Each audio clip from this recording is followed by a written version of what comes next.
Heavenly treasure has descended. Strange blood has attached. The immortals are frightened.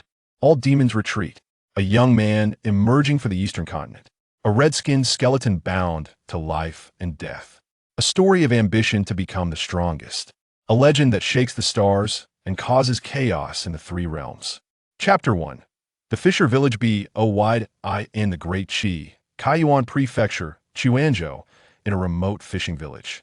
Outside a dilapidated wooden house, a luxurious carriage adorned with fine decorations is parked, with several black-clad knights standing guard with swords at their sides.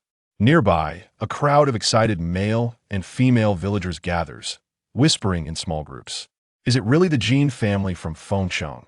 It can't be wrong, just look at the golden insignia embroidered on those people's clothes. Apart from the Jin family from Feng City, there can't be another in the entire Kaiyuan Prefecture. Rich and noble. But is that certain? Didn't we just hear a representative from the Jin family say that Shitting is already the Jin family's son-in-law? If Shi Mu's mother hadn't passed away, Shitting wouldn't dare to send someone to fetch Shi Mu. Regardless, Shi Mu has finally made it. He was an orphan yesterday, and today he has become a young master. My father is gravely ill, and I have a younger sister. Shi Mu stared at the elderly man in a green robe and slowly asked. At just 14 years old, he had slightly tanned skin from years of exposure to the sea breeze. But his thick eyebrows and big eyes, along with his height, made him stand a bit taller than his peers. Under his tattered shirt, muscular bulges hinted at a wild, untamed spirit.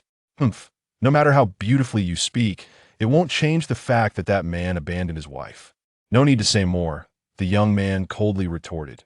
Hearing this, the elderly man furrowed his brow, then after carefully examining the young man again, seemed to make a decision and continued.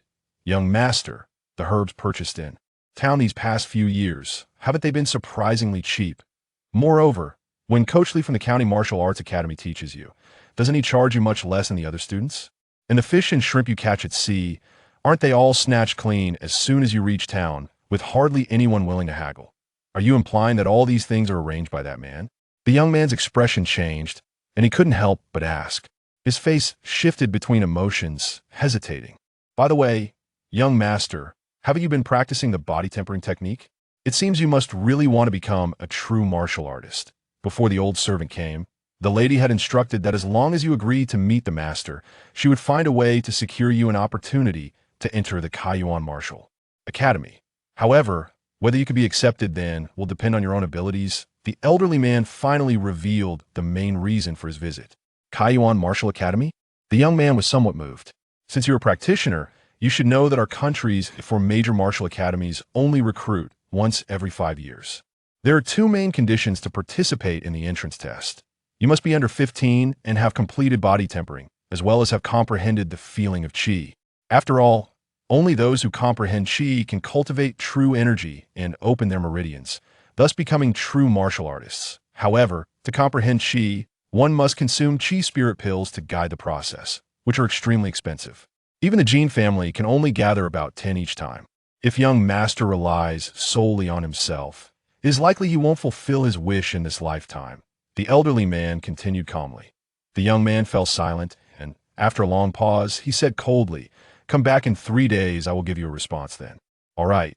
Then the old servant will wait for the good news in 3 days. The elderly man realized the young man's mind was made up and did not continue to persuade him, bowing slightly before taking his leave. "Yes, I must have been muddled," the burly knight said, feeling somewhat anxious at tea that moment. A shadow suddenly flickered by the road, and another knight dressed similarly rushed out, bowing to the elderly man and quickly saying, "Manager Chung, our brothers, have spotted the Biao brothers from Fifth Master nearby. What should we do?" "Humph. It seems Fifth Master hasn't given up on his original plan. The Biao brothers are only at the initial stage of the acquired realm, and I alone can handle them. You all wait here, follow me. I will personally deal with them," the elderly man said decisively after furrowing his brow. "Yes." The knight moved swiftly, turning back towards where he came from. With a whoosh, the elderly man leaped off his horse and followed the knight, moving with such lightness that it seemed he bore no weight at all, disappearing into the nearby forest. In no time, the remaining few knights, including the burly one, stayed around the carriage, obediently remaining in place. In the evening, On an unnamed dirt mound about a mile outside the fishing village, under the faint moonlight, Shi Mu knelt alone before a slightly raised grave.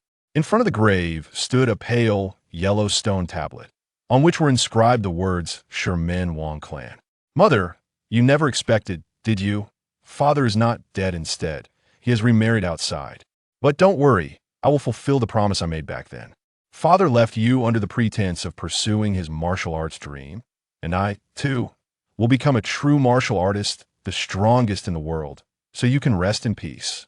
The young man murmured a few words before standing up. After stretching his limbs, he began to practice boxing in front of the grave. With the sound of cracking bones, his movements gradually quickened, his figure like a tiger.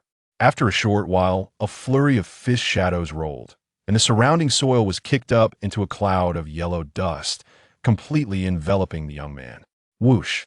A figure burst forth from the morning mist, delivering a powerful punch to a nearby tree with a trunk as thick as a bowl. With a loud crash, the tree shook and countless leaves fell, revealing a half-inch deep fist mark on the trunk. Shi Mu stared at the fist mark on the tree, raising his eyebrows. This set of boxing techniques was the only one he learned from the town's martial arts academy, and it was also the most widely practiced body tempering technique in the Great Qi. According to the instructor, he was able to leave such a deep mark on the trunk, indicating that he should now have reached the 7th level of body tempering, and he was only 2 levels away from achieving the rumored comprehension of Qi, and this took him a full 4 years. It is well known that the saying, "the poor study literature, the rich study martial arts," is not without reason. Since he decided to start practicing martial arts, he had saved up for 5 or 6 months just to pay the 30 taels of silver entrance fee to the academy, and that was after he pleaded for a lower fee than other students. The multiple medicinal baths he underwent after starting body tempering consumed all his fishing earnings over the years, leaving him often without a penny and his family in dire poverty. Even so, Shi Mu's ability to reach such a high level of body tempering astonished the Martial Arts Academy's instructors, who marveled at his innate talent for martial arts. After all, during this period, although he had repeatedly asked the Academy's apothecary to concoct medicinal solutions to cleanse his body, the little money he had couldn't really buy any precious herbs in town. Most were ordinary herbs with negligible effects on body tempering. Thinking of this, Shi Mu sighed inwardly. He was well aware that he had very ordinary roots. The reason he could reach his current level of body tempering in such a short time was due to an opportunity 2 years ago. He had not immediately agreed to the elderly man's proposal to go to the Jean family for this reason. With this thought, the young man looked up at the moonlight in the sky and then turned and rushed down the hill. A quarter of an hour later, Shi Mu appeared at a rocky beach, and with a splash, he jumped directly into the sea, using his arms to paddle and twisting his body, moving swiftly and silently downward like a large fish. In just a short while, the person arrived at a depth of 30 to 40 fathoms of seawater, and an astonishing scene appeared. Originally, the dark seawater below began to show faint spots of white light, which increased in number and brightness, illuminating the surrounding water. Shi Mu was not surprised at all. He held his breath and quickly paddled down a few more meters. Suddenly, he flipped over, and his feet landed on the sandy bottom, arriving at an area covered in fine white sand. Only then could he see clearly that the faint white light emanated from several palm-sized shells surrounding a massive reef about 7 to 8 fathoms high, flickering on and off continuously. Chapter 2. The Pearl Gifted by the Clam Girl. Shi Mu ignored the luminous shells and quickly swam to the giant reef. With a single arm movement, he knocked on it a few times. With a puff, a spray of blood mist erupted from beneath the reef, swirling around the boy a few times before silently merging into his body. After inhaling the blood mist, Shi Mu felt invigorated, and after exhaling a long breath in the seawater, he was able to breathe freely like a fish. Then he swiftly moved, turning to the back of the reef, and quickly dug out a rusty iron cone and chisel from the seabed sand, earnestly chiseling at the bottom of the reef. In the faint white light, it became clear that there was a clam the size of a water jar, completely white as jade, with no specks of color. However, this massive creature was mostly pinned down by the huge reef and unable to move, only occasionally flashing a bit of silver light on its surface. Below the side of the reef that had been chiseled, it was almost completely hollowed out, and even trembled slightly due to some underwater currents. After a stick of incense's time, Shi Mu, who had been chiseling non-stop, began to feel fatigued. He held his breath again, stopped chiseling, and turned back to the front of the reef, lightly tapping the stone wall 3 times. Upon hearing the sound, the giant clam below emitted a ripple of silver light and managed to open a small gap in its shell, from which a spray of blood mist erupted. The previous scene reappeared instantly. The white giant clam beneath the massive reef was the same one Shi Mu had discovered 2 years ago at the seabed. And after accidentally spraying it with a mouthful of blood mist, he immediately gained the ability to breathe freely underwater temporarily. This giant clam also possessed a spirit of its own, seemingly aware that Shi Mu was casting a spell to save it. Whenever he was unable to breathe underwater, it would spray out a puff of blood mist to allow him to continue breathing freely. However, the reef was simply too large, and even though Shi Mu could breathe freely in the water, the strength he could exert at the seabed was still limited, and this stone was incredibly hard. Thus, it had taken him almost 2 years of continuous chiseling to get close to success. During this time, Shi Mu discovered that the blood mist it sprayed was far more mysterious than he had initially anticipated. Over the past 2 years, as he absorbed more and more of it, what had previously only allowed him to hold on underwater for a short time now lasted well over a stick of incense's time. At the same time, Shi Mu also found that the blood mist not only significantly improved his swimming ability, but also had beneficial effects on his body. His physical training, which had stagnated due to a lack of medicinal assistance, had surged from the 4th level to the 7th level in one go. Additionally, many things that had previously puzzled him suddenly became clear, as if it had a certain enlightening effect on his understanding, making his temperament noticeably more mature than his peers. Otherwise, how could a mere teenager exhibit such calmness in front of the old man in the green robe? According to past practices, he would usually rest for several days after diving before going back down for a second time, but given the current situation, that was no longer feasible. The next evening, the boy jumped into the sea once again. On the 3rd evening, deep underwater, with a loud bang, several fragments of rock fell, and the original reef shook violently, beginning to tilt slightly towards the side that had been chiseled. The giant clam, which had been tightly pinned under the massive stone, also began to struggle desperately after a burst of silver light from its shell. It's done. Shi Mu was overjoyed at this sight, quickly twisting his body and swimming to the other side of the reef to avoid being crushed. The loud noises continued as the reef tilted further, almost completely collapsing, allowing the giant clam to barely break free from below. But just then, an unknown current surged towards the direction of the collapsing rock. Not good. Seeing this, Shi Mu instinctively shouted, suddenly sinking his waist and burying his feet half a foot deep into the seabed sand. He shook his arms and struck the reef with 2 heavy punches. With 2 muffled sounds, his fist slammed hard against the stone wall, causing the nearby seawater to churn. And the massive reef trembled slightly, momentarily slowing its downward force. Seizing the opportunity, the giant clam flashed with white light, and after a blur, it inexplicably vanished from its original spot. However, Shi Mu stumbled back a few steps, his hands in excruciating pain and bloodied, as he spat out a mouthful of blood and fell into unconsciousness. At that moment, the seawater around the boy stirred, and the giant clam reappeared amidst swirling white light, its 2 shells slowly opening to reveal a mini girl holding a blood-colored orb. The mini girl appeared to be 6 or 7 years old, standing only about 3 inches tall, dressed in a gauzy bodice, with skin as white as snow and exquisitely delicate features. Her pair of star-like black eyes carefully examined the unconscious boy and his bloodied hands, revealing a deep expression of gratitude on her small face. With an arm like a lotus root, she raised the blood-colored orb high, causing waves of silver light to radiate outward in all directions. In the next moment, a flurry of sounds erupted as countless shells of various sizes surged madly from the seabed, quickly gathering beneath the boy's body and slowly lifting him upward. In no time, the seawater parted at the surface, and the boy floated up.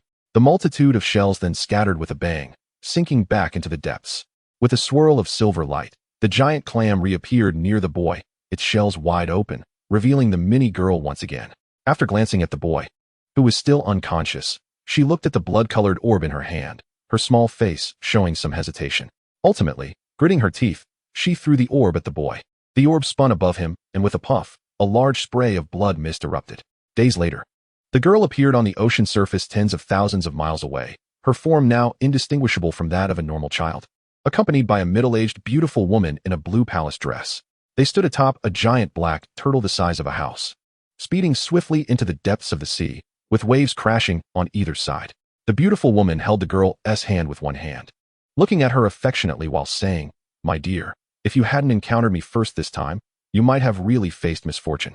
TSK, the Clam Spirit Girl, a natural water sorceress, is a once-in-a-millennium occurrence in the history of the East Sea. It seems our East Sea Water tribe is destined for great prosperity. By the way, dear, what is your name? Why haven't I seen your spirit orb? According to legends, all clam spirit girls should have a companion spirit orb, which is excellent material for refining protective artifacts. Yeah, the girl babbled, gesturing to the woman with her other small hand. As the woman's voice faded away, the giant turtle carrying the two gradually moved away on the ocean surface, eventually becoming a black that before completely disappearing. In his dazed state, Shi Mu felt an intense heat all over his body, as if his blood was boiling. He felt extremely thirsty and, with a sudden loud shout, sat up abruptly. At that moment, he realized he was sitting on a sandy beach by the sea, the surroundings eerily quiet with no one in sight. The boy was stunned for a moment, then instinctively looked down and was immediately taken aback. His hands, which should have been bloodied and mangled, were now smooth and unblemished. With no scars whatsoever, Shi Mu stared blankly at his hands, turning them over repeatedly, and after sensing the unusual state of his blood, a look of suspicion filled his face. After pondering for a moment, he suddenly remembered something and began to search his body. Moments later, he pulled out a thumb-sized crystal orb from the front of his garment. The boy felt somewhat doubtful, but was certain that this object had not been on him before. Shi Mu naturally did not know that the blood mist sprayed by the giant clam before was actually the foreign blood contained in the spiritual pearl held by the girl. Originally, Shi Mu had only absorbed 1/10 of this foreign blood, but now the girl forced out the remaining foreign blood all at once to heal his injuries, allowing him to recover in an instant. The spiritual pearl itself had lost its spirituality because the girl no longer suppressed the foreign blood's pollution, and it had now become a rare, luminous pearl. Otherwise, the girl would truly be reluctant to part with it. Shi Mu played with the round pearl in his hand for a while, feeling that it was unusually smooth and knowing it was valuable. So he carefully hid it close to his body. 3 days later, in the morning, the old man in the blue robe and others appeared in the fishing village. Soon after, a black carriage quickly drove out of the village, escorted by several knights, heading towards Feng City. Chapter 3. Antjin. The Great Qi Kingdom is located on the eastern peninsula protruding from the eastern part of the eastern continent, sharing the same region with the Yan and Huang kingdoms, all backed by the vast East Sea and facing the barbarian wilderness to the west. For hundreds of years, the three countries have formed an alliance, often advancing and retreating together. Great Qi is positioned in the center of the peninsula, precisely sandwiched between the other two countries. But its national power is the strongest, claiming to have 1 million standing armored troops, with Huang Kingdom second, and Yan Kingdom the weakest. Aside from the directly governed capital region, Great Qi is divided into 9 prefectures and 36 states, each state governing several to dozens of cities, not to mention countless towns and villages. Feng City is the largest city in Xuanzhou and also the state capital of Xuanzhou, ranking among the top 5 in the entire Kaiyuan prefecture. The Jin family is one of the prominent families in Xuanzhou, owning a large amount of land and estates outside the city and engaging in the sale of herbs and minerals, with influence that can affect almost half of Xuanzhou. Shi Mu learned all this from the old man in the blue robe. At this moment, he already knew that the old man's name was Jin Cheng, a foreign affairs steward of the Jin family, who seemed to have a certain status among the servants of the Jin family. As the several Jin family knights treated him with great respect, the group traveled for about a month, passing through 2 cities before finally arriving at Feng City. Directly passing through the city gate and heading towards the northwest corner of the city, Shi Mu sat by the window of the carriage, continuously observing the streets on both sides. He had grown up in the fishing village and had seldom traveled far. The largest city he had ever visited was the nearby county town. Feng City certainly lived up to its reputation. The city before him was exceptionally prosperous. Yet he felt surprisingly calm inside, without much fluctuation. In the largest city, tall buildings of various styles lined both sides of the streets, and pedestrians were bustling about, creating a scene of extraordinary liveliness. Although the city was enormous and bustling, Shi Mu felt unusually calm, without a hint of agitation. As the group slowed down, the carriage took a good half an hour to finally stop in front of an inconspicuous courtyard. Shi Mu jumped down from the carriage, glanced at the white flag raised beside the main gate, and his expression changed slightly. Following the old man in the blue robe, he entered the gate, while several knights obediently stayed near the carriage. After a short while, Shi Mu found himself in a hall decorated with white cloth for memorial services, where he saw a woman dressed entirely in white and a girl of about 10 years old. The woman, seemingly in her late 20s, was graceful and elegant. Upon seeing Shi Mu, she spoke in an undeniable tone. "You are late. Your father passed away a few days ago. I do not know what you think of your father, but you are his flesh and blood, so come and pay your respects first. We can discuss other matters later." The girl beside her had slightly red and swollen eyes, but still looked at her brother with curiosity, having never met him before. Shi Mu looked at the black coffin in the center of the hall, his expression complex. The woman in white did not urge him. The old man in the blue robe took the opportunity to step forward, whispered a few words to the woman, and then quietly retreated. After a while, Shi Mu finally moved, slowly walking to the coffin and calmly saying, "Open the lid. I want to see him for the last time." Of course. The woman clapped her hands. Immediately, two strong men emerged from the sides of the hall, pushing open the coffin lid to reveal a man lying quietly inside. Shi Mu looked down at the man who bore a resemblance to him, his face turning pale. After a moment, he took out a seemingly ordinary bronze mirror from his waist and silently placed it beside the man's body. The woman in white frowned slightly. "I do not know why my father would abandon us for so many years without returning, but my mother had a last wish before she passed away, hoping to be buried with this relic," Shi Mu said slowly. He then turned, lit an incense stick in front of the coffin, and bowed 3 times on the ground. The woman in white was slightly taken aback, seemingly surprised, but did not stop him. After standing up again, Shi Mu stared blankly at the coffin, speechless. At this moment, the woman waved her hand, and the two strong men closed the coffin lid again. "Follow me. This is not a place for conversation. Your father had some matters to entrust to me regarding you," the woman said, leading the girl to a side hall. Shi Mu raised an eyebrow and followed without hesitation. "Since you are willing to bow, it is not in vain for me to have Steward Chung bring you here. I do not expect you to call me mother. If you wish, you can call me Aunt Jin. This is your half-sister, Yuan. Yuan, come over and meet your brother." The woman in white turned around immediately upon entering the side hall and said, "Greetings, Brother Mu," Shi Yuan said, her big eyes curved like crescent moons. Her nose upright and mouth small, giving off a charmingly mischievous vibe as she heard her mother's words and obediently called out in a clear and pleasant voice. Shi Mu nodded at the girl, managing to force a smile. "Although your father was adopted into the Jin family, he left behind a fortune that includes estates outside the city. As his eldest son, you will naturally inherit it all. Yuan and I only want this residence in the city. After all, I am a member of the Jin family and do not lack this little wealth," the woman continued. "Besides, your father had made a great contribution to the Jin family, which is also the reason for his early death. He has never utilized this merit. Now, I can give you 2 choices," the woman paused. Shi Mu looked at her, feeling quite surprised. 1, as Steward Chung said, "I can use this merit to directly exchange for a chi spirit pill from the Jin family, giving you the chance to enter the Kaiyuan Martial Academy in the future. 2, I can use the Jin family's power to secure you a low-ranking noble title in Great Chi, ensuring you will never have to worry about food and clothing, and even provide for your descendants." The woman continued seriously. "An actual noble title?" Shi Mu frowned slightly upon hearing this. "That's right. The noble titles in Great Chi are divided into Duke, Marquis, Viscount, Baron, and Knight, each corresponding to a certain status and power, without going into the higher ranks. With this merit and our Jin family's influence, obtaining a knighthood should definitely be possible, and it can also help you secure a certain official position later on," the woman explained.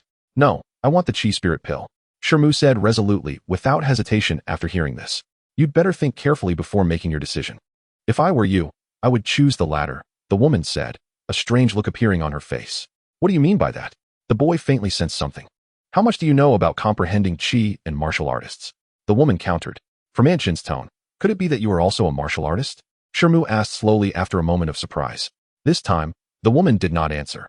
Instead, she suddenly swayed and appeared in front of a wall, raising her arm. A decorative long sword with a golden handle immediately appeared in her hand. The sound of slicing through the air was loud as the sword danced in her hand, creating layers of sword shadows around her body.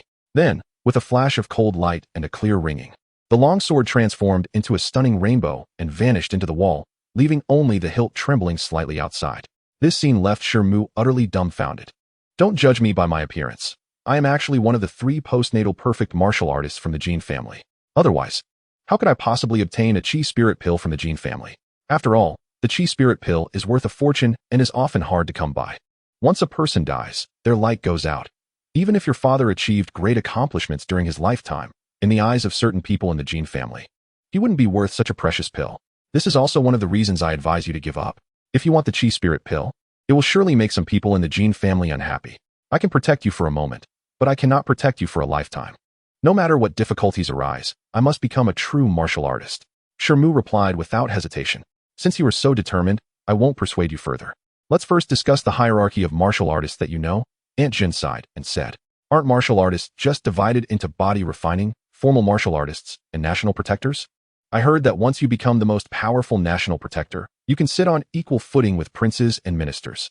Shi Mu said, "You learned all this from the martial arts school in town. and that terminology isn't wrong.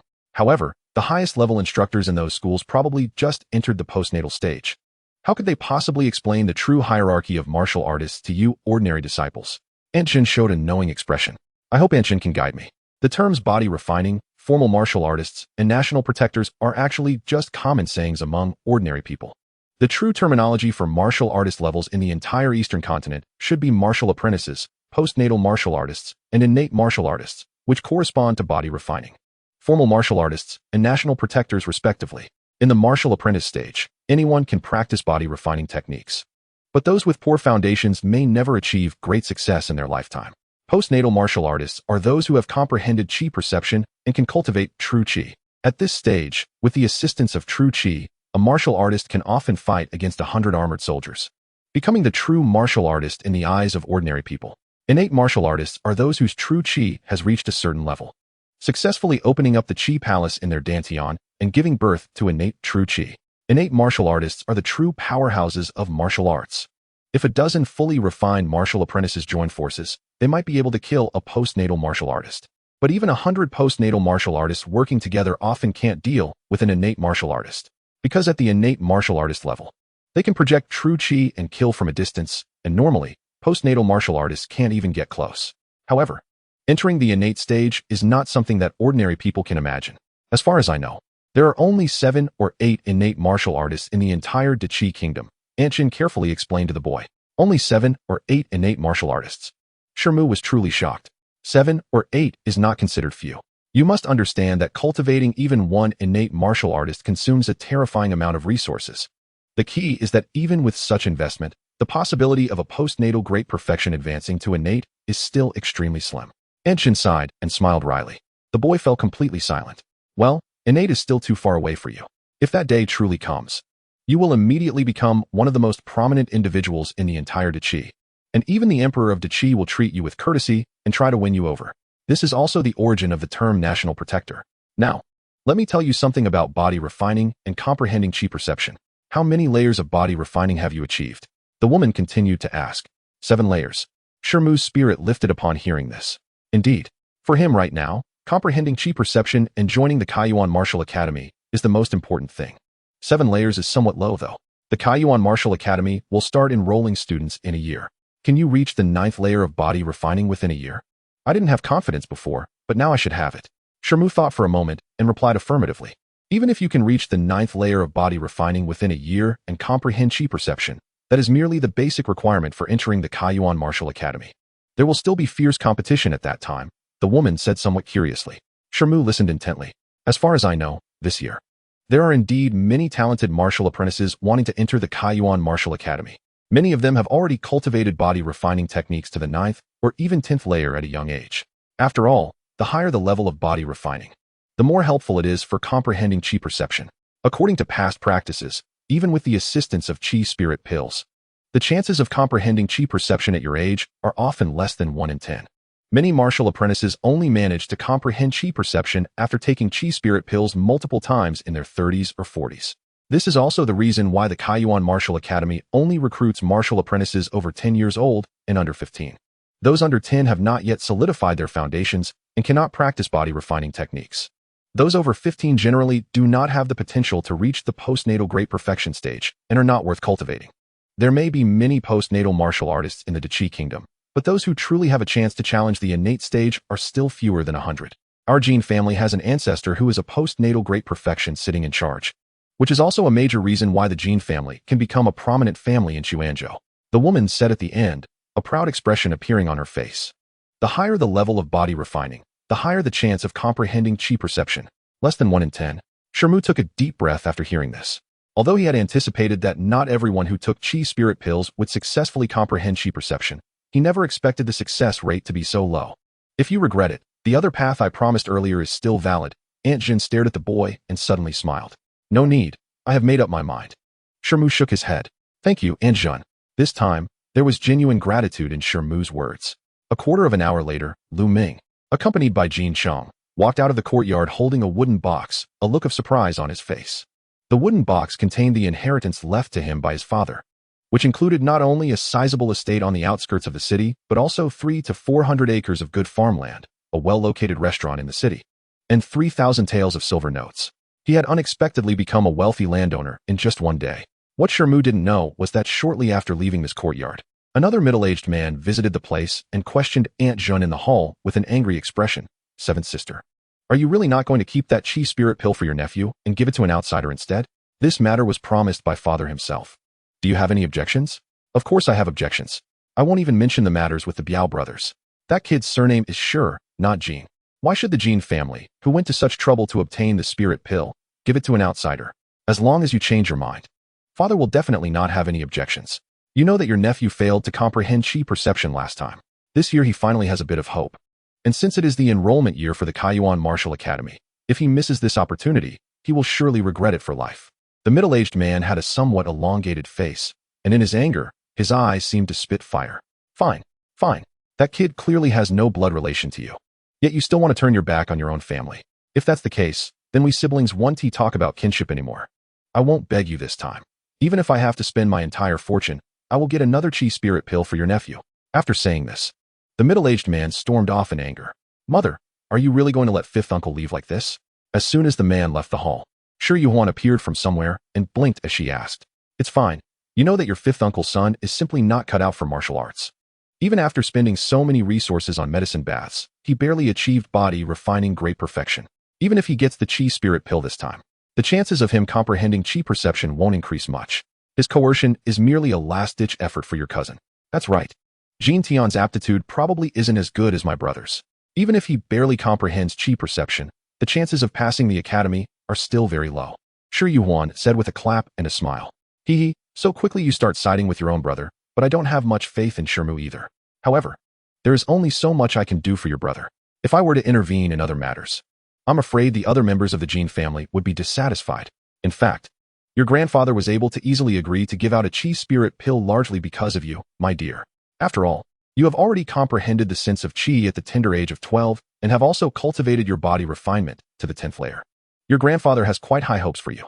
Anshin suddenly smiled and said, don't worry, in another year, I will be able to master that set of sword techniques. And there will be no problem getting into the open-source martial academy.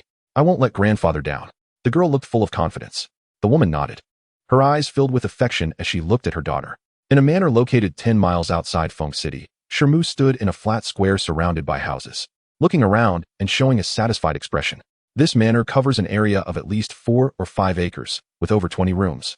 And the size of this square made him even more delighted. As he turned his gaze, it fell upon the 17 or 18 male and female servants and tenants standing in front of him. And he immediately asked, who was responsible for managing this village and the nearby fields before? What was their name? Are they locals?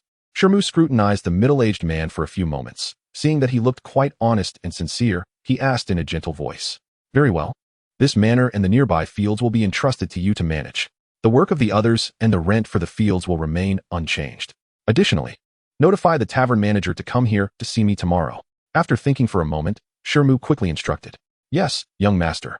Zhang Su was overjoyed upon hearing this and hurriedly replied.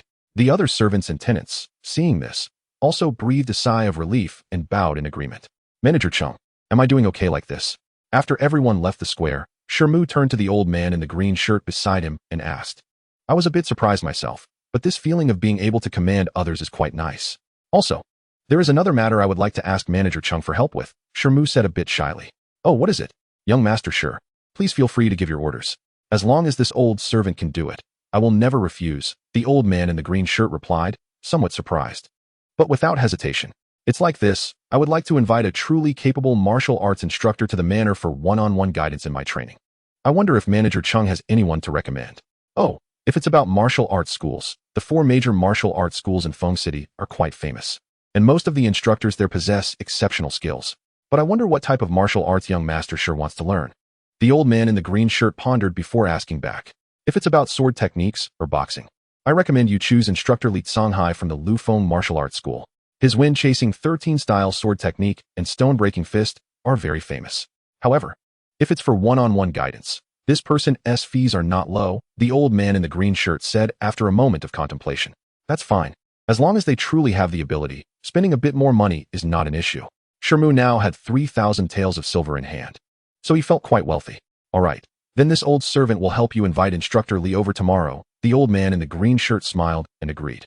3 months later, in the square of the manor on the outskirts of the city, Shi Mu stood under the scorching sun, wielding a 3-foot-long green blade, transforming it into a series of indistinct blade shadows within a radius of several feet. Surrounding the square were several wooden stakes, a few straw dummies, several heavy stone locks, and a long rack displaying commonly used weapons like knives and spears. Stop! A rough male voice suddenly rang out. Shi Mu paused, the blade shadows converged, and he immediately stopped holding the knife with one hand. Not bad. You have finally grasped this wind-chasing 13 style. However, your current level can only be said to be basic. You are still far from being able to engage in actual combat effectively. The speaker was a thin man standing at the edge of the square with his arms crossed, his eyes shining brightly, and his bronze skin giving off a shrewd and tough impression. This thin man was none other than Li Songhai, a famous instructor from the Lufeng Martial Arts School and a mid-stage acquired martial artist. He came to the manor 3 months ago and demonstrated a stunning knife technique, immediately earning Shi Mu's approval, thus training with him for 2 hours every day. Although this wind-chasing knife technique is a martial apprentice-level skill, as long as the corresponding cultivation methods are practiced correctly afterward, it can still be used for combat even at the acquired stage. Its main feature is the use of wind power, executing one fast strike after another, and the moves themselves are not overly complicated. I once used this knife technique to slay 2 opponents of the same level in a single battle, taking only a few breaths of time. The most complicated martial arts at the martial apprentice level should be the small Zhou Tian sword technique, which has 306 styles. Many people spend their entire lives practicing it without truly mastering it, Li Songhai said slowly. Instructor Li said that martial arts are actually divided into martial techniques and cultivation methods. Martial techniques focus on the study of combat and killing, while cultivation methods are about refining energy and the body. The two assist each other and are both essential. However, if one has to distinguish their importance, which one does Instructor Li believe should be prioritized? Shi Mu thought for a moment and asked. You little guy think quite a lot. However, this kind of question has been asked by countless people throughout history. Each martial arts master may have a different understanding. But for me, if one only practices martial techniques and cannot even enter the acquired stage, it can only be said to be top-heavy and unstable in foundation. Conversely, if one only practices cultivation methods, no matter how deep their true energy is, they may still be killed by lower-level opponents. However, I have heard that once a martial artist reaches the innate stage, they can use true energy to protect themselves. And even if they stand still, ordinary swords and blades cannot harm them. They can even use true energy to directly kill those with significantly lower cultivation levels. Additionally, while ordinary people can be considered long-lived if they live over 100 years, martial artists can have their lifespan doubled once they enter the innate stage. Li Songhai chuckled a few times. It seems Instructor Li still thinks that cultivation methods are somewhat more important. Shi Mu smiled after listening. I understand. However, Instructor Li, could I see you demonstrate the wind-chasing 13 style once more? Shi Mu nodded and requested again. Performing the wind-chasing 13 style is quite taxing, and I still need to start teaching you the stone-breaking fist. I can only demonstrate it once today. Li Songhai frowned slightly before somewhat reluctantly agreeing. Shi Mu naturally agreed wholeheartedly. In the next moment, Li Songhai stepped into the center of the square, took the long knife from Shi Mu's hand, and after a low shout, he began to move rapidly. In an instant, the square was filled with the sound of slicing air and around the thin man. It seemed as if a white long chain was flying unpredictably, getting faster and faster until it blurred into a cold light, accompanied by the sound of a howling wind. Shi Mu watched closely without blinking. After a while, the cold light slowly moved toward a wooden stake on the edge of the square. With a loud shout, Li Songhai sent the cold light, accompanied by a gust of wind, sweeping toward the wooden stake, and then the sound of wind abruptly ceased. The cold light simultaneously vanished. With a few crisp sounds, the wooden stake was. Li Songhai's seemingly ordinary slash actually executed 6 cuts in the blink of an eye. 6 cuts in a breath. And this was still without using true energy. The master's application of this wind-chasing knife technique is indeed superb. Shi Mu let out a long breath, applauding in admiration. If I were to use true energy, I could achieve 9 cuts in a breath. Once this set of knife techniques reaches the great perfection stage, it can achieve 13 cuts in a breath. But unfortunately, I am still far from that.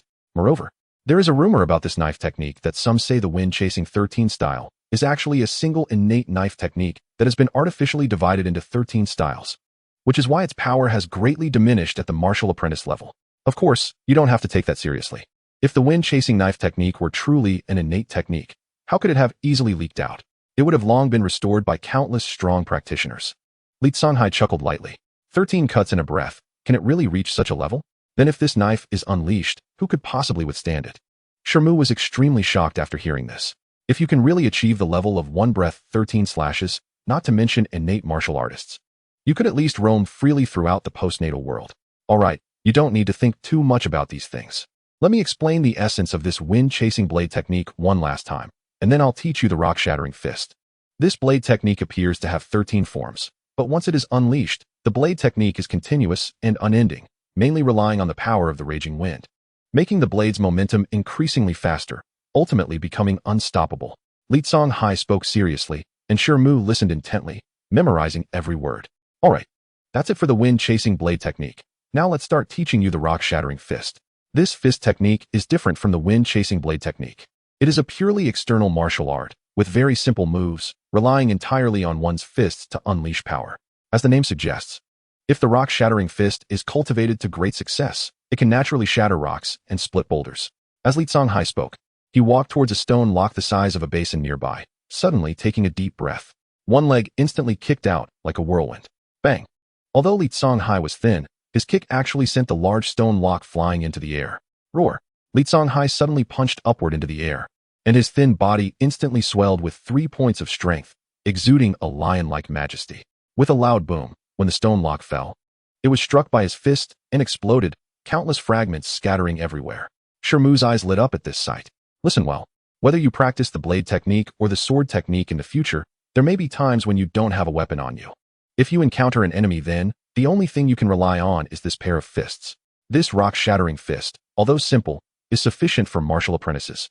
And if you can truly cultivate it to great success, it will lay a solid foundation for practicing other high-level fist and foot techniques in the future. However, although this fist technique is quite famous among martial apprentice techniques and has considerable power, there are not many who truly practice it, as this martial art requires external force to enhance one's fists, making it quite painful to cultivate successfully. Additionally, this fist technique places great emphasis on strength. If the practitioner possesses innate divine strength, it can yield twice the result with half the effort. And just now, I also did not use any true energy. Xianxiafans explained expressionlessly. But I don't know how much strength Master Li possesses now. Shi Mu couldn't help but ask. Based on my words, without using true energy and relying on my physical body, lifting a 500 gene stone lock is absolutely no problem. Xianxiafans said, taking a few steps to a stone lock that was the second largest on the square.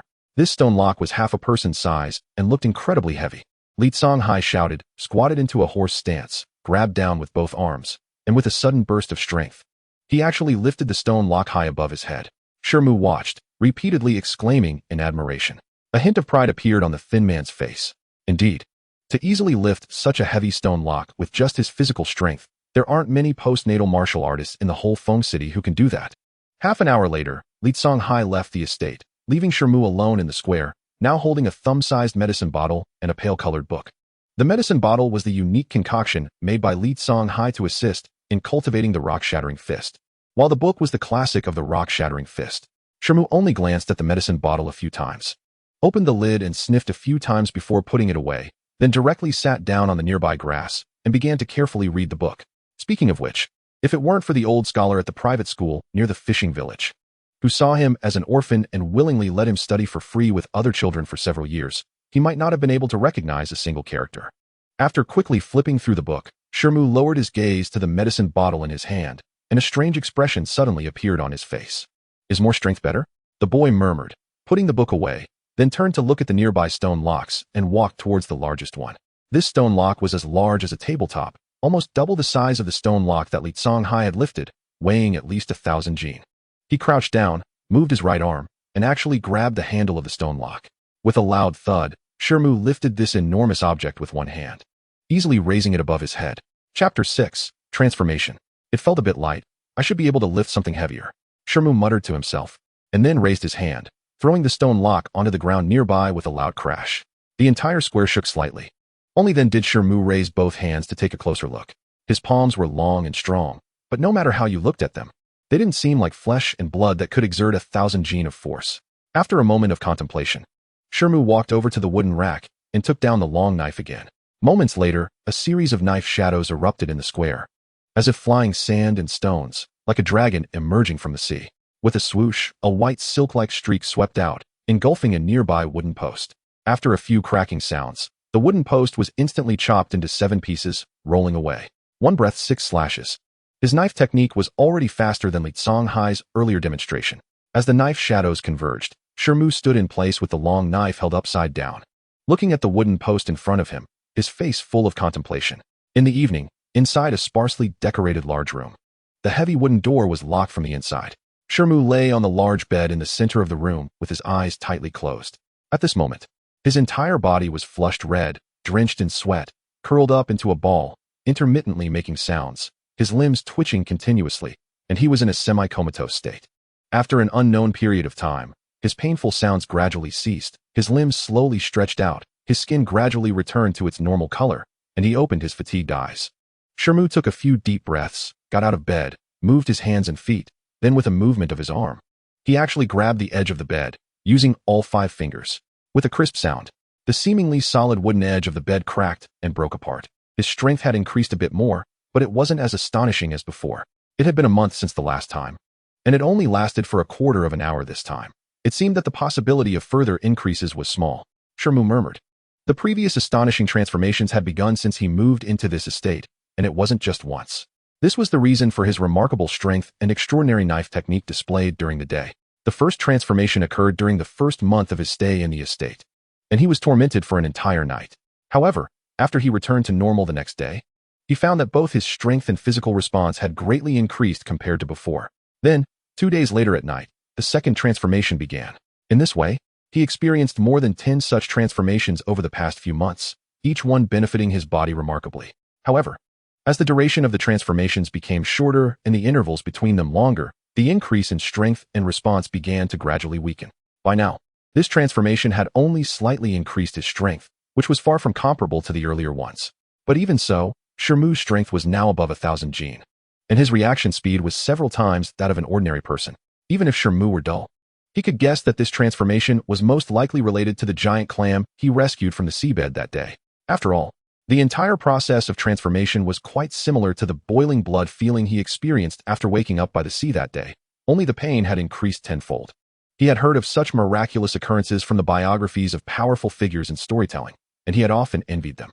Now that this kind of fortuitous encounter had occurred to him, it naturally filled him with joy and increased his confidence in passing the Kaiyuan Martial Academy's test in over half a year. Additionally, Shi Mu also truly confirmed from Li Songhai that even if he comprehended the sense of qi and met the age requirements, entering the Martial Academy would still involve fierce competition. After all, the Kaiyuan Martial Academy also had limited resources and could only admit a limited number of students. Based on past experiences, the number of people registering from all the states of Kaiyuan Mansion is often several times more than this. Shi Mu is very clear that his talent is average, and even if he takes the Qi Spirit pill, his chances of comprehending the Qi sense won't be much higher than that of ordinary people. According to Li Songhai, once one surpasses the 9th level of body tempering, every level increase significantly enhances the chances of comprehending Qi sense. If one can cultivate body tempering to the 10th level, even those with ordinary qualifications would have a comprehension chance of over 1/3. If one reaches the 13th level of body tempering, the failure rate would be less than half. This is why some low-qualified martial apprentices can still rely on achieving great perfection in body tempering and taking Qi Spirit pills multiple times to successfully advance to innate martial artists, even after reaching their 30s or 40s. However, the time and money spent during this period is not something an ordinary martial apprentice can bear. Of course, comprehending Qi sense at such an older age means that the golden time for martial cultivation has been completely wasted, making it extremely difficult to continue cultivating later, with the chances of advancing to the mid-stage of innate martial artists becoming very slim and even less likely in the later stages.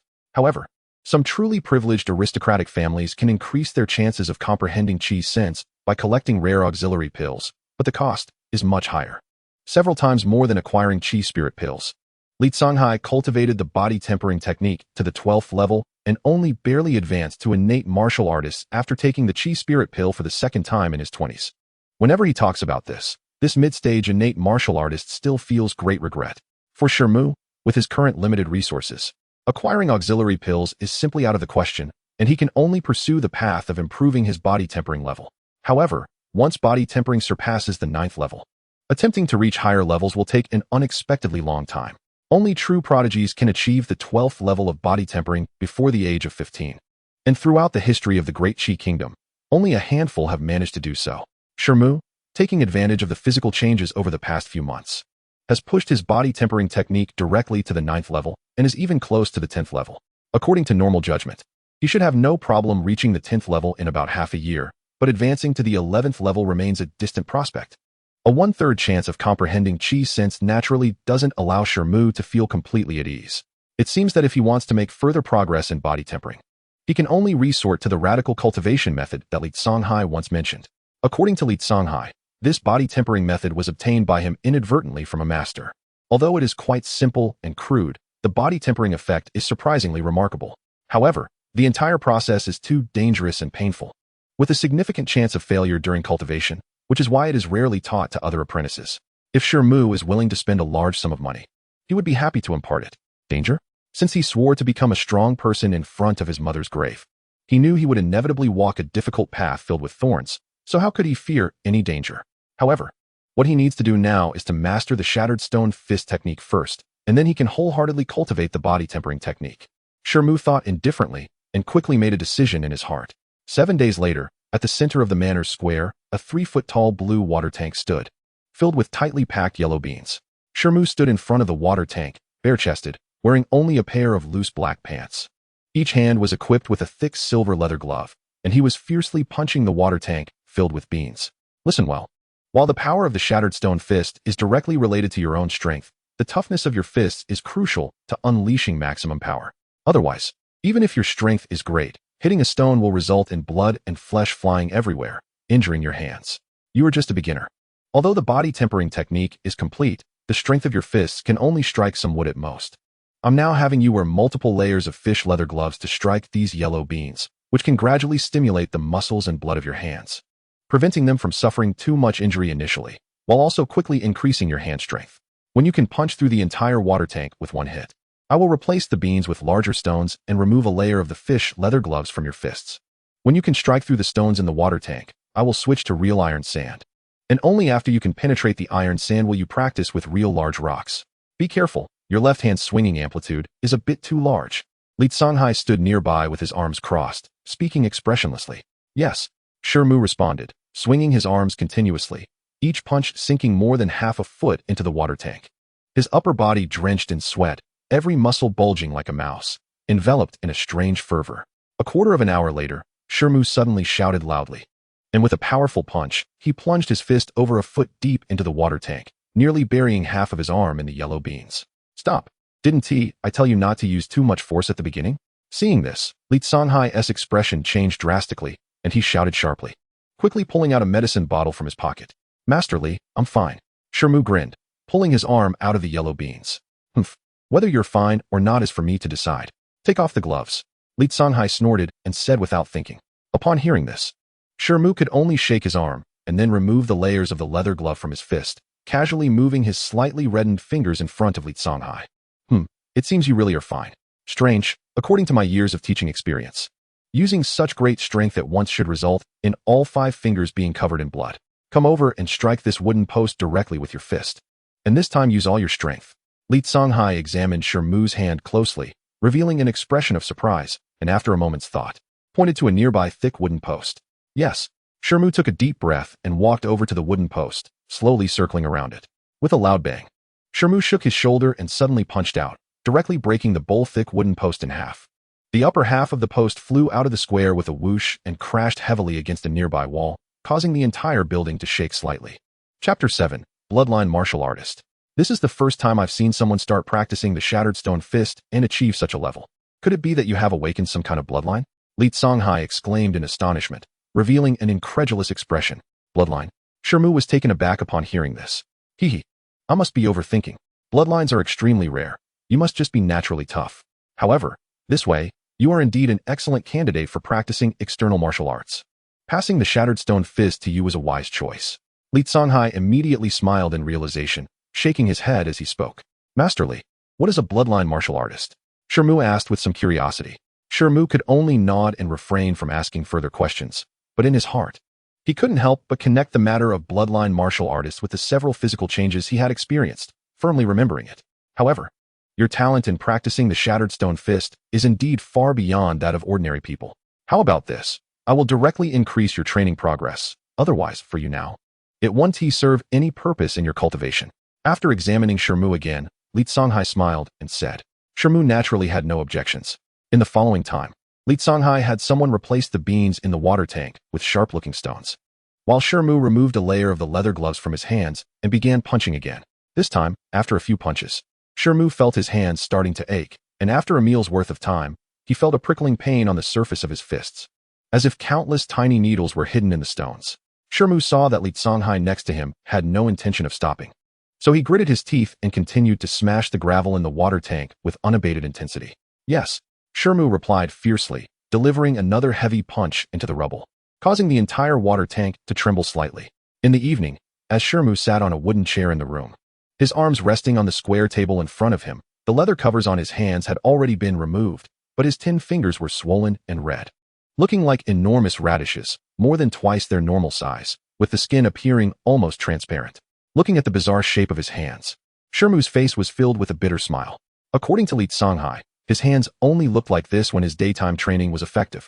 However, with his hands swollen to this extent, it would be quite difficult to apply medicine. As he gritted his teeth and took out the jar of ointment given by Li Songhai from his pocket, he opened the lid and began to apply it with his swollen fingers onto his palms, causing him to break out in a sweat from the pain. The next morning, when Shi Mu got out of bed and instinctively lifted his hands to take a look, he was immediately stunned. His formerly swollen hands had returned to normal.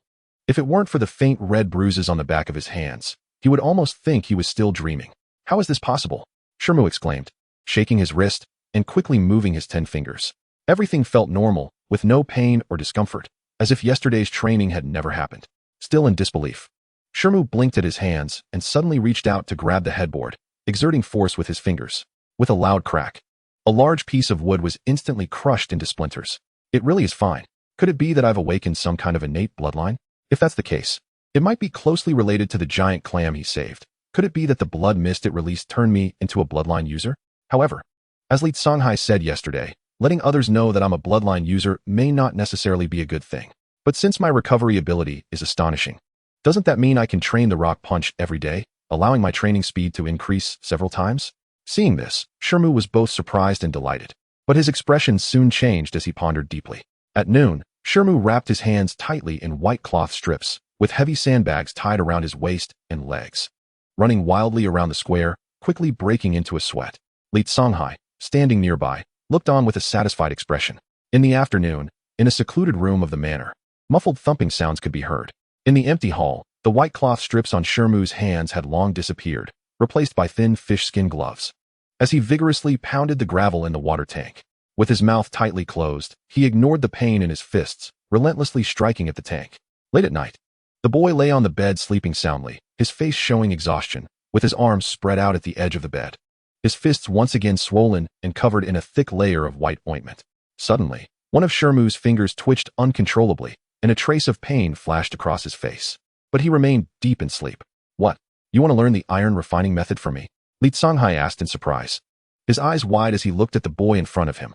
I did mention it before, but do you know that while the iron refining method is incredibly effective, it requires a massive amount of resources and is extremely dangerous during the training process, with a possibility of death? Li Songhai said solemnly. I've already explained the seriousness of it. If you insist on learning, I have no reason not to teach you. However, this method requires the assistance of others in the early stages of training, so you will have to come to the martial arts hall for your training. Is that okay? Shi Mu eagerly agreed. In the following time, Li Songhai instructed Shi Mu on some techniques for the rock punch before taking his leave. Xianxiaaudiobooks naturally did not dare to refuse and quickly went out with some silver. Chapter 8. Encountering a corpse in the ancient temple. Half a year later, on a remote mountain path outside Feng City, the sky opened up with a torrential downpour, and pea-sized raindrops pounded the ground. Thunder rumbled amidst the dark clouds, and flashes of lightning burst forth. A figure was sprinting through the heavy rain like a leopard, each step covering the distance of 5 or 6 normal steps, quickly climbing over a nearby small hill and disappearing into a dense forest beside it. Moments later, a cold light flickered around the figure. With a loud crash, several large trees suddenly fell apart and crashed down after the figure darted past. Just then, a massive lightning bolt illuminated the area, clearly revealing a person wearing a straw hat and a raincoat. This person vanished into the darkness as the trees swayed. An hour later, the door of a seemingly dilapidated mountain temple was forcefully pushed open with a loud bang, followed by heavy footsteps as a figure carrying a large object entered. Accompanied by the wind and rain, the two people gathered around a bonfire in the temple hall stared at the newcomer in shock. Wow, we have a guest. Did you use my firewood? The newcomer asked nonchalantly after throwing the object heavily to the ground and shaking off the rainwater from his raincoat. The two people in the hall were a man and a woman. The man was in his 40s, with a refined appearance but a face weathered by hardship. The woman was around 14 or 15, fair-skinned and exceptionally pretty, but with a noticeable blue birthmark on her forehead that marred her beauty. Oh, so the firewood in the temple belongs to you, young sir. I didn't know before and thought it was abandoned. Plus, my clothes were wet earlier. So I borrowed some with the young girl. But rest assured, I will compensate you for the firewood, the middle-aged man said as he stood up to apologize. But his gaze involuntarily flicked to the massive object thrown on the ground, showing a hint of fear. Since this firewood was chopped down, it is for use. So why talk about money? The figure stepped forward, revealing a young man with thick eyebrows and big eyes, carrying a single knife on his back. It was Shi Mu. The girl, dressed in a blue dress, stole a glance at Shi Mu, but remained silent, appearing quite demure. At this moment, Shi Mu took off the single knife from his back and removed his raincoat, revealing a thick black iron armor that covered his upper body completely, exposing only his neck and arms. Is that a black armor? The middle-aged man exclaimed in surprise upon seeing the half-armor on Shi Mu. Do you recognize this armor? Shi Mu asked, somewhat taken aback. This black armor weighs several hundred pounds. Anything heavier, I wouldn't be able to wear it. Shi Mu mumbled as he suddenly exerted force on one side of the black armor with his fingers. With a crack, the black armor split into two pieces and was casually thrown to the ground. With two loud thuds, the ground trembled slightly, and the middle-aged man's eyelids twitched. That weight must be over 500 or 600 pounds. Could this boy be some kind of human-shaped beast? Otherwise, how could he wear such a thing and still move freely? It seems the other party is young, but his physical strength is extraordinary. His body-refining technique must be impressive. Having freed himself from the constraints of the black armor, Shi Mu seemed to relax and casually picked up the single knife, swiftly chopping off the two front legs of a wild boar. Then, with a flick of his wrist, a chilling light surrounded one of the pig legs. And in the blink of an eye, he had stripped it of its skin. Next, the boy took out a small bottle from his pocket, poured some white powder onto the pig's leg, and then walked a few steps to the campfire, starting to roast it by himself. After a moment, a rich aroma of meat began to waft above the entire temple. The father and daughter, sitting across the campfire, had already taken out a package of dry food and were sharing it with each other. However, the girl, smelling the roasted meat, looked at the sizzling pig leg and couldn't help but swallow. But immediately realizing the inappropriateness of it, her face turned red, and she lowered her head. Seeing this, Shi Mu smiled slightly and suddenly handed over nearly half of the roasted pig leg to the other side. How can we accept this? We've already used your firewood. And if we share this roasted meat? The middle-aged man said with delight, but humbly accepted the roasted meat with both hands. The girl next to her father felt a bit embarrassed and playfully scolded him, saying, Father, what are you saying? Thank you, young master. She couldn't help but complain about her father and, after hesitating for a moment, shyly thanked Shi Mu. By the way, young master, we should be close to Feng City, right? My father and I came from Feng City to visit relatives, but unexpectedly encountered heavy rain on the way, got lost in the mountains, and accidentally stumbled upon this place. The middle-aged man, after tearing off a piece of roasted meat and handing it to his daughter, inquired about their location from Shi Mu. That's great. Xiaor, did you hear that? We can reach Feng City tomorrow, and you can soon become the daughter-in-law of the Wu family. The middle-aged man said excitedly to the girl. Father, you're talking nonsense. In our current situation, and with me looking this ugly, whether the family will accept this marriage is another matter. The girl felt extremely embarrassed when her father mentioned her marriage. My daughter is not ugly at all. In my eyes, she has always been clever and intelligent. Humph. As for why our family has fallen to this state, it has something to do with the Wu family. The middle-aged man dismissed his daughter's concerns. Xiaor, you don't need to worry. Your father and the Wu family will handle this matter when the time comes. Hearing this, Shi Mu's heart stirred. Wu family. Is it the Wu family in Feng City, which is only beneath the Jin family's influence? However, seeing that this father and daughter were frail, they likely weren't martial artists. While the middle-aged man and his daughter were speaking in low voices, Shi Mu silently continued roasting the meat. Suddenly, a piercing howl came from afar, followed by a rumbling sound that quickly approached, as if something huge was rushing toward the dilapidated temple. What is that? Could it be a wild beast from the mountains? The middle-aged man exclaimed in shock, immediately standing up and pulling out a gleaming short sword, panic-stricken as he positioned himself in front of the girl. However, judging by his trembling legs, he appeared to be powerless. Be careful, it's definitely not a wild beast, at least not one from this mountain. Otherwise, I would have never heard such a howl. Shi Mu said, jumping to grab his single knife by the campfire, his whole being exuding a murderous aura as he stared at the entrance.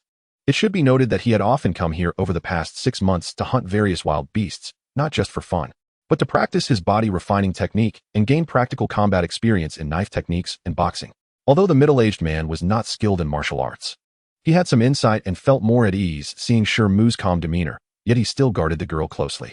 With a loud bang, the already dilapidated temple doors suddenly burst open from the outside, and amidst the flying splinters of wood, a dark, humanoid monster rushed into the main hall.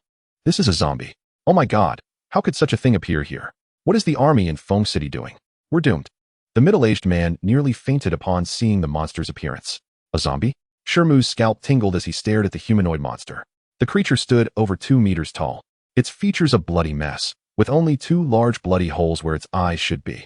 Its body was covered in coarse, black hair, with green liquid dripping from it, emitting a nauseating odor. Chapter 9, Slaying the Corpse. Just as Shi Mu was filled with astonishment, the humanoid monster let out a low growl and lunged straight at Shi Mu. Taking a deep breath, Shi Mu cast aside all chaotic thoughts and dashed forward, shaking his wrist as the single knife transformed into a sweeping shadow. With several loud thuds, the single knife sliced through the monster's chest 4 or 5 times. But it felt like cutting into dry wood, leaving only shallow wounds with faint green blood seeping out, causing no significant damage.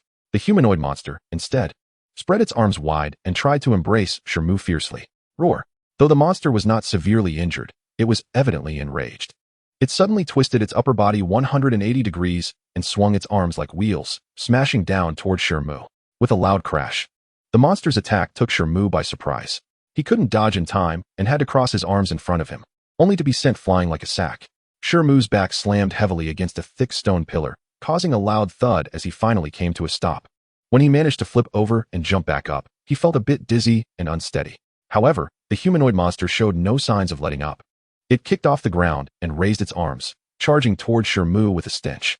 Shi Mu growled and, instead of dodging, shook his wrist again, causing the single knife to suddenly transform into 6 knife shadows that struck down. With a muffled thud, the boy's fingers felt hot, and the single knife flew out of his hand, shooting upward and deeply embedding itself into the main hall's beam, causing Shi Mu to stagger backward. Young master, the head of the zombie is its weak point. Quickly attack there. The middle-aged man, realizing this, shouted in a panic. His shout immediately attracted the monster's attention. It recognized that Shi Mu was not easy to deal with, but in its rage, it turned without a second thought and lunged toward the campfire. No. Seeing this, the middle-aged man was terrified, but with his daughter behind him, even if he wanted to evade, there was no time. He could only grit his teeth and throw the short sword at the zombie, then turn around to tightly hold his daughter. He actually used his body to protect her behind him. Puff! With a swift motion of one arm, the monster swatted aside the short sword, while its other claw, sharp as a beast's, easily tore through the man's clothing on his back and plunged in deeply. The man let out a loud cry as blood gushed out. Ah! The girl, held by her father, turned pale and screamed. At that moment, an incredible scene unfolded. The humanoid monster, which had its foul mouth open and was about to bite the man's neck, trembled and let out a shriek upon hearing the girl's scream. It pulled its arms out from the man's back, clutching its head and staggering back, showing a painful expression.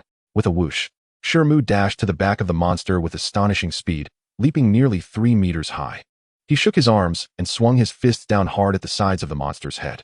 With a loud bang, his fists struck like iron hammers, generating a thunderous sound, and the monster's head exploded like a watermelon, with countless green blood splattering out. Shi Mu stomped hard on the ground, propelling himself several steps back to avoid being splashed with green blood. The headless corpse of the monster swayed a couple of times before crashing heavily to the ground. Shi Mu steadied himself with clenched fists, taking a deep breath, but his face couldn't help but turn slightly pale. The earlier confrontation lasted only a moment, but this zombie was terrifying and far beyond the beasts he had killed before. If it hadn't been for the sudden disturbance caused by the girl's scream, he would never have landed such a decisive blow. Of course, this was also related to his immense strength and the fact that he had nearly mastered the shattered stone fist. Otherwise, even if the monster's head was its weak point, an ordinary martial artist would not have been able to inflict serious damage with bare hands. Father! At that moment, a heart-wrenching voice came from the girl on the other side.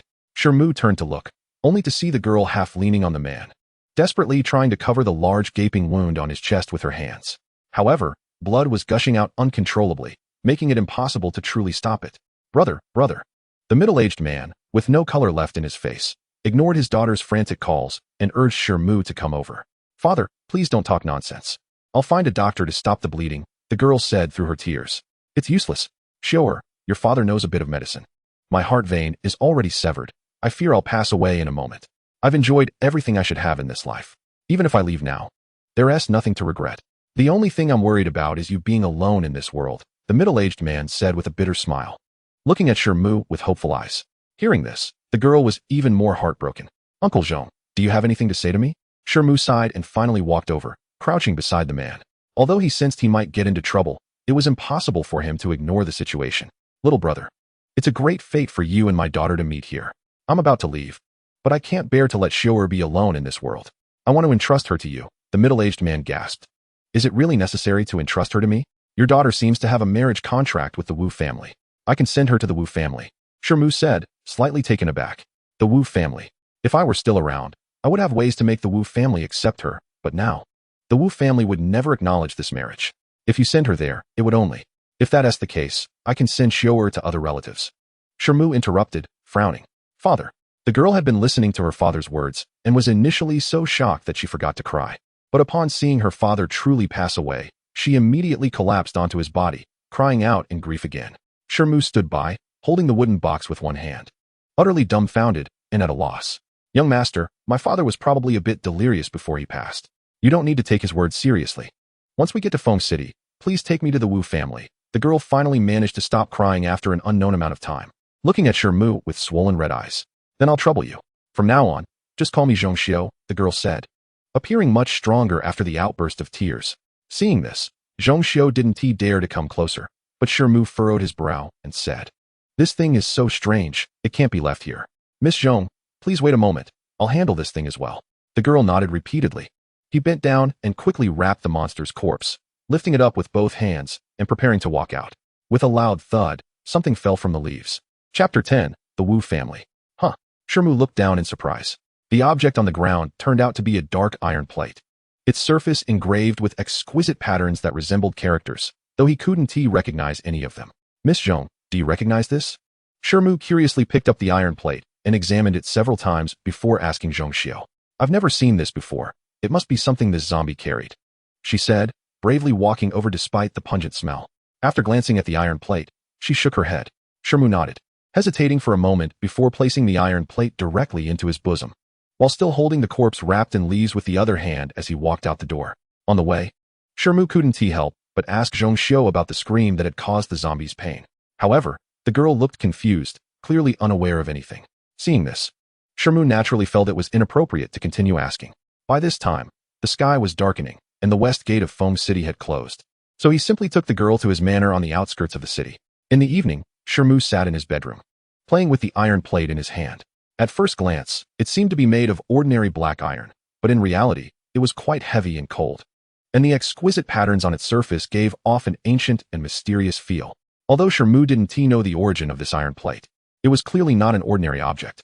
After examining it for a while without further discoveries, he put it away and took out the wooden box that the middle-aged man, Zhong Ming, had forcefully given him before he died.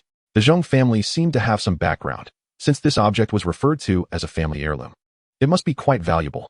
When he opened the box, he found a thick, yellowed tome inside, with the words Zhong Gong's secret manual written in red on the cover.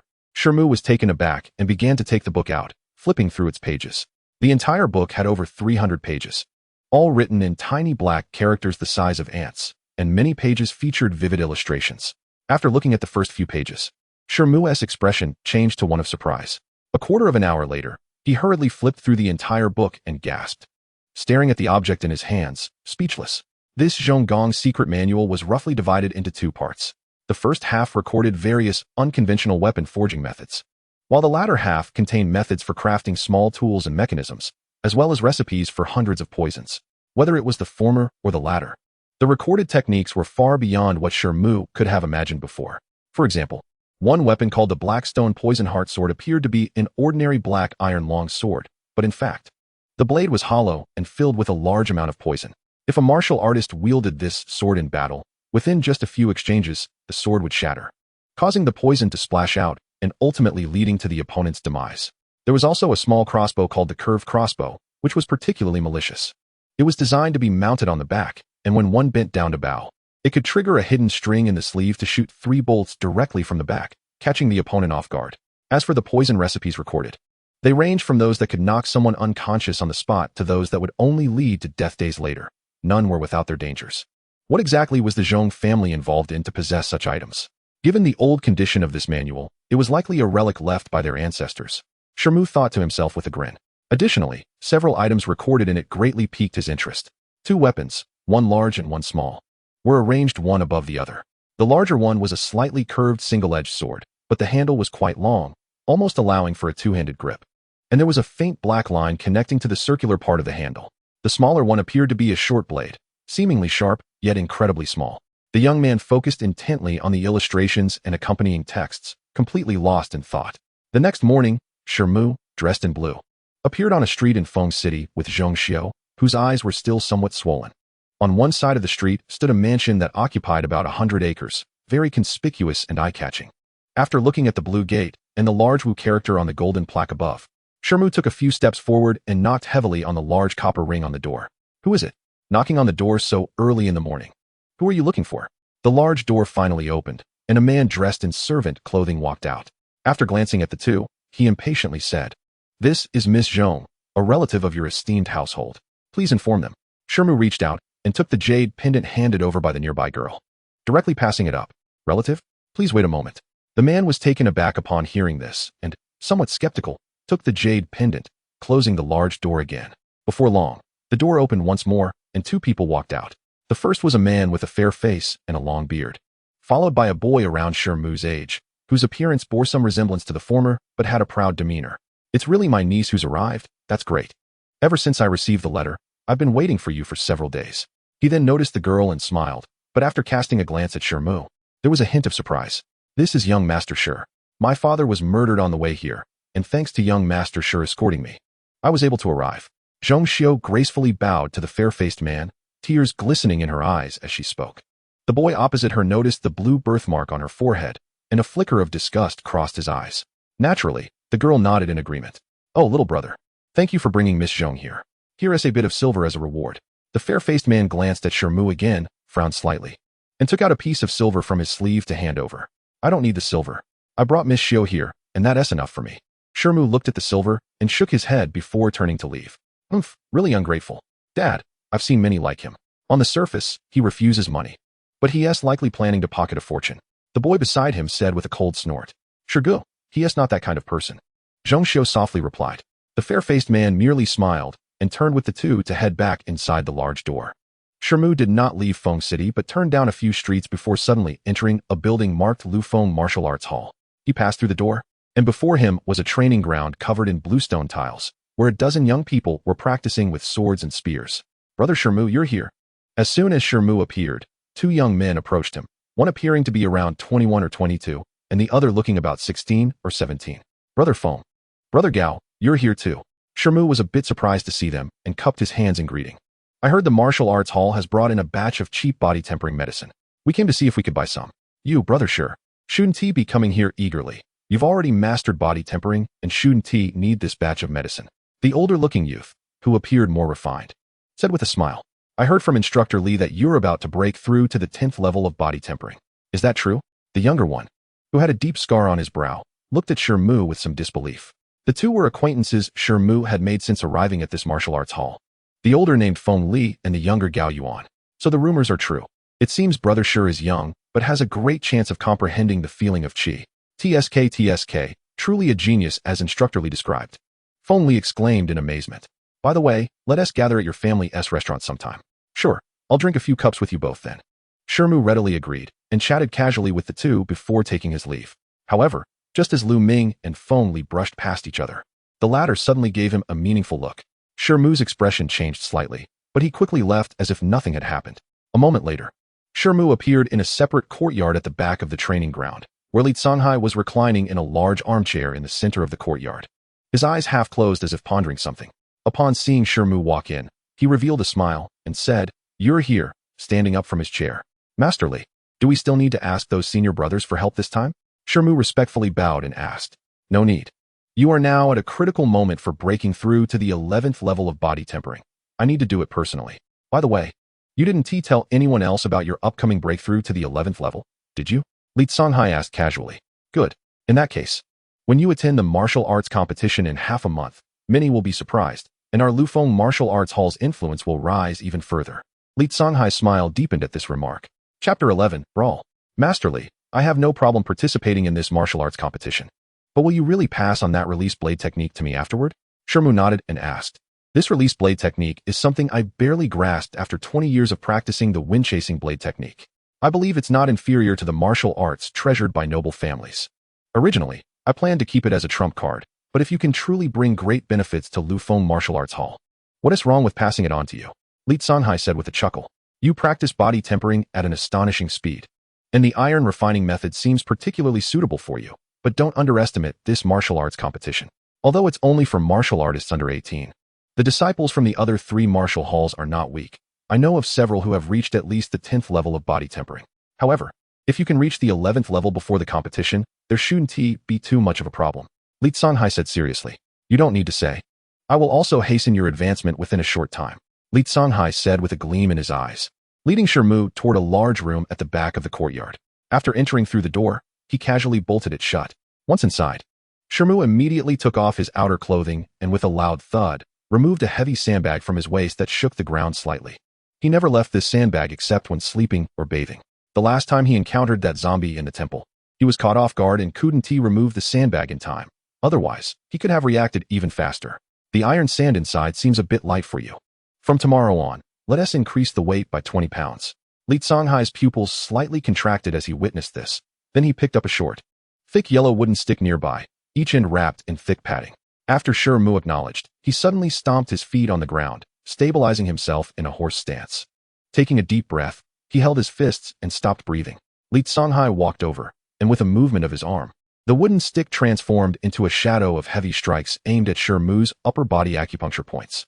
After a stick of incense worth of time, Shi Mu walked out of the large room, fully dressed, but his usually nimble steps were noticeably unsteady, and he left the courtyard with a grimace.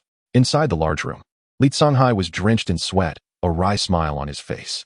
Li Songhai unknowingly fell into contemplation. Shi Mu left the martial arts hall and walked down a street to a small courtyard made up of 3 houses, boldly pushing the door open. This somewhat secluded residence was his temporary lodging in the city. Before long, a strong herbal smell began to fill one of the rooms, with steam billowing out of the window. Ah, so comfortable. Shi Mu lay naked in a large wooden basin filled with steaming hot water, with some herbal medicines floating on the surface. His upper body above the water was covered in bruises, yet he wore a content expression, soon drifting off to sleep with a slight snore in the basin. Uncertain how long later, when Shi Mu slowly opened his eyes, the medicinal water in the basin had turned cold, and the sky outside the window had noticeably darkened. Shi Mu stood up, examined his body, and found that the once shocking bruises on his skin had faded to almost nothing. The special medicinal bath at the Flowing Wind Martial Arts Hall is really quite good. Combined with his extraordinary recovery ability, it's simply a perfect match. Otherwise, after enduring inhuman training for the past 6 months, he wouldn't have been able to hold on. After all, not everyone can withstand being beaten with sticks every few days, and then have to run wildly through the mountains at night while carrying heavy iron sandbags, yet still remain unscathed. After 6 months of hard training, Shi Mu's height has increased significantly. At this moment, apart from a hint of youthful innocence on his face, he looks almost indistinguishable from an adult in terms of speech and physique. He casually dried himself with a towel next to the wooden basin, then put on the clothes and sandbags on the ground before leaving the room. Half an hour later, Shi Mu arrived on a street in the north part of the city. After a quick glance around, he entered an inconspicuous small house where 2 men were sitting at a square table waiting for him. It was Feng Li and Gao Yuan. Brother Shi, you finally made it. Feng Li exclaimed with a joyful expression as he got up from his chair. Gao Yuan also stood up to greet him with great delight. Since Brother Feng gave me the signal, it seems there's business to take care of for my little brother again, Shi Mu said with a slight smile. Brother Shi isn't mistaken. This time we might need your help again. Our opponent is the Chaos Water Gang near Huantian. We, the Black Fox Society, have already arranged to meet them here at the 3rd watch tonight to decide the territorial ownership of 5 streets near the North City Temple. However, I've received news that the Chaos Water Gang has also invited several skilled fighters to assist them, so Brother Shi, be careful when the time comes, Feng Li said cautiously. Skilled fighters? They won't have acquired martial artists, will they? Shi Mu asked, his eyes flashing. Don't worry, small gangs like us, the Black Fox Society and the Chaos Water Gang, can't afford to hire martial artists. At most, They can only invite some skilled disciples from other martial arts halls. Since Brother Shi has helped us several times before, our strength has increased significantly, and the Chaos Water Gang won't act out of desperation this time. Gao Yuan replied with a dismissive shrug. That is true. Although there are no formal restrictions, conflicts between small gangs like us Wu and Ti attract the attention of martial artists. Besides, even if the Chaos Water Gang did know of a martial artist, they couldn't afford to pay for their assistance. The cost of a martial artist's intervention would bankrupt them, Feng Li added with a smile. All right, it's settled then. Your items are already prepared.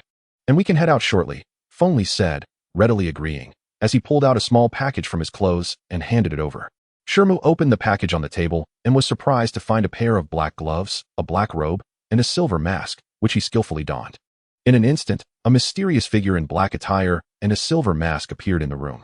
Every time I see Brother Shi dressed like this, it reminds me that our second brother never really passed away, Gao Yuan said, looking at Shi Mu's outfit with a complicated expression.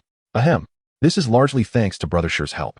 Ever since our second brother's unfortunate demise, without Brother Shi stepping in to take on his fearsome identity and repeatedly defeating strong enemies, the Black Fox Society wouldn't have been able to expand its influence in these past 6 months, let alone maintain our original territory. Besides us brothers, no one else knows that our top fighter in the Black Fox Society has already been replaced, Feng Li sighed. I'm just doing this for the money. With your compensation, I can continue my medicinal baths, Shi Mu replied, his voice low and distinctly different from his usual tone.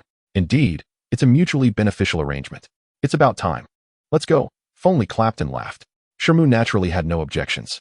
Thus, the three left the house and quickly disappeared into the dimly lit end of the street. On a particularly remote and dilapidated street in Feng City, 2 groups of men in distinct uniforms were fiercely brawling. One side consisted of around 40 men in black, while Feng Li, Shi Mu, and Gao Yuan stood at the back, arms crossed, watching the fight. The other side had a larger number of men dressed in blue, belonging to the well-known Chaos Water Gang, with 5 more standing behind them, motionless. In a short time, the outnumbered Black Fox Society members found themselves at a disadvantage, with many sustaining injuries and having to withdraw from the fight. Brother Shi, let us intervene, Feng Li said with a grim expression upon seeing this.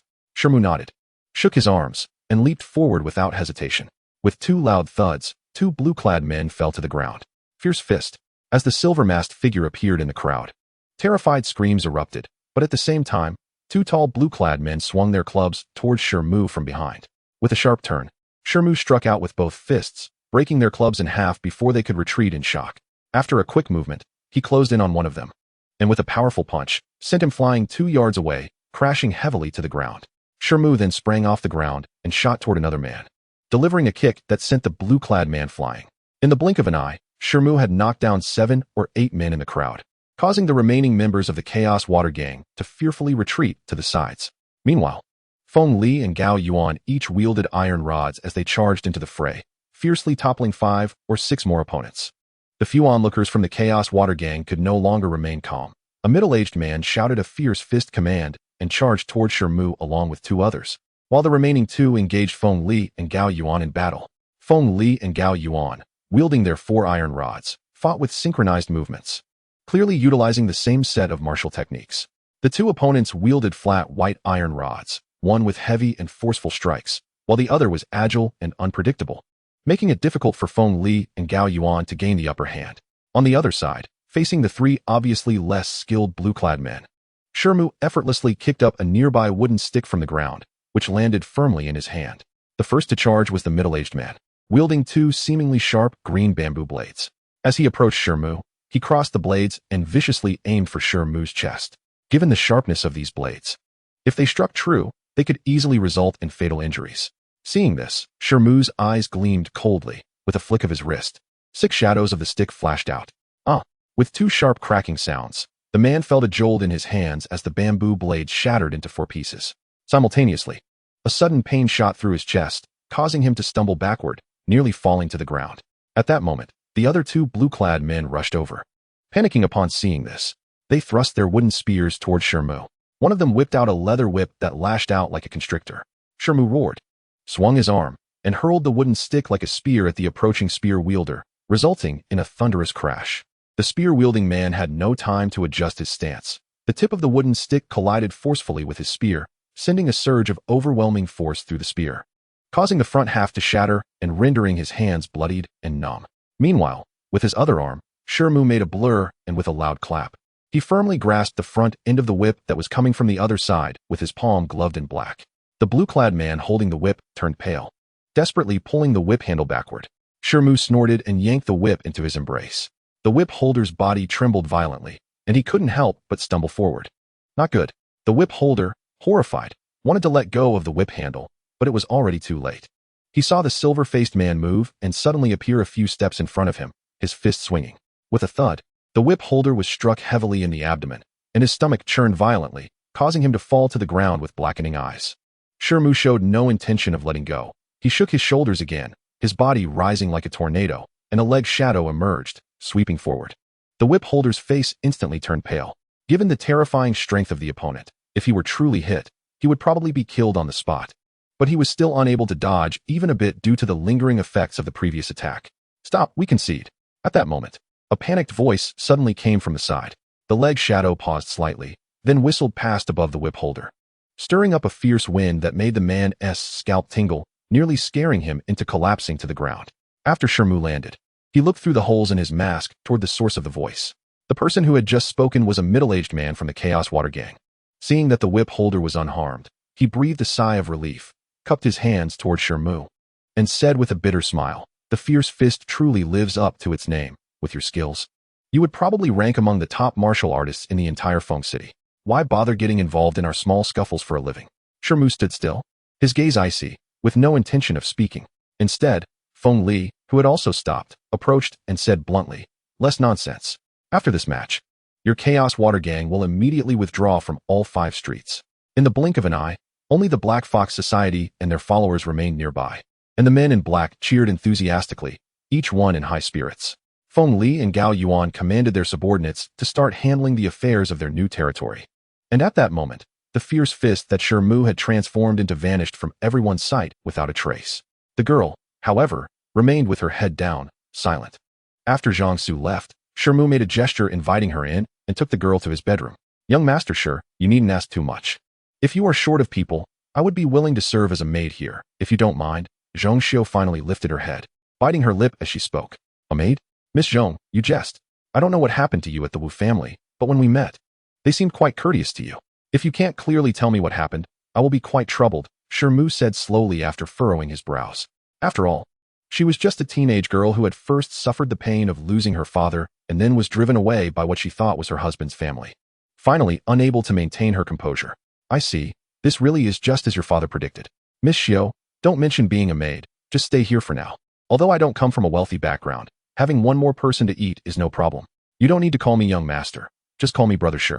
If one day you want to leave, just let me know," Shi Mu said, looking at the slight stubborn expression on the girl's face, which unconsciously reminded him of a dear relative. Something deep within him was touched, and he made a decision. "Thank you, Brother Shi," the girl exclaimed in surprise and joy, bowing deeply to Shi Mu, expressing her immense gratitude. In the following time, Shi Mu called Xianxiu in again and arranged a clean, independent room for Xianxiu. Meanwhile, at the Wu family's mansion in Feng City, several members of the Wu family, including the white-faced man, were discussing a matter related to Xianxiu in the hall. "Second brother, are you sure that Zhongming didn't tell his daughter about this? If there's a mistake, our Wu family could suffer greatly," an elder in his 50s, who resembled the white-faced man but with a more imposing presence, asked solemnly. He was the current head of the Wu family, Wu Liang, the eldest of the 3 Wu brothers, and the only one who had reached the perfected stage of martial arts. "Indeed, uncle. I don't want to marry such an ugly girl. What I like is that arrogant young man next to Jin family's Jin Yuzhen." A young man with a reluctant expression interjected. "Shut up, Huar, is this a place for you to speak?" The white-faced man scolded with a darkened expression. The arrogant young man could only sulk and remain silent. "Huar, this isn't about whether you like her or not. Although the girl doesn't have the bloodline, if she becomes a daughter-in-law of the Wu family, our descendants might have a chance to become bloodline warriors. For this reason alone, I don't think second brother should allow Xianxiu to leave," Wu Liang said unhurriedly. "If Huar finds this girl ugly, my brother Wu Sun wouldn't mind taking her in." "There's no need to chase her away," said Wu Tong, the third brother of the Wu family, a younger man dressed in brocade. "Wu Sun is naturally simple-minded and physically impaired. Although Xianxiu may seem ugly, she is proud and surely wouldn't be willing to." The white-faced man shook his head. "Unwilling? Hee. Since this girl has come to our Wu family, can she still have her way? If you leave her to me, I will naturally make her obedient." Wu Tong sneered. "Do you think I haven't thought about using force? But at that time, Xianxia wasn't alone when she came to our Wu family. There was another person who brought her here. Afterwards, I had someone inquire, and this person is young but has some connections with the Jin family, the white-faced man sighed. What? Connected to the Jin family? If that's the case, then let this matter rest. There's no need to pay attention to this girl. If this matter comes to light, and we provoke the Jin family, we might not even be able to keep that thing safe. As for the fact that the Zhong family once had bloodline warriors, that was merely something the Zhong family claimed. Who knows if it's true or just a facade? Even if it is true, everyone knows that the descendants of bloodline warriors have a slightly higher chance of inheriting the same bloodline. But it requires special secret methods and precious medicines to stimulate that possibility. In comparison, that thing is far more important and practical for our Wu family. The head of the Wu family was initially shocked, and then immediately changed his attitude and made a new decision. The white-faced man naturally had no objections. Although the brocade-clad man was somewhat reluctant, he nodded as well. The group then discussed some other matters before leaving the meeting hall. Oh, you mentioned that boy named Shi Mu. He actually has no direct blood relationship with the Jin family. He's merely a distant relative. However, his nominal mother is quite a formidable character, and it's best not to provoke her if possible. Nominal mother? The arrogant young man was somewhat confused. Yes, that would be Jin Zhan. Her name is just one word different from the Jin family girl you like, but she is her aunt, and their power is worlds apart. Although few outsiders know her, she is in charge of all the medicinal business for the Jin family, holding significant power within the family. So, Huar, are you very concerned about Shi Mu? Hee, foolish son, it seems you've forgotten what I taught you before. Didn't you make many connections with the Jin family's children to pursue Jin Yuzhen? Although our Wu family is inconvenient to act against this kid. If it's the Jin family's own people who take action, then it naturally has nothing to do with our Wu family. The white-clothed young man was momentarily taken aback, then pointed at them with a face full of indulgence. Thank you, father, I know what to do now. Upon hearing this, Wu Hua's spirits lifted immediately. You two were actually defeated by a member of a small gang in just a few moves, in a martial arts arena covering several acres. A young man in white stared coldly at two young men in their 20s before him. One of them held a gun in one hand, while the other had a whip wrapped around his waist. Although they were dressed in blue clothes, they were indeed the two experts from the Chaos Water Gang who had been instantly defeated by Shi Mu in the recent battle against the Black Fox Society. At this moment, they were sweating profusely and seemed to be quite fearful of the young man in front of them. Wang Shidi, how do you know about this? The gun-wielding youth stammered. Of course not. We simply lost too badly this time. We originally planned to learn martial arts properly from a few instructors before challenging that fierce fist again, the other young man with the whip said, wiping the cold sweat from his forehead, thinking quickly. Oh, so you really did lose to that person in a very short time. Tell me about the situation at that time, the young man in white said, revealing a hint of interest. Yes, Wang Shidi, it was like this. The one who first fought with the fierce fist was not us, but the leader of the Chaos Water Gang. He was like someone who had received a great amnesty, and hurriedly began to recount. The youth began to narrate. In the end, at a critical moment, it was still the leader you who admitted defeat, which allowed me to escape a calamity. Otherwise, if that leg had kicked me properly, I probably wouldn't have been able to stand up again. This fierce fist can shatter your wooden spear with a single throw of a wooden stick, and then pull Li Shixiang over with a single tug. It seems he has either cultivated the body tempering technique to above the 10th level or possesses innate divine strength. No wonder you two are simply no match for him. The white-clothed young man said, his expression softening a bit after listening. Yes, little Shidi. The fierce fist has always hidden his true appearance. He became the #1 expert in the Black Fox Society as soon as he debuted, with many records of defeating strong enemies. However, in the past 6 months, he seems to have become even more formidable. Just recently, even Feng Jun from the renowned Tianlu Martial Arts School was beaten into bed with 7 or 8 broken ribs in a one-on-one situation, and he is still recuperating. Li Shixiang quickly added, following the young man's words. Feng Jun was also defeated by the fierce fist, although he narrowly missed being recruited by the Kaiyuan Martial Academy back then. He has now cultivated the body tempering technique to the 10th level and practices a very domineering external hard skill, the iron body technique. In this situation, being injured and bedridden after a hard clash makes me even more interested in this elusive fellow, the young man in white said with a smile instead of anger. Wang Shidi, do you mean? The two men exchanged glances, and one of them cautiously asked. Good, we will definitely do our best to lure this person out. The gun-wielding youth hesitated a bit, but Li Shixiang agreed without hesitation. Only then did the young man in white leave satisfactorily. Li Shixiang, are we really going to invite that fierce fist? The gun-wielding youth complained to his companion after the young man had walked far away. You know Wang Shidi's temper. If we don't agree, he might really turn against us and beat us up, Li Shixiang said with a sly look. Forget it. We'll just ask someone to send a message to the Chaos Water Gang. As for whether that fierce fist agrees or not, it's not our concern. Yes, I was really foolish. If that fierce fist doesn't agree, Wang Shidi will definitely go find the Chaos Water Gang himself, which will help us take revenge. The gun-wielding youth realized. That's right. The Liao fire gun technique is a powerful acquired martial skill that can be executed even at the martial apprentice level. That fierce fist definitely won't be able to withstand it, Li Shixiang said with a cold smile. The two of them then left the Martial Arts Academy in high spirits. Shi Mu naturally had no idea that his alter ego, the fierce fist, had attracted attention again. However, even if he did receive related news, he probably wouldn't take it too seriously. After all, such incidents had happened several times since he donned the silver mask 6 months ago. The Feng Jun from Tianlu Martial Arts School was instigated by a small force to challenge him, and he had ruthlessly shattered Feng Jun's protective hard skill with his stone-shattering fist, leaving him bedridden for more than half a month. As for the reason behind his transformation into the fierce fist, it was quite simple. When he had just arrived at the Lu Feng Martial Academy, he was inadvertently spotted by Feng Li and Gao Yuan, who were also training in the academy, as he had nearly perfected the stone-shattering fist.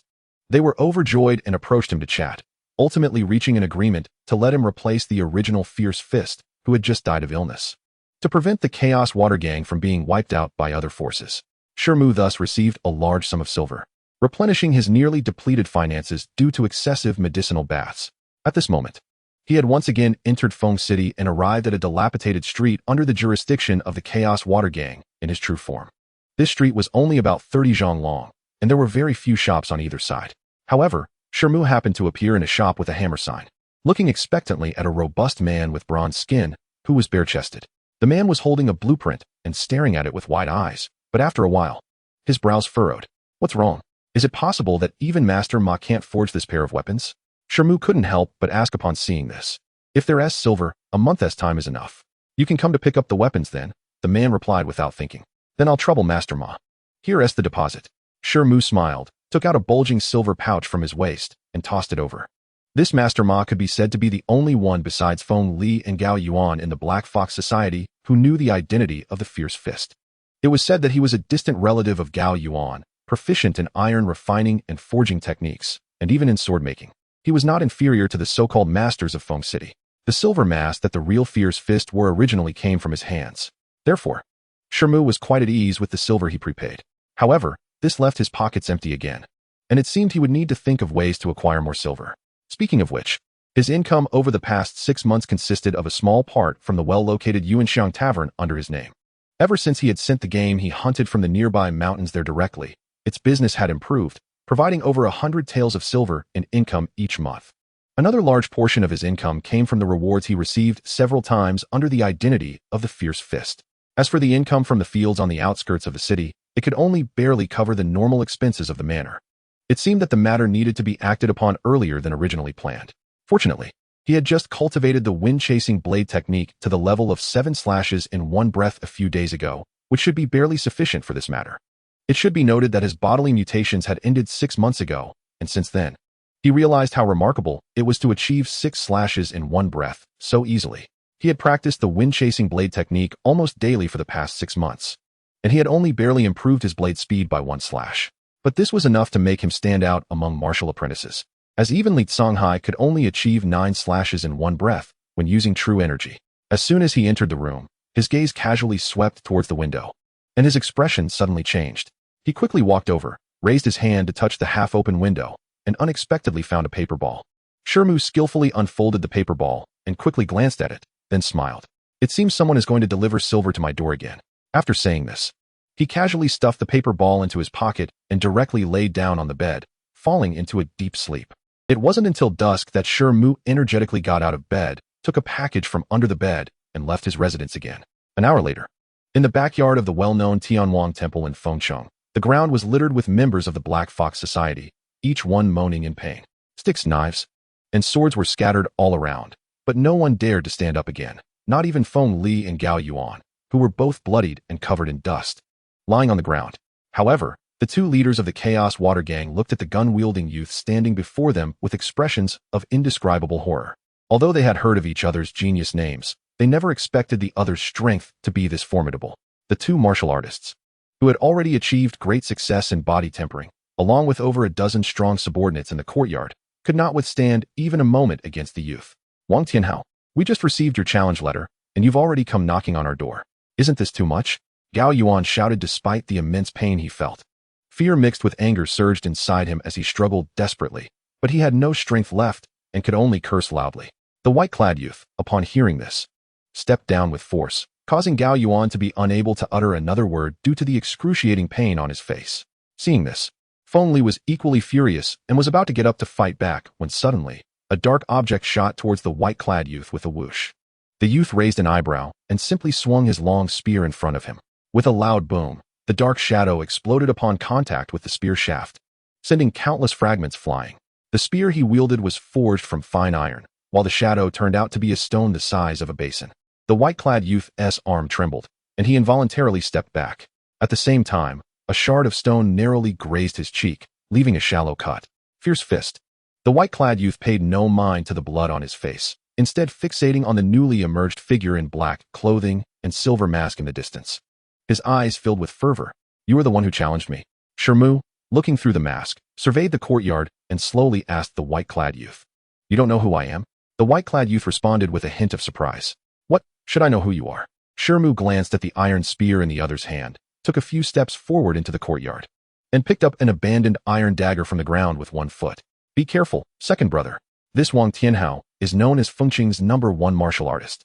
A descendant of the bloodline Wang family, Feng Li shouted a warning. Fengqing's #1 martial artist. The bloodline Wang family. Upon hearing this, Shi Mu's pupils involuntarily constricted. Haha, the title of #1 martial artist is not self-proclaimed. All who were unconvinced have been beaten into submission by me. As for the bloodline Wang family, although I am a member of the Wang family, I have yet to activate my bloodline and become a true bloodline martial artist, the white-clad youth said with a sneer. Since you have such a reputation, why are you making trouble for our small gang? Shi Mu asked, genuinely solemn. Haha, challenging the strong. Is there a need for a reason? Since you've come, I naturally won't waste time on these useless people. First, take a strike from my spear. Wang Tianhao laughed heartily and suddenly lunged forward, gripping the spear tightly and thrusting it straight at Shi Mu. Shi Mu felt a blur before his eyes as 5 gleaming spearheads appeared before him, stabbing fiercely at his chest. He snorted, moved his arm, and the iron dagger in his hand blurred, transforming into 5 black knife shadows that directly slashed out. With several puncturing sounds, the 5 spearheads and knife shadows disintegrated upon contact. But at that moment, a cold light flashed, and the 6th spearhead suddenly appeared, darting towards Shi Mu's face like a venomous snake. The speed and angle of this attack took Shi Mu by surprise, and he realized he could not block it with the iron dagger in time.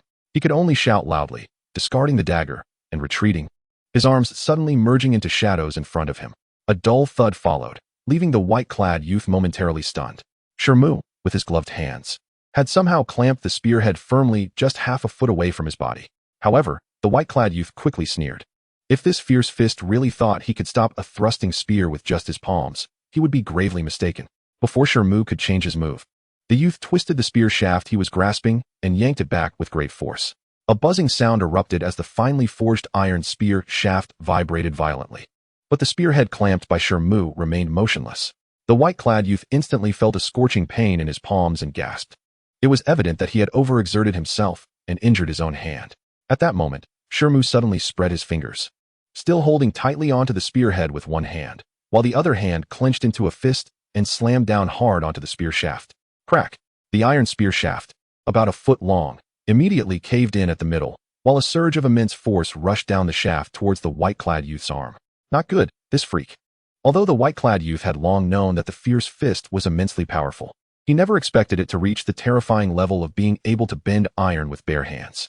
He cursed and stomped his foot against the ground, hastily letting go of half the spear shaft and shooting backward. Boom! The spear shaft slammed forcefully into the ground, creating a hole the size of a basin. Before rebounding back up, the white-clad youth, now steadied, watched the scene unfold, his face turning extremely ugly. With a loud bang, Shi Mu tossed aside the now bent iron spear, resembling a giant bow, and strode towards his opponent. You say to fight, then fight. To stop, then stop. Where in the world does such good fortune exist?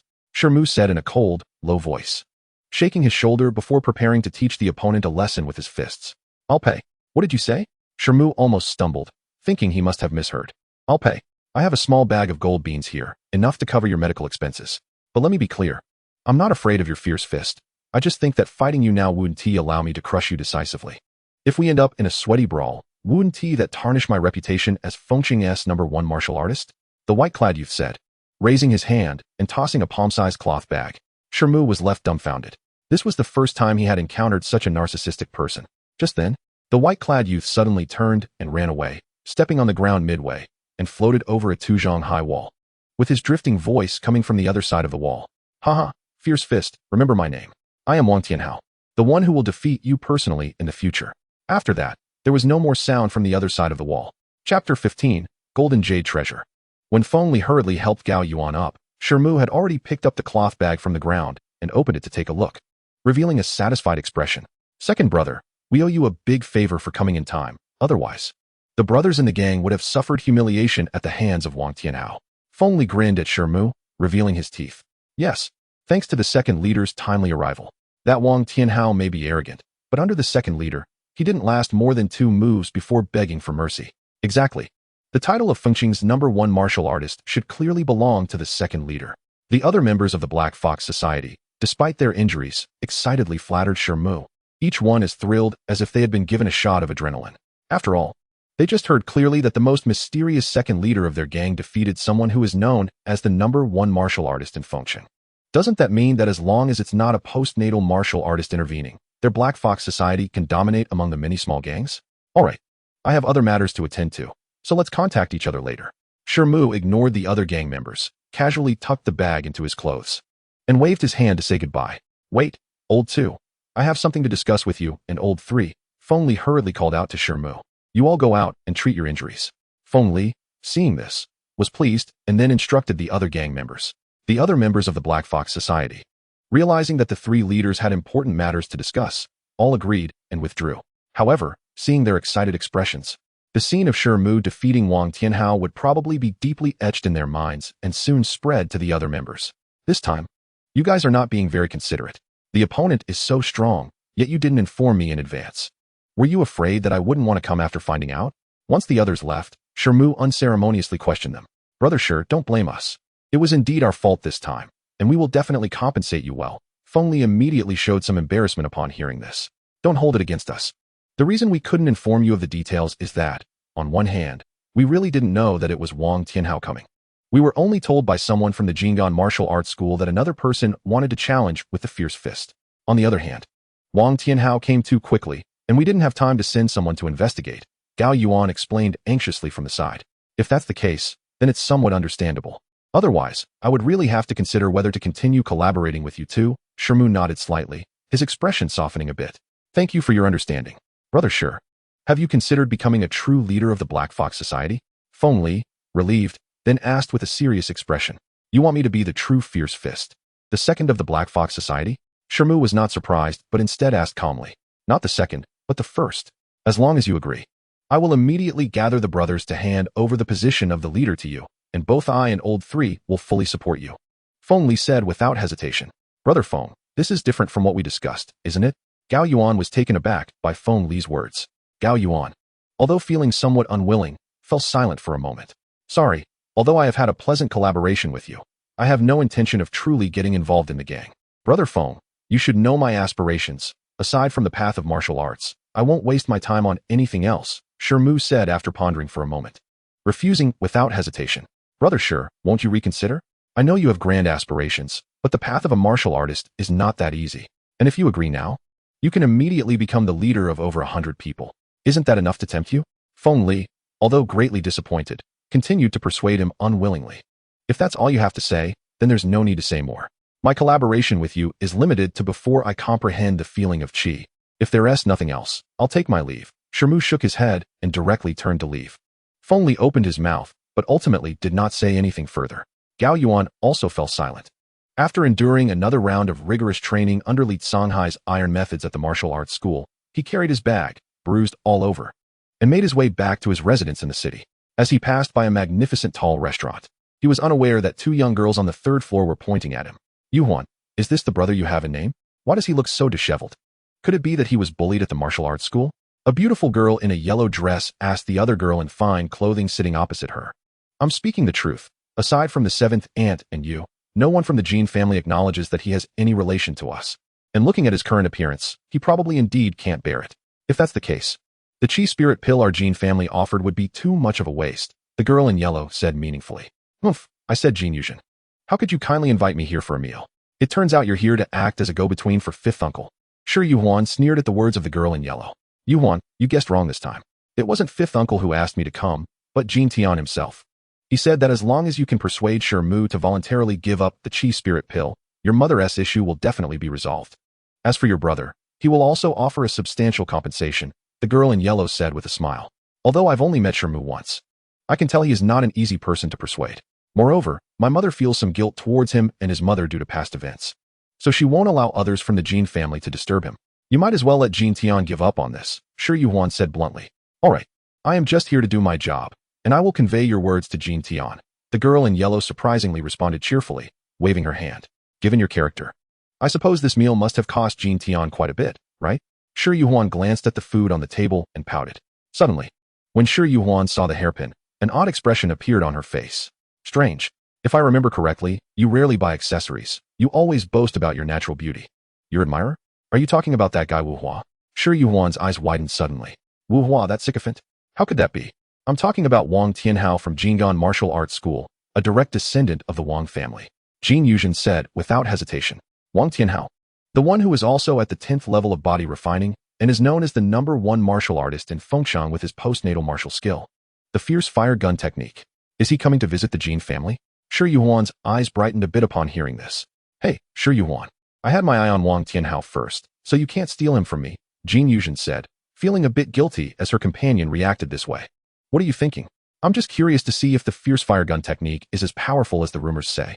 Besides, his current fame is only because the disciples of several major families in Fengcity have not stepped forward to challenge him. Otherwise, how could he easily attain the title of #1 martial artist?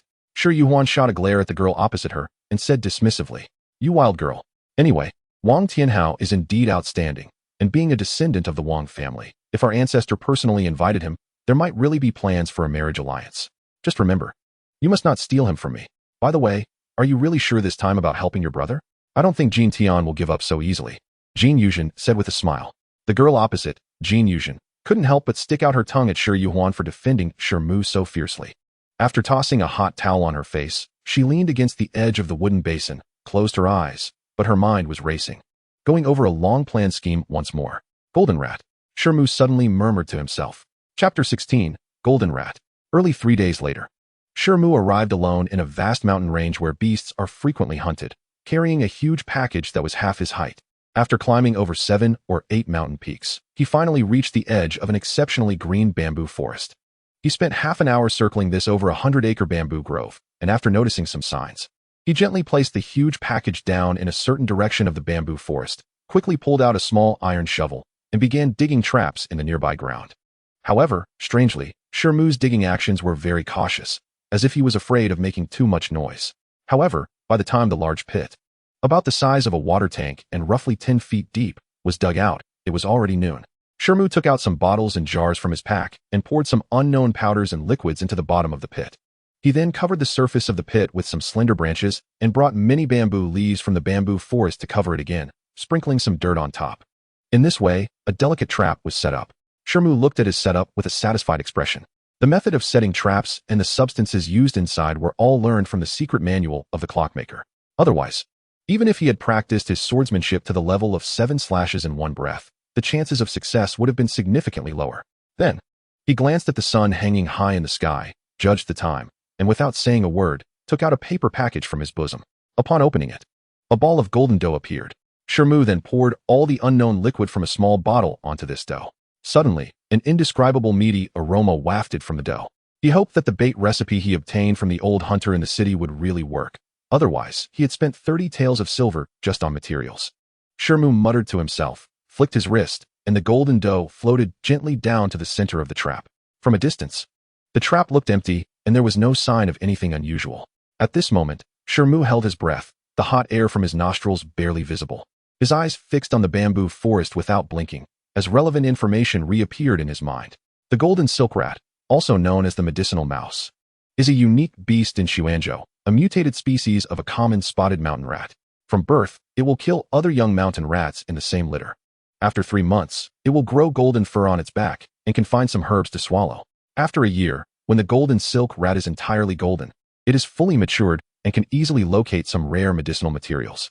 Therefore, if this rat is tamed, it is equivalent to having a natural herbalist, which is often valued in the market but rarely available, usually fetching tens of thousands of taels of silver.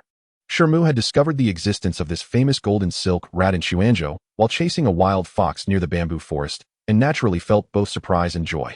However, he did not act recklessly at that time. Although the golden silk rat is not a spiritual beast, it is inherently timid and cautious, and when it runs, it moves faster than lightning, often using its incredible speed to create illusions that confuse people. If a strike misses, unless one is an exceptional martial artist with extraordinary lightness skills, the chance of capturing it again is extremely slim. Now that he had practiced the wind-chasing sword technique to the level of 7 slashes in one breath, combined with the trap and drug-setting methods from the clockmaker's secret manual, he had finally made up his mind to act today. At the moment, Shi Mu was setting up the trap and preparing to capture the golden silk rat. In a certain hall of the Jin Gang martial arts school in Fengcheng, an elderly man with gray-white hair was speaking irritably to Wang Tianhao in front of him. "What are you doing now? This time I sent you to the Jin family to see if there were any suitable women for you. Who told you to injure several direct descendants of the Jin family? You little brat. The Jin family is our Wang family's ally in Xuanzhou. I sent you to court a match, and who told you to make a move? Now I have to clean up your mess and personally apologize to the Jin family's elder. From today on, stay here and don't leave the martial arts school until you master the mixed fire gun technique." The elderly man glared at Wang Tianhao fiercely and said somewhat helplessly, "Humph, with your careless attitude, I don't have high hopes for the competition in half a month." The old man, Su, snorted. "Oh, are you saying that some good fighters have appeared in other martial arts schools?" Wang Tianhao's spirit perked up, and he quickly asked, "You really are a martial arts fanatic? If I didn't tell you, you probably wouldn't be able to sleep at night," Su said, somewhat amused. "Hee, Su uncle knows me best," Wang Tianhao said with a hint of flattery. "As far as I know, this time the Feihong Martial Arts School seems to have invited an extraordinary genius from elsewhere to change their previous bottom-dwelling situation. I heard that although he is not a bloodline user, he possesses a naturally thick earth body," Su said solemnly. "Thick earth body? Is that the physique known for its defense?" Wang Tianhao finally showed a hint of surprise. "I may not be able to break through the defense of a martial artist with a thick earth body, but I know there is a martial artist in Fengcheng who can definitely do it. If he can participate in this martial arts school competition, it will be truly exciting," Wang Tianhao said after a moment of contemplation, suddenly laughing. "Oh, are you referring to the fierce fist that was mentioned a few days ago?" Su's eyes sparkled upon hearing this. "Indeed, I have personally seen him strike. His strength is definitely over 1,000 pounds, otherwise he wouldn't be able to break iron with his bare hands," Wang Tianhao said without hesitation. "Well, according to your statement, this fierce fist indeed has the brute strength to counter the thick earth body to some extent. However, unfortunately, this competition is only open to martial artists under 18. And since this fierce fist is a leader of a small gang, he is likely over that age limit," Su said noncommittally. "Yes, if it weren't for this reason, I wouldn't have withdrawn so easily back then. If this fierce fist were the same age as me, I would definitely want to have a good fight with him to defend my title as Fengcheng's #1 martial artist." Wang Tianhao nodded and said proudly. Su felt somewhat speechless upon hearing this. His nephew was good in many ways, but he was just a bit too showy. With a few whooshing sounds, 7 black sword shadows swept past, smashing several faint yellow phantoms, eventually striking an actual object. Squeak! A golden-haired little beast, about the size of a fist, let out a sharp cry and immediately fell from midair, landing right in the large pit below that was now exposed. Shi Mu, who had been lurking nearby, was overjoyed at the sight, quickly threw away his wooden sword, reached into his sleeve with one hand, and then raised it forward, sending a huge silk net flying out to cover the top of the pit once again. Bang! The golden little beast suddenly charged out from the bottom of the pit, crashing right into the newly set silk net, only to fall back down again. After several repeated attempts to charge, the golden little beast's strength gradually waned, and eventually, no more sounds came from the pit. Shi Mu then cautiously approached the edge of the pit and glanced inside. He saw that the golden little beast was now motionless in the colorful sticky liquid at the bottom of the pit. Only then did Shi Mu truly feel relieved. He turned and walked toward a nearby large rock, quickly rummaging through his pack to find a small iron cage, eager to rush back to the pit. However, as soon as he turned around, his expression changed drastically. He saw that at the edge of the once empty deep pit, a man in a blue robe with a sword on his back had appeared, shaking his head as he examined the struggling golden little beast in his hand, which was indeed the golden silk rat that should have been unconscious in the pit. "Who are you, senior? This golden silk rat should belong to me." Shi Mu's heart raced. and he looked at the golden little beast in the man's hand, still taking a deep breath to ask, "What? Are you saying that I, an old man, have stolen your prey?" The man in the blue robe turned around coldly upon hearing Shi Mu's words. Shi Mu then saw clearly that the man looked like he was in his 30s, but his eyebrows were thick and his gaze sharp, giving off a fierce and imposing aura. "Senior, you clearly are an expert, but this golden silk rat was indeed captured by me with great effort," Shi Mu said, bracing himself to speak, only to suddenly feel an overwhelming chill approaching, as if he had fallen into an ice cave, leaving his whole body numb and stiff. The seemingly mysterious figure in the blue robe unexpectedly launched a lethal attack on Shi Mu without a word. Giggling, the renowned Xianxiaaudiobooks actually harbored thoughts of killing a martial apprentice for treasure. If I were to spread this news, I wonder how many would believe it. Just as Shi Mu found himself unable to move, as if even his consciousness was becoming unclear, suddenly a melodious voice like heavenly music reached his ears. Chapter 17, The Fiend. As the bamboo forest rustled, a fairy-like girl in white emerged from within, appearing to be only 15 or 16 years old, with a graceful figure and a well-rounded chest. Her bare feet were as white and tender as snow, her long black hair cascading down to her waist, and her eyes sparkled with autumn-like waves, exuding an irresistible charm that intoxicated men. "Fiend, you wicked woman, you actually followed me? Do you really think my Xianxiaaudiobooks is afraid of your fiendish skills?" The middle-aged Taoist, upon seeing the barefoot girl, hissed like he had seen a snake or scorpion, instantly gripping the hilt of his sword on his back. "Xianxiaaudiobooks, you should know very well why I came to you. How pitiful, your disciple, Lan Yun, is infatuated with you, and you can bear to leave her all alone in the underworld?" The girl's eyes were like water as she slowly approached the middle-aged Taoist. "Wicked woman, how many times have I told you? The death of Yun'er has nothing to do with me. She was just overheard at our rendezvous point and was surrounded and killed." The middle-aged Taoist's face suddenly twisted with rage, and with a swish, he drew a long sword that shimmered with a green light, growling, "To me, it doesn't matter whether you acted with intention or not. Since you swore to live and die together with Yun'er, I am here merely to help you fulfill that vow. You need not thank me too much." The barefoot girl chuckled lightly, suddenly revealing a short ruler as white as jade from her sleeve. This ruler was less than half a foot long and only 2 inches wide, but its surface was surrounded by swirling white mist, looking extremely mysterious. "The Xianxian ice ruler. Isn't this the treasure of your Tianyin sect? You madwoman, you actually stole such a precious item for a dead person. Aren't you afraid your sect's law enforcement elder will find out and directly cripple your martial arts?" The Taoist, who originally planned to fight the girl with his sword, turned pale and stammered upon seeing the short ruler. Giggling, "You needn't worry about that. Let me send you on your way first." The barefoot girl smiled lightly, and with a gentle shake of the short ruler in her hand, the surrounding void suddenly rippled, revealing swirling white mist that quickly transformed into large white flowers the size of bowls. "Want to kill me? Dream on." With a whoosh, the middle-aged Taoist suddenly threw a small beast at her fiercely and propelled himself backward, twisting in the air like a great bird, disappearing into a nearby patch of black woods. "Fool, you were scared off by a mere imitation. Once you're hit by the soul-chasing incense, you can't escape, no matter how far you run." "Oh, this golden-furred mouse has opened its spirit eyes." The barefoot girl raised her slender hand and deftly caught the golden mouse, a hint of mockery appearing on her face as she murmured. However, when she looked closely at the small beast in her hand again, she was suddenly taken aback. "I thought with the identity of Xianxiaaudiobooks, you wouldn't bother to steal an ordinary golden mouse. It turns out it's about to advance into a spiritual beast." The spirit-eyed mouse. The barefoot girl put away the jade ruler and cradled the golden mouse in her arms, joyfully stroking it. The seemingly golden mouse had 2 small green eyes that spun non-stop, but under the girl's delicate fingers, it didn't dare to move an inch. "By the way, there's another little guy here."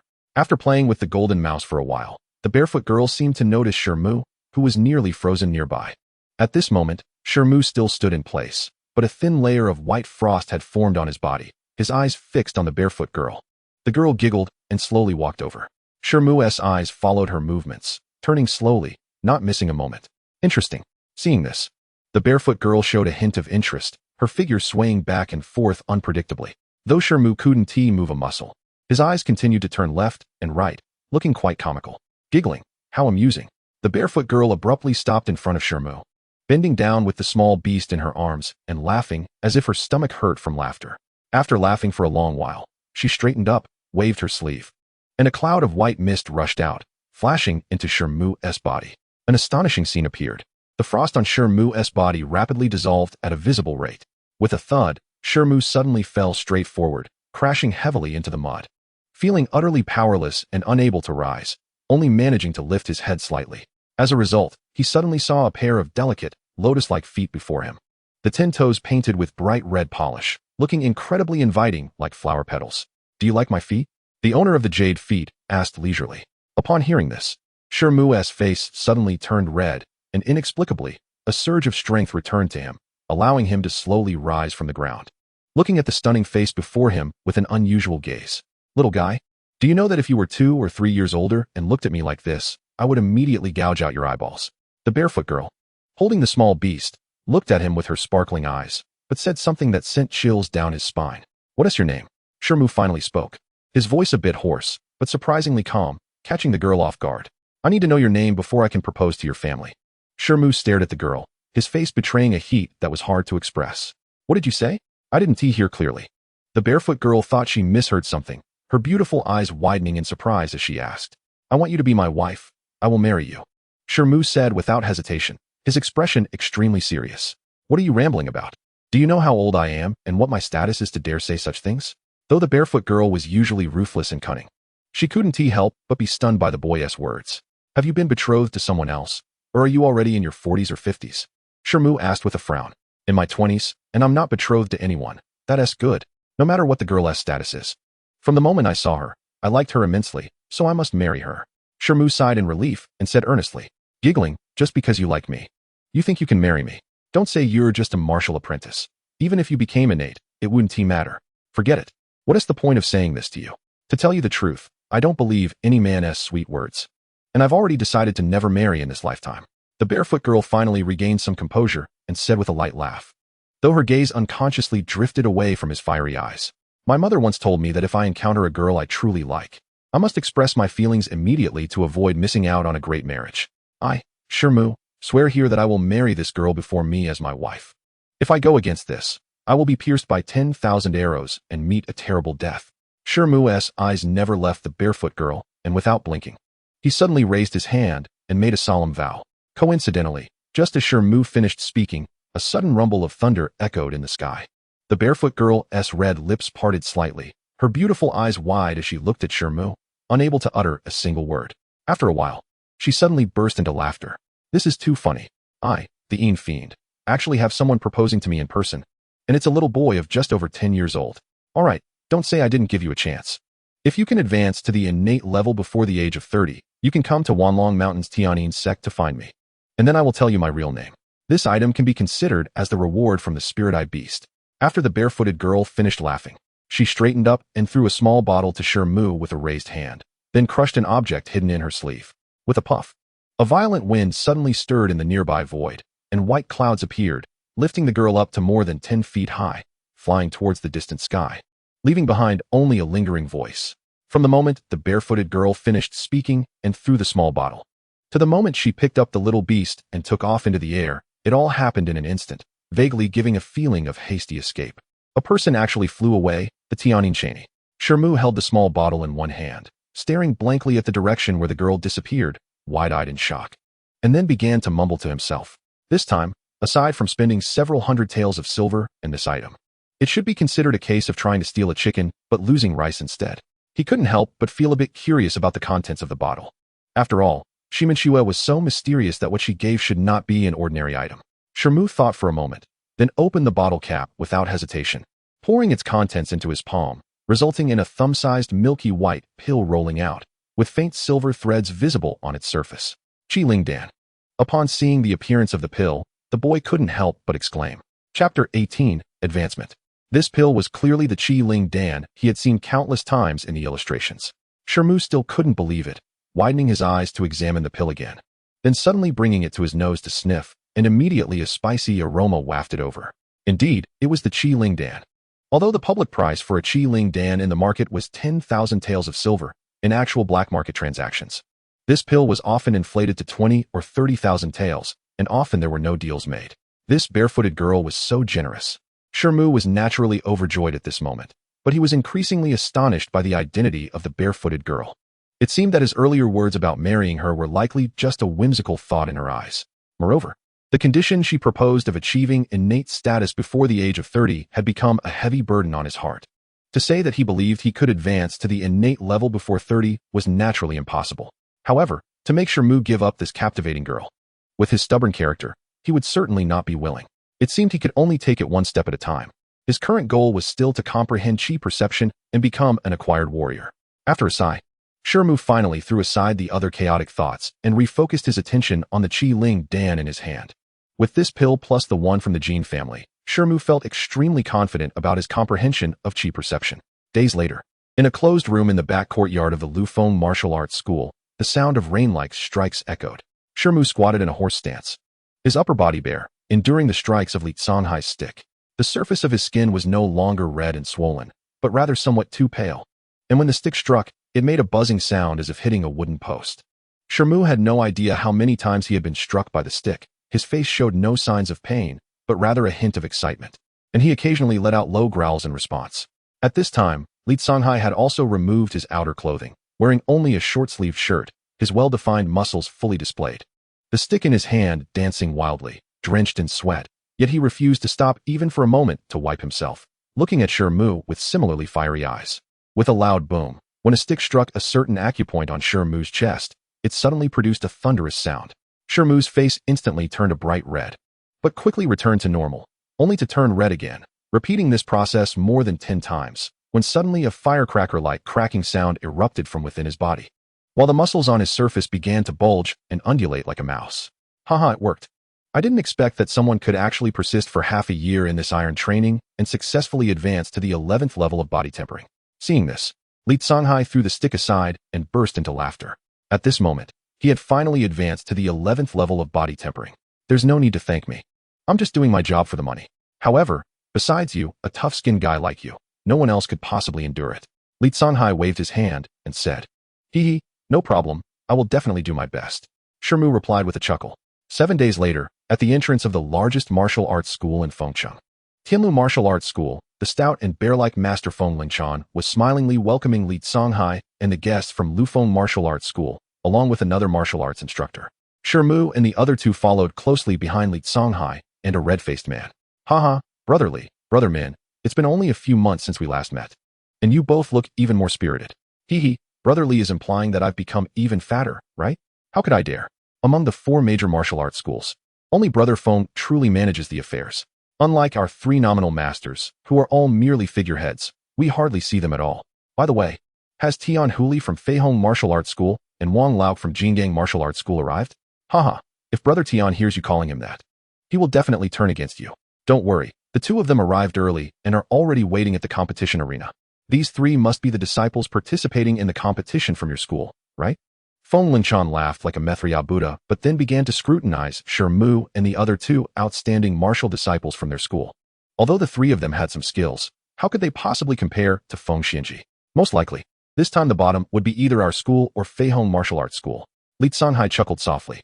The red-faced man next to him just smiled, seemingly not very talkative. Brother Li, I'm afraid you are mistaken. It might be difficult for Feihong Martial Arts School to come in last this time. Upon hearing this, Feng Linchan changed to a bitter smile. Oh, brother Feng, what do you mean by that? Li Songhai was genuinely surprised, and the red-faced man also showed a hint of surprise. Brother Li, your news is a bit too closed off. Haven't you heard that Feihong Martial Arts School recently accepted a disciple with a thick earth body? Feng Linchan said seriously. Thick earth body. This time, the red-faced man from Lufeng Martial Arts School finally spoke up. Feihong Martial Arts School is really going all out to avoid coming in last this time. It seems they are determined to win the championship this time. This is indeed tricky. After muttering to himself, Li Songhai couldn't help but start calculating the probability of Shi Mu breaking the thick earth body with the shattered stone fist.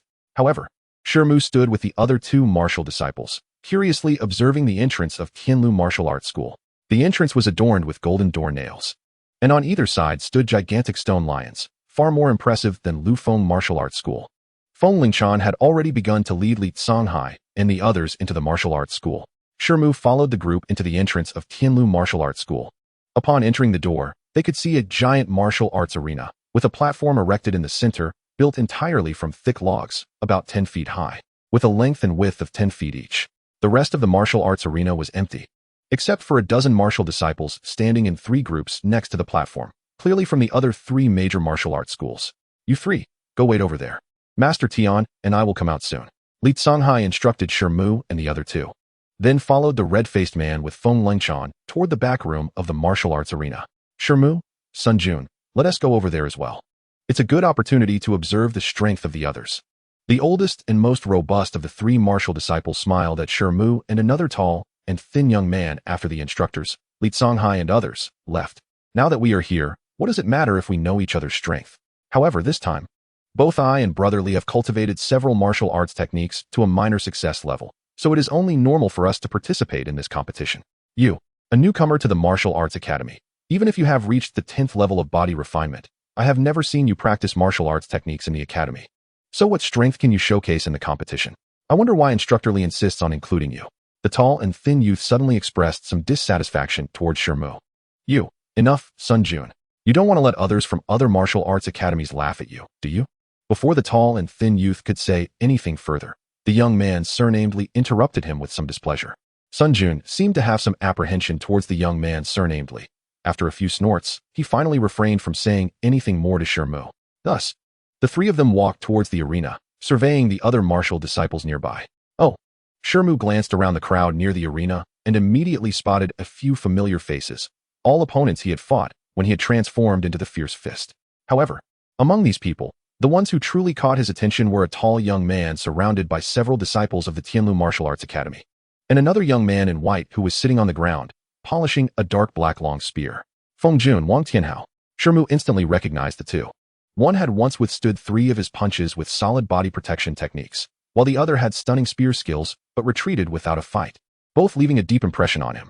However, it was clear that these two did not recognize the current Shi Mu, as they merely cast a casual glance at him when he and the others approached, then ignored them. As Shi Mu's gaze swept past Feng Jun and Sun Jun, he took a look at the others.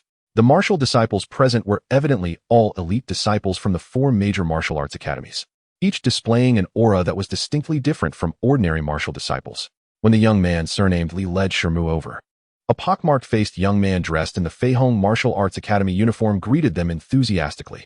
Li Yunfeng, your Lufeng Martial Arts Academy has finally arrived. It seems the competition is about to begin. I can't wait to experience your python bone fist again. One of the two was a chubby young man of similar age to Gu Zhong, while the other was a skinny boy about 14 or 15 years old, with dark skin and a very unremarkable appearance. Hee, junior brother Jia. I don't need to introduce you. You should have seen him during the last competition. As for this junior brother Taidong, he really only joined our academy a month ago. Gu Zhong was first taken aback, but then quickly began to introduce them with a smile. Brotherly. The chubby young man immediately clasped his hands in salute.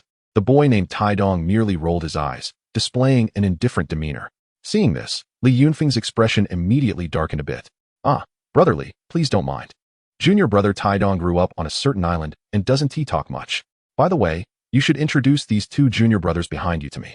Gu Zhong hurriedly smiled and tried to smooth things over, then looked at Shi Mu and Sun Jun to ask, Shi Mu, I've heard that your academy has a disciple who is only 15 years old and has nearly reached the 10th level of body refinement. Could it be this young brother?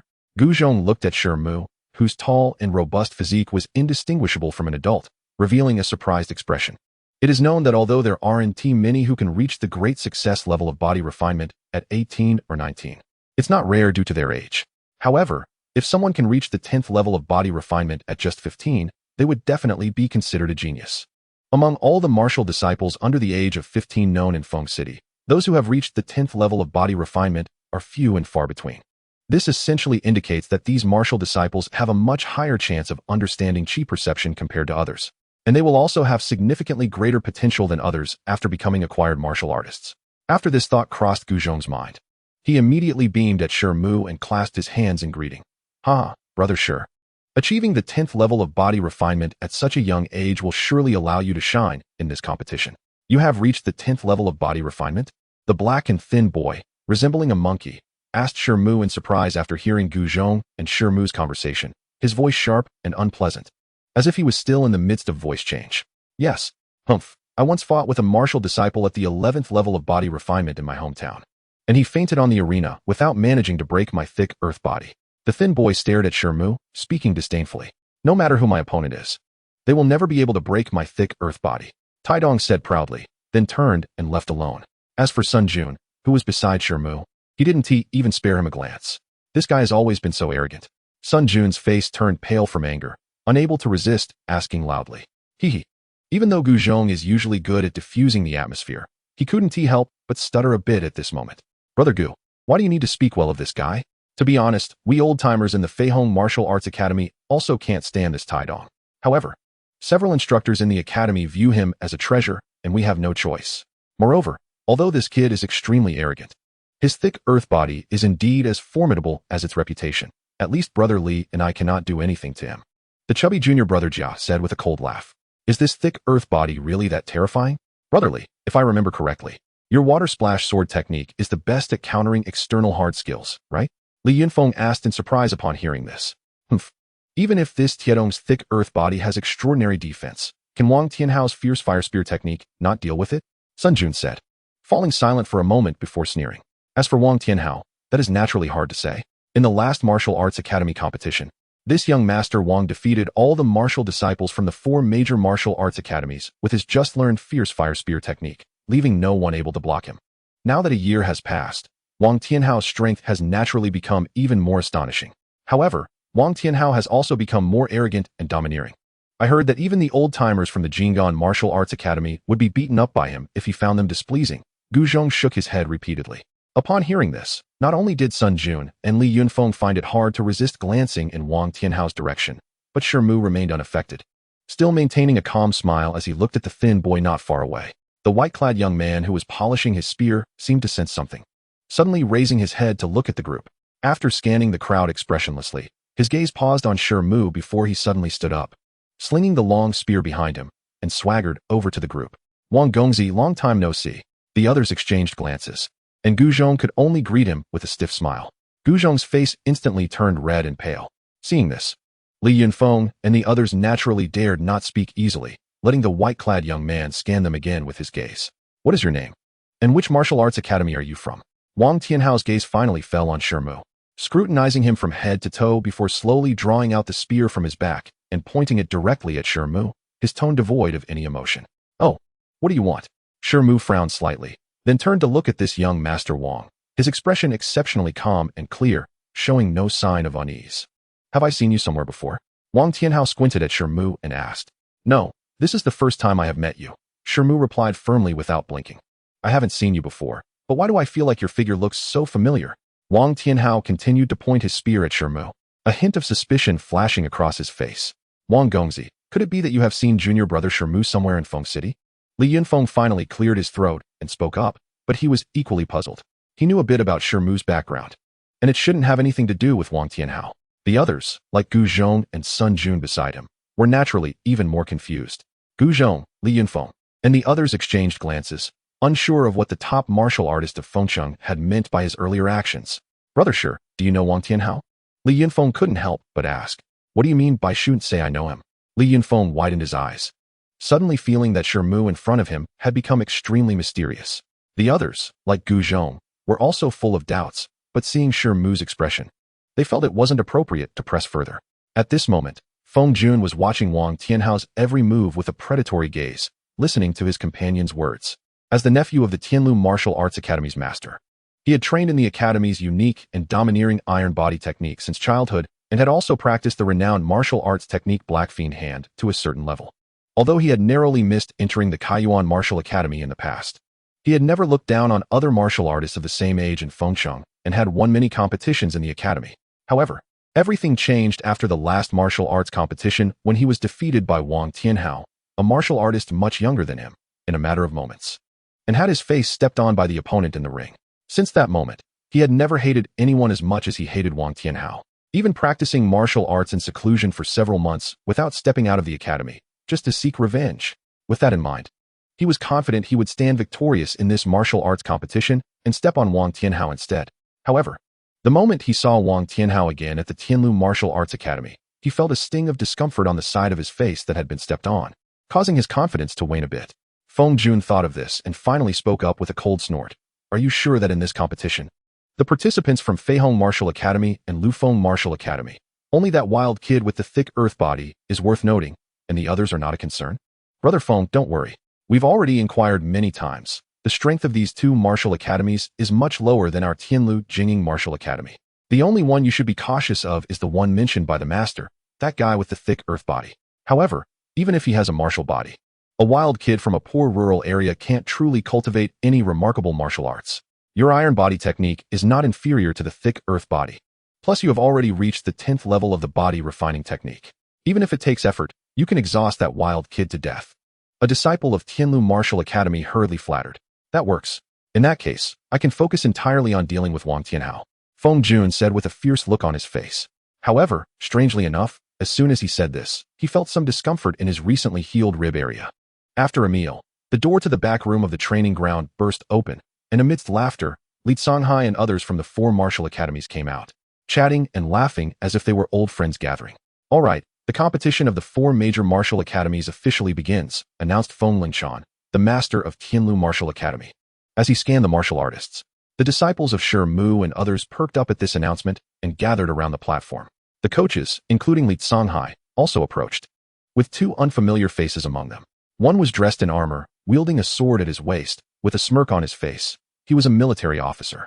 The other was a graceful woman in her 30s with her hair elegantly styled, expressionless, who was the referee invited by the 4 major martial academies.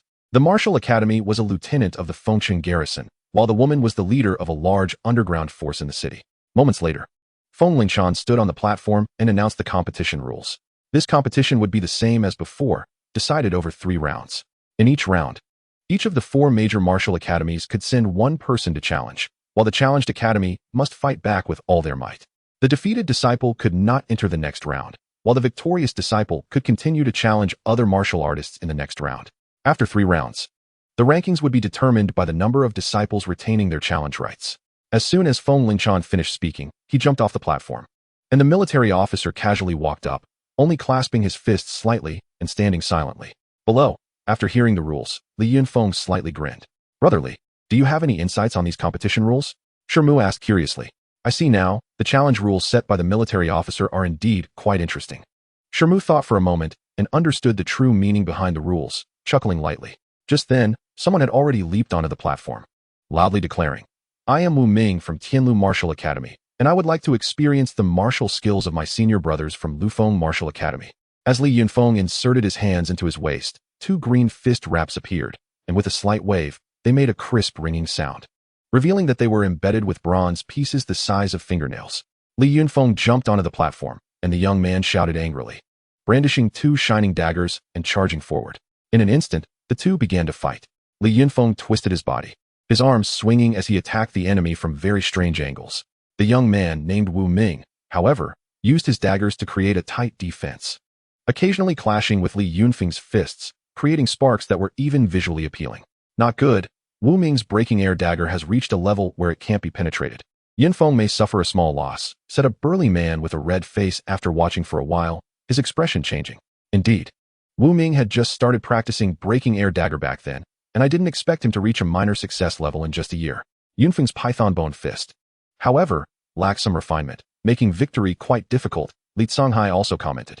As if to confirm his words, a sudden low roar erupted on the platform, and the 2 combatants abruptly separated. Wu Ming staggered back several steps, pressing one hand against his chest, his face exceptionally pale. On the opposite side, Li Yunfeng had 2 shiny daggers embedded in his shoulder, blood flowing profusely, clearly unable to continue fighting. First match, Tianlu Martial Academy wins. The military officer on the platform announced as he stepped forward.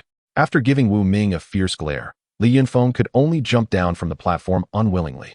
With 2 pops, the burly man used his fingers to press on either side of Li Yunfeng's shoulders, then shook him suddenly, forcing the daggers out. 2 lines of blood spurted up to a foot high before stopping abruptly. Apply medicine immediately and bandage the wound. After 3 to 5 days, it should be fine, the burly man said solemnly. Even though Li Yunfeng was in pain, he could only nod repeatedly in gratitude. At this moment, the platform had already seen a young man from Jingning Martial Academy with a staff challenging Tianlu Martial Academy. As a result, Tianlu Martial Academy also sent out a disciple wielding a knife, and the 2 began to clash. Tianlu Martial Academy won 2 matches in a row, and their prestige soared. Feng Lingshan stroked his beard with a smile on his face. After 2 matches, discussions began to stir among the spectators below. What's so interesting about this? I've heard about the reputation of the thick earth body. Kid, step out and let me experience it. Suddenly, someone jumped out of the crowd and stood on the platform with a long spear, loudly looking toward the direction of Feihong Martial Academy. This person, with an arrogant expression, was none other than Wang Tianhao. This brainless kid, didn't I tell him earlier not to rush to the stage? Why is he challenging Feihong Martial Academy in the first match?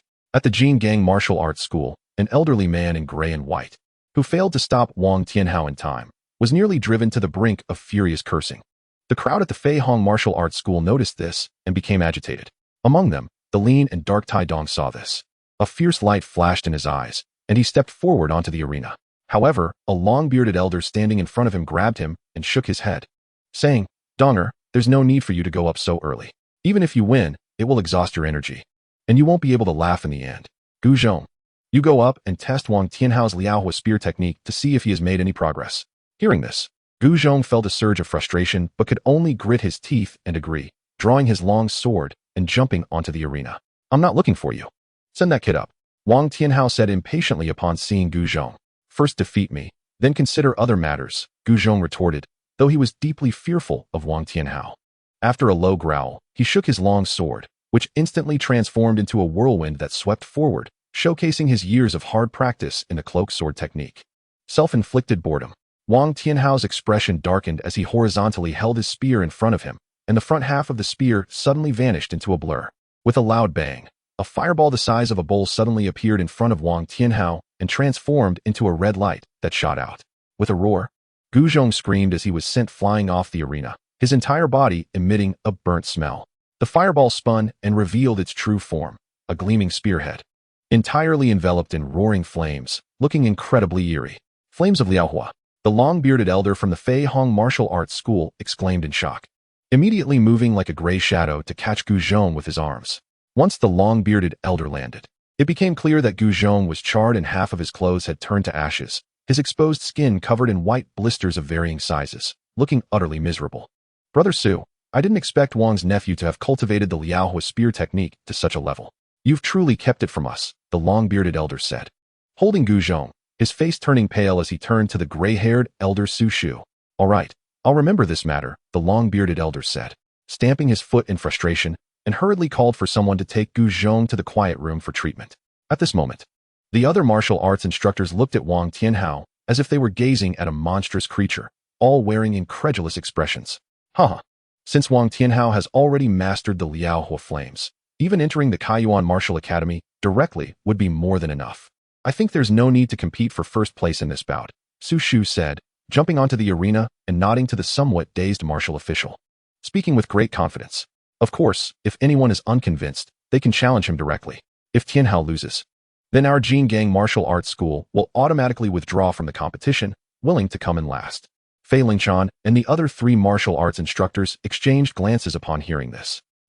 If Jinggang Martial Arts School wants first place, they'll have to ask me first," Tai Dong said. Despite being equally shocked by the flames of Wang Tianhao's spear, he became furious and moved to rush onto the arena. "Donger, stop. Your thick earth body is powerful, but it cannot withstand a single blow from the Liaohua flames." The long-bearded elder quickly pulled Tai Dong back, his face darkening. Upon hearing this, Tai Dong felt a chill in his heart. Although he had always been unruly, he had great respect for the elder who brought him from the island to Feng City. At the same time, on the other side of the arena, Feng Jun clenched his fists, his nails digging into his palms, his face pale and not daring to speak a word. "Shi Mu, you come up. Looking at everyone here, it seems only you and I have the strength to fight," Wang Tianhao said, scanning the crowd below the arena with a hint of disdain in his eyes, suddenly giving a strange smile towards Shi Mu's position and speaking loudly. As soon as Wang Tianhao said this, it caused a stir among the audience.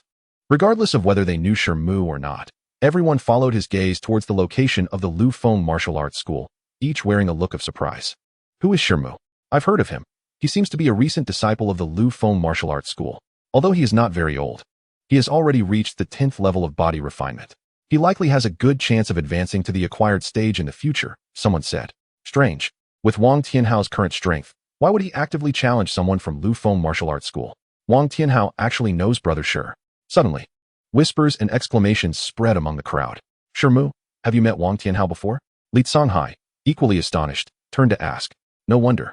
However, the Wang Tianhao of the past might have been someone you could contend with, but now that he has mastered the Liaohua flames, you probably have little chance of winning and may choose not to fight," Li Songhai said with a frown.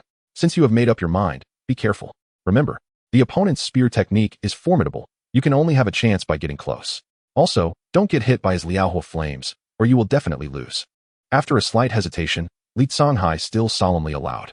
Nearby, Sun Jun and Li Yunfeng, hearing the conversation between Li Songhai and Shi Mu, had their mouths agape for a long time, unable to close them. The red-faced instructor Min also looked astonished. After nodding, Shi Mu took a few steps forward, suddenly leaping up onto the arena with a whoosh. Su Shu, though surprised by Wang Tianhao's challenge to Shi Mu, could only jump down from the arena again. You are the fierce fist? Wang Tianhao looked at Shi Mu for a moment, squinting his eyes and coldly asking. Humph, still hiding your true self at this point. You've disappointed me a bit, Wang Tianhao said, sounding somewhat disdainful. Is that so? I'm curious how you are so sure that I am the fierce fist. Shi Mu calmly asked as he slowly drew the long knife from his waist. Who doesn't T know that I possess a photographic memory? Even if you didn't T show your true face back then, your figure and gaze are unmistakable. Unless I were blind, how could I not recognize you? Wang Tianhao said, cutting off the small talk. Since you're here, then experience my Liaohua spear technique. I want to defeat you in front of everyone, and let them all know I am the true #1 martial disciple of Feng City. Wang Tianhao, feeling impatient, hurriedly finished a few words, suddenly shaking his long spear, the front half of the spear disappearing again in a flash. The next moment, with a puff, a burst of flames appeared in midair, trembling before transforming into a red light, shooting towards Shi Mu. Shi Mu's pupils constricted as his figure spun rapidly, and his long knife suddenly slashed out in 4 arcs of cold light, striking the flames simultaneously. He then stomped hard with one foot, propelling himself backward. With a loud bang, the flames exploded, scattering sparks in all directions and enveloping an area within Tu Zhong. If Shi Mu hadn't retreated in time, he would likely have suffered the same fate as Gu Zhong. Nevertheless, even so, part of the arena became unbearably hot. With a whoosh, the gleaming spearhead shot out from the sparks, heading straight for Shi Mu's throat like a venomous snake. Seeing this, Shi Mu clenched his empty fist and struck hard at the incoming spearhead. Bang! His seemingly flesh-and-blood fist struck the steel spearhead at an angle, sending it flying while a tremendous force surged back along the spear towards its owner. Bang! Wang Tianhao's expression changed as he gripped the long spear tightly, but the immense force knocked him back 2 steps, instantly breaking his continuous assault. Shi Mu seized the opportunity, swinging his long knife in front of him, and immediately charged towards Wang Tianhao with both his body and blade like a bowstring released, moving incredibly fast. Wang Tianhao, with his long spear held horizontally in front of him, barely managed to block the lightning-fast long knife, but was forced to take 2 steps back, his feet barely standing at the edge of the arena. Good. This is the opponent I can truly enjoy battling with after activating my bloodline power. Instead of being angry, Wang Tianhao felt exhilarated, laughing heartily as he suddenly pressed down with one hand on the upper half of his spear that was blocking the long knife. With a whoosh, the seemingly black iron spear suddenly twisted like a living thing, and the bright spearhead fiercely thrust towards Shi Mu's chest. Shi Mu's face darkened, and he quickly raised his hand, delivering a powerful punch towards the spearhead. A muffled sound echoed. Shi Mu was startled, quickly turning around to face Wang Tianhao, and spoke in a deep voice. Jumping fish step? Your eyesight is quite good. This is indeed one of the few movement techniques among martial disciples, and also one of the secret techniques passed down by my Wang family, which cannot be taught in ordinary martial arts schools. The fact that you could force me to use this step makes me even more eager to trample you beneath my feet. Wang Tianhao's gaze towards Shi Mu grew more excited. Trample you beneath my feet? Do you think you have that ability? Hearing this, Shi Mu couldn't help but roll his eyes. With a flick of his arm, a torrent of cold light swept towards Wang Tianhao, fully activating the wind-chasing 13 techniques. Each slash turned into 3 or 4 streaks of cold light, making it impossible for anyone to evade. Wang Tianhao let out a long howl, shaking his spear, which coiled and danced around him like a venomous python. Coupled with the exceptionally mysterious jumping fish step, he moved left and right on the stage, managing to deflect all the knife shadows. What other moves do you have? Show them all. Wang Tianhao laughed maniacally. Upon hearing this, Shi Mu's gaze suddenly turned cold, and he began to wield his long knife with even greater urgency, producing 5 or 6 knife shadows that vaguely formed a shimmering curtain of cold light, completely enveloping Wang Tianhao in the blade's glow. Even though Wang Tianhao changed his spear technique and transformed it into countless stars to desperately defend himself, he immediately fell into a disadvantage, having only the strength to block but no power to counterattack. One breath, 6 slashes. Beneath the arena, people gasped, particularly the red-faced coach Min brother Li. Shi Mu has actually perfected your wind-chasing blade technique. With such a high talent for blade techniques, why didn't you tell us sooner? Otherwise, the martial arts school would have devoted all its resources to nurture him. I didn't know he had mastered the blade technique to this level. I always thought he was just a beginner. Li Songhai also stared blankly at the situation on the arena. The elderly man with a long beard, Su Shu, and other martial arts instructors were equally astonished upon seeing Shi Mu perform the one breath, 6 slashes. As for the other martial arts disciples, they were completely dumbfounded. Suddenly, a loud explosion erupted on the arena, and a burst of flames scattered sparks in all directions, forcibly breaking apart the knife light that was about to converge. A figure flashed, and Wang Tianhao charged out from within, turning around to shake his spear, causing the front half of the spearhead to vanish again. With several popping sounds, 6 crimson flames suddenly appeared in front of him. Hee, what a one breath, 6 slashes. However, if you can withstand my 6 flames continuous strike, I will admit defeat and withdraw from the competition. As soon as he finished speaking, Wang Tianhao shouted loudly, gripping the spear tightly with both hands, twisting it, and leaping into the air to pounce towards Shi Mu. The 6 flames also spun in the air, bizarrely joining together into a string, hurtling down towards Shi Mu. Chapter 22. Crushing. One breath, 7 slashes. Shi Mu's figure suddenly spun like a top, and as he wildly waved his long knife, each slash unexpectedly transformed into 7 knife shadows. The overwhelming knife light instantly became blurry, solidifying into a mini mountain of blades right in place. This knife mountain was glaringly bright, and a piercing sound vaguely emanated from it. At this moment, the 6 flaming meteors consecutively plunged into the knife mountain, followed by 6 explosive sounds. Countless sparks immediately erupted in all directions, and the temperature skyrocketed several times, almost enveloping half of the arena in an instant. Meanwhile, on the arena floor, a series of whooshing sounds arose, centered around the explosion of the knife mountain, as numerous knife marks appeared out of thin air, each over 3 inches deep and 3 feet long, forming a gigantic circle that appeared to be carved with a ruler. With a loud bang, Wang Tianhao seemed to be violently rebounded by an immense force in midair, flipping over and landing solidly on the ground. His body trembled, and he couldn't help but take 7 steps back, leaving behind 7 half-inch deep footprints on the arena floor. At that moment, his complexion was pale, bloodless, and his hands trembled uncontrollably while gripping the spear shaft.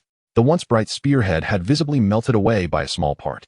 The martial arts instructors beneath the arena stared intently at the vanishing knife mountain. The apprentices, including Feng Jun, dared not even breathe. When the last knife shadow disappeared from the arena, Shi Mu stood tall with the knife in one hand, revealing his figure at the original spot.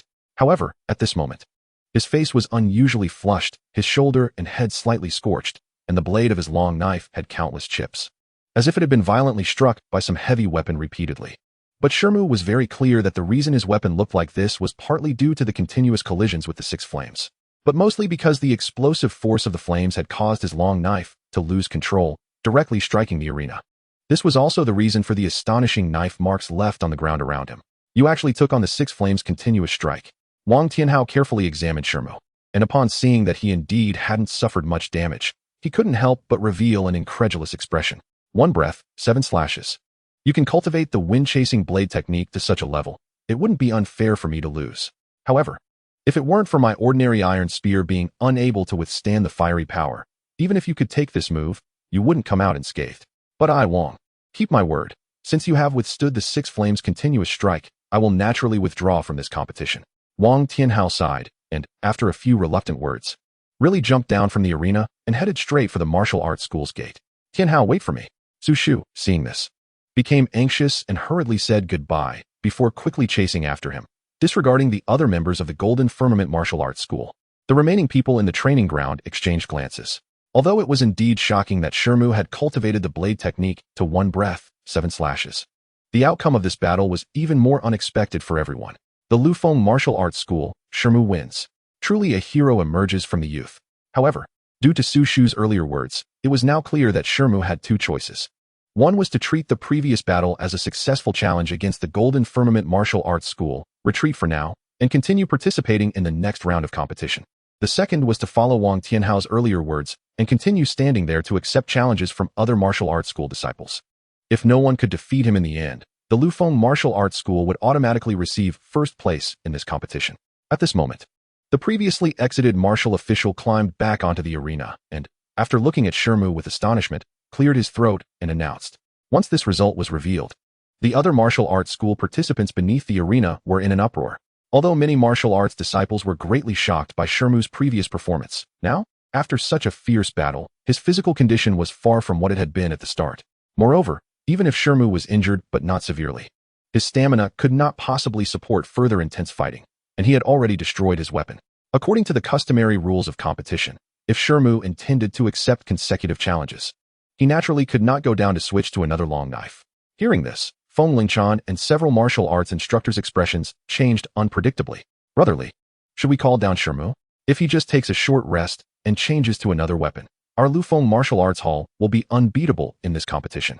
The tall man with the surname Min finally reacted, hastily asking Li Songhai, "Now that I am here, I will not back down halfway. I will fight to the end." Shi Mu declared, "All right." Then I announced that the challenge continues. The martial officer nodded, revealing a look of approval before jumping down from the stage again. Below the stage, people from other martial arts halls began to whisper among themselves, and for a moment, no one came forward to challenge. Although there was a great chance of defeating Shi Mu by stepping onto the stage now, the reputation of taking advantage of someone else's weakness might not sound good when spoken out loud, causing many disciples to hesitate. Li Yunfeng and Sun Jun exchanged glances, still wearing expressions of disbelief as if they were in a daydream. "Hee, I'll come to learn Shirshidi's boxing skills," one said. "Boxing skills? Good. Just what I want." Shi Mu squinted his eyes. "Coincidentally, I also practiced the stone-shattering fist," he added. Enough talk. Take a punch first before we say anything else." Shi Mu snorted coldly, moved his body, and swung his arms, his fists turning into two virtual shadows that struck out fiercely. Feng Jun, seeing this, became furious, and without saying a word, swung his hands, sending two black iron-gloved fists to meet Shi Mu's flesh-and-blood fists. A crunching sound was heard. Feng Jun let out a miserable scream as he staggered back. After the black iron fists collided with Shi Mu's fists, they created a wave of air, and then the black iron fists burst apart like firecrackers, revealing bloody palms inside. Stone-shattering fist great completion. You've actually cultivated the stone-shattering fist to great completion. Feng Jun screamed after his initial cry, suddenly shouting as if he had seen a fierce beast. But at that moment, Shi Mu took a bow step and pressed close again, delivering another punch with the force of a hurricane. Iron body. At that moment, Feng Jun's hands were heavily injured, unable to defend against this move. He could only scream in panic and suddenly crouch down. The skin exposed on his body turned gray-black as if he had put on a black iron armor. Boom. Shi Mu's punch landed heavily on Feng Jun's abdomen, causing the gray-black color on his skin to dissipate instantly. The entire person flew back like a sack, landing heavily several feet away on the ground, kicking up a large cloud of yellow dust. The crowd below the stage fell silent. Chapter 23, The First Martial Disciple.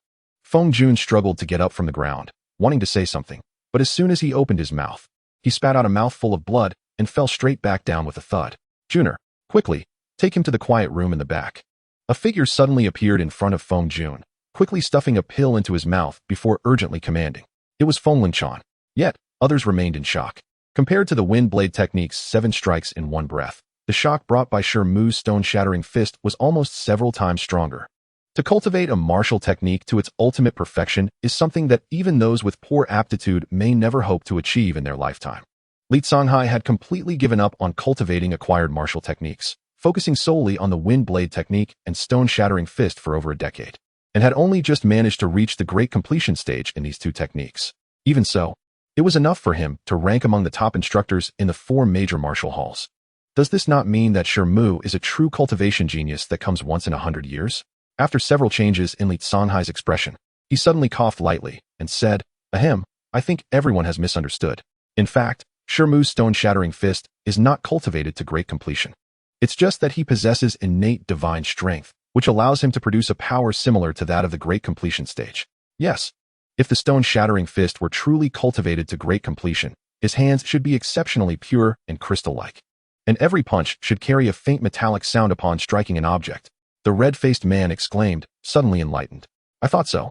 If a prodigy could cultivate the stone-shattering fist to great completion at such a young age, how could he remain unnoticed for so long? He must have already made a name for himself in the entire Chuanzhou," he continued. "However, even so, this kid's innate divine strength should not be underestimated. As long as he continues to practice the stone-shattering fist, he can definitely crush martial disciples of the same rank easily. Moreover, given his age, as long as he can comprehend the sense of qi, it will be easy for him to enter the Kaiyuan Martial Academy, and he is likely to become a strong practitioner among acquired martial artists." Li Songhai and the red-faced man's words made the other martial arts instructors realize as well. And soon discussions erupted, with many still looking at Shi Mu with covetous eyes. Shi Mu has won again. Is there anyone below willing to continue challenging?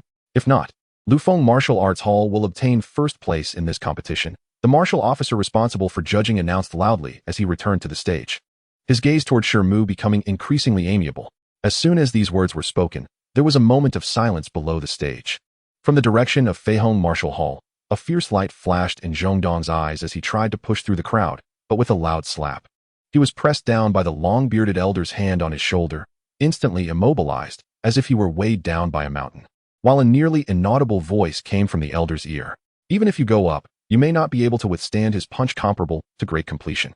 Moreover, to offend a person with limitless potential just for a competition does not align with our hall's interests. Hearing this, the black thin youth's face was filled with unwillingness. Half a day later, news that Lufeng Martial Arts Hall had obtained first place in this competition and that the title of the first martial disciple in Feng City had changed hands spread throughout the entire Feng City. Several major families and some smaller factions in Feng City quickly learned the details of the competition and information about Shi Mu. Shi Mu has become the first martial disciple. In the mansion where Aunt Jun resided, Shi Yuan stared wide-eyed at the newly received paper, her expression full of disbelief. Next to her, Aunt Jun revealed a thoughtful expression.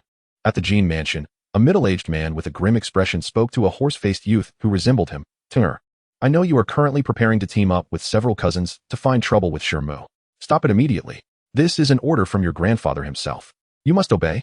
Despite the resentment on the face of the youth named Jin Tian, he could only nod in agreement.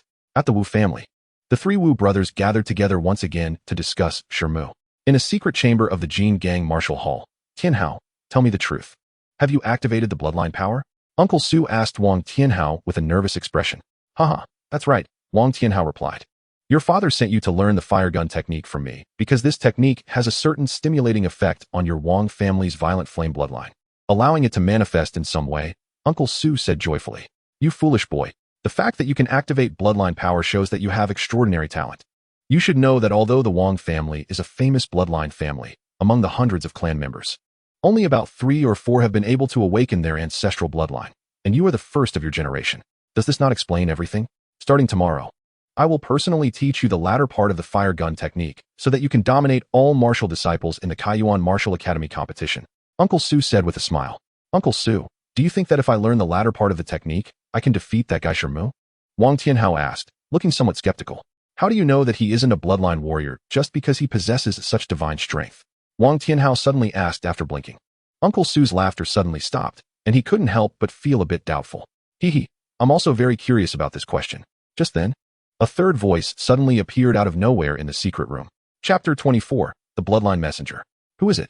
Uncle Su, like a frightened monkey, quickly turned around, arms raised in a defensive posture before looking towards the source of the voice. In a shadowy corner of the secret room, an unassuming figure appeared, a short, stout old man in a gray robe, looking at Uncle Su and the others with a half-smile. Wang Tianhao was equally surprised. He faced that shadowy corner directly, yet only realized the existence of the short, stout old man after he spoke. Could it be that the other party is invisible? Shadow concealment technique? Which esteemed person are you, and what brings you here? Uncle Su stared intently at the old man and asked word by word. Don't be alarmed. I am Han Wu from the Kaiyuan Martial Academy. The short, stout old man chuckled softly, suddenly raising a hand, and a silver light shot towards Uncle Su. Without thinking, Uncle Su moved his arm and caught the silver light, revealing a shiny silver token, palm-sized and triangular, one side engraved with the words Kaiyuan, and the other with a character for martial. The Kaiyuan token, it truly comes from the Kaiyuan Martial Academy. But I wonder what brings Brother Han here so suddenly? After carefully inspecting the token in his hand, Uncle Su let out a long breath and relaxed.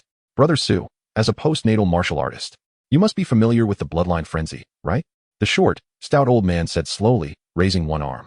With a puff, green patterns emerged on the exposed skin of the old man's arm, writhing like living creatures, and soon, small blades of grass about an inch tall sprouted visibly from the surface, giving an eerie feeling.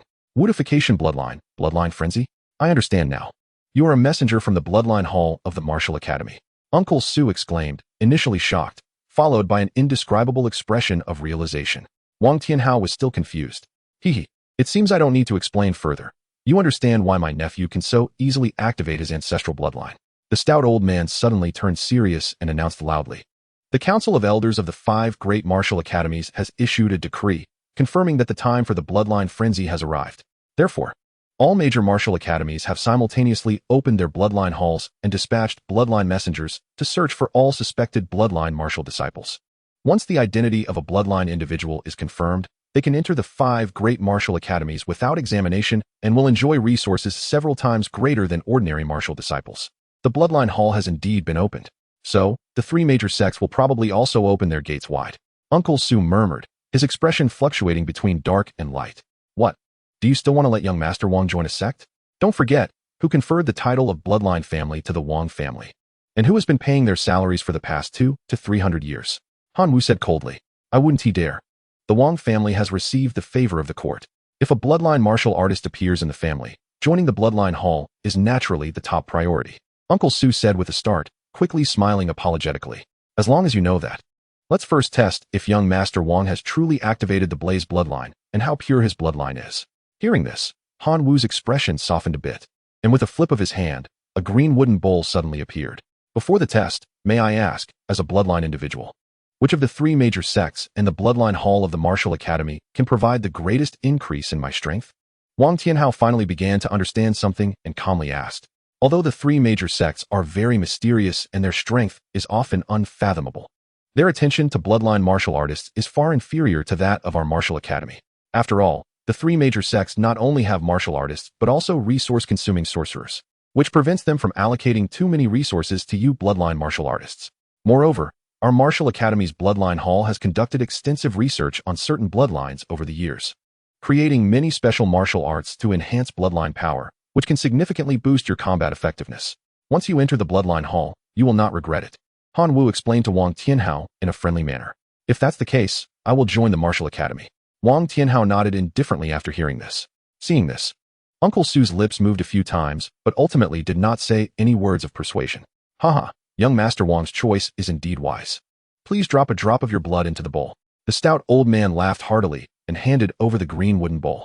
Wang Tianhao immediately bit his finger, letting a drop of thick blood fall into the bowl. The blood disappeared in a flash, and then with a puff, a burst of crimson mist erupted from the bowl, swirling at half a foot high before transforming into flames, gathering without dispersing. It is indeed a fire attribute bloodline, with a purity level of medium. As for the specific grade, it can only be determined with formal testing in the Bloodline Hall. Congratulations, congratulations. A medium bloodline is already sufficient to obtain high-level resource training from the Martial Academy. Han Wu was first startled by this, then overjoyed. It's worth noting that the renowned bloodline ancestor of the Wang family had also activated a medium-grade 6th-tier bloodline. Very good, even you have a medium bloodline. I truly wonder what kind of bloodline the one who defeated you possesses. At this moment, Han Wu seemed to be deep in thought. What? Are there other bloodline messengers in Fengcity? Uncle Su was taken aback upon hearing this. Wang Tianhao and Uncle Su exchanged glances, both puzzled. In the backyard of the Lufeng Martial Hall, Shi Mu stared dumbfounded at a wooden stake that had been shredded into pieces and a regular long knife embedded halfway into the nearby ground. Unable to close his mouth for a long time. This is the throwing knife?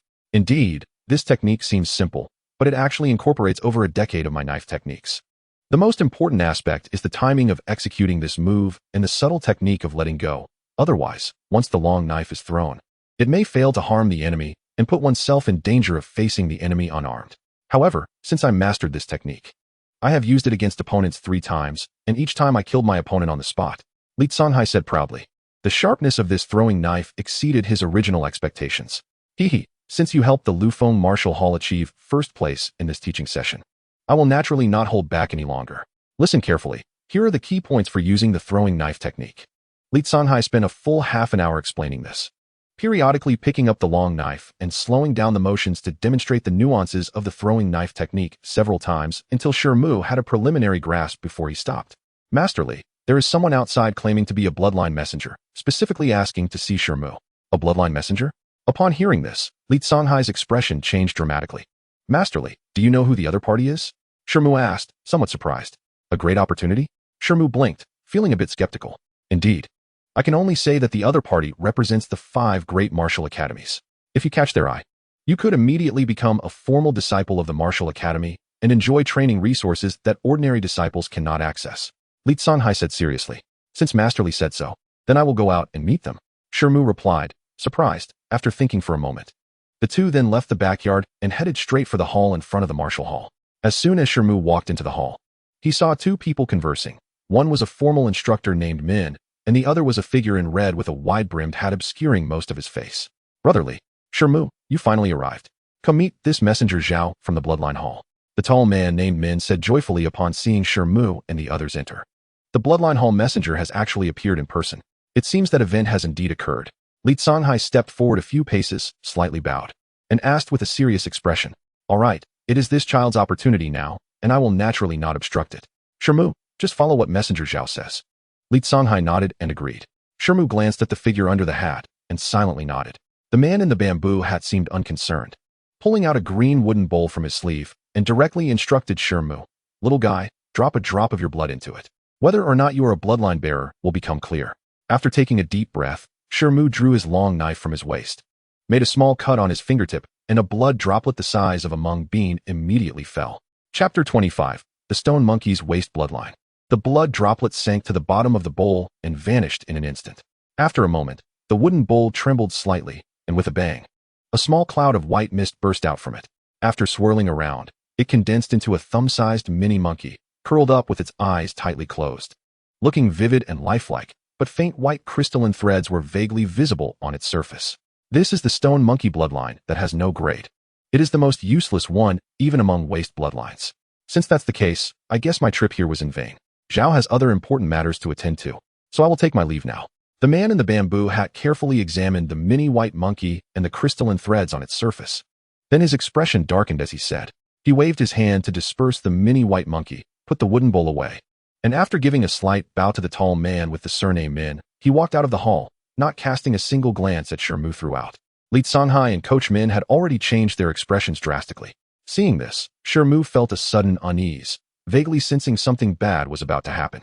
"Right, that kid. I advise you not to participate in the entrance test for the Kaiyuan Martial Academy. With your stone monkey waste bloodline, going there would only waste the academy's resources." Suddenly, a cold voice from the man in the bamboo hat echoed from outside the hall, and then there was no more sound. "Stone monkey waste bloodline. Master Li, what does this mean? Does it mean I have no activated bloodline, or that the activated bloodline is of no use?"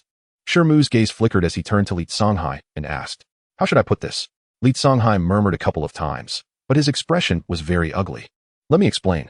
Shi Mu, I can only say that your fortune is too thin. You indeed activated the bloodline power, but what you activated is the stone monkey bloodline, which is completely without grade. It would have been better if you hadn't activated it at all.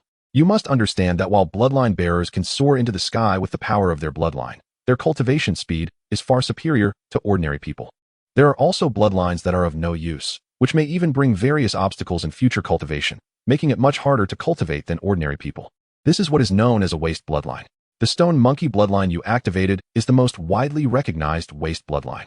The power of this bloodline can indeed make one tough-skinned and strong in the martial disciple stage, but once one comprehends the chi sensation, the meridians in their body will be blocked by the bloodline power, resulting in a much lower density of true chi compared to normal people.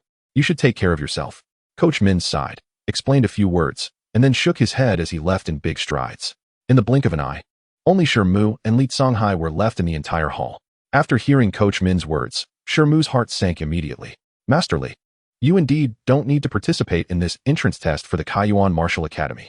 As far as I know, anyone detected to have a waste bloodline has never been able to enter the academy, regardless of how well they performed in past tests. After all, the academy recruits disciples to cultivate innate or even prenatal strong individuals. A person who can only be strong in the martial disciple stage holds no cultivation value for the academy." Li Songhai suddenly interrupted Shi Mu's attempt to speak and said in a deep voice, "To be honest, I am also very disappointed. I originally thought I could personally cultivate a strong individual from this martial academy, but I never expected you to activate a waste bloodline. I should have thought of this earlier. Only those with the stone monkey bloodline could cultivate the shattered stone fist to such a terrifying power in just a few months." By the end, Li Songhai's words revealed a hint of regret. Is it really impossible to become a martial arts strongman with the stone monkey waste bloodline? Shi Mu forcefully suppressed the complex emotions of coldness and frustration in his heart, gritted his teeth, and asked again in disbelief. Shi Mu stood still for a moment before slowly walking to the nearest chair and sitting down, his expression extremely blank. "Ha. Yesterday, I was the top martial disciple in Fengcheng. Today, I'm just a stone monkey waste bloodline. How amusing." A near-maniacal laughter suddenly burst forth from Shi Mu in the hall. Li Songhai, who had just walked a short distance, heard the laughter from behind and his expression shifted slightly, but he did not stop his pace. After a meal, Shi Mu appeared to leave the Feng Martial Academy with a calm expression, heading straight for the estate outside the city. A few days later, the bloodline frenzy began, and the bloodline messenger appeared in Fengcheng, revealing that 3 bloodline bearers, including Wang Tianhao, were detected, causing a sensation among all forces and families in Fengcheng. Among them, the bloodline messenger Shi also visited the Feng Martial Academy, discovering that Shi Mu possessed the stone monkey waste bloodline, which was included in the news. This news certainly astonished many, but it also delighted some others. In the main residence of the Jin family, in a side hall, Aunt Jin stood before a stern-looking man in his 50s and questioned with raised eyebrows. "Elder brother, I heard you distributed all 10 chi spirit pills that just arrived. And the one that was supposed to be given to Shi Mu was actually given to Jin Tian? A silver note to exchange for a chi spirit pill? Elder brother, do you take Shi Mu for a fool?" Aunt Jin raised her hand and slapped the silver note away, saying with a mix of anger and mockery, "Regardless of whether Shi Mu is a waste bloodline or not, I personally promised to give him a chi spirit pill back then. This matter cannot just be let go. I will go see our father." Aunt Jin said unceremoniously. "See father? Seventh sister. Let me tell you the truth. Canceling Shi Mu's chi spirit pill was personally instructed by our father." The head of the Jin family said lightly. "What? It was personally instructed by our father?" Aunt Jin's face changed drastically upon hearing this. "Humph, since this matter was father's idea, I naturally won't go against it. As for the matter of Yuhuan, you need not worry about it, elder brother." After Aunt Jin's face changed several times, she finally stomped her foot and turned to leave. "Wait, take the silver note with you." The head of the Jin family suddenly called out. At the entrance of the side hall, Shi Yuhuan was waiting outside. As soon as she saw Aunt Jin coming out, she immediately stepped forward and asked, "Mother, this time?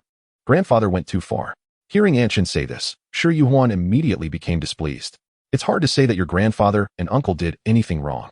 Giving a chi spirit pill to a waste bloodline person does indeed greatly affect the reputation of the Jin family. This time, I can only consider it as breaking my promise to Shi Mu." Aunt Jin's face was filled with helplessness. In the backyard of Tianwang Temple, Feng Li and Gao Yuan exchanged glances as they listened to a news vendor relaying the various rumors circulating in the city. After a while, Feng Li waved his hand, signaling the person in front of him to leave. "I never expected Shi Mu to actually be of the stone monkey bloodline. This finally explains why he was able to sweep away the other martial disciples of the same level. Back then, you and I wanted him to be the boss of our Black Fox society, but he didn't even look at us," Gao Yuan said with a light laugh, revealing a hint of gloating. "Indeed, I never would have thought that Brother Shi was actually a waste bloodline. It's such a pity. Otherwise, even if he were just an ordinary person, he should have been able to achieve something on the path of martial arts. Now, we may have to find a new backing." Feng Li showed an expression of great regret. "This Shi Mu is actually a waste. I was still thinking of challenging him back then." At Feihong Martial Academy, Zhongdong sneered after reading a note in his hand, then tore it to shreds and resumed practicing a newly learned set of fist techniques. If this set of techniques is perfected, it would just happen to counter the shattered stone fist to some extent. In the Wu family's secret chamber, sounds of wild laughter echoed. The activated bloodline turned out to be the stone monkey waste bloodline. "This is truly wonderful. The Jin family probably won't interfere with this kid's matters anymore. Father, I want to send someone to cripple this kid's legs." Wu Hua laughed wildly as he spoke to the pale-faced man across from him. "Great. I want to go with Uncle San to personally witness the painful expression on Shi Mu's face when his legs are broken," the arrogant young man said joyfully upon hearing this. Chapter 26. Comprehending Chi Sensation. In the bedroom of the suburban manor, Shi Mu sat on a chair, staring at a small bottle on the table, deep in thought. Suddenly, several knocks sounded from outside.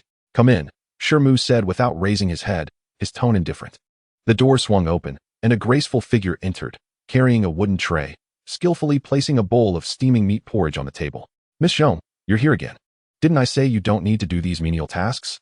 Shi Mu finally looked up and shook his head at the girl before him. The person in front of him was Xianxiao. Ever since she entered the manor, she had often come to his residence to pour tea and deliver meals. Grateful for Shi Mu's kindness in taking her in. "Big brother Shi, you haven't eaten anything for a whole day. You should eat something," Xianxiao said softly. "This porridge is personally simmered by me over a slow fire." Despite the noticeable bruise on her forehead, she still exuded a gentle and charming aura. "Has it really been a day without food?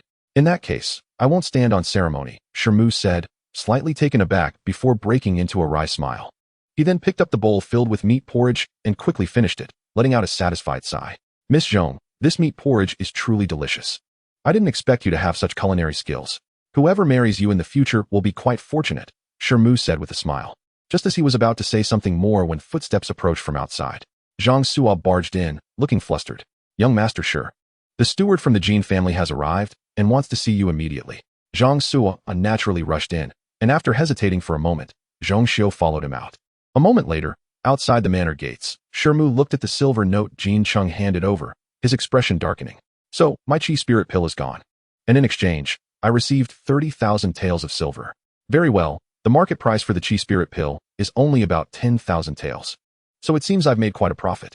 Cough. Young Master Shi, the matriarch has tried her best, even causing a scene at the Jin family's main residence. But this matter was initiated by the ancestor, and the matriarch had no way to intervene. Moreover, this 30,000 taels was also provided by the matriarch herself.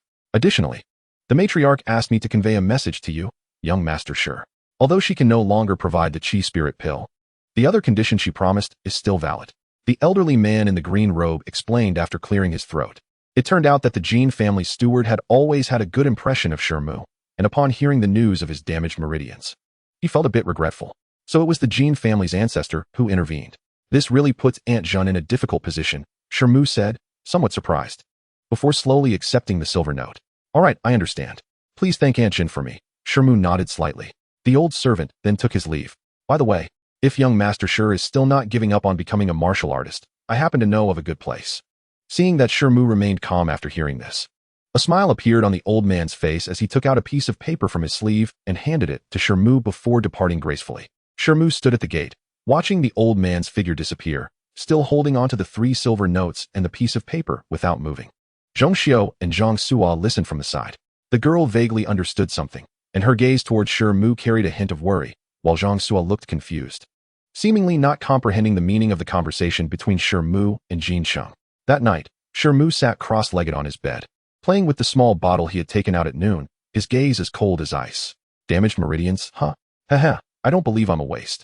Mother, don't worry. Since I've set my sights on becoming a powerful figure in this world, I will never give up halfway and bring shame to you. What is a mere damaged meridian worth? It's not as if my meridians are completely severed. After murmuring these words, Shi Mu suddenly opened the bottle cap and poured out a milky white pill, swallowing it in one gulp. It was the chi spirit pill given to him by the mysterious girl who called herself the heavenly Charm woman. The pill, which was originally as hard as iron, instantly turned soft and sweet as cotton upon entering Shi Mu's mouth, transforming into a stream of liquid that flowed down his throat within a few breaths, dissipating into a wave of scorching energy in his stomach. Boom! Shi Mu felt a loud ringing in his head, and his senses became several times sharper than before. At the same time, an irresistible itch spread throughout his body, prompting him to sit cross-legged with his eyes closed, his expression extremely serious. At the same time, in a quiet room within the Jin mansion, a middle-aged man was angrily berating a young boy who resembled him. The middle-aged man's anger escalated as he suddenly slapped the boy, then stormed out, slamming the door behind him. Shi Mu. Jin Tian touched his reddened and swollen face, gritting his teeth as he called out a name. Half a day later, Shi Mu pressed one hand against his abdomen, sensing a hint of heat within him. His heart filled with mixed emotions. This is chi sensation. Without the power of the chi spirit pill, I truly would not have been able to sense its existence. Now, if he could find a postnatal martial arts technique, he could cultivate the true energy that only postnatal martial artists possess. In a sense, he could finally be considered a true martial artist. After a long while, Shi Mu finally shifted his focus from within and took out the piece of paper Jin Chung had given him, unfolding it and reading it carefully. 3 states of the border. Military Martial Hall. After a while, the young man murmured to himself. Chapter 27, Dreaming Ape. A month passed in the blink of an eye. The Kaiyuan Martial Academy finally announced that the entrance examination would soon take place, with the location set in Guangling Valley, 30 miles east of Fengqing.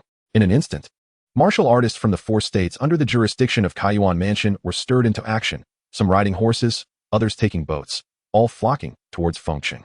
At this time, the governor of Fengqing issued a strict martial law, prohibiting all martial artists from causing trouble in the city for 3 months before and after the academy's examination.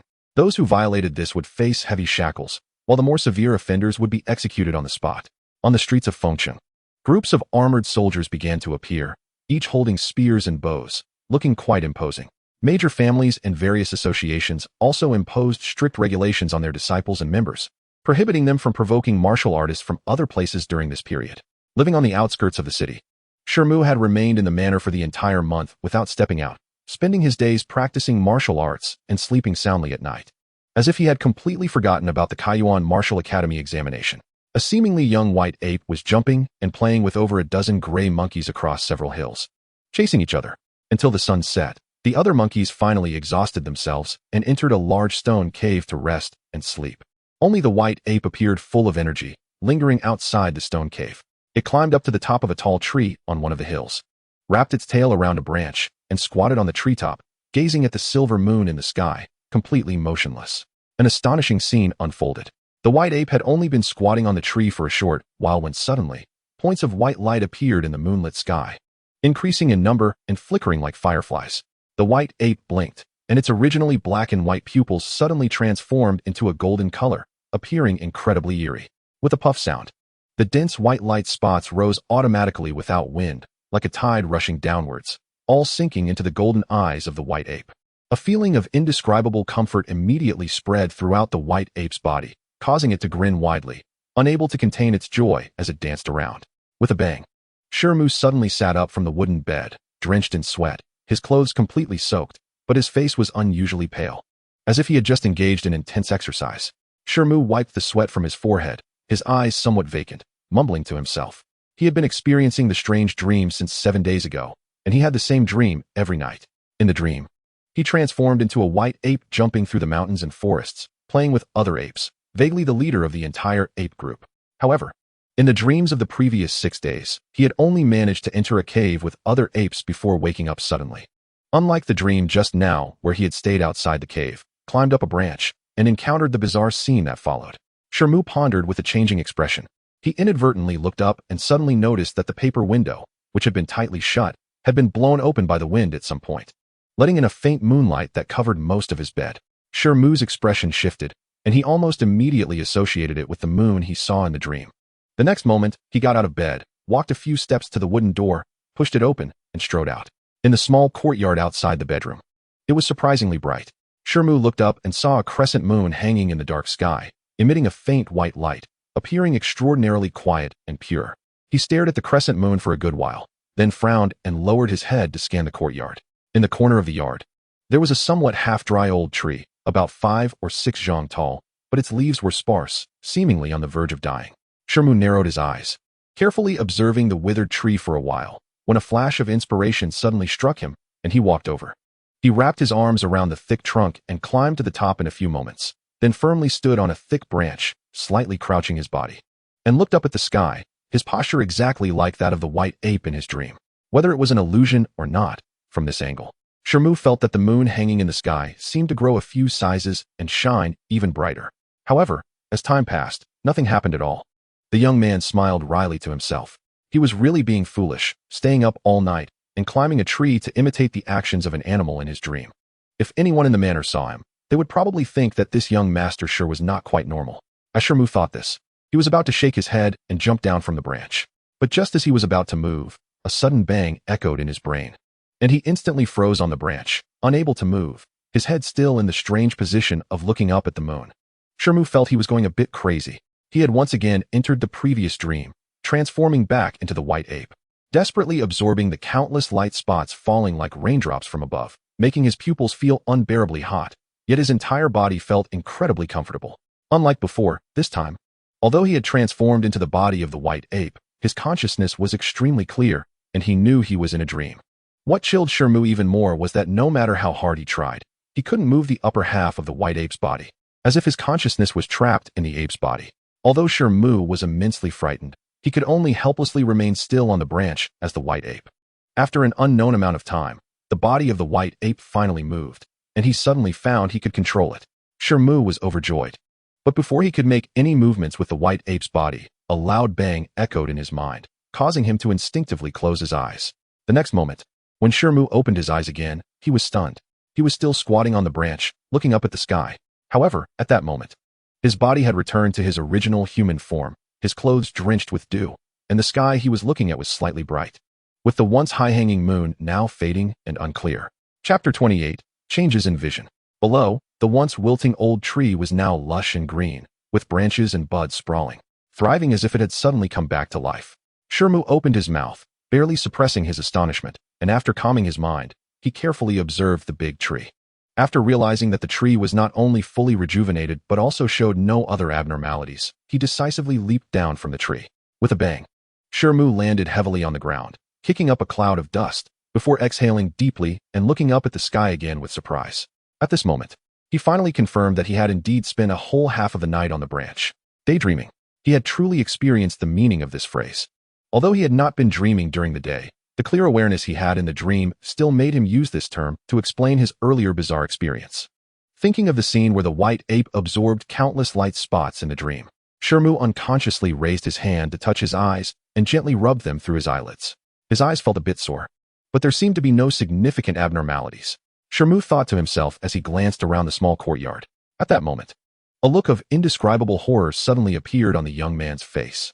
He had just realized that when he focused slightly, he could clearly see an ant on the grass about 7 or 8 zhang away, and when he shifted his gaze, he could also see a pea-sized spider on a dilapidated spider web in the corner of the courtyard, clearly visible. Shi Mu gasped. Suddenly looking up at a certain leaf high on the tree, he could see the light-colored veins of the leaves clearly, as if they were right in front of him. Shi Mu was stunned, standing still. After an unknown amount of time, he suddenly burst into hearty laughter. His laughter was so joyous that it startled most of the servants in the manor who were still asleep. These people, awakened from their dreams, could imagine their anger. But upon realizing that the laughter came from Shi Mu, the master of the manor, they could only grumble in their hearts and continue to sleep soundly. With a swoosh, he walked over to the bedside, grabbed an iron knife hanging there, and after a moment of contemplation, his gaze shifted to a candle on the table that had already burned down significantly. With a flick of his wrist, a blurred knife shadow flashed past the top of the candle, and the flame was instantly extinguished. Seeing this, Shi Mu did not hesitate to swing the knife again. The sound of slicing through the air echoed as a large amount of cold light swept across the table, but the candle on the candlestick remained standing still. Shi Mu smiled slightly and struck the table with the back of the knife. Bang! The candle trembled and then shattered into 9 equal pieces on the table, each piece identical in size, shape, and thickness, as if measured with a ruler. 8 slices in one breath. I was right. If I can perfectly enhance my knife precision, I can immediately improve the speed of my strikes.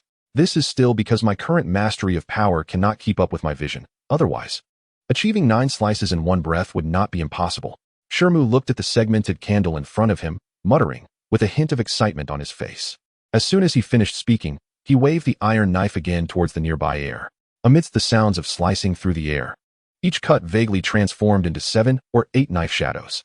Shi Mu's eyes grew brighter, his arms kept moving, and for a moment, he showed no signs of stopping.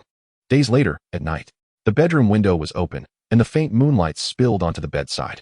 However, Shi Mu tossed and turned in bed, unable to fall asleep. After a sigh, he suddenly sat up, pushed the door open, and stepped outside, allowing himself to bathe in the moonlight, as if he were silently sensing something.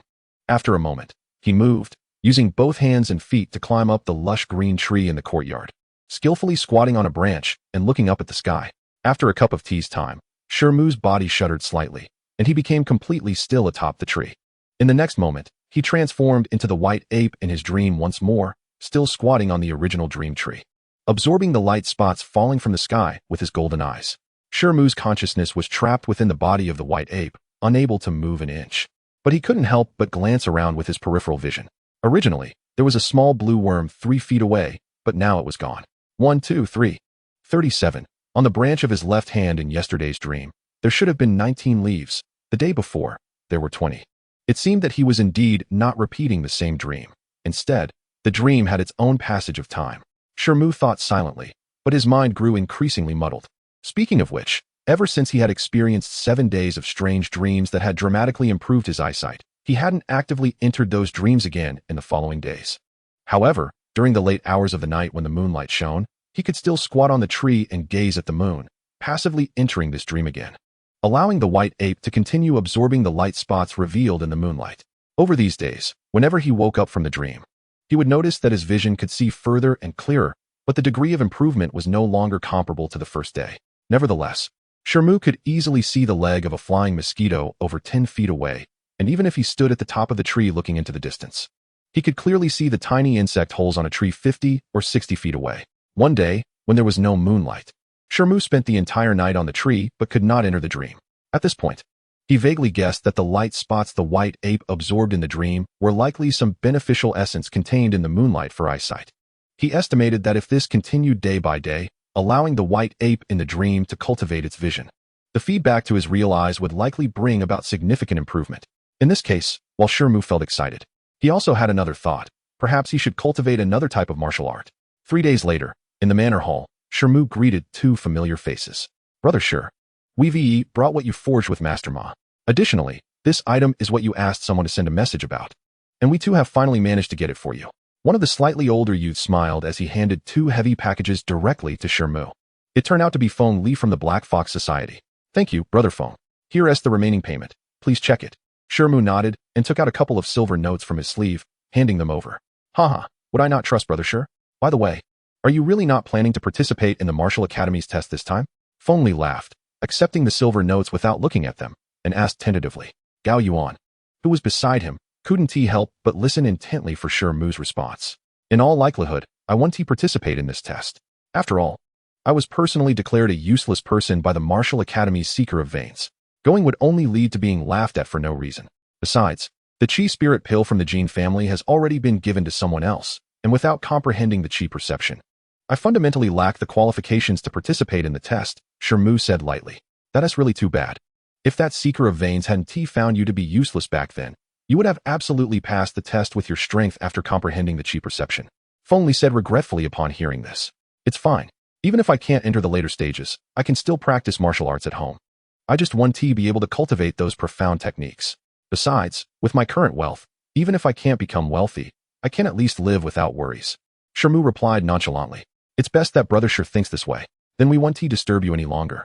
Feng Li nodded and stood up to take his leave. After a meal's time, the two leaders of the Black Fox Society rode their horses along the road outside the manor. Brother Feng, this brat is already useless. Why should we still help him? You even insisted on personally delivering the items. Kaiyuan, who had remained quiet in the manor, finally couldn't hold back his complaints toward Feng Li. Has the big brother reached any conclusions after seeing him in person? Kaiyuan asked with a chuckle. If I'm not mistaken, Shi Mu probably hasn't truly given up on the path of martial arts.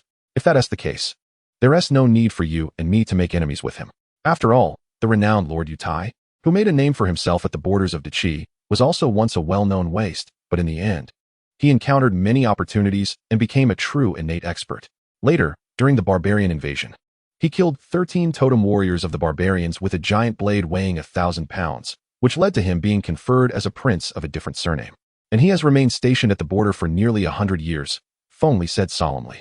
Brother, comparing that Shi Mu kid to Lord Yu is overstating his worth. Back then, Lord Yu was merely physically weak and sickly. He didn't have a wasted meridian. Besides, there is no need for us to give him that purple steel bow. You know that only military officers of lieutenant rank can wield this bow. We bribed the retiring logistics supervisor with a hefty sum just to get this bow out of the military storage as scrap, Kaiyuan said, pouting.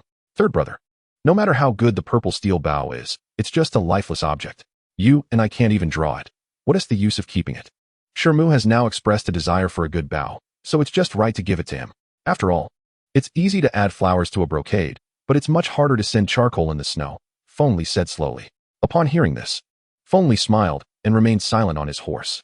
He moved his hand, and suddenly the wooden box opened to reveal two gleaming weapons, one long and one short. The long one was about 3 feet long, with a slightly curved blade and an unusually long handle, accounting for almost 1/3 of the entire weapon. The short one was only about a foot long, thin and delicate, resembling a strangely shaped narrow dagger, but it looked incredibly sharp, with a small iron ring at the end of the handle. Shi Mu examined the two weapons carefully and suddenly slapped the table with one hand. With a loud bang, the short, thin dagger bounced off the table and was caught in his hand. The sound of slicing air rang out. After a tremor, the dagger transformed into a cold light, rolling restlessly in Shi Mu's hand, filling the room with a chilling gleam that made one's hair stand on end. Shi Mu's arm shook slightly, and the dagger reappeared, instantly shooting toward the corner of the table. Silent, and without a sound, the table corner was sliced through as if it were tofu. Seeing this, Shi Mu revealed a satisfied expression. It seemed that the blacksmith ma hadn't tricked him. This dagger was indeed made from a large amount of cold iron. Otherwise, it wouldn't be so sharp. Shi Mu raised the other hand and picked up the long knife, swinging it lightly with one hand. After nodding slightly, he suddenly inserted the dagger into a flat gap on the handle of the long knife and twisted it slightly. With a crisp click, the entire dagger seamlessly merged into the handle of the long knife, making it impossible to detect any difference from the outside. This was the true form of the yin-yang blade. His expression changed as he single-handedly took the purple longbow, weighing about 50 or 60 pounds. The bow was slightly cool to the touch, with an exquisite fish scale pattern on the surface, seemingly made of some metal. The bowstring was crystal white, resembling some kind of beast sinew, but with a faint silver glint, as if silver threads were mixed in. This is... Shi Mu suddenly remembered something, and, with one hand holding the bow and the other pulling the bowstring, he yanked it back forcefully. PFF. With Shi Mu's current strength, the purple longbow was surprisingly drawn back halfway. Purple steel bow. Shi Mu exclaimed in surprise, feeling somewhat moved. Chapter 30. Departure. Feng Li is quite thoughtful, Shi Mu murmured, stroking the purple longbow, his face filled with uncontainable affection. Looking down, he noticed a leather bag wrapped among the items, containing a bundle of light yellow long arrows with black iron tips and neatly arranged black feathers at the tail. Shi Mu took out one arrow from the leather bag, knocked it on the bow, and after gesturing a few times towards the window, he couldn't resist leaving the house with the bow and leather bag. For an entire day, Shi Mu stayed in the manor practicing with the newly acquired purple steel bow. He had previously learned archery at the martial arts school, so it didn't take long for him to master the purple steel bow to a considerable extent, even in the eyes of the manor's servants passing by. With only half the bow drawn, 3 or 4 out of 10 arrows could already hit a target over 50 steps away, which was quite impressive. In the evening, in the manor's hall, Brother Shi, are you going to the frontier 3 states to join the military hall? Xianxiao asked in surprise, her eyes wide. That's right. I plan to leave in a few days, Shi Mu said calmly. But what will happen to me and this manor if you leave, Brother Shi? The girl asked blankly. I sold the nearby fields and the tavern in town to Xianxia a couple of days ago. As for you, Miss Zhong, you have 2 choices. One is that I can take you to Aunt Zhan, and I believe the Wu family, even if they harbor ill intentions towards you, would not dare offend the Jin family. The second option is that you can travel with me.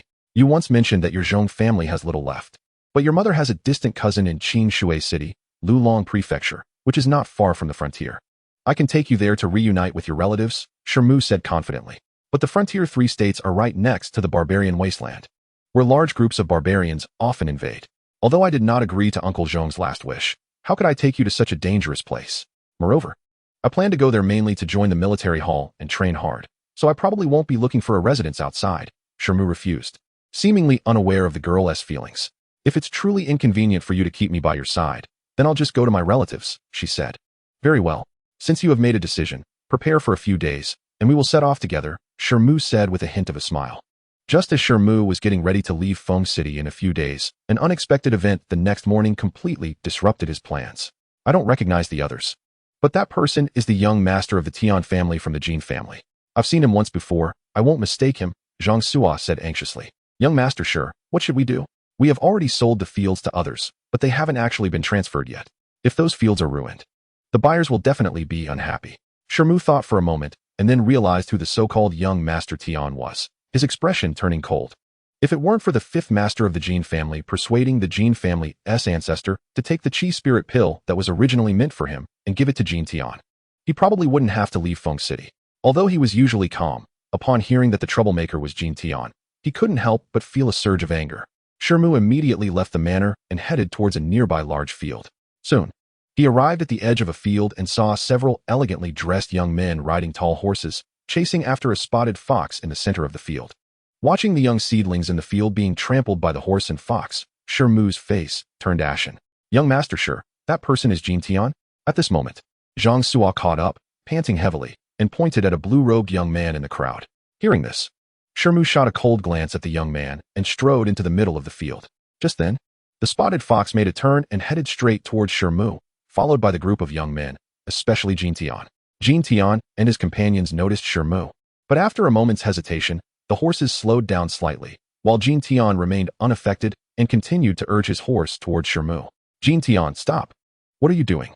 The other young men were shocked and shouted to stop their companion, but Jin Tian acted as if he hadn't heard. Seeing this, Shi Mu narrowed his eyes and suddenly lifted his leg, kicking the passing spotted fox, sending it tumbling.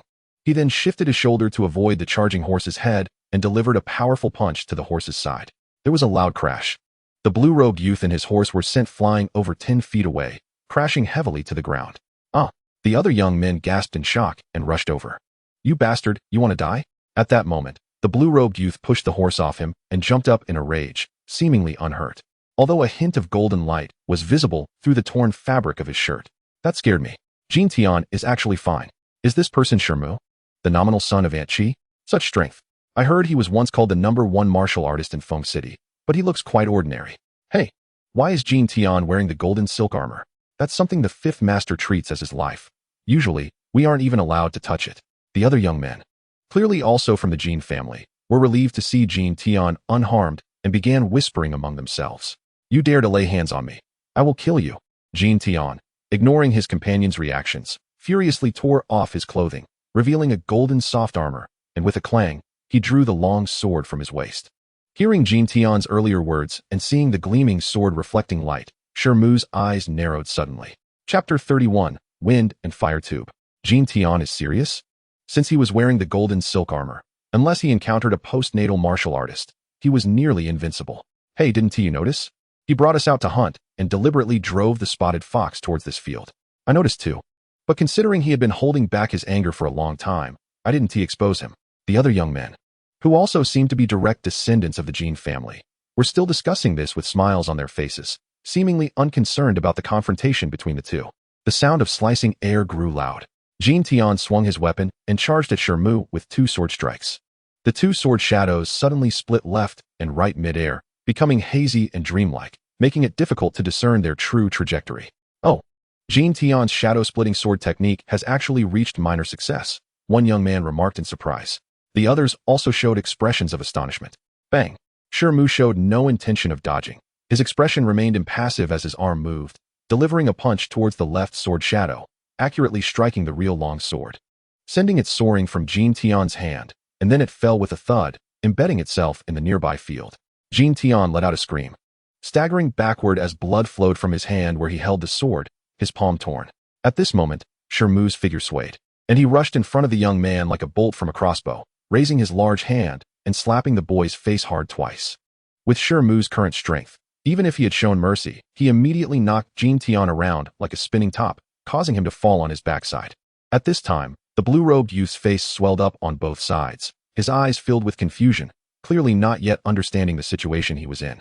The several Jin family disciples who had been laughing nearby suddenly stopped their voices, each with a look of uncertainty on their faces. Impossible. How did he see through the shadow sword technique? Maybe it was just luck, a random guess. However, at this moment, Jin Tian, who had sat down on the ground, finally realized what had just happened to him. His eyes widened, instantly reddening with blood, and he suddenly got up from the ground, taking a few steps forward to pull out the long sword on the ground again, then let out a weird scream and charged at Shi Mu while wildly swinging the sword. This time, his swordplay was completely chaotic, merely flailing around like a madman. Seeing this, Shi Mu sneered, still empty-handed as he stepped forward. As he moved aside, he effortlessly dodged the incoming long sword, and with a lightning-fast grab, he snatched the long sword from Jin Tian's hand. Jin Tian was startled, his fierce momentum instantly diminished, and he instinctively retreated. Shi Mu remained standing in place, gripping the sword's hilt and the front half of the blade, and with a forceful twist, the gleaming long sword was snapped in half right there. Shi Mu shook his wrists, and with a whoosh, the 2 short blades shot out like 2 streaks of white light. Jin Tian felt a chill near his ears, as the 2 short swords nearly grazed the sides of his face, then lodged into the ground a few steps behind him, leaving a thin cut on the side of his face from which blood began to pour out. The Jin family disciples watching nearby all turned pale with fright. The blue-robed youth's face instantly drained of blood, but as he unconsciously touched the blood on his face and looked down, he suddenly burst into wild laughter. Just as the laughter fell, Jin Tian suddenly reached into his bosom, pulled out a palm-sized cylinder that gleamed with a metallic golden sheen, and had a small black hole about the thickness of a thumb at the front. Jin Tian, are you crazy? You actually stole the firecracker from the manor. How could you do something like this? This violates the clan rules. Don't drag us down with you. If the family head finds out, it won't just be breaking your legs. Seeing the cylinder, several Jin family disciples turned pale with shock, some shouted in anger, while others tried to remain calm and dissuade him.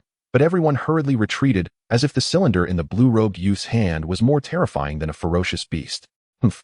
As long as I can vent this anger, I don't care if I'm locked up in the clan for 3 to 5 years. Jin Tian's cheeks were swollen, blood still flowing from his face, but he spoke fiercely. Just as he finished speaking, he raised his arm and pointed the cylinder at Shi Mu. Although Shi Mu didn't know what this so-called firecracker was, he was already on high alert upon hearing the name and seeing the fearful expressions of the other Jin family disciples. And he had no intention of taking this thing head-on. Therefore, as soon as the blue-robed youth raised the cylinder to aim at him, he rolled to the side without a word, directly rolling behind the large horse that he had knocked down, and that couldn't get up. "Bastard, die!" Jin Tian shouted frantically, pressing down on a protrusion at the back of the cylinder with his thumb. With a loud pop, a black ball shot out from the cylinder, hurtling towards Shi Mu with incredible speed. He really dared to use it. "Get off the horse." The other Jin family disciples were terrified and jumped off their horses, lying flat on the ground, not daring to move at all. "Go!" At that moment, Shi Mu shouted, grabbing the front legs of the horse in front of him. And with a powerful pull, he hurled the massive creature towards the black ball. Almost simultaneously, he stomped his feet hard on the ground, causing the nearby ground to sink several feet down, forming a small pit.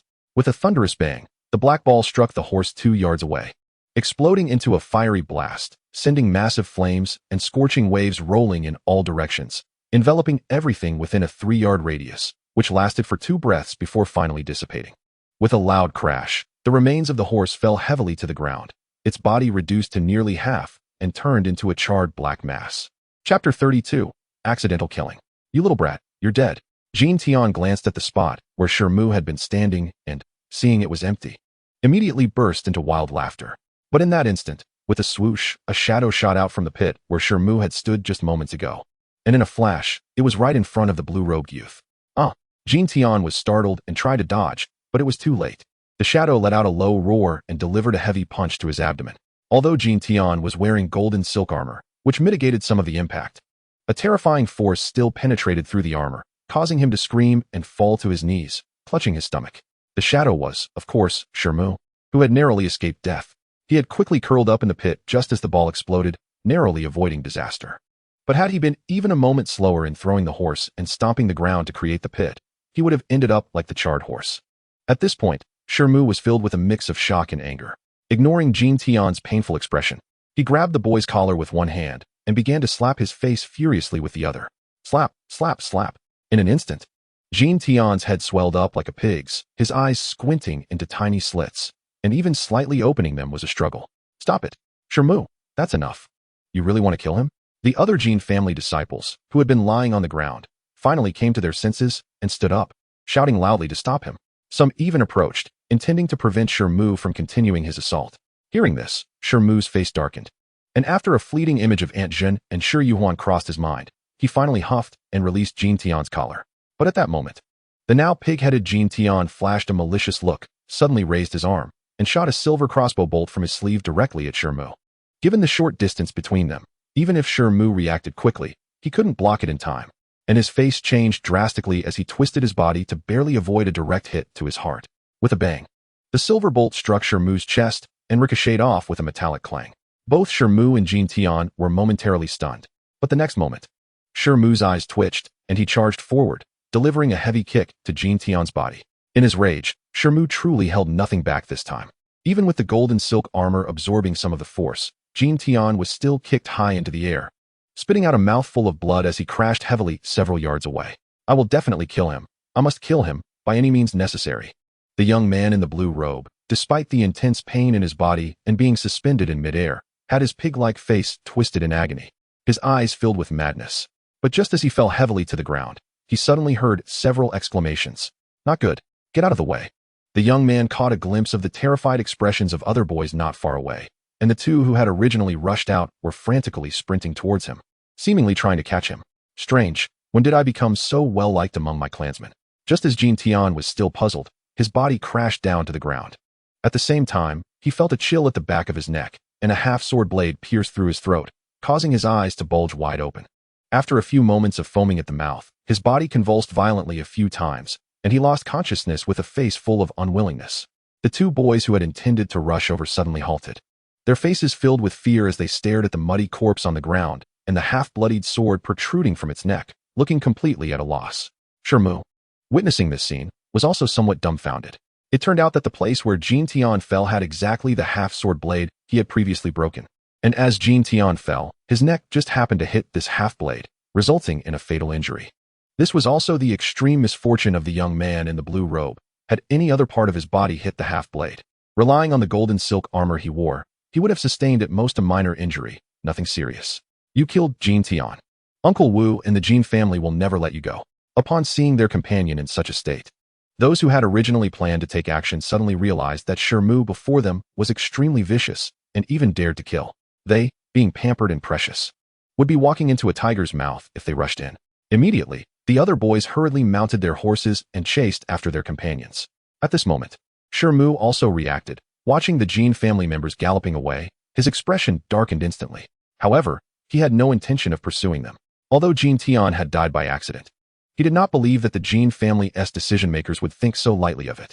Under the insistence of that Jin fifth master, it was highly likely they would take someone else's life to compensate for Jin Tian's. Even if Aunt Jin pleaded for him, it would probably be of little use. He certainly would not entrust his life to others. Thus, he had to leave Feng City and even the Chuanzhou area immediately. Shi Mu thought coldly, glanced once more at Zhang Suo, who was already pale with fright not far away, and turned to run towards the manor without saying a word. He needed to embark on a path of escape immediately. But after taking a few steps, he suddenly remembered something, hurriedly turned around, and strode towards Jin Tian's corpse. Half a day later. Brother, what did you say? My Tianer is dead, and he died at Shi Mu's hands? This is impossible.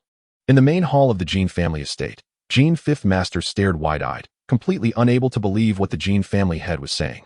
At this moment, 7 or 8 key figures of the Jin family had already gathered in the hall, along with 5 or 6 Jin family youths who had witnessed Jin Tian's death. However, at this moment, these youths were all pale-faced under the watchful eyes of the Jin family elders, not daring to breathe a word. Come here, bring Tianer's body up. With a sigh, the Jin family head waved his hand.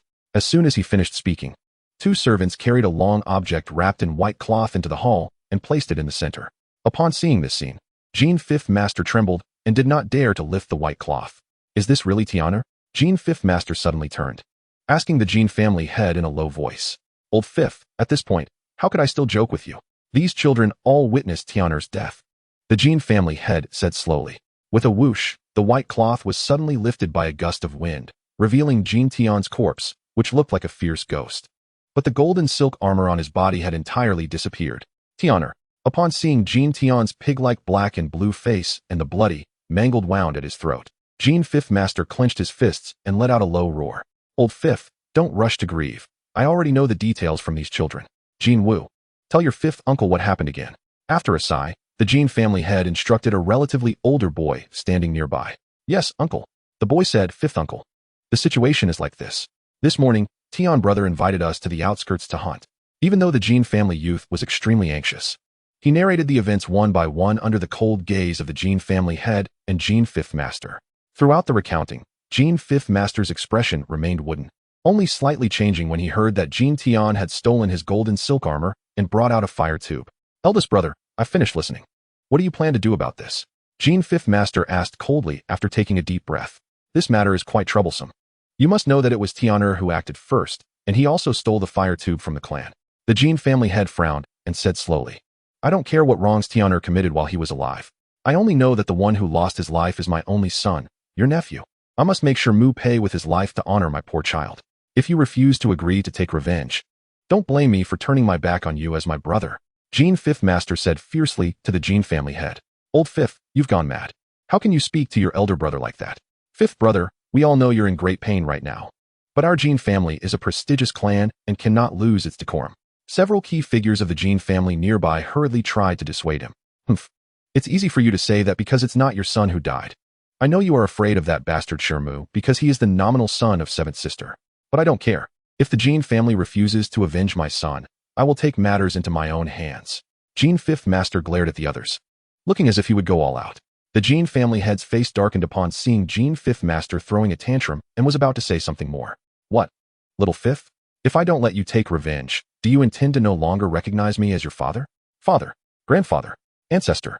Upon hearing this voice, everyone in the Jin family hall turned pale and knelt to the ground. This elderly voice belonged to the Jin family's divine anchor, the old ancestor who had reached the perfected stage of the acquired realm. Father, how dare I have such rebellious thoughts? But Tianer died too tragically. As a father, if I don't avenge him, I will have no face to remain in the clan. The other noble families in Feng City will surely laugh at the Jin family. Humph. The reason why Jin Tian encountered this misfortune is largely due to you. If you hadn't spoiled him so much in the past, how could he have gotten into such trouble and even lost his life? The elderly voice snorted, exuding an intimidating presence without anger. I know I was wrong, but I hope father can fulfill my wish and let me take revenge. From now on, I will accept any punishment without complaint. Jin fifth master knelt on the ground, knocking his head twice, his forehead bruised, and he said hoarsely, "Hee, since you know to repent, it's not too late.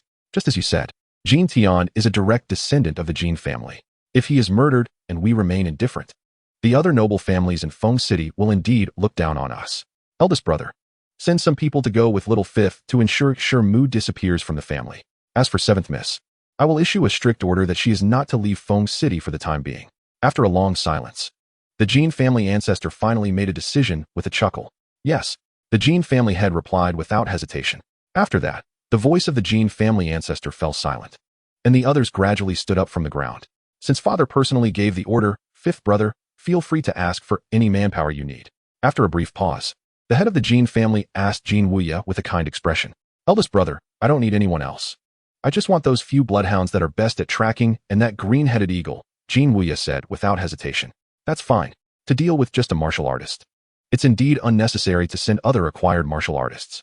I will lend you the hounds and the eagle." The head of the Jin family nodded and agreed. "Great.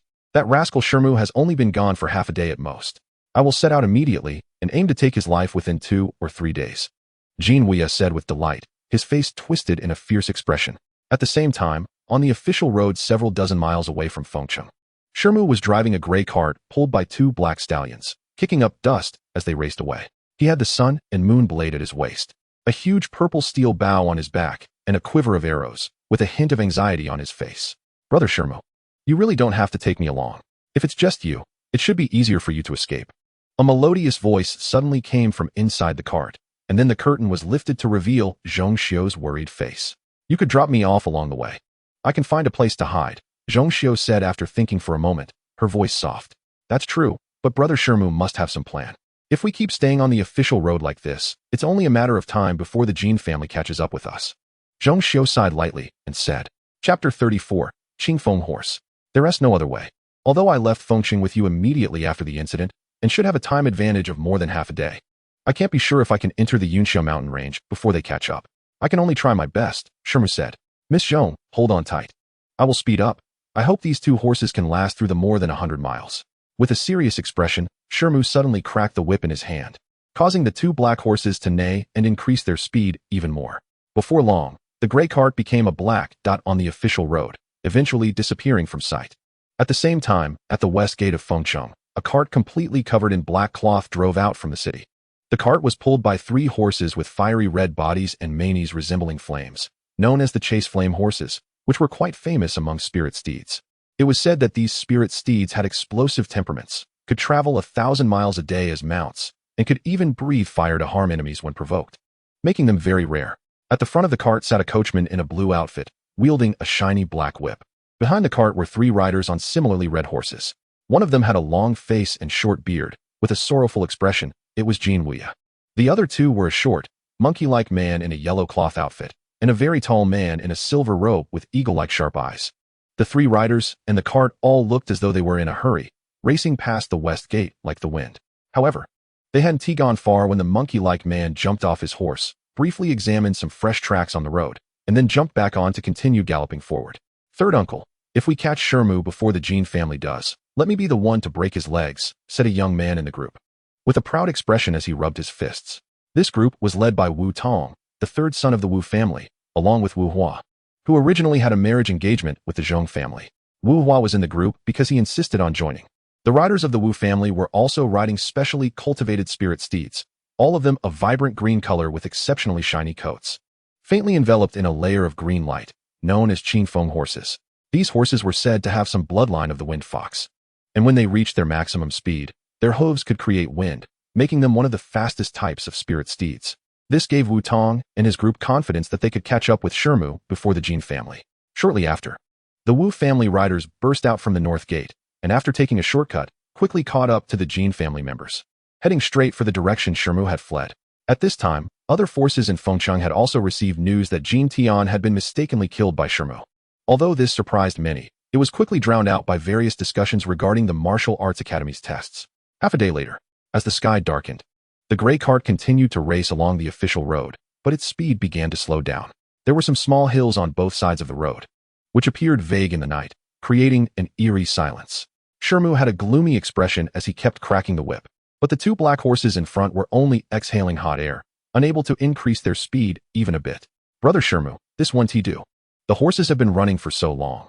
They are almost exhausted and need a short rest. Zhong Xiu's voice came from the cart. But even if you whip the horses to death now, it would be of no use. We should rest a bit and let them eat something before continuing. Zhong Xiu continued to persuade. You do have a point. Although I have other plans, they have indeed reached their limit now. Let us take a short break in that grove over there, and we can eat something together. Shi Mu agreed after assessing the two sweating black horses. He then pulled the reins, turning the two black horses off the official road and heading towards a nearby grove. However, it was clear that the two of them had somewhat underestimated the true endurance of the legendary spirit steeds. When they reached the edge of the grove, Shi Mu had just untied the reins from the two black horses and helped Zhong Xiu down from the cart when they suddenly heard the sound of hooves pounding on the official road nearby, along with wild laughter. Haha, the scent bug has reacted. They are not far ahead. You must wait for me to capture Shi Mu. I want to do it myself. The group was moving fast. In just a moment, the sound of hooves was much closer. Not good, the pursuers are coming. Run. Upon hearing this, Shi Mu immediately realized what was happening. He angrily shouted, grabbing Zhong Xiu around the waist and sprinting into the grove. The pursuers were naturally the Jin family knights riding Qingfeng horses, relying on their horses, which were slightly faster than the chase flame horses. And the scent of 1,000 miles, they had managed to catch up to Shi Mu in just half a day. Chapter 35, Pursuit in the Dense Forest. Moments later, the Wu family knights rushed to the edge of the grove. A middle-aged man with triangular eyes held a sandalwood box containing a pink bug resembling a longhorn beetle, which was buzzing and flapping its wings. They really came here. The crowd parted, and a man in a brocade robe, around 40, emerged from behind. After surveying the abandoned gray cart and the two black horses, he sneered, "It's Wu Tong, the third son of the Wu family. Since that is the case, what are we waiting for? Let us chase them. We must not let them escape," said the arrogant young man behind the brocade-robed man with delight. No rush. They've been in the cart for so long, so they've also been contaminated by the scent of 1,000 miles, which can last at least a whole night. With such a long time, how can we not catch a mere martial artist? Wu Tong chuckled, then instructed two of his subordinates to stay behind to watch the horses, while the others followed him into the grove, drawing various weapons as they charged into the woods. Although these knights were merely martial apprentices, each of them displayed agile movements, clearly possessing impressive martial skills. After Wu Tong advised the arrogant young man a few more times, he calmly entered the darkness as well. Half an hour later, deep in the woods, Shi Mu was still running with the girl in his arms, his clothing already tattered from the branches and vines, leaving numerous bloody scratches on his arms and legs. The girl curled most of her body in Shi Mu's embrace, her hands around his neck, her face slightly flushed but silent. In the dim night, their intimate contact, the girl's soft body, and the faint fragrance exuded an indescribable allure. However, at that moment, Shi Mu was completely unconcerned with the temptation in front of him. He relied on his extraordinary eyesight to desperately search for easier paths, his movements resembling those of a leaping leopard. Suddenly, he turned and hid behind a large tree, taking a deep breath while tilting his head to listen intently. Zhong Xiu raised her head in his arms, her eyes fixed on Shi Mu's serious face, seemingly entranced for a moment. Just then, a cacophony of footsteps and low curses came from behind them. Shi Mu's expression changed, and without a word, he turned around and continued to sprint with the girl in his arms. It was indeed as he suspected. They must have some special tracking method, or it would be impossible for them to catch up with us so accurately in this forest every time. Sure to go. Put me down and let me escape on my own. Without me dragging you down, you might have a chance to get away. Zhong Xiu suddenly woke up at the sound of those voices and said in a low voice, "But, there's no but. With my strength and stamina, carrying you is hardly a burden, and I can run like this for an entire night without any problem. I want to see if these pursuers can keep up with me." Shi Mu said calmly. "All right, I won't say anything more.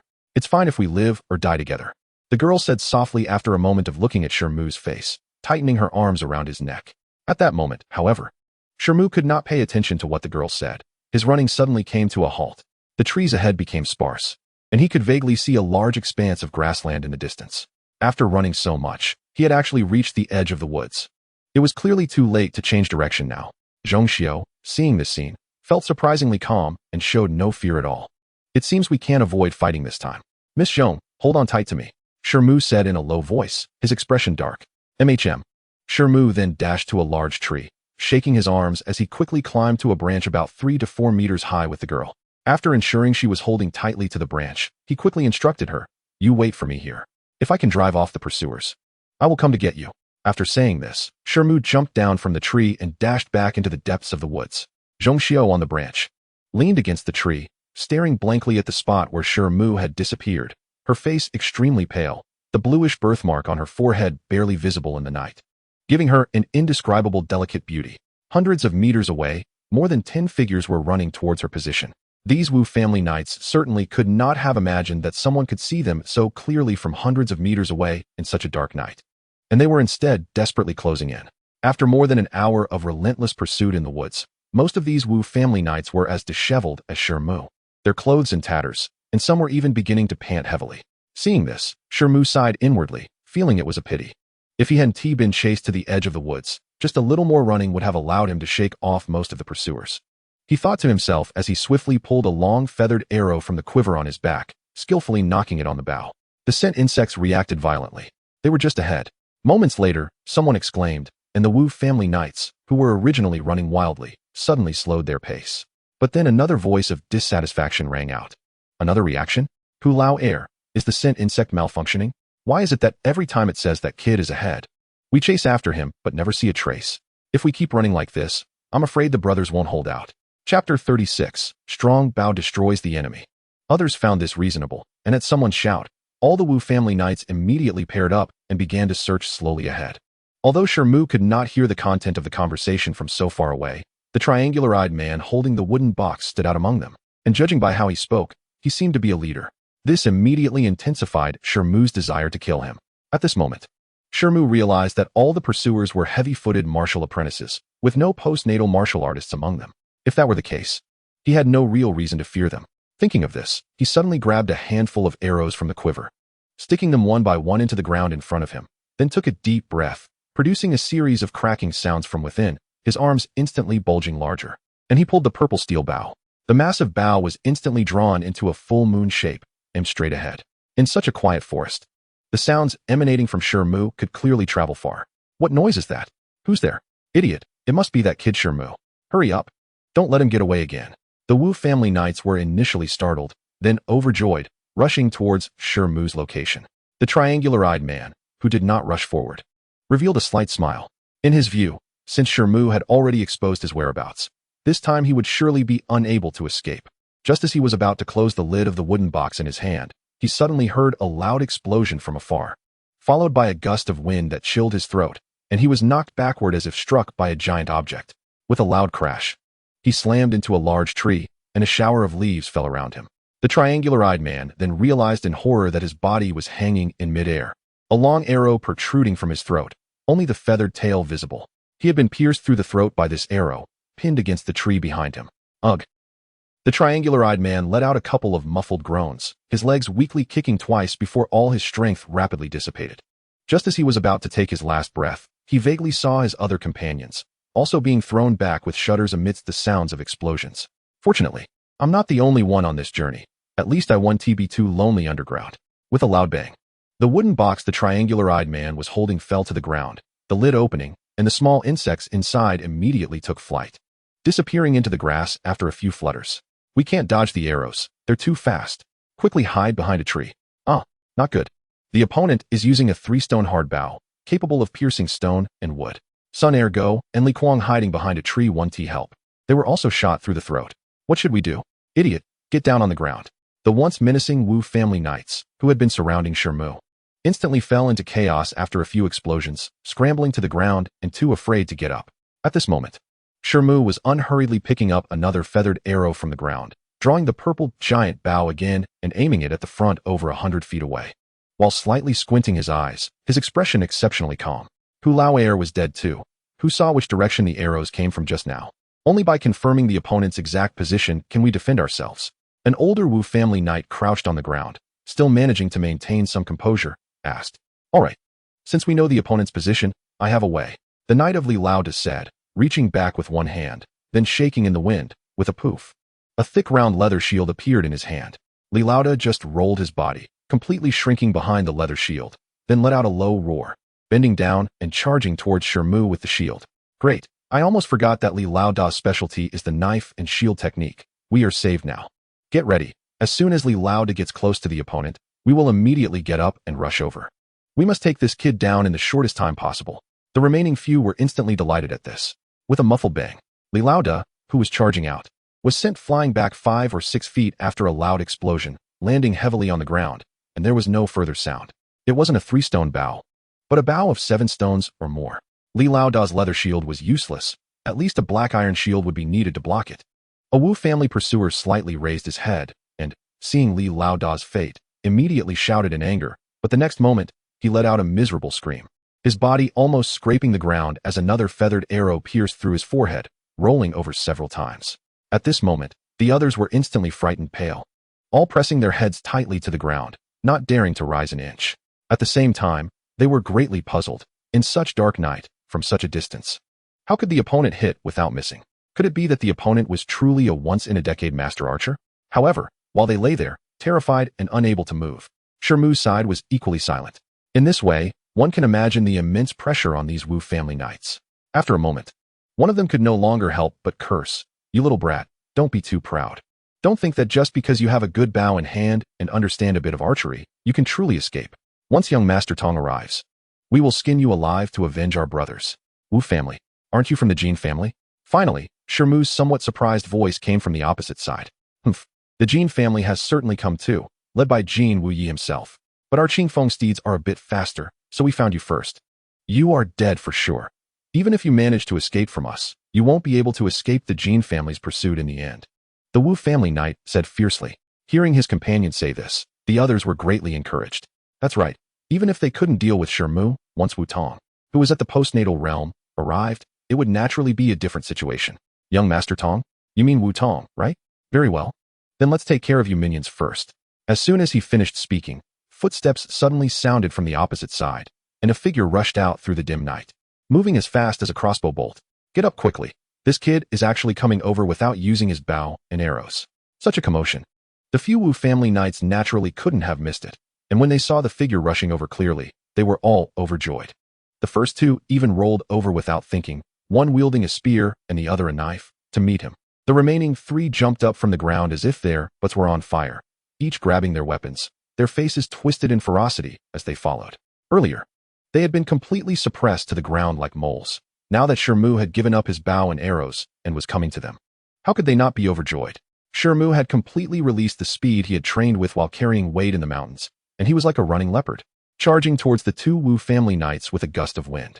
The 2 Wu family knights were quite skilled, although they were alarmed by Shi Mu's incredible speed. They instinctively split to the left and right, one shaking his spear to create a flurry of spear flowers, while the other swung his long knife to unleash a vast cold light, directly enveloping Shi Mu. They coordinated exceptionally well. Shi Mu snorted coldly, completely ignoring the spear flowers on one side, and simply punched backward, smashing hard into one of the spear flowers. With a loud bang, the spear-wielding man felt a surge of heat in his hands, and the spear flew out of his grip, soaring into the air and under the force. He stumbled back 3 steps, his face filled with disbelief. The opponent's strength was beyond words, but how could he tell at a glance which spear flower was real? With a clang, Shi Mu's sun and moon blade instantly unsheathed, and with a sudden stomp on the ground, he charged towards the incoming knife light. With a whoosh, 6 blade shadows flashed by, forcefully cutting through the incoming cold light, and then with another tremor of the blade, another blade shadow flashed, twisting his body. He suddenly appeared behind the knife-wielding Wu family knight. With a thud, a blood mark suddenly appeared on the neck of the knife-wielding Wu family knight, and his head rolled down, the headless corpse swaying a few times before directly falling to the ground. After successfully striking, Shi Mu did not stay at the spot for a moment, but bent his body again, exerting force under his feet, and shot towards the previous spear-wielding man like a stone bullet. Not good. At this moment, the spear-wielding man had just barely regained his footing from Shi Mu's earlier punch, and upon seeing Shi Mu rushing towards him, he was instantly terrified.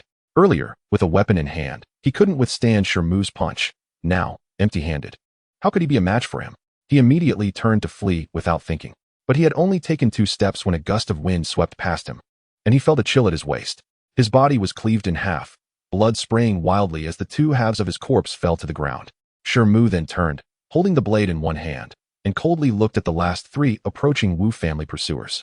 Originally, the 3 Wu family men had only lagged behind by a dozen steps, but seeing Shi Mu deal with the first 2 companions in just a few moves, they were taken aback, halting their steps and exchanging fearful glances. "We can't run. His speed is incredible. If we flee, we'll all be taken down. We need to set up the 3 talents formation. As long as we can delay, young Master Tong will arrive." A man with a knife scar on his face suddenly shouted. Hearing this, the other 2 realized, and they quickly huddled around the scarred man, drawing out 3 green long swords, pointing them towards Shi Mu. 3 talents formation? Shi Mu's heart stirred slightly upon hearing this, but he stepped forward with the sun and moon blade towards the 3 men. The 3 Wu family knights, seeing Shi Mu approach, grew increasingly tense. Before Shi Mu got close, they simultaneously shouted, interweaving their figures, and the 3 long swords danced wildly, forming layers of sword screens to protect themselves. "So it's a turtle shell," Shi Mu sneered. Without thinking, his arm moved, and the sun and moon blade transformed into 6 blade shadows, slashing out wildly. With a series of clashes between blade and sword, the sword screens slightly scattered, and the 3 Wu family members swayed but managed to withstand the blow. Following this, the 3 of them shouted and swung their long swords again to shield themselves. "This is interesting." Shi Mu was somewhat surprised. Just now, he had unleashed a 6-strike attack in a single breath, and the immense force contained in each strike shouldn't have been something 3 of them could withstand. However, these 3 truly believed that they could rely on a simple formation to block his next attack, which was a big mistake. Shi Mu thought of this and took a deep breath. Suddenly, he spun around, swinging his long knife wildly in all directions. Almost every slash created 5 or 6 afterimages. And in the blink of an eye, he transformed into a silver ball of light that crashed directly into the sword curtain opposite. The sound of blades clashing erupted like a torrential rain. 3 knight members of the Wu family let out a tragic scream. 2 of them stumbled back, their long swords covered in deep gashes, with several huge intersecting wounds appearing on their chests. They were swaying and about to fall, unable to save themselves. Only the scarred man, covered in blood, retreated, and although there were no knife wounds on his chest, his arm that had been holding the sword had vanished. Blood gushed out from his shoulder. This person was evidently a formidable character. Without even glancing at his wounds, he quickly turned and ran away. At this moment, Shi Mu had also stopped spinning. And after seeing this scene, he snorted through his nose. Suddenly, he reached back to his sword pouch and pulled out a long feathered arrow. He only measured it briefly before flicking his wrist. With a whoosh, the arrow shot out from Shi Mu's hand. Its speed no less than that of an arrow shot from a regular bow. The scarred man fell to the ground with a thump, pierced by the arrow from behind. Shi Mu strode over, and with a swing of his sun and moon blade, he directly severed the man's head. At this time, the other 2 Wu family knights had also collapsed in a pool of blood, their bodies twitching slightly, appearing to be on the verge of death. A cold light flashed in Shi Mu's eyes as he was about to approach and finish off these 2 when suddenly his expression changed. He stomped 1 foot on the ground, and his body immediately flashed to the side. In the next moment, a cold light whooshed past the spot where he had been standing, embedding itself in the nearby ground. It was actually a 3-inch-long flying knife. "Young Master Tong, you've finally arrived. Come out." Shi Mu suddenly turned around, staring intently at a large tree nearby, looking as if he were facing a great enemy. "Oh, you're quite clever to have noticed me from such a distance." A faint voice came from behind the tree. A figure flashed out. It was a man in a brocade robe holding something, the only postnatal martial artist sent by the Wu family this time, Wu Tong. Shi Mu's gaze swept over the object in Wu Tong's hand, and his expression changed slightly. What Wu Tong held was the purple steel bow that he had thrown away earlier. It seemed this postnatal martial artist had not only arrived long ago, but had quietly circled around to retrieve the bow in secret. As for why he had directly used the bow to ambush him, that was easy to understand. Firstly, the purple steel bow lacked the power of 1,000 pounds and could not be drawn easily. Secondly, apart from the few arrows he had shot, the other arrows were in the quiver on Wu Tong's back. Even if Wu Tong could barely use his true energy to activate the bow, he had no arrows to shoot. "Since you've been here all along, are you just going to watch me kill your subordinates for a bow?" Shi Mu tightened his grip on the sun and moon blade and asked coldly. "I've long heard people say that postnatal martial artists are powerful and that martial apprentices cannot resist them. But today, it seems I must experience it myself," Shi Mu said, staring at Wu Tong slowly. "Haha, a mere martial apprentice dares to say such things in front of me. I really don't know whether to praise your courage or to mock your ignorance. Very well, I'll let you experience the terror of a postnatal martial artist." Wu Tong first froze, then burst into laughter, tossing the huge bow high into the air. With a bang, the great bow was thrown onto a large tree, one end embedding itself about a foot deep into the trunk, while the remaining part vibrated and buzzed. In the next moment, the brocade-robed man reached to his waist with one hand, and with a whoosh, pulled out a gleaming soft sword from his belt. With a shake, it instantly became perfectly straight. Then, Wu Tong brandished the sword and swaggered toward Shi Mu.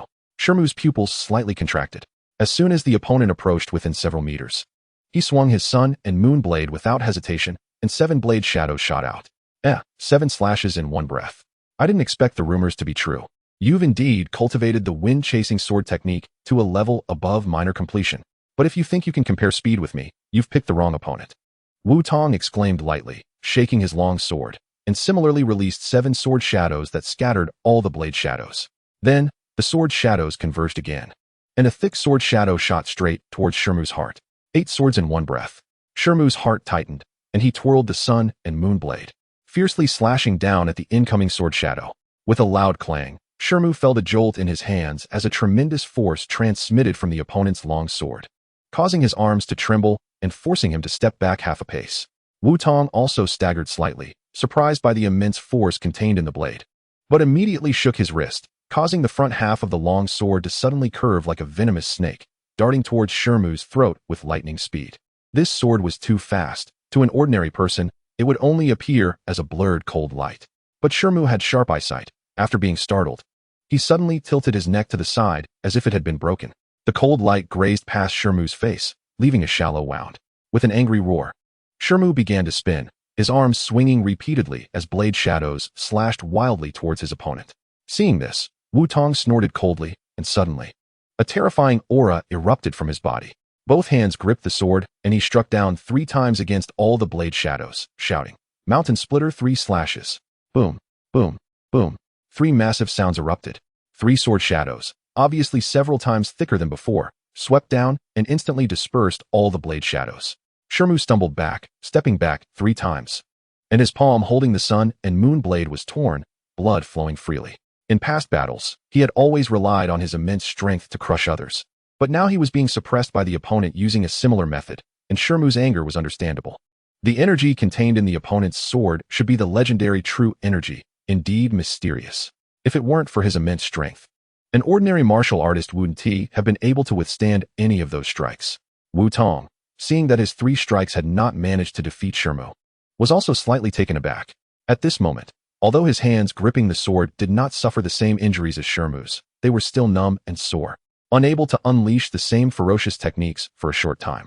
I have long heard that after the bloodline of the stone monkey enters the postnatal realm, although his cultivation lags behind ordinary people, he can enhance his physical body during his martial apprentice days, possessing the strength of 1,000 pounds. Looking at you, that rumor seems to be true. However, if you think that relying on mere strength can contend against a postnatal martial artist, you are gravely mistaken.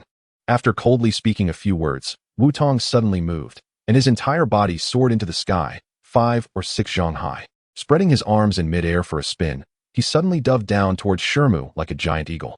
Shi Mu was momentarily stunned, but without hesitation, he swung his long knife upwards. A large swath of cold light swept up. With a bang, Wu Tong collided his long sword against the sun and moon blade, his body bouncing upward, spinning before diving down again. Naturally, Shi Mu swung his knife once more. In an instant, the two exchanged blows, one in the air and the other on the ground, clashing their weapons 7 or 8 times. With each impact, Wu Tong's body flew up again as if he weighed nothing.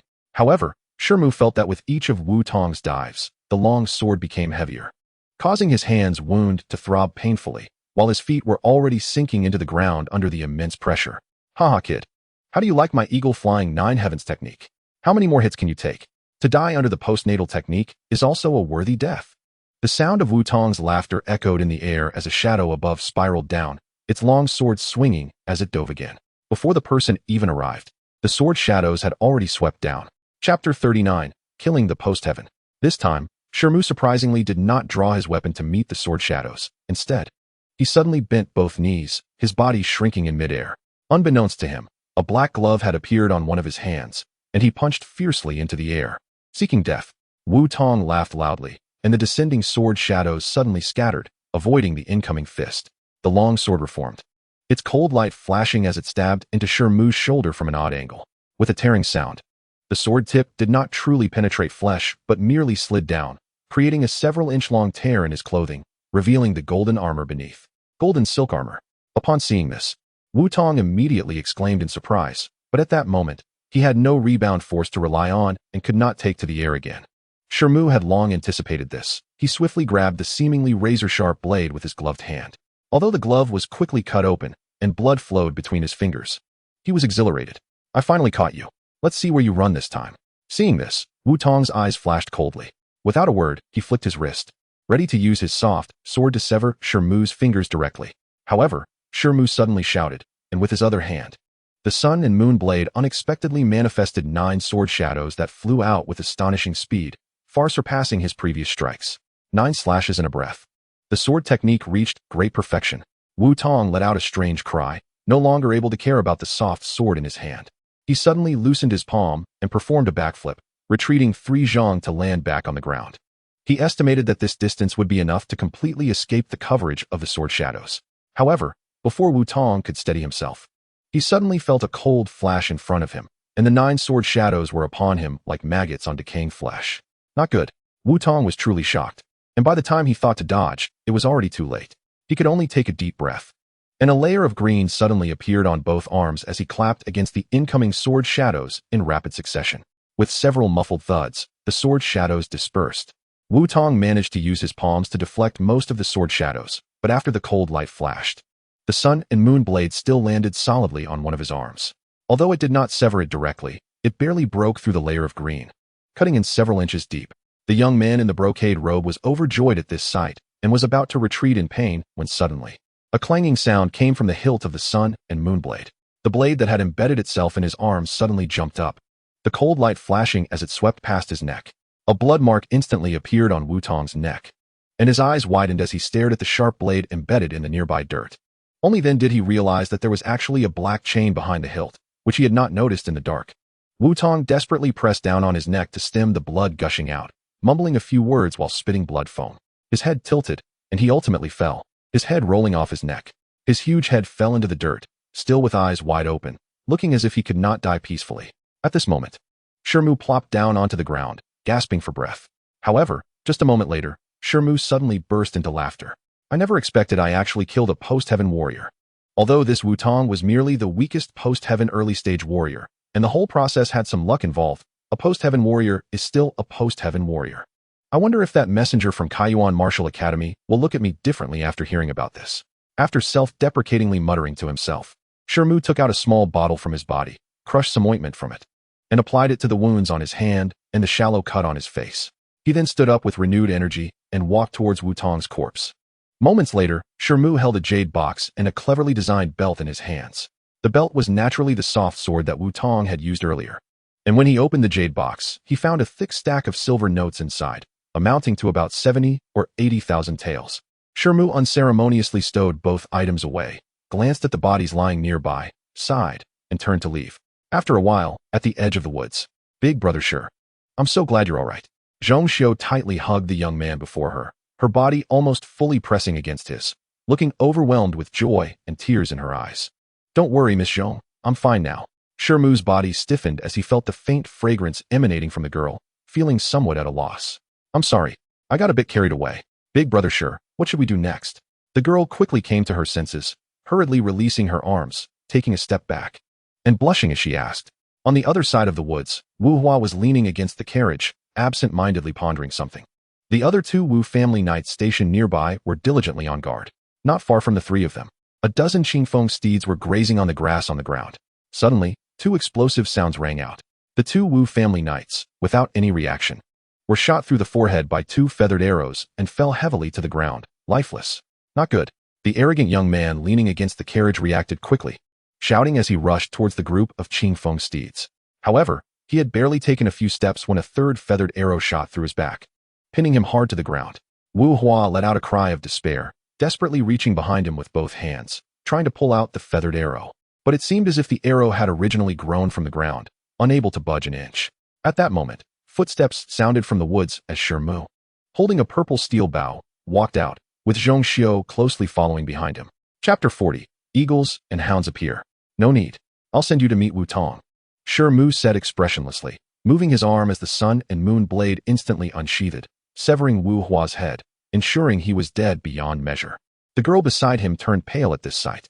Shi Mu, however, was unconcerned as he walked towards the nearby herd of horses, selecting 2 of the tallest Qingfeng steeds to harness to the carriage once more. After a stick of incense's time, Shi Mu drove the gray carriage at breakneck speed back onto the official road.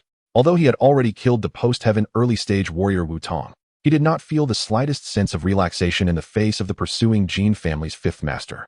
After all, he had heard someone say that this fifth master Jin was a post-heaven mid-stage warrior, far stronger than someone like Wu Tong in the early stage. At the same time, over 30 miles behind the carriage, the Jin family members were also urging their horses in hot pursuit. Above them, 3 strange eagles with entirely white bodies and green heads soared through the sky, flying several miles ahead. As the sky began to lighten slightly, the gray carriage finally arrived at a vast, seemingly endless mountain range. Without hesitation, Shi Mu abandoned the carriage and rushed into the mountains with Xianxiao. 2 hours later, the Jin family and others also arrived at this location, chasing with their carriage, sitting atop a crimson steed. Fifth Master Jin looked at the abandoned gray carriage and the 2 Qingfeng steeds nearby, and sternly commanded the 2 men beside him. Have the green-headed eagles fly lower and release all the bloodhounds. Give chase. The tall eagle's servant nodded, pulling out a silver whistle from his pocket and blowing into it. After a long and short 4 piercing notes, the 3 strange eagles in the sky immediately dove down, beginning to circle widely. The dog servant with pointed ears and monkey-like features jumped off his horse and walked directly to the black carriage, pulling open the door, from which 5 giant hounds that resembled calves sprang out.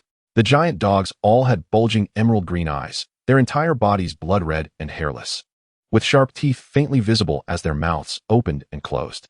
At that moment, the dog servant pulled out a gray garment from the bundle behind him and threw it on the ground. After a few bloodhounds sniffed it, they let out low growls resembling dog howls. Instantly, several bloodhounds dashed madly towards the mountains. Following closely, the bloodhounds had already caught the lingering scent of the garment's owner. Seeing this, the dog servant exclaimed with joy, "Great, it was worth it to specially go to that bastard's house to find this piece of clothing he often wears. Let's go?" Hearing this, Jin Wuye's face twisted in rage. As soon as he finished speaking, he also jumped off his horse and rushed after the bloodhounds into the mountains like a gust of wind. The dog eagle servants naturally followed closely behind. In the blink of an eye, only the coachman, who had no martial arts skills, was left at the original spot. Shi Mu, carrying the already exhausted Xianxiao, was trudging through a certain mountain forest when he suddenly heard a crisp cry from above and was momentarily stunned, immediately looking up. He saw a pure white strange eagle circling and soaring above the forest, continuously screeching. Shi Mu furrowed his brow at this sight, but chose to ignore it and continued on his way. However, he soon realized that the strange eagle was also moving with him, and its screeching became more urgent. Something's off. This eagle is strange. Zhong girl, you should get down for now. Shi Mu felt a chill in his heart and said without hesitation, "Okay, big brother Shi, be careful." The girl, who had been dozing off on Shi Mu's back due to exhaustion, suddenly woke up upon hearing his words and said worriedly. Shi Mu nodded, gently placing the girl down on the ground, then raised his hand to retrieve the purple giant bow he had on his shoulder, knocking an arrow. With a whoosh, the strange eagle let out a sharp cry and plummeted down like a meteor from afar. "All right, let's keep moving." Shi Mu exhaled, lowering the purple giant bow and smiling as he spoke. However, as soon as he finished speaking, another screech came from afar, and 2 more white strange eagles spread their wings and flew over, but this time they were circling far in the sky and did not come closer. Shi Mu's face changed drastically, and without a word, he hugged Xianxiao tightly and ran towards a nearby mountain peak. His legs sprang forth, and he ran as fast as an ordinary swift horse. Bloodhounds, could it be? Oh well. Just as Xianxiao was a bit dazed, a series of excited barks came from behind, not far away. Suddenly, several giant blood-red hounds sprang out from the bushes over 100 feet away, charging wildly towards Shi Mu. "Shi Mu, I finally found you. You bastard dared to kill my only son. Even if I have to skin you alive, my hatred will not be resolved." A middle-aged man with a long face and short beard, holding 2 golden short sticks, appeared from behind the bushes, followed by 2 others of varying heights wielding swords and knives. It was Jin Wuye and the dog eagle servants.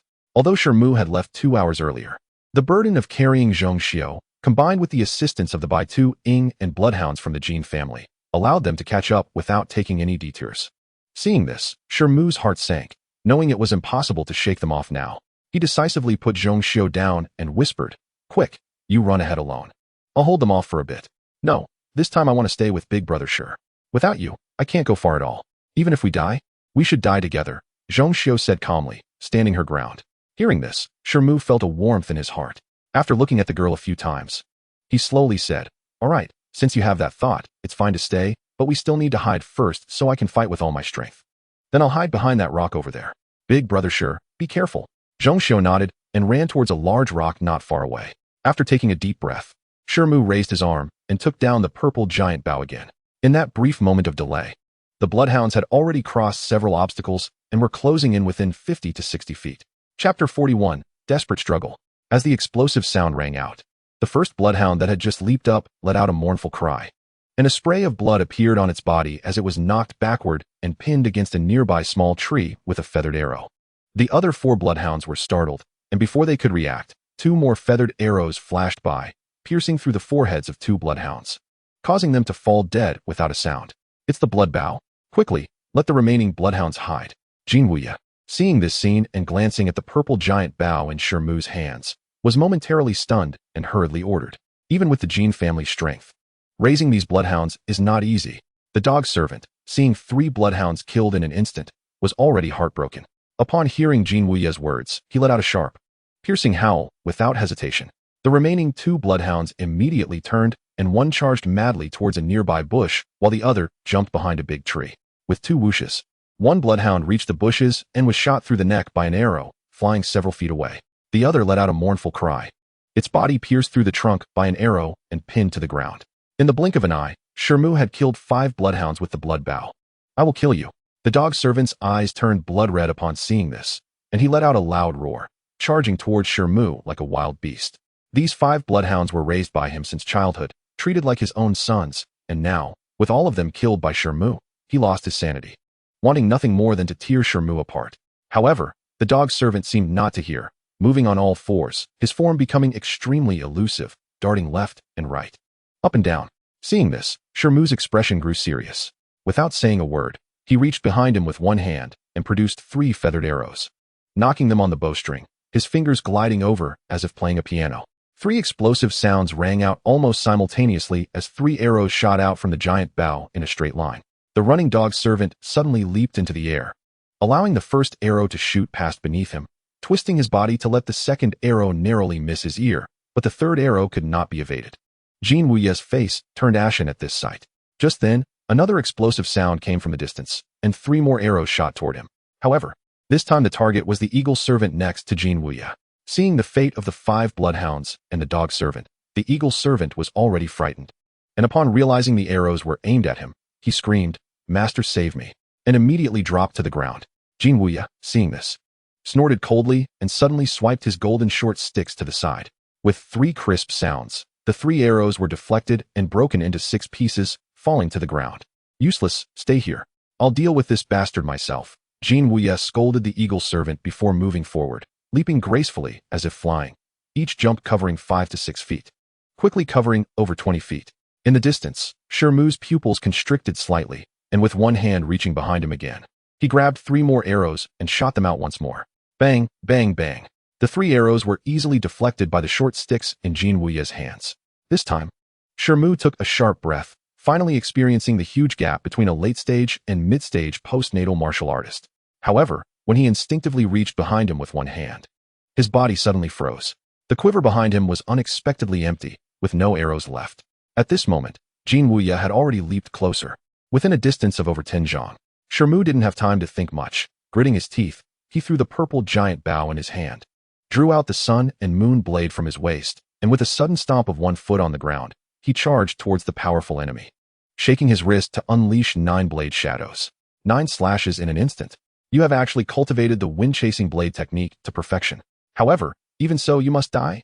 Under the shadow of the blades, Xianxia's voice was extremely cold.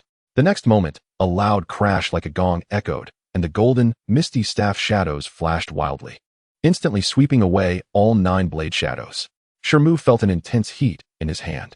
The overwhelming energy emanating from the golden staff was almost more than twice that of his fight with Wu Tong, causing his tiger's mouth to split open again, and the sun and moon blade flew out of his hand, shooting skyward.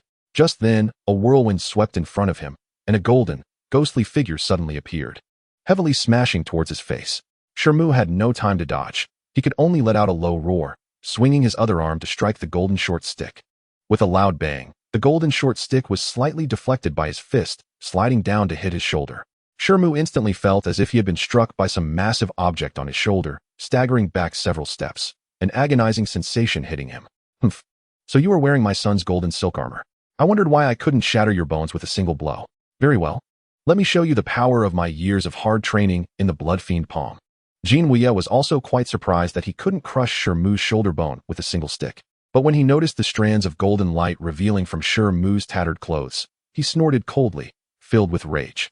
The next moment, he threw the golden short stick in both hands. His body floated, and he crossed several zhang to get close to Shi Mu, where a blood-red hand, swollen to nearly double its size, suddenly appeared in front of Shi Mu, slamming down with a foul stench that made one want to vomit.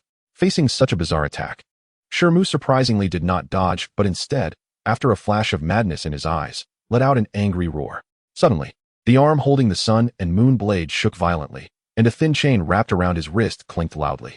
With the ferocity of the silver blade wheel, it seemed poised to cut Jin Wuye and Shi Mu into 4 pieces in a mutual destruction. With Jin Wuye's mid-stage postnatal martial artist identity, how could he be willing to perish with a mere martial apprentice? With a loud bang, the golden short stick transformed into a burst of golden light that struck right at the center of the blade wheel. It was unknown what material this golden short stick was made of, but the sun and moon blade, reinforced with cold iron and extremely sturdy, instantly shattered. At that moment, without any worries, Jin Wuye kicked off again, and another golden short stick shot towards Shi Mu, while his body floated and followed closely. Without thinking, Shi Mu shook the remaining blade in his hand, and 9 blade shadows struck out again. Another loud boom. The golden light trembled slightly before bouncing back in the form of a short stick. Shi Mu let out a muffled groan, retreating 2 steps. His remaining blade had turned into fragments, completely shattered, and his entire arm hung limp, as if it had been broken by the previous blow. Just then, Jin Wuye laughed as he approached, and with a flick of his large sleeve, a blood-red hand shot down towards Shi Mu's head, leaving him no way to avoid it. Shi Mu roared in anger, moving the intact arm to punch towards the descending blood hand. Haha, seeking death. Jin Wuye laughed wildly, urging the true energy in his body, causing the originally bright red hand to become even more blood-red, with a layer of faint red mist appearing on the surface of his palm. Just as the fist was about to collide with the blood-red hand, Shi Mu's fingers moved, and miraculously, a sharp dagger about a foot long appeared out of thin air, stabbing viciously into the blood-red hand. Jin Wuye let out a scream, and the blood-red hand instantly struck Shi Mu's arm holding the dagger. Shi Mu let out a muffled groan, his body flying backward, crashing into 2 small trees before heavily landing on a rock. He spat out a mouthful of blood, his body collapsing to the ground, unable to stand up again.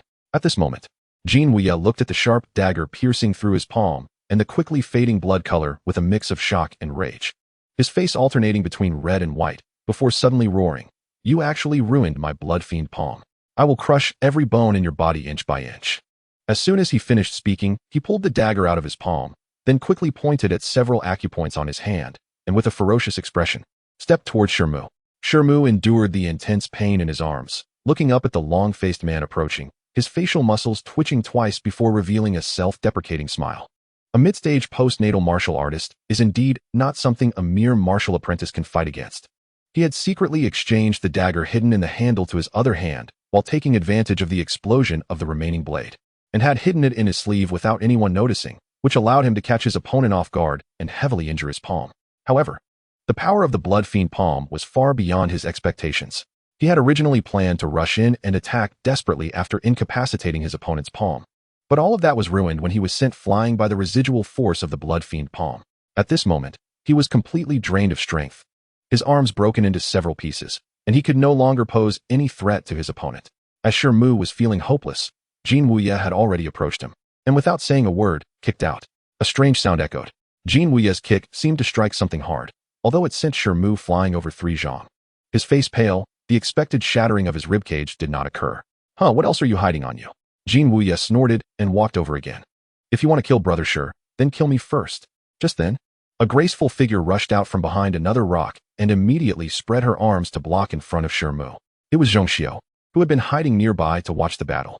Seeing Shi Mu so heavily injured that he couldn't get up, she finally rushed out, standing in front of Jin Wuye without any fear.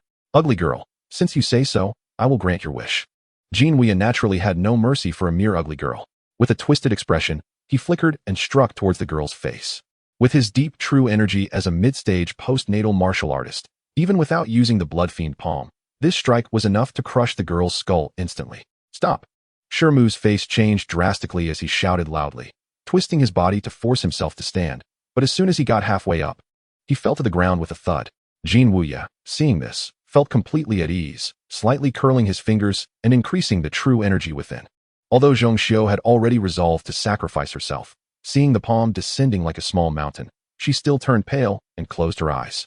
But just then, the girl suddenly felt a surge of heat throughout her body, and before she could control herself, a piercing scream burst forth. With a loud bang, amidst the scream, Jin Wuya's chest seemed to be hit by some invisible force, caving in, and his body was sent flying backward, tumbling 3 or 4 times before he stumbled and regained his balance. Bloodline power. You are also a bloodline user. When Jin Wuya raised his head, he unexpectedly spat out a mouthful of fresh blood and then glared at the girl with eyes like those of a dead fish, shouting in a mix of shock and anger. With his experience, he could tell at a glance that the girl before him was not only a bloodline user, but her bloodline rank was definitely not low. This made him hesitate for a moment, even in his furious state. However, the next moment, as he recalled the tragic death of Jin Tian and the destruction of his blood evil technique after years of hard training, a fierce light flashed in his eyes again, and without saying a word, he charged towards the girl once more. At this moment, Xianxia's screams had abruptly stopped, and she opened her eyes again in confusion, seemingly unaware of what had happened. What? Do you want to kill a third-grade bloodline user whom the Great Qi has not seen in 1,000 years? If that's the case, I can only send you on your way first. Suddenly, a cold female voice rang out.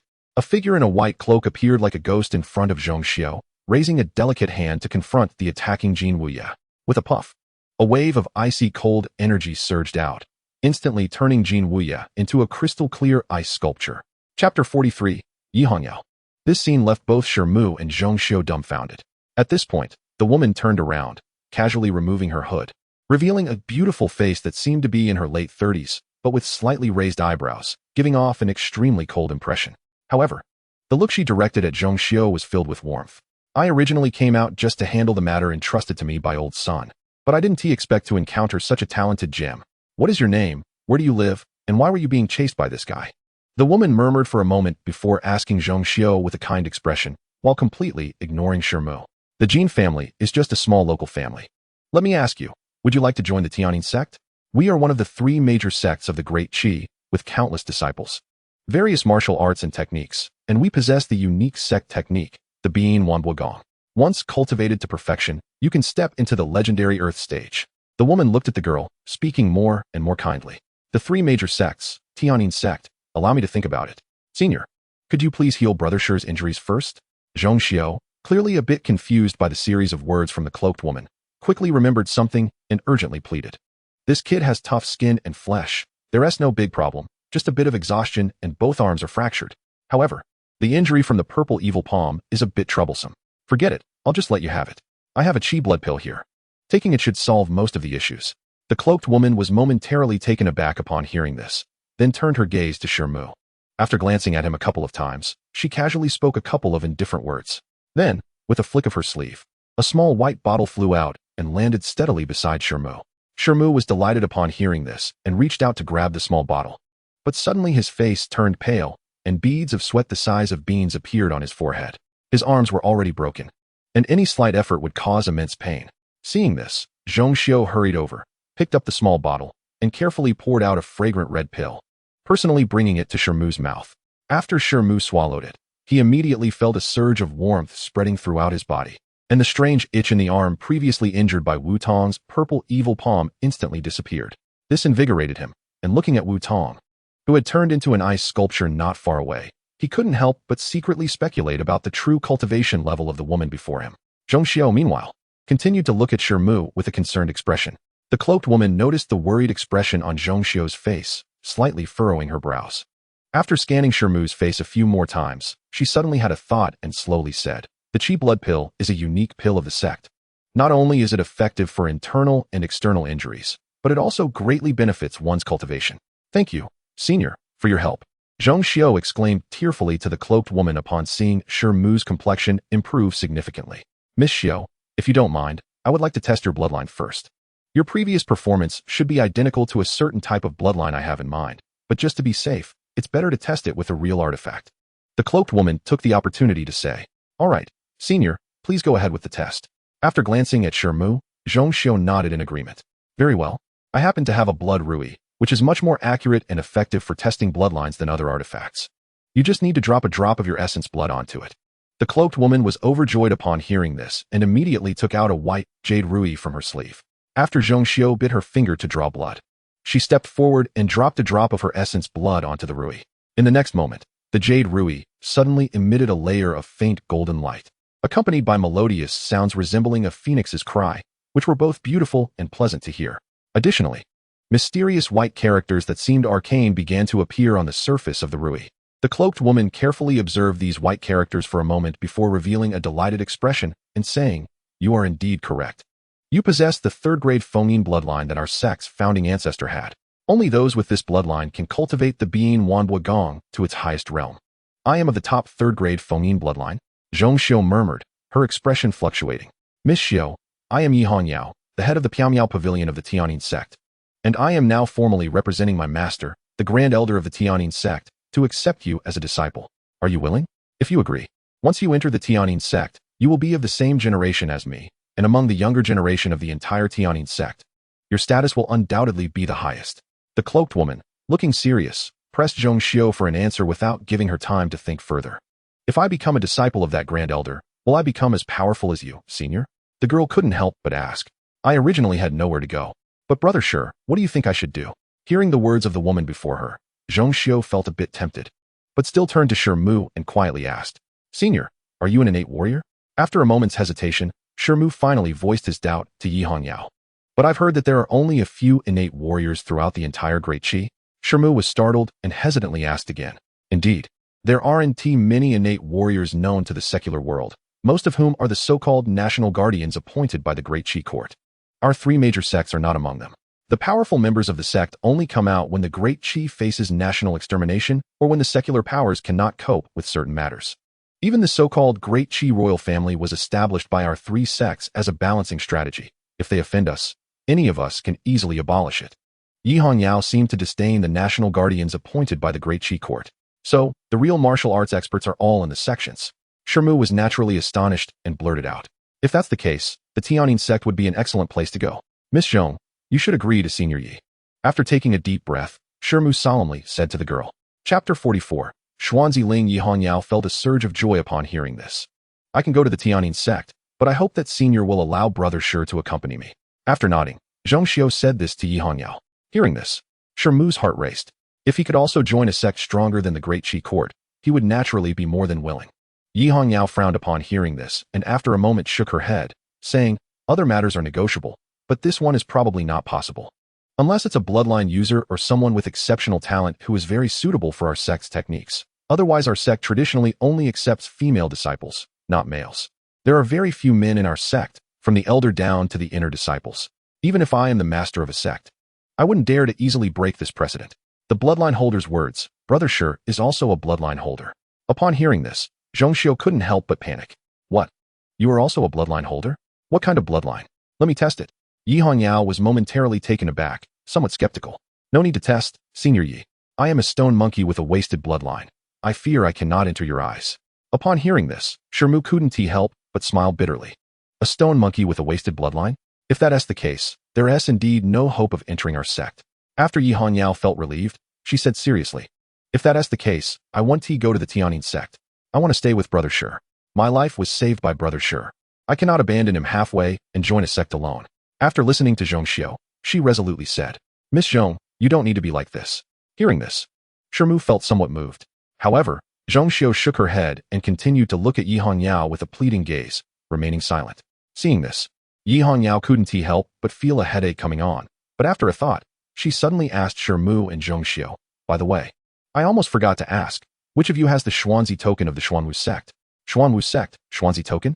After exchanging glances, Shi Mu and Xianxiao couldn't help but look at each other in confusion. "Forget it, I'll find it myself." Yi Hongyao quickly realized something, chuckled, and with a flip of her hand, took out a light yellow talisman. Waving it in the wind, it ignited spontaneously with a whoosh. The next moment, a strange sound suddenly came from Shi Mu's chest, as if something was shaking under his clothes. "This is Miss Zhong, please help me take it out." Shi Mu was momentarily stunned upon seeing this scene, then suddenly enlightened. The girl beside him responded and reached into her clothing to pull something out. It turned out to be a dark token, its surface engraved with exquisite patterns, giving off an ancient and mysterious feeling. Upon seeing this token, Xianxiao also showed a look of surprise. Shi Mu grinned, his expression becoming quite different. This item was precisely what he had obtained when he encountered Xianxiao and her father at the ancient temple after slaying the zombie. Moreover, this item was incredibly resilient and had saved him twice. Once was when Jin Tian ambushed him with a dagger in the fields near the manor, which got stuck in this item. The other was not long ago, when Jin Wuya tried to kick his chest bone but was blocked by this item. Is this the Xuanzi token that Yi Hongyao mentioned? Shi Mu stared at the token, his mind turning. At this moment, Yi Hongyao raised her hand and took the token from Shi Mu, examined it briefly, then nodded and said, "Indeed. This should be the Xuanzi token of the disciple of Old Monster's son who was murdered. How did you come by this item?" Shi Mu hesitated briefly and then recounted the incident of slaying the zombie in detail. Xianxiao occasionally added some comments. It seems to be correct. According to Old Monster's son, this disciple was originally cultivating the infamous zombie technique and was preparing to break through a certain bottleneck in his cultivation. However, shortly after leaving the mountain, the soul lamp left in the Xuanwu sect extinguished. Not long ago, Old Monster's son's mother token suddenly reacted, indicating that this token appeared within the jurisdiction of our Tianyin sect, so he sent a few talismans and asked me to help find it. It seems that this direct disciple must have failed his breakthrough and suffered backlash from his technique. Thus his body truly transformed into a zombie. But with this, Xiao, your brother sure has a place to go. Yi Hongyao immediately understood the reason, smiling as she explained, but the last sentence carried deep meaning. Senior, do you mean? Xianxiao asked, vaguely guessing but not quite certain. Shi Mu's eyes lit up slightly. It's simple. Although our Tianyin sect is not convenient to recruit male disciples, the Xuanwu sect has no such taboos, and this sect has many techniques for strengthening the physical body. Although this young brother has a wasted stone monkey bloodline, his physical strength is indeed far beyond that of ordinary people. With the connection of returning the Xuanzi token to the inner disciples, plus my personal introduction to Old Monster's son, the Xuanwu sect should accept him. Yi Hongyao explained with a smile. So, brother sure still has to part ways with me. After hearing this, Xianxiao still showed a hint of disappointment on her face. At this moment, Shi Mu decisively said, "All right. I will listen to Senior Yi and go to the Xuanwu sect. Very well. I will write you a letter and give you a guiding talisman. You can light it at the riverside dock near Kaiyuan City in Zhaozhou, and naturally, someone will guide you into the Xuanwu sect." Yi Hongyao smiled upon seeing this, not allowing Xianxiao to hesitate any longer, and immediately took out a piece of jade slip and pressed it to her forehead. After mumbling for a while, she handed over the Xuanzi token and another yellow talisman she had taken out. Although Xianxiao was somewhat reluctant, she ultimately did not voice any further objections. "Thank you, Senior." Shi Mu expressed his gratitude, but felt somewhat embarrassed and did not move at all. "Oh, I almost forgot. Your arms are still unable to move. How about this? Since we're sending the Buddha to the west, I will treat your arms as well." Yi Hongyao realized this and took out 2 blue talismans. Shaking her wrist, they immediately floated lightly and stuck to Shi Mu's arms. The next moment, the 2 talismans began to emit dazzling blue light, and their surface patterns seemed to wriggle like living creatures. At the same time, Shi Mu felt an intense heat at the fracture of his arm bones, gradually becoming unbearably itchy. This was Shi Mu slightly moving his fingers, his face filled with disbelief. Chapter 45, The Tower Ship. 2 months later, at the riverside of the Mixed Dragon River outside Kaiyuan City, in southern Daki, the sky was just beginning to brighten, and a thin white mist rose around. At a river crossing that should have been empty, people began to gather in groups of 3s and 5s, some elegantly dressed and floating in, while others in coarse old clothes rode horses or came by carriage from afar. Regardless of which group, there were seemingly young boys and girls, while the older ones mostly looked serious and solemn, and the younger ones were exceptionally excited. In just a short quarter of an hour, more than 40 people had gathered at the river crossing, with around 15 or 16 of them being young boys and girls. Surprisingly, no matter how many people arrived, apart from the occasional low whispers among those who came together, most stood quietly without moving. Even more strangely, except for the spacious area at the river crossing, the surrounding mist grew denser, reaching a point where one couldn't see their own hand in front of their face. At this point, fewer and fewer people came, and eventually, no one else appeared. After another meal's time, a sense of anxiety appeared on the faces of the crowd to varying degrees. Just then, a rumbling sound suddenly came from the river not far away, and thick mist rolled and surged as if some enormous object was rushing out. The crowd at the river crossing instantly perked up, their eyes wide open in anticipation. When the mist parted, a gigantic tower ship, 5 or 6 zhang high and over 30 zhang long, emerged, slowly making its way towards the river crossing. A stir ran through the crowd, and many people showed excited expressions. The tower ship finally stopped about 7 or 8 zhang away from the river crossing in deep water. Then, someone floated down directly from the ship, lightly tapping the surface of the water with their toes, and in a whoosh, several figures swiftly jumped onto the river crossing. The crowd immediately surged forward, with several people loudly asking, "May I ask, are you the emissaries from the Xuanwu sect? May I know your esteemed surname? My ancestor was also a disciple under the Xuanwu sect. Do you have any tokens of invitation?" Everyone shut up. Since you can appear here at this time and place, why would I need to show any tokens? The sect is opening its gates this time, and it is your fortune. Those who do not wish to board the ship can just stay here. A burly man in blue, around 30 years old, jumped ashore and, upon seeing the chaotic scene, immediately shouted with wide eyes. As soon as he spoke, although many on the shore still wore sullen expressions, they all truly closed their mouths. This was the right response. Those who could appear here had naturally been vetted by the sect's envoy and were at least qualified to join the lower house of the sect. As for whether they were qualified to directly ascend to the upper house or even the inner door, that required further testing within the sect. All right, qualified disciples, come over here with your tokens. No need for any nonsense. Others don't need to try to get close to me. I'm in a hurry to go to other places, the burly man in blue said loudly without politeness. Upon hearing this, the group on the shore exchanged glances. However, after a seemingly frail young boy was the first to step forward, the other boys and girls, after chatting with the older ones, also walked over one after another. The man then flipped his hand to reveal an ancient copper mirror, shining it at each person who approached. As a result, a faint white light flickered up from somewhere on their bodies. Although the sizes and brightness varied, the man showed no intention of inquiring further about it. In the blink of an eye, the 15 or 16 young boys and girls had been checked and stood behind the burly man in blue. It seems this gathering point only has so many people, he remarked, just as he was about to say something else. Faint footsteps suddenly echoed from the mist not far away, and another figure walked along a small path into the crossing. Everyone looked over in surprise. The newcomer was also a young boy in green, appearing to be around 15 or 16, with slightly dark skin but an exceptionally tall stature, almost indistinguishable from an adult. He carried a huge quiver on his back and had a single knife hanging from his waist. Upon seeing so many people at the crossing, the tall young boy was momentarily stunned. Without saying a word, the burly man in blue waved the copper mirror towards the green-clad boy, resulting in a puff of white light flickering up from the boy's chest. "You are the last one to arrive," the burly man grunted, waving the green-clad boy over. The boy seemed a bit confused and, after looking around at the others and the group of boys standing behind the burly man, hesitantly asked, "Are you a senior from the Xuanwu sect?" "Of course I am. If I weren't from the Xuanwu sect, what are you doing here?" The burly man replied impatiently, suddenly moving and appearing beside the boy in a few flashes, reaching out to grab him. The green-clad boy was startled and immediately placed a hand on the hilt of his knife at his waist, but then remembered something and hesitated, ultimately not drawing the knife. With a loud bang, he suddenly used both arms to hurl the two of them towards the boat. The green-clad boy was fine, but the younger girl screamed in fright. Moments later, with a couple of thuds, both landed steadily on the deck of the boat. The younger girl's face turned pale, and her legs trembled slightly. The green-clad boy, however, gasped. Although the burly man had merely tossed them casually, the force and skill were astonishing. It seemed he hadn't made the wrong decision in coming to the Xuanwu sect this time. The green-clad boy was naturally Shi Mu, who had hurried from Quanzhou. After Yi Hongyao from Yaoyin sect gave him the letter and talismans, she immediately took her leave without letting Xianxiao say much, even shattering the ice sculpture of Jin Wuya before leaving. Shi Mu didn't dare linger at the spot. After leaving the Yunxiao mountain range, he found a place to recuperate for over half a month before rushing here overnight, finally arriving at the crossing today. However, before he could light the guiding talisman, he saw so many people and the burly man in blue claiming to be from the Xuanwu sect, which made him feel something was off. "Set sail," the burly man ordered, though it was unclear to whom he was speaking. The boat trembled and slowly moved away from the crossing, heading into the misty distance. "All right, now report your origins and the names of your guides.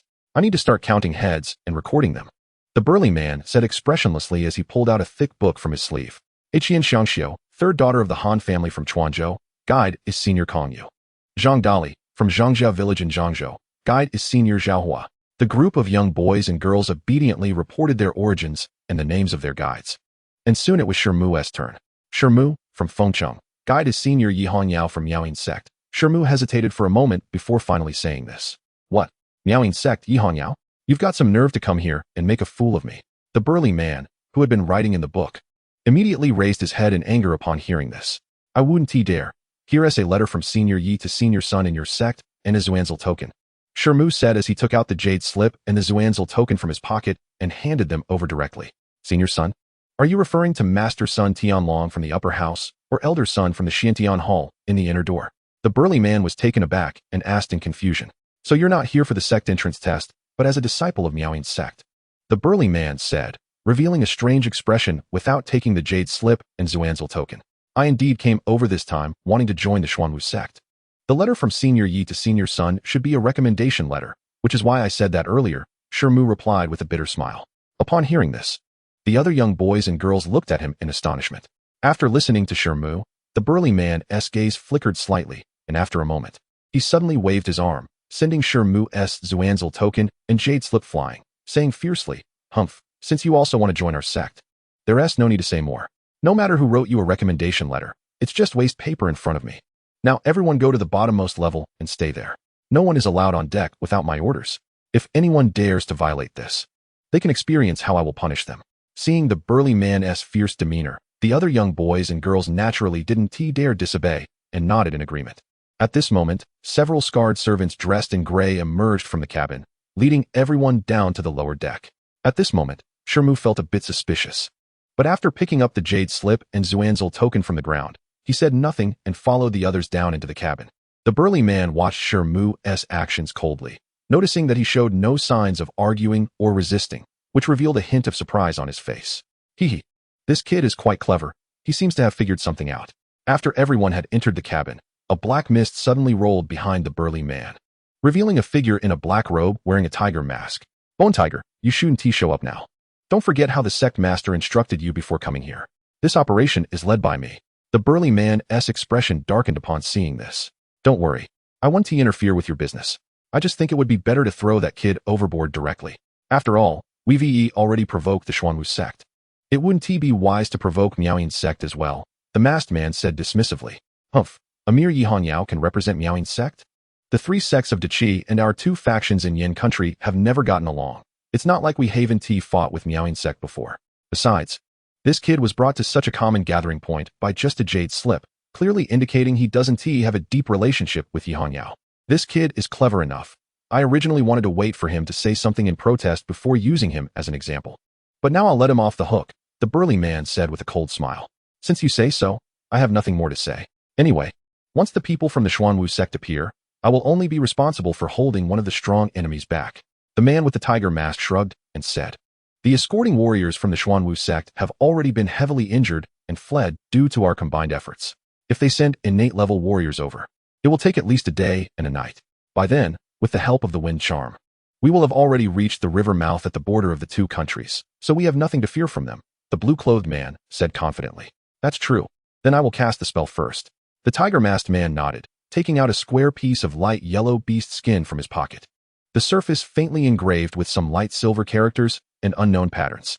Unfortunately, this wind charm made from the skin of the magical wind tiger can probably only be used this last time. The blue-clothed man looked at the beast skin with a trace of regret on his face. The sect was willing to let us venture deep into the Daki territory to retaliate against the Xuanwu sect, so they couldn't possibly spare any expenses. The bone tiger said lightly. Then his expression hardened as he began to chant, throwing the beast skin high into the air above the ship. With a whoosh, the beast skin spun and emitted streams of blue spiritual patterns that intertwined and formed a blue light screen, which then flashed and merged with the largest mainsail on the ship.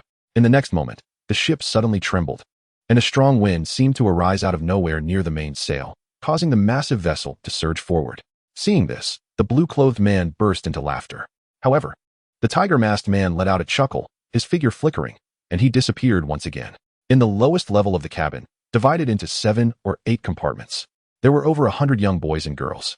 Shi Mu and a dozen or so other youths who boarded the ship together were in the same room. And as they felt the previous tremor of the giant ship and the sudden acceleration, they could no longer hold back and started to talk among themselves. Some introduced their backgrounds, while others discussed matters related to the Xuanwu sect, and soon most of them started to mingle. Only Shi Mu sat silently in a corner, not speaking. Big brother, I just heard you say you were introduced here by a senior from the Miaoyin sect. Is that true? If so, why didn't you directly join the Miaoyin sect, but instead chose the Xuanwu sect? A girl around 13 or 14, who had been thrown onto the ship with Shi Mu, happened to sit near him. After secretly glancing at him several times, she suddenly asked with a smile. Upon hearing this, Shi Mu looked up. He then noticed that although this girl was still young, she had a beautiful appearance and a slender figure. already resembling a little beauty. The Miaoyin sect indeed rarely accepts males, but if a senior from within introduces you, it shouldn't be a big problem, the girl blinked and said. I'm not quite sure about that. Perhaps that Miaoyin sect senior thinks I'm more suited for the Xuanwu sect, Shi Mu replied, his heart slightly moved. Pretending to be indifferent as he asked, by the way, you seem to know quite a bit about sect affairs. Our Han family has an ancestor who was an outer disciple of the Xuanwu sect. Later, due to an accident, he returned to the mundane world and established our family. Most of us here have some connection to the Xuanwu sect, more or less. By the way, you are Shi Mu, right? I'm Han Xianxiao. The girl smiled sweetly at Shi Mu. Although still young, her figure was already quite developed, and her every movement exuded a hint of alluring charm, drawing the attention of several young boys. Now that they saw Han Xianxiao chatting happily with Shi Mu, several pairs of unfriendly eyes immediately turned towards Shi Mu.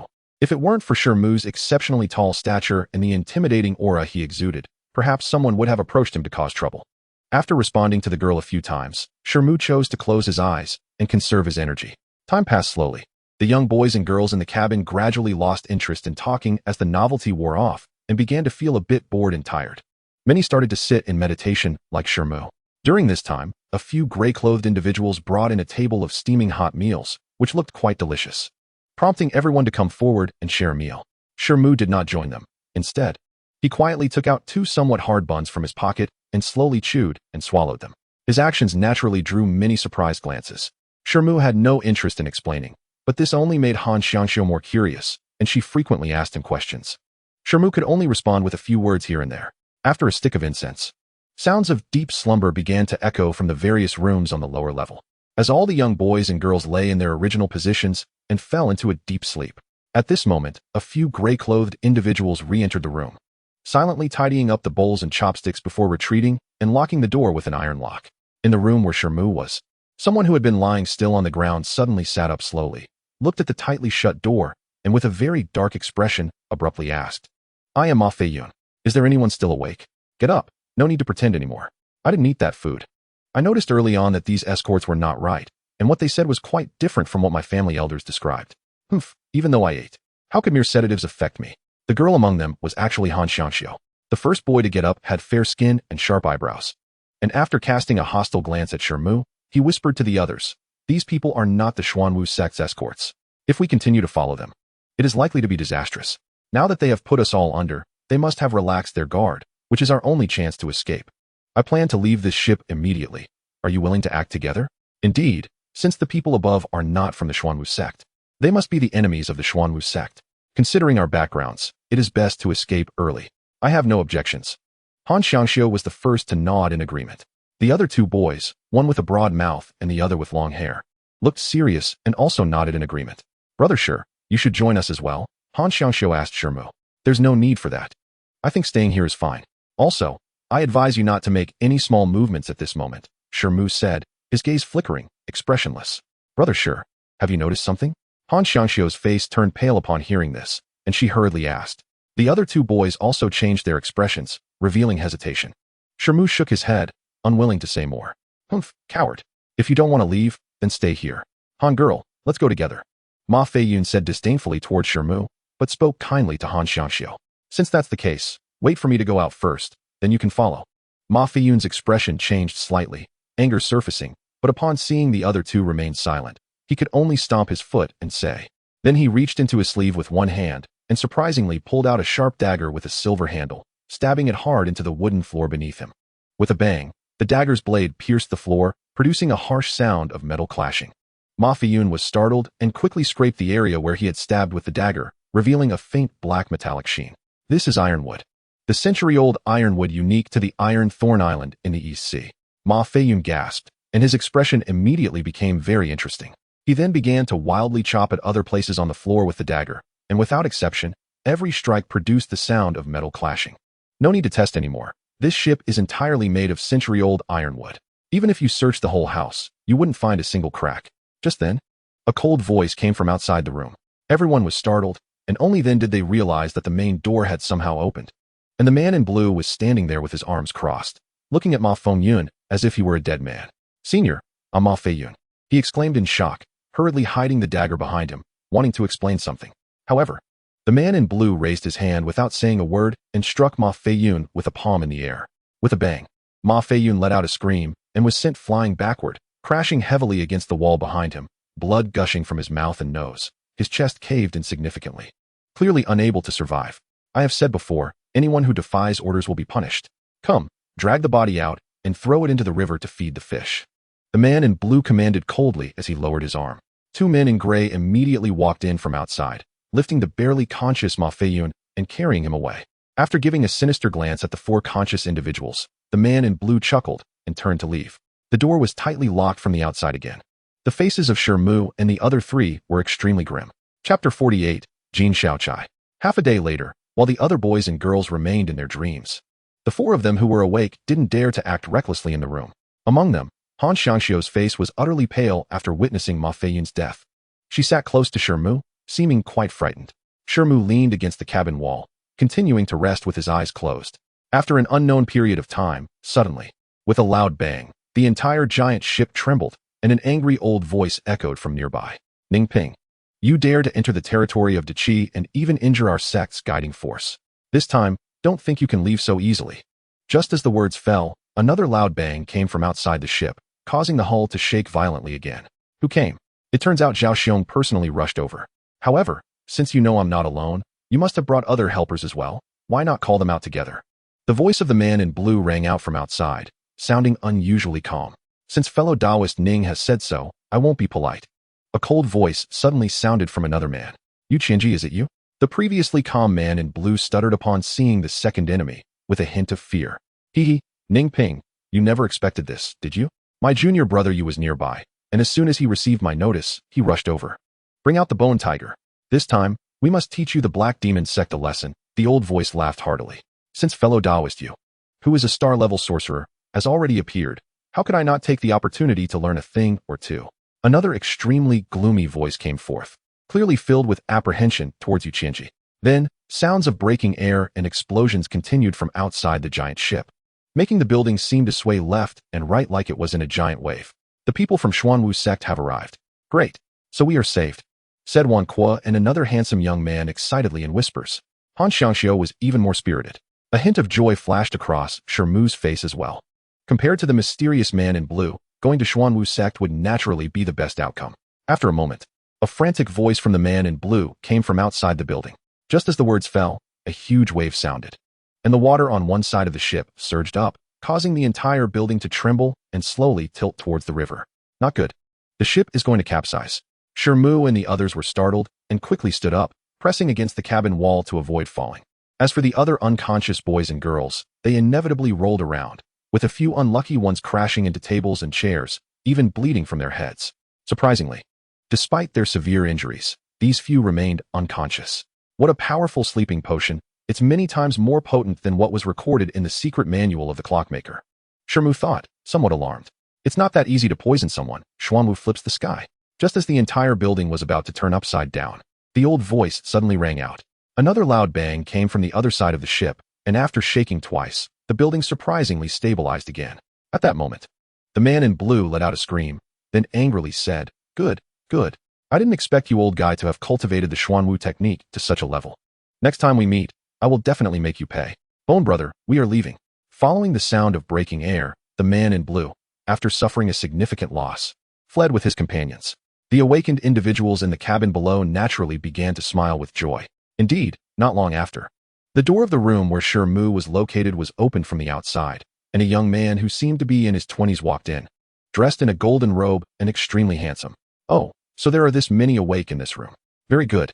Under such circumstances, being able to achieve this level is commendable. Now, everyone go up to the deck to recheck the numbers. By the way, I have a bottle of elixir. Let us give it to the others first. The handsome young man, seeing Shi Mu and the other three, said with a hint of surprise in his cold voice. He was indeed Yu Tianji, the star-level sorcerer they had heard about earlier. As soon as he finished speaking, the young man threw a small bottle to the boy Wan Kuo. The boy took it and respectfully agreed, distributing the elixir to the other unconscious companions. Yu Tianji then turned around, seemingly about to leave the room. Senior Yu, I have discovered the conspiracy of the Demon Soul sect.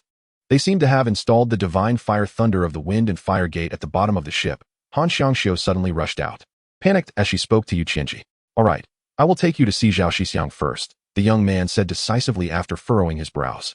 He then swiftly grabbed the girl's wrist and floated out. Shi Mu and the others exchanged glances. Just then, the golden-robed youth suddenly roared angrily, shaking his wrist and violently throwing the girl he had been holding toward the nearby door. Just as the girl was about to smash into the door, a giggle sounded, and her figure shimmered, appearing upside down on the ceiling, firmly hanging there. The young man glared at the girl fiercely. With a flick of his golden sleeve, a half-foot-long black snake appeared on the ground, completely stiff, as if it were already dead. No wonder you are the most promising genius into Qi to break into the moon-level sorcerer. You recognized my identity so quickly. However, you really are too careless. I wonder how you like the taste of my little treasure. After this bite, you probably won't be able to sleep well for the next 3 to 4 years. Han Xianxia said with a charming smile. At that moment, a rumbling sound echoed again from outside the ship, accompanied by Zhao Shixiang's furious roar. Chapter 49. The 13 Peaks of the Black Demon. To have the Golden Fairy personally come to deal with me, what does it matter if I get bitten by the Black Demon Snake? I just hope the fairy will be more careful in the future and not forget that walking too much at night will lead to meeting ghosts. Yu Qianji looked at Jin Shaochai, quickly regaining his composure. After saying a few dark words, he suddenly waved his large sleeve, and a strong wind swept through the room, making it impossible for everyone to open their eyes. Then, he flipped something that looked like a round disc in his hand, and after a slight shake, his figure disappeared into the wind like a speck of spiritual light. With a crisp sound of a whip cracking, the storm in the room came to a sudden halt. Jin Shaochai unexpectedly stood on the ground, with a shiny black whip appearing in her hand, its surface covered in blue spikes. A clear whip mark was left where Yu Qianji had originally stood. Shi Mu gasped in astonishment. The ground here was made of a century-old ironwood, and previously, Ma Feiyun's attempts with a dagger had no effect at all. Yet, this woman just casually struck once and left such a deep mark. It was evident how terrifying she was. I absolutely hate windwalkers. At the first sign of danger, they run faster than anyone else, which is really boring. However, Yu Shaochai pouted slightly, flicked her wrist, and the black whip vanished without a trace. She then turned around, crushed a piece of jade pendant from her sleeve, and immediately, black energy enveloped her, transforming her into an exceptionally voluptuous and alluring woman. Her face still bore the features of the previous Han Xianxiao, but she appeared even more charming and lovable, with an extraordinarily full figure, especially her pronounced breasts, making it hard for anyone to look away. Do you three think I look prettier than before? She giggled. I remember you two were peeking at me quite a few times not long ago. Jin Shaochai's eyes sparkled as she glanced at Shi Mu and the others, asking with a smile that was both teasing and ambiguous. The two young men were dumbfounded, and upon hearing her words, their faces turned pale again. Shi Mu was left speechless, maintaining his silence. Jin Shaochai noticed this and wore a cheerful expression. Just then, the fighting outside the ship ceased, and moments later, the blue-clothed man and another figure wearing a tiger-faced mask descended. Junior Sister Jean, we truly owe it all to you this time. Otherwise, we wouldn't have been able to handle a star-level sorcerer like Yu Qianji. The blue-clothed man said with a beaming smile upon seeing Jin Shaochai. The masked man beside him, despite wearing a mask and saying little, had not taken his eyes off Jin Shaochai since he first saw her, his gaze filled with raw desire. Junior Sister Jean, you're joking.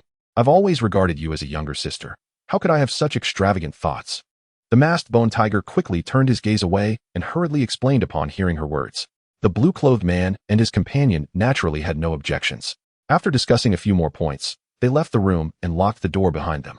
The three of them had not looked at Shi Mu and the others even once throughout the whole exchange. Seeing this, Shi Mu let out a long breath, and the two young men also relaxed their expressions. At that moment, some of the previously unconscious boys and girls began to stir, seemingly on the verge of waking up. Yu Qianji's pills had taken effect. Brother Shi, why don't you explain everything to the others? It seems we can't go to Xuanwu's sect, and we'll have to join the Black Demon Sect.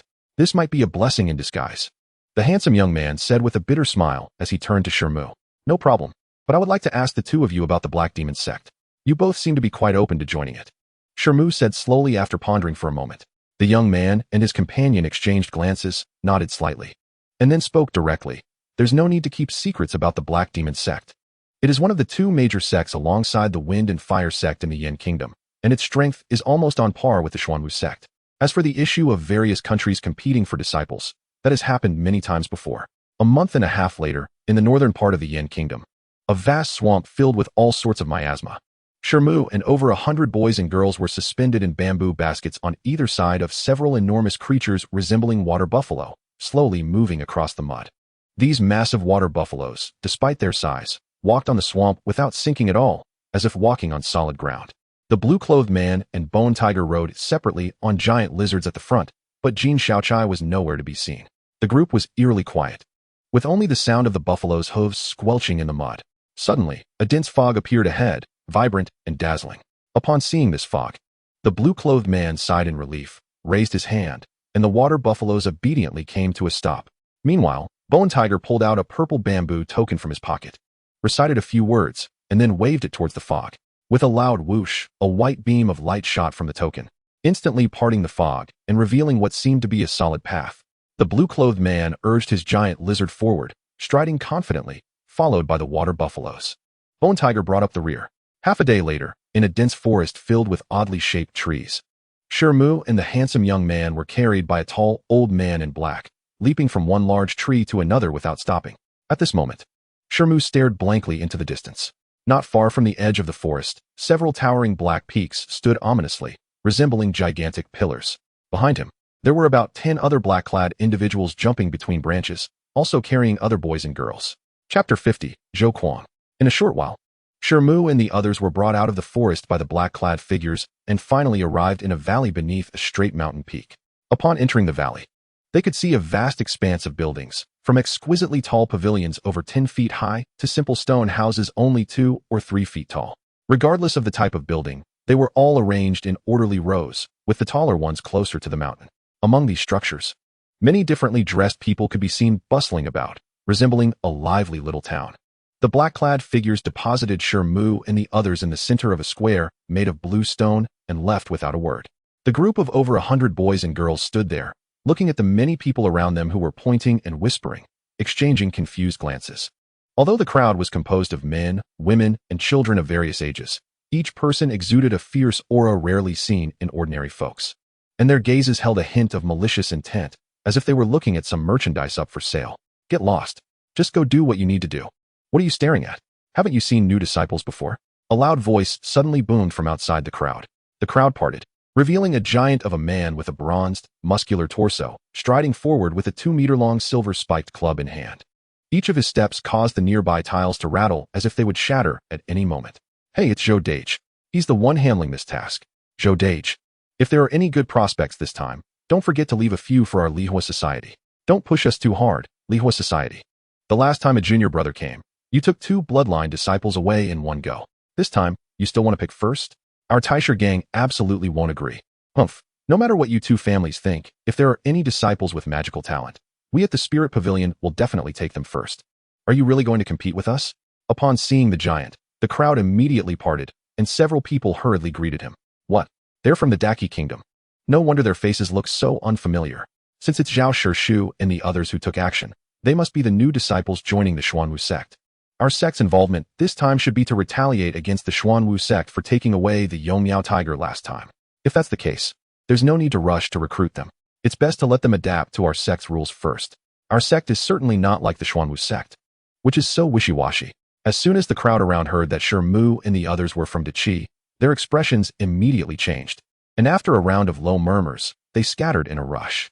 Shi Mu frowned at this. Well, the boring folks have left, and now I can properly entertain you. Regardless of whether you are from Dachi or Yingua, whether you are willing or not, as long as you arrive at Heimo Peak, you are disciples of our sect. After all, the 3 countries and the 7 major sects signed a series of agreements due to the common enemy of the barbarian tribes. As long as things don't go too far, they won't truly fall out with each other. Over the years, our sect has disciples from various countries, from elders and peak masters down to entry-level disciples and ordinary servants. However, I must clarify one point first. Regardless of any previous connections with other sects, once you enter our sect, you must consider yourself a disciple of the Black Demon Sect and must not engage in any activities that could harm the sect. Otherwise, you will face consequences ranging from the loss of your cultivation to losing your life, and it could even implicate your parents and family. The giant scanned the crowd with a cold gaze and said ominously, then slammed his wolf fang club onto the ground, creating a loud crash that shattered several blue bricks. Who are you? Are you responsible for us newcomers? Finally, someone couldn't help but ask. As soon as the words were out, most people's expressions changed. Shi Mu narrowed his eyes slightly. He had previously learned about the Black Demon Sect's law of the jungle from others, but he never expected it to be so blatant. At this moment, although many of the young men and women present found it hard to accept the giant's harsh words, no one dared to confront him. Zhou Kuang. Seeing this, revealed a satisfied expression and solemnly said, "Since you are still sensible, I will roughly tell you what newcomers should pay attention to. This is also why I took on this guidance task. If it were those few perverts, you wouldn't even know how much hardship you'd have to endure before you learn these things. Listen carefully. Our Black Demon Sect is actually a branch of the Tianma sect, which occupies the central position of the continent, and we worship one of the three great demon gods, the Black Flame Demon God. Therefore, our sect is different from others. There is no distinction between inner and outer disciples, and you will not be treated differently or discriminated against based on your aptitude. If disciples wish to learn profound martial arts or gain higher status, the only way to do so is to demonstrate their strength by stepping on others, performing better than others, and making greater contributions to the sect. In other words, our sect actually encourages competition among all disciples, whether it be open or covert. As long as it is within an allowable range, the elders will not interfere. Of course, if you are capable enough to catch the eye of the sect's innate predecessors and become their direct disciples, that is another matter. However, even as direct disciples, to obtain more resources from the sect, you will also have to compete with other direct disciples. Additionally, our sect holds a small competition every 3 months and a large competition every year. Outstanding individuals can gain status elevation and rewards in various pills and techniques, while those eliminated will see their status reduced, resource supply diminished, and may even be assigned more menial tasks. In short, if your strength is strong enough, one day you could even challenge the 13 peak masters directly. Chapter 51, Black Flame Token. Upon hearing the giant's words, the expressions of the young men and women present varied, with some showing excitement and others fear. Shi Mu felt a slight joy in his heart. Since the young men and women present were chosen to join the Xuanwu sect, they were certainly not dull, and they almost instantly understood the meaning behind the giant's words, causing many to change their expressions again. The disciples of our sect are generally divided into 3 levels, A, B, and C, each with their own ranking list. Different levels mean different rankings, and the cultivation resources available each month are vastly different. In the small competition held every 3 months, challenges can only be made within the same level. In the large competition held once a year, cross-level challenges are allowed. All new disciples start as the lowest level C-class disciples. Furthermore, even if you rank among the last in C-class, don't think you can give up on your efforts, because besides ordinary disciples, there are countless servants in the sect, many of whom are quite powerful. Every year during the large competition, the sect selects the 30 strongest from these servants to replace the last 30 C-class disciples. In a year, it's possible that one of you might lose your status as an ordinary disciple and become a servant with no standing at all. Zhou Kuang grinned maliciously. Hearing this, Shi Mu's heart sank. The regulations of the Black Demon Sect are indeed harsh. Under such stringent rules, even the laziest disciple would probably have to work hard to increase their strength. More of the other young men and women turned pale upon hearing this. 3 questions. I want to know first, what is Brother Zhou's current cultivation level? Which level disciple does he belong to? And what is his ranking? A young man in the crowd asked loudly. Shi Mu focused immediately upon hearing the question. That's a good question, and I'm not afraid to tell you. I am at the mid-stage of the acquired realm, ranked 49th among B-class disciples. Zhou Kuang chuckled and actually revealed his cultivation level and ranking. How many disciples are there in the sect? How many slots are there for each level? A clear voice rang out, belonging to a seemingly shy girl. Brother Zhou, I want to ask, does the sect give any special treatment to those with bloodlines? After all, bloodline warriors have a significant innate advantage over ordinary warriors. Shi Mu suddenly spoke up. As soon as the words were out, several people in the crowd perked up, staring intently at Zhou Kuang. I see. Thank you for the explanation, brother. Shi Mu nodded and fell silent. The others also committed the 3 words bloodline pavilion to memory. Zhou Kuang pointed to a densely packed area of small buildings farthest from the mountain peak, and then grabbed his wolf fawn club, turning to walk down a certain street. A quarter of an hour later, in front of a not-so-large pavilion, Zhou Kuang stood before a group of young men and women who were each holding a sizable package and coldly said, "Before you leave, I'll give you one last piece of advice. For disciples of any level, the most important resource is the Black Flame token that you can each receive once a month. With it, you can exchange for the martial techniques you want in the scripture pavilion. Without it, you can only be trampled upon in the Black Demon Sect in the future." After saying this, the giant slung the wolf fawn club over his shoulder and strode away without any lingering attachment. The group of young men and women looked at each other in surprise. Shi Mu touched some slender, seemingly delicate items in his package, revealing a contemplative expression, and then moved first toward the area Zhou Kuang had pointed out. Seeing this, the others suddenly realized and followed suit, with a few impatient ones even breaking into a jog. Chapter 52, Block Path. When Shi Mu arrived at the area full of stone houses, He unexpectedly found that the only entrance to this area was blocked by 7 or 8 older disciples dressed in black clothes. Some of the earlier young men and women were confronting them, and he could faintly hear the sounds of an argument. What? We want to pass. And each of us must give you a black flame token? An extremely angry voice came out. Upon hearing this, Shi Mu frowned slightly but continued walking forward, finally getting a clear view of the situation. Indeed, this black flame token is not something you hand over for free. A few days ago, we helped you clean all the houses, so consider this the cleaning fee. The 7 or 8 older disciples mostly appeared to be around 17 or 18 years old, while one looked to be in his early 20s, holding a long sword decorated with a white sheath. He said expressionlessly, "You don't need to deceive us. We've already heard from Brother Zhou about the value of the black flame token. What cleaning would require a black flame token? Besides, who asked you to clean? If you continue to block us here, aren't you afraid we'll report you to the law enforcement hall? Don't think we don't know that you can't take action against us within a year." Among the blocked boys and girls, a handsome youth who looked similar to Shi Mu said, without any fear, "Report to the law enforcement hall? What do you take the brothers in the law enforcement hall for? They wouldn't care about such trivial matters. Besides, when did we take action against you? We just think this place is nice and want to practice some martial arts here. It's you who accidentally bumped into us, so how can you blame anyone? Don't say I didn't give you a chance. If you don't want to hand over the black flame token, then just take one punch from me." The sword-holding youth laughed at this. Just one punch. The handsome youth's interest was immediately piqued. "What, are you planning to give it a try?" The sword-holding youth asked ominously. "Humph, if it's a fair challenge, we, who have yet to cultivate true qi, would definitely not be your match. But if you say I can't even take one punch, I don't believe it. I, Feng Tianxiu, will give it a try." After pondering for a moment, the handsome youth gritted his teeth and said, "Brother Feng, go for it. You don't have to take it head on. You can use a technique to deflect the force of the punch." The other boys and girls behind him immediately cheered. Shi Mu glanced at the sword-holding youth's hands, which were wrapped in thick gray cloth, and his eyes flickered. "Sure, brother, do you think this Feng kid can take that punch?" A familiar voice sounded from behind Shi Mu as footsteps approached. "What? Do you know this person?" Shi Mu's expression changed as he turned around. Behind him stood a youth in a cloak whom he had shared a room with before, accompanied by a companion with a wide mouth. "I am Bai Shi, and this is my friend Xiaoming. Both of us actually come from the same place as Feng Tianxiu. We just don't have much of a relationship with him.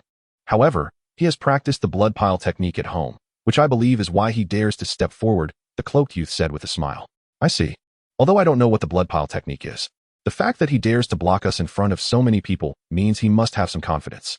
Moreover, judging by the look of his hands, he has clearly practiced some special martial arts. Whether Feng Tianxiu can truly take that punch is hard to say." Shi Mu nodded slowly and replied, "Your thoughts are quite similar to my brother and me." Bai Shi chuckled lightly. At this moment, the sword-holding youth had casually stabbed his sword into the ground nearby. With a thud, the white sheath sank more than half a foot into the floor tiles, standing upright there. This scene shocked the new arrivals present. The opponent's strength was definitely not insignificant. Feng Tianxiu's expression changed slightly, but after taking a deep breath and moving his limbs, his face suddenly turned red as blood. He stepped forward a few paces. Oh, he even activated his blood energy. No wonder he has such confidence. But what use is this kind of trickery in the face of absolute strength? The youth was first taken aback, then he sneered and stepped forward, throwing a punch. Feng Tianxiu shouted lowly, crossing his 2 reddened arms in front of him. There was a loud crack as the bandaged fist struck the center of the crossed arms. Feng Tianxiu rolled his eyes, not making a sound, and was sent flying more than 2 zhang away, landing heavily on the ground and falling unconscious. His arms twisted in a bizarre shape, clearly broken into several pieces. The other newcomers who were cheering for Feng Tianxiu suddenly fell silent, their bodies feeling cold. For a moment, the area was silent. "If no one is here, then obediently hand over the black flame token. Don't waste my time. With you newcomers, you think you can take a punch from Brother Chu? You're dreaming." "That's right. Brother Chu's iron jade fist can easily smash even an iron shield. Don't waste our time." The other older disciples laughed mockingly at this. "Can I use a weapon to take your punch?" After a while, someone from the newcomers finally asked. "You can, but it has to be a punch from me instead," the youth said with a grin. Upon hearing this, the newcomer's face turned red, and he fell silent. "I will take Brother Chu's punch." Just then, a clear voice rang out from the side, and a seemingly petite figure stepped out from among the newcomers. Shi Mu looked in surprise to find it was a 13 or 14-year-old girl with a head full of braids, adorned with jingling silver bells. "Don't think that just because you're a girl, I'll go easy on you," the youth said coldly, staring at the girl. "When did I say I wanted you to go easy on me?" The girl, with her body full of jingling bells, boldly walked toward the youth, looking for death. Seeing this, the youth's eyes flashed with a fierce light, and he punched toward the girl. With a whoosh, the girl twisted her waist and, amidst the ringing of the bells, floated away about 2 feet, seemingly easily dodging the punch. The many newcomers watching this scene were left speechless. Are you a bloodline user? Yes, I suppose I've taken your punch, the girl said, nodding generously in response. Whether you took it head-on or used your bloodline power to avoid my punch, it naturally counts as passing. However, does Junior Sister have any interest in joining our Blood Dragon Society? There are many bloodline users here, and communicating with each other will definitely be of great help to Junior Sister. The youth seemed to have completely changed, smiling broadly as he invited the girl. No problem.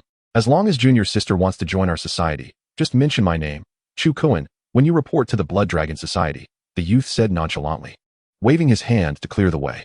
I want to be polite then. The girl chuckled lightly and, amidst the jingling, walked past and disappeared among the many stone houses. Seeing the girl pass so easily, 2 boys immediately rushed a few steps forward, intending to rush through the gap that had been opened. What are you doing? Didn't that sister just take a punch? Someone immediately questioned angrily upon seeing this. When did I say that if one person can take it, everyone can pass? Chu Kuan sneered. That sister could pass because of her own abilities. If others want to pass, they must also take my punch. Hearing this, the newcomers exchanged glances. Sure, brother, Xiao Xian, just waiting here isn't solution. Why don't we go up as well? Bai Shi sighed and said, my misty steps are only at a minor level. I probably can't avoid his punch, so I want to go and seek trouble, the cloaked youth said, shaking his head as he looked at Chu Kuan. I'll wait until my brother goes before I try. Shi Mu smiled non-committally after hearing this. Hee. I didn't expect Shi brother to have such confidence in himself. Then I want to be polite. Bai Shi's eyes flashed with surprise, but after a low laugh, he strode forward. He naturally didn't know that Shi Mu had even killed early-stage acquired martial artists. Although Chu Kuan seemed very formidable, how could he truly instill fear in Shi Mu?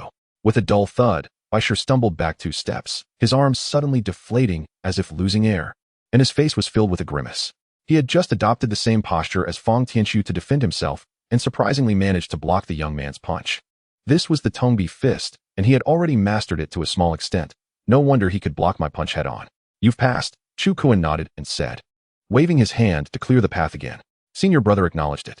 After shaking his arms, Bai Shi smiled and swaggered over. The group of young boys and girls behind them saw Bai Shi also take the young man's punch and immediately felt a surge of eagerness.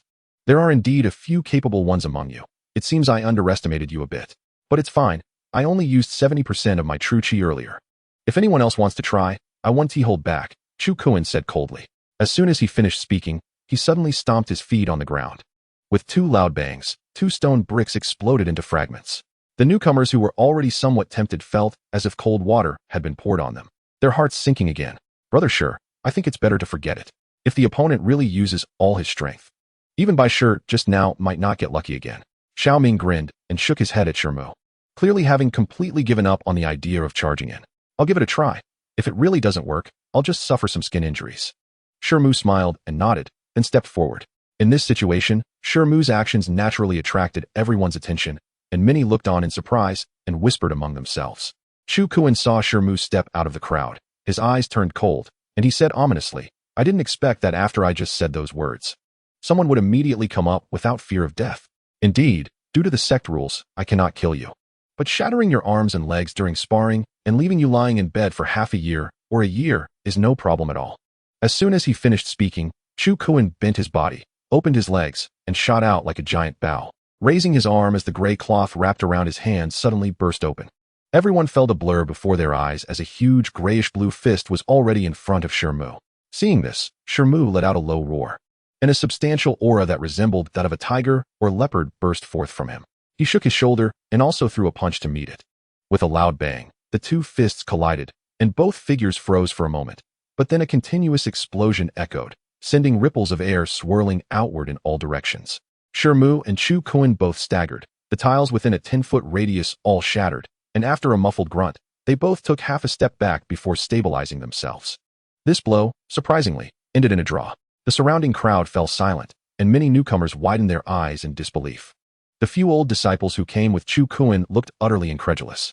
They knew better than anyone else present just how powerful Chu Kuan's earlier strike was. Impossible. You have no true chi, and yet you managed to withstand my break jade fist with mere physical strength? What martial art did you use just now? Chu Kuan stared at Shi Mu, his voice sharp, seemingly unable to accept the outcome of their clash. Shattered stone fist? How could such an apprentice-level martial art possibly withstand my break jade fist that I've trained hard for years? I understand now. You must also be a bloodline user, and one capable of significantly enhancing your physical body even during the apprenticeship stage. The young man first found it hard to believe, but then suddenly recalled something and enlightened. Brother Chu can think that way, but I wonder if I can pass now. Shi Mu said nonchalantly. Humph, since you used bloodline power to take my punch, you can be considered to have passed. However, bloodlines that dramatically enhance the body at the initial stage are generally the lowest tier bloodlines, which offer no advantages in cultivating techniques. Chu Kuan's expression darkened, but in the end, he reluctantly waved his hand again, clearing the way. Thank you, Shi Mu said lightly, seemingly ignoring his words, and walked past, leaving behind a large group of boys and girls still in shock. After a cold snort, Chu Kuan shifted and blocked the path again. But his gaze toward the other newcomers grew even more fierce. Chapter 54, Parrot. After entering an area filled with stone houses, Shi Mu found a relatively secluded room, pushed the door open, and walked in. Inside the room, there was nothing but a stone bed, a stone table, 2 stone stools, and an oil lamp. He raised an eyebrow, closed the door, tossed his bag onto the bed, and immediately fell into a deep sleep. The next morning, he woke up with a rumbling stomach, sat up, and hastily pulled out 2 pieces of dry food to swallow before opening his bag. The bag looked rather large, but inside, the bulk consisted of several neatly folded sets of black clothing, which felt exceptionally smooth and soft to the touch, yet were also incredibly tough and lightweight. On top of these black clothes were 3 small white bottles, 12 red tokens about the thickness of a finger, and a thick booklet. Shi Mu picked up the 3 small bottles one by one and sniffed them after opening the caps. According to Zhou Kuang, the blood qi pills in these bottles could nourish blood and qi, making them perfect for newcomers like them who had just begun cultivating true qi, as they could significantly accelerate their cultivation speed within a day.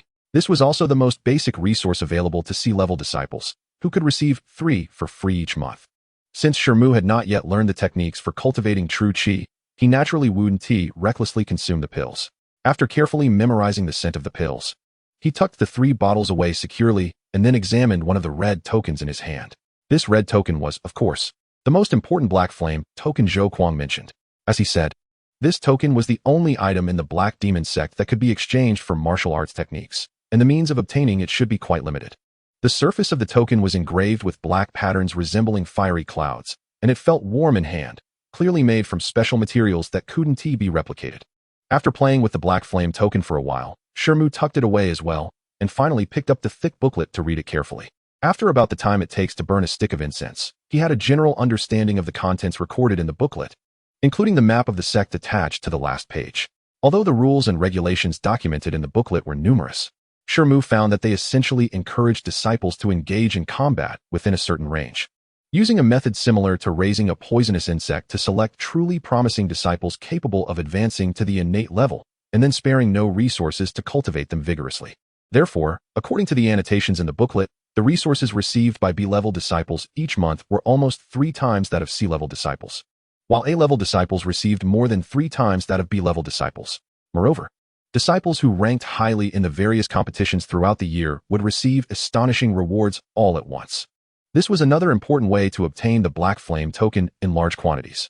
After exhaling softly, Shi Mu carefully flipped through the booklet again, silently memorizing some of the noteworthy rules and regulations before tossing it onto the bed and changing into a standard uniform of the Black Demon Sect.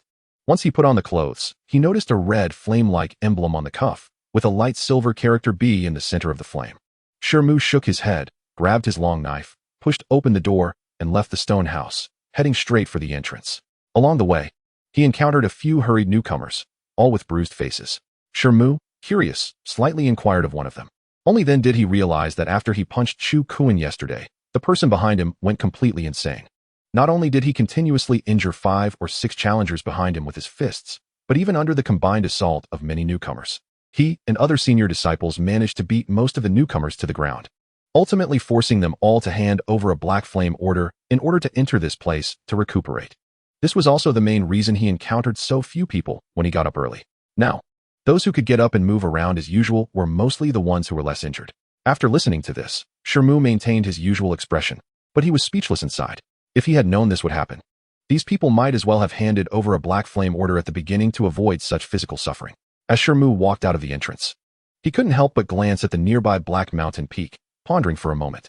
According to the map in the book, this peak was marked as No. 13 by the Black Demon Sect, along with peaks number 12 and number 11, which were all places where C-level disciples gathered and resided. Peaks number 10, 9, and 8 were the activity areas for B-level disciples. Although there were only 10 A-level disciples, they occupied peaks number 7, 6, and 5 alone. Naturally, the peaks numbered no. 4, 3, and 2 were where the sect master and the elders resided. As for the tallest peak number 1, it was a forbidden place within the sect. Without the orders of the sect master or elders, no one was allowed to approach it. That was where the C-level disciples could go to the scripture pavilion. He had already comprehended the sense of qi, so naturally, he wanted to exchange the Black Flame Order for the technique to cultivate true qi as soon as possible. The thought that he could become a genuine, acquired martial artist after obtaining the technique made his heart burn with excitement, and he immediately walked briskly into the depths of the valley along the path beneath his feet. Oh, it's Brother Shi. Why are you only just coming?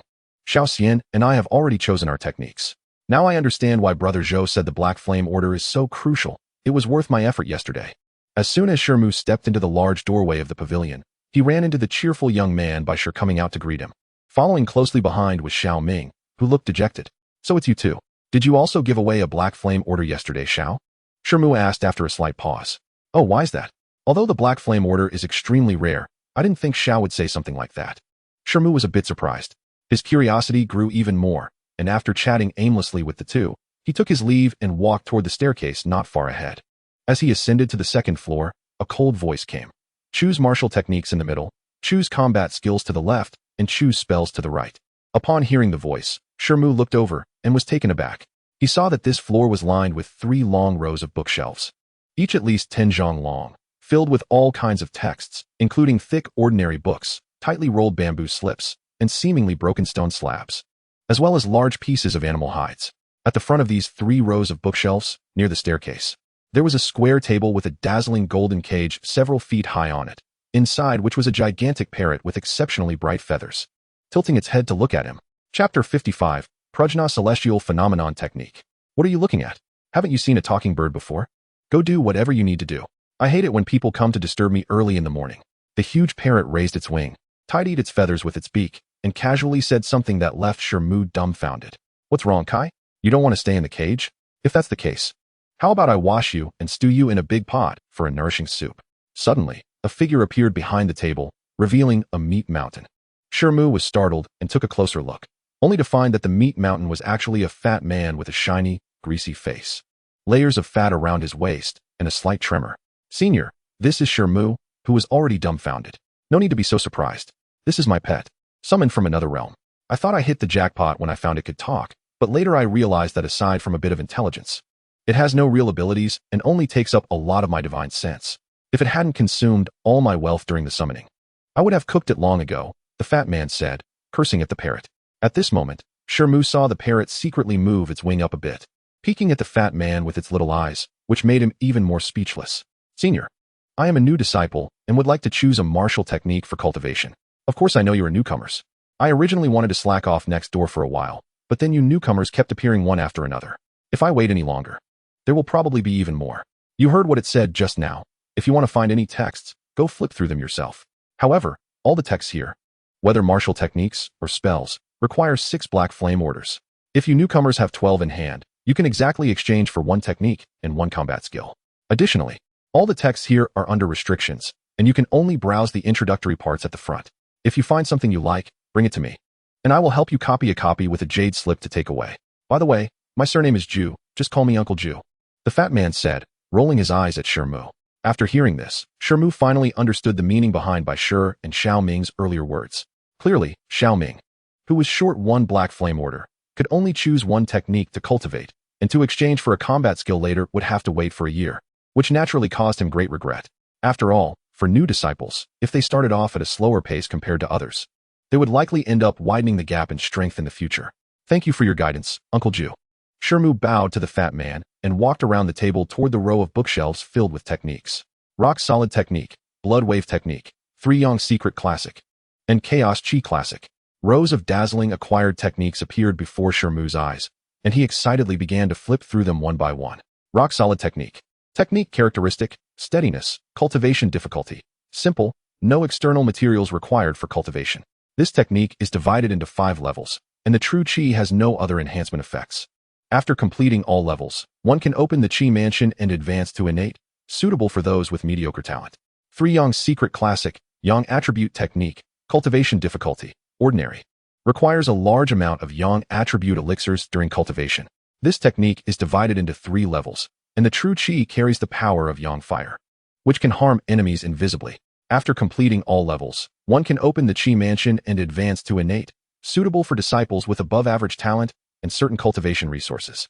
Chaos Qi Classic, technique characteristic, profound, cultivation difficulty, ordinary, no external materials required for cultivation. This technique is divided into 7 levels, and the true Qi has no other enhancement effects, but after completing all levels, the true Qi becomes exceptionally deep, slightly aiding in opening the Qi Mansion and advancing to innate, suitable for those with below-average talent. Shi Mu flipped through these technique texts one by one and found that the introductions to these techniques were exceptionally detailed, not only listing the characteristics and difficulties of the techniques, but also providing relevant suggestions for the selectors. He already had a certain plan in mind regarding which technique to choose. For him, if the stone monkey bloodline was indeed very detrimental to cultivating true Qi, he naturally couldn't choose those techniques that were too difficult to cultivate.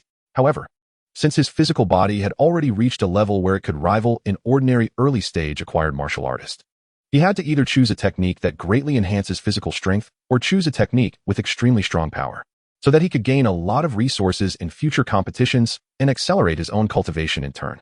While Shi Mu was thinking this, he quickly scanned through the dozens of different techniques displayed on the long bookshelf and finally stopped in front of a thick bundle of bamboo slips, carefully examining it again. Prajna Celestial Phenomenon Technique, technique characteristic, immense strength, cultivation difficulty, simple, external material required for cultivation, bone refining pill. This cultivation method is divided into 11 levels, and each level achieved grants a power of 1 manifestation. However, the time required to complete all levels is extremely long, and it consumes a large amount of elixirs. It is suggested that disciples without substantial wealth should not choose it. The true Qi attribute of this method is undoubtedly very suitable for Shi Mu, but the statement about the need to consume a large number of elixirs made him hesitate. Although he planned to rely on the resources obtained from the sect's various competitions to accelerate his cultivation at the beginning of his practice, he wouldn't be able to obtain elixir assistance immediately. Moreover, just hearing the name bone tempering pill, he knew it wouldn't be cheap. If this cultivation method didn't turn out to be as powerful as imagined and failed to help him secure a good ranking, it would be like lifting a rock only to drop it on his own foot. After hesitating for a while in front of the bamboo slip, Shi Mu suddenly remembered something. He put down the bamboo slip and turned to walk towards the fat man. Uncle Ju, I have heard that there is a blood scripture pavilion in the sect specifically for bloodline practitioners, but I did not see any related markings on the map. I hope Uncle can guide me. Shi Mu stopped and respectfully asked. Chapter 56, The Transcendence Technique. Just talking 1T work. I need to check if you have truly activated your bloodline before I can grant you access to the blood scripture pavilion.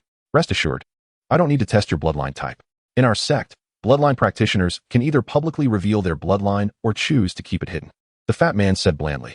So, the blood scripture pavilion is indeed inside the scripture pavilion, Shi Mu thought to himself, feeling overjoyed and more at ease as he asked again. Our sect has a total of 3 scripture pavilions, corresponding to the disciple levels of A, B, and C. However, there is only 1 blood scripture pavilion, but it is connected through restrictions to all 3 scripture pavilions. Enough with the nonsense. Let me check you first, the fat man said, shaking his head.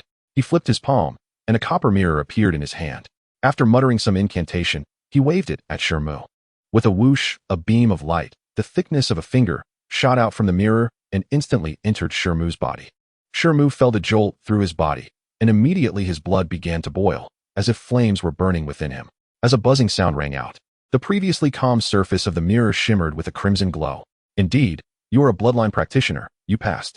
Follow me, the fat man said, taking back the copper mirror without showing any emotion and turning towards a nearby side door. Shi Mu naturally followed closely behind. Moments later, Shi Mu found himself in a small room only a few zhang in size, with the floor engraved with densely packed silver patterns and unknown mysterious characters, vaguely forming a large circular design. Once Shi Mu stepped into the center of the design, the fat man made a hand seal with one hand and raised his hand, causing a yellow talisman to ignite spontaneously in his hand, turning into a ball of fire that entered the design. With a bang, the design on the ground emitted a brilliant white light, and as strands of light ascended, Shi Mu became blurry and disappeared from sight. I don't know how many bloodline practitioners will come, so it seems I need to apply for a few more teleportation talismans. the fat man murmured before turning to leave with his hands behind his back. After a moment of dizziness, Shi Mu suddenly found himself in an unfamiliar hall. The hall was empty, constructed entirely of some kind of pure white jade stone, and was large enough to cover several acres. Above, there was a thin, translucent light curtain, within which floated over 100 variously sized colored orbs. Just as Shi Mu was staring in a daze, a cold female voice suddenly rang in his ear. I am Dream Gu, the guardian of this blood scripture pavilion. The orbs you see are the various bloodline inheritances accumulated over thousands of years in our sect. They contain both cultivation methods and secret techniques. However, to cultivate them, you must meet specific bloodline requirements. If your bloodline is too cold, you may gain nothing. Now, you will throw a drop of your blood upwards, and naturally, orbs that meet the bloodline requirements will fall, from which you can choose what you need. After hearing this, Shi Mu, though curious about where the other party was hiding, did not hesitate to bite his finger and fling a drop of fresh blood into the air. As the drop of bright red blood flew out, it spun in the air as if drawn by some force, not falling at all. At this moment, the silver light curtain rippled, and suddenly a silver thread shot out, piercing through the blood drop below. The blood drop gradually vanished, and the light curtain began to fill with dense bright red characters, one after another, quickly filling the entire curtain. Above the curtain, the numerous orbs that had been gently floating suddenly stopped moving and began to flicker alternately between light and dark. With two whooshes, two orbs, one large and one small, one black and one red, shot down through the light curtain. Shi Mu almost instinctively raised both hands and caught the two orbs. One was a black bone fragment, and the other was an unknown beast's skin glowing with a reddish light. Hee, little guy, you're quite lucky. You actually have two items that suit you. Place them on your forehead, and you will automatically receive the relevant bloodline inheritance introduction. Dream Gu's voice resounded again. Shi Mu responded and first placed the smaller beast's skin on his forehead. Instantly, his mind surged, and vivid images appeared in his mind. The first image was of a mini red monkey being born in a ball of flames. The second image was of a larger red monkey bathing in lava at a volcano's mouth. The third image showed the red monkey spitting flames, turning a mass of swirling black mist monsters into a raging sea of fire. The fourth image depicted the red monkey with a pair of flaming wings on its back, standing in the sky, looking down at many monsters. Crimson Ape Fire Scripture. Cultivation characteristic is of the Yang attribute, inherited from the ancient flying fire ape.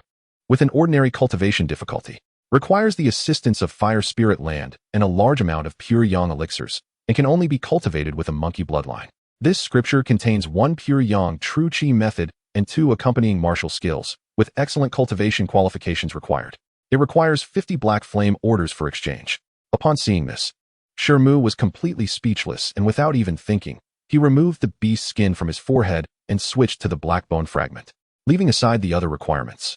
Just those 50 black flame orders were something he couldn't possibly gather at this moment.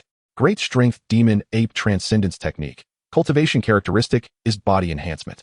Inherited from the ancient Great Strength Demon Ape, a purely auxiliary secret technique that requires the combination with other cultivation methods. The cultivation difficulty is simple. Practitioners must possess a monkey bloodline and require the blood of a demonized ape to cultivate. This technique is divided into 9 levels. Each level allows for a cleansing of the marrow and significant enhancement of the body, but the process is extremely painful, akin to being cut by thousands of blades. Those with weak willpower should refrain from cultivating. Exchanging for this technique requires 6 black flame orders.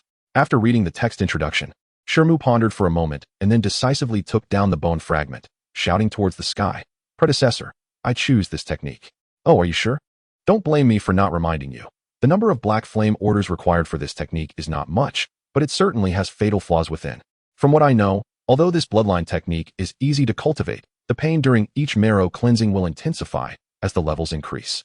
Since this technique was collected, 3 disciples have attempted to cultivate it.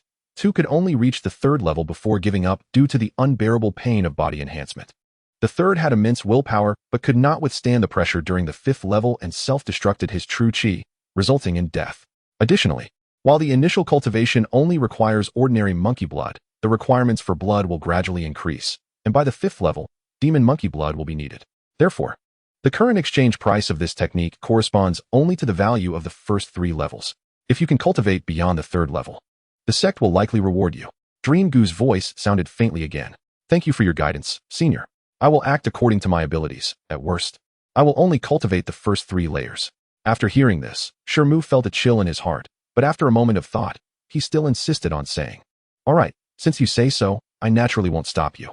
You can throw the items and the 6 black flame tokens into the air, and I will copy a copy for you, Meng Gu said emotionlessly, showing no intention of dissuading him further.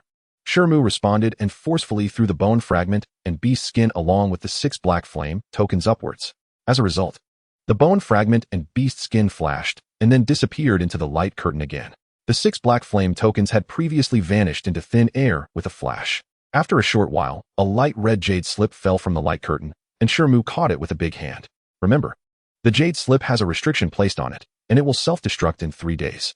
After you memorize the contents, you must not pass it on to others. Otherwise, if the sect finds out, you will be stripped of your martial arts at best or lose your life at worst. Meng Gu's voice sounded again. Chapter 57, Soul Master. I will definitely keep it in mind, Shi Mu replied, naturally not daring to say anything else, and then carefully stored the light red jade slip in his bosom. Soon after, there was no sound in the hall. When Shi Mu opened his mouth to ask how to leave, the semi-transparent light curtain above him rippled again, and then strands of white light fell down, enveloping Shi Mu's body. He calmed his mind, looked around, and saw that Uncle Ju was not there. He did not rush to leave the small room, but cautiously moved his steps away from the center of the large circular pattern on the ground and began to carefully examine the silver patterns and mysterious texts engraved on the pattern. Although he could not understand the patterns and texts at all, he vaguely guessed that this should be the restriction mentioned by Uncle Ju that connected to the Blood Sutra Pavilion, and it could only be triggered by using that kind of yellow talisman in his hand.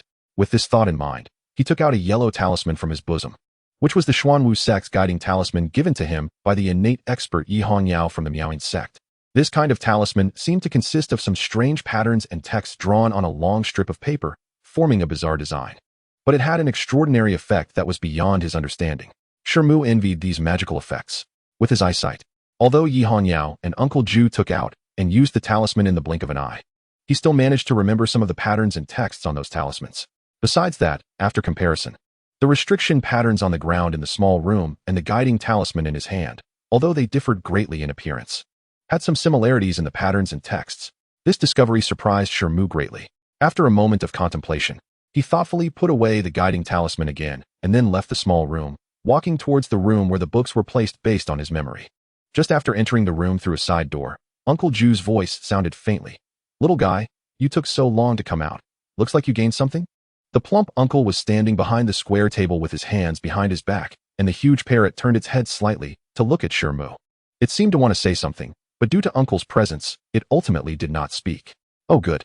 Wait, why did you choose this cultivation method? Didn't Meng Gu remind you? The plump man expressed some satisfaction at Shi Mu not hiding the cultivation method he chose, but then thought of something. Glancing at Shi Mu in surprise, his voice raised a few notches. Senior Meng Gu has already informed me about the information regarding this cultivation method. Shi Mu repeated the words he had said to Meng Gu to the plump man. I didn't expect you to be quite persistent, but I wonder how long you can hold on. Hee, you should still have 6 black flame tokens left. Go choose a martial skill, the plump man said after sizing up Shi Mu. He then shifted his gaze to the giant parrot in the cage in front of him and no longer looked at Shi Mu. Shi Mu responded, glanced at the left and middle bookshelves, hesitated for a moment, but still walked around the table towards the middle bookshelf. Are you sure you want to choose this Prajna celestial phenomenon technique? Little guy, don't blame me for not reminding you. This cultivation method may seem easy to practice, but the required elixirs are not a small expense.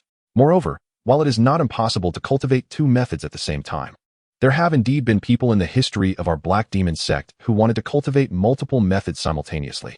But you should understand the principle of too much chewing cannot be digested. After all, when facing an enemy, martial skills are equally important.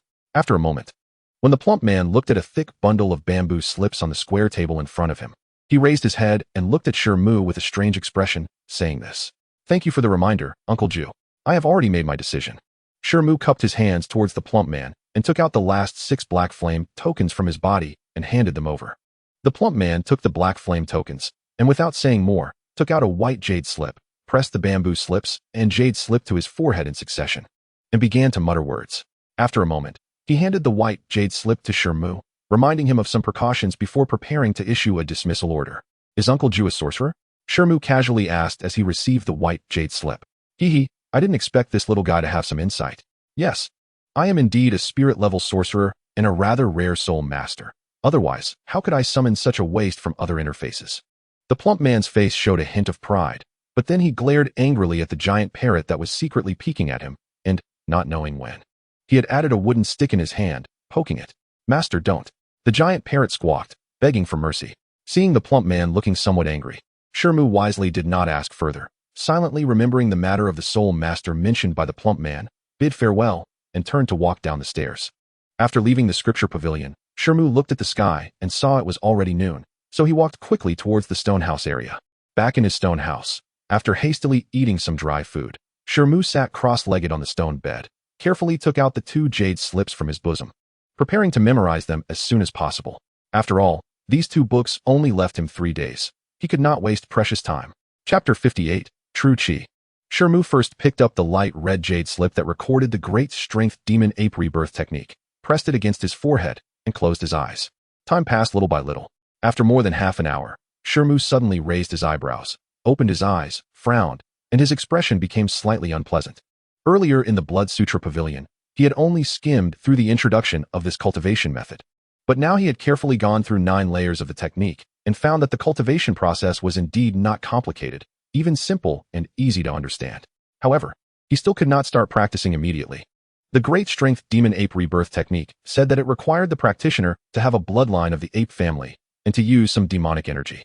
The so-called demonic energy, according to the jade slip, was a special primal energy produced in places of een and filth, which was harmful to the human body and different from the spiritual energy of heaven and earth. This technique used the demonic energy to temper the body and refine the essence, and because of this, the cultivation process would be extremely painful. With Shi Mu's body, which had not practiced any acquired techniques, he could not bear the tempering of the demonic energy due to the lack of true qi protecting the vital meridians. A slight mistake could lead to the destruction of his meridians, rendering him a cripple, or worse, result in his true qi exploding and dying. Although the introduction to the Tua Tai Ju does not explicitly state it, it is clear that one must reach a certain level of true qi within the body before attempting to practice it. Otherwise, it would be no different from suicide. A contemplative look appeared on Shi Mu's face. This way, he didn't have to practice 2 techniques at the same time from the start. He could focus on cultivating the prajna heavenly phenomena technique first, and after he had cultivated some true qi, he could then practice the Tua Tai Ju. With this thought in mind, he put down the light red jade slip and picked up another white jade slip in front of him. Shi Mu pressed the white jade slip against his forehead and sat cross-legged. This time, after more than an hour, he slowly opened his eyes. After putting down the jade slip, he squinted slightly, revealing a hint of excitement on his face. He had already memorized all 11 levels of the prajna heavenly phenomena technique. As described in the introduction, he found no major issues in understanding this technique. The biggest difference between the acquired techniques and the body refining methods Shi Mu had practiced before was that one must use their own perception of qi to sense the surrounding spiritual energy of heaven and earth, drawing it into the body and transforming it into internal true qi. This process is related to the practitioner's aptitude, the techniques they practice, and the environment in which they cultivate. The better the aptitude, the stronger the perception of qi, and the more exquisite the cultivation technique, the easier it is to attract the surrounding spiritual energy into the body. Naturally, the abundance of spiritual energy in the surrounding environment is also crucial. Shi Mu sat quietly, striving to calm his mind while operating according to the first level of the technique. However, before long, a bitter smile appeared on his lips. He had already grasped the perception of qi and quickly sensed the spiritual energy of heaven and earth around him as described in the technique. But the flow of blood and qi within his meridians was quite sluggish, making it difficult to smoothly draw it into his body for the time being. As his mind settled and he made repeated attempts, his sense of the surrounding spiritual energy became clearer. However, every time he tried to draw it into his meridians, a faint repulsive force would arise within his meridians, pushing the spiritual energy away. Li Songhai had once said that the bloodline of the stone monkey could cause blockages in bloodline power, and that the rate of true qi condensation was far inferior to that of others. It turned out to be true. Upon thinking of this, Shi Mu couldn't help but sigh inwardly. However, rather than feeling discouraged, a look of determination appeared in his eyes. The stone monkey bloodline had not completely obstructed his path to cultivation. Although his cultivation speed would be slower than others, diligence could make up for clumsiness. As long as his strength was sufficient, it shouldn't be difficult to obtain some cultivation resources in a sect like the Black Demon Sect, and his future achievements would not necessarily lag behind others. Finally, as night fell outside and after countless failures, Shi Mu grasped that glimmer of inspiration, carefully drawing a wisp of extremely fine spiritual energy into his body, where it began to slowly wander through his meridians. Shi Mu dared not relax for a moment, but he could not suppress the joy that appeared in his eyes. He knew in his heart that until this moment, He had finally stepped onto the starting point of the martial path. Time passed. Night turned to day, and day once again became pitch black. While Shi Mu remained in a cross-legged sitting position, motionless. Suddenly, Shi Mu's body trembled slightly, and he opened his eyes wide. He pushed himself up from the bed and jumped to the ground. After a whole day and night of hard cultivation, he felt not the slightest bit fatigued, but rather invigorated, with an abundance of energy. With a flick of his arm, Shi Mu threw 2 punches, slicing through the air with a dull whooshing sound, followed by 2 loud explosions, as if 2 big firecrackers had gone off. Shi Mu's eyes flashed as he looked at his hands. At this moment, his physical strength had not increased, but the power of his punches had suddenly grown considerably. A weak stream of qi flowed slowly through his meridians, and with a thought, this stream of qi began to flow rapidly, condensing towards the center into a wisp of extremely fine, true qi. This was the result of his day-long hard work. He had finally condensed his first wisp of true qi. Although it was as thin as a thread, it represented that he had finally become a true acquired stage martial artist. The sudden increase in the power of his punches was also attributed to this wisp of true qi. A hint of joy appeared on Shi Mu's face. After a moment's contemplation, he slowly gathered this wisp of true qi into his palm. His palm suddenly felt warm and slightly expanded, with a faint white light emanating from the edges of his palm, somewhat resembling the blood-fiend palm of Xianxiaaudiobooks. He moved a few steps and jumped into the small courtyard, looking around until his gaze fell on a green stone slab the size of a grinding disc in one corner of the yard. Huh! Shi Mu shouted softly, his figure leaping out like a cheetah. With a shake of his arm, he struck down with his palm, hitting the stone slab hard. With a muffled sound, this leap and strike was as still as a maiden, yet as swift as a hare. Those with slightly poorer eyesight could not see his movements at all. Crack! A clear handprint appeared on the grinding stone slab, and at that moment, cracks instantly spread around the handprint. In the blink of an eye, the grinding stone slab shattered into a pile of rubble, scattering all over the ground. Chapter 59, The Old Man in the Dream. Shi Mu's chest rose and fell slightly, his face somewhat pale, and his palm slightly red, but he suffered no injuries. He walked over, picked up a handful of stone debris, his eyes sparkling, and after a moment, a smile appeared on his face. The combination of internal true qi and his innate divine strength proved to be overwhelmingly powerful. Although he had been able to shatter a stone as large as a grinding disc with a punch before, he could never achieve such a degree today. Shi Mu's gaze shifted, and he flicked the gravel from his hand, shaking his head. Although the power of that palm strike was great, it had also completely consumed the true qi he had just accumulated within his body. To recover, he would need to sit in meditation for a while. If he wanted to confront a mid-acquired stage martial artist like Xianxiaaudiobooks head-on, he would need to continue cultivating and condense more true qi. He had to replan his schedule going forward. The urgent task was to continue cultivating the Prajna Heavenly Phenomena technique to quickly reach the entry standard for the Great Strength Demon Ape Tua Taiju. As for martial techniques, he currently had no extra Black Flame orders to exchange for acquired martial techniques. So he could only continue practicing the wind-chasing blade technique and the stone-shattering fist. He had already mastered these 2 martial techniques to a great extent, and their power was quite considerable. With the assistance of true qi, they were sufficient to handle the current situation. With this in mind, Shi Mu once again pressed the light red jade slip to his forehead and began to recite it. Although he could not yet practice the Great Strength Demon Ape Tua Taiju, it was not a problem to memorize it thoroughly in the remaining time. At noon on the 3rd day, 2 crisp sounds suddenly startled Shi Mu, who was sitting cross-legged in meditation. He looked at the 2 small piles of white and red powder on the bed in front of him, and his eyelids twitched slightly. It seemed that what the dream girl had said was correct. Once the 3 days were up, these jade slips that had been replicated from the scripture pavilion would automatically disintegrate and disappear. Fortunately, he had already memorized the techniques on the 2 jade slips thoroughly.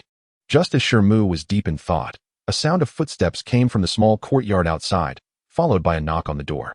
Shi Mu raised an eyebrow, got up, and opened the door. Outside stood 2 people side by side, Bai Shi and Xiao Ming. Brother Shi, you haven't been out for 3 whole days. Were you practicing your techniques in seclusion? But one cannot rush cultivation. Xiao and I were just about to stroll around the various places in the mountain gate to learn about some situations in the sect. I wonder if Brother Shi is interested in joining us. Bai Shi invited with a light smile. Upon hearing this, Shi Mu quickly considered in his heart and then smiled, saying, "That's fine. I have no other pressing matters these days and was just thinking of going out for a walk, so let's go together." The Black Demon Sect encourages its disciples to engage in combat, and from the situation on the day of entry, it was evident that the disciples were tightly grouped together, forming numerous factions. After this battle, the group of new disciples under Shi Mu is expected to quickly form their own factions. Bai Shi and another person naturally noticed Shi Mu's astonishing strength, which is why they intended to befriend him. Shi Mu naturally would not refuse such goodwill, and he also wanted to inquire about where to buy pills in the Black Magic Sect. As he currently had no leads on the essence bone pill required for cultivating the prajna celestial phenomenon skill. Haha, that's great. Then let's not delay any further and head out right now. Bai Shi and Xiao Ming exchanged glances and laughed. By the way, we can also invite other disciples. Xiao Ming casually suggested. Yes, that girl from yesterday who was covered in bells seems to live not far ahead. Bai Shi immediately nodded and pointed to a stone house in the distance. Thus, the three of them chatted leisurely as they walked forward. That night, Shi Mu lay in bed, breathing lightly and slowly. His bed was close to the window, and the bright moonlight poured in, illuminating his slightly rising body like water. A perilous peak shot straight up to the sky, its body smooth and dark green, with few trees. Although surrounded by mountains, none could surpass this solitary green-black peak, which was encircled by others like stars around the moon. At the summit was a flat expanse of land with plenty of lush wild grass. At this moment, however, the grass was crowded with tigers, leopards, wolves, bears, birds, foxes, and rabbits. Various creatures either crouched, lay, stood, or crawled, with tigers next to rabbits and bears next to foxes, all with different appearances and postures. These beasts, which should have been preying on each other, were now all gathered at the peak, obediently surrounding a piece of stone as white as jade in the center. Sitting cross-legged on the jade stone was an elderly man with white hair and long eyebrows, his brows cascading down to his waist. The old man held a wooden ruler and looked gently at the surrounding beasts, his lips moving as if telling a story. The cold night wind swept by, causing the wild grass to ripple like waves, spreading from near to far. Yet the beasts gathered at the peak fixed their gazes on the old man, attentively listening and remaining still.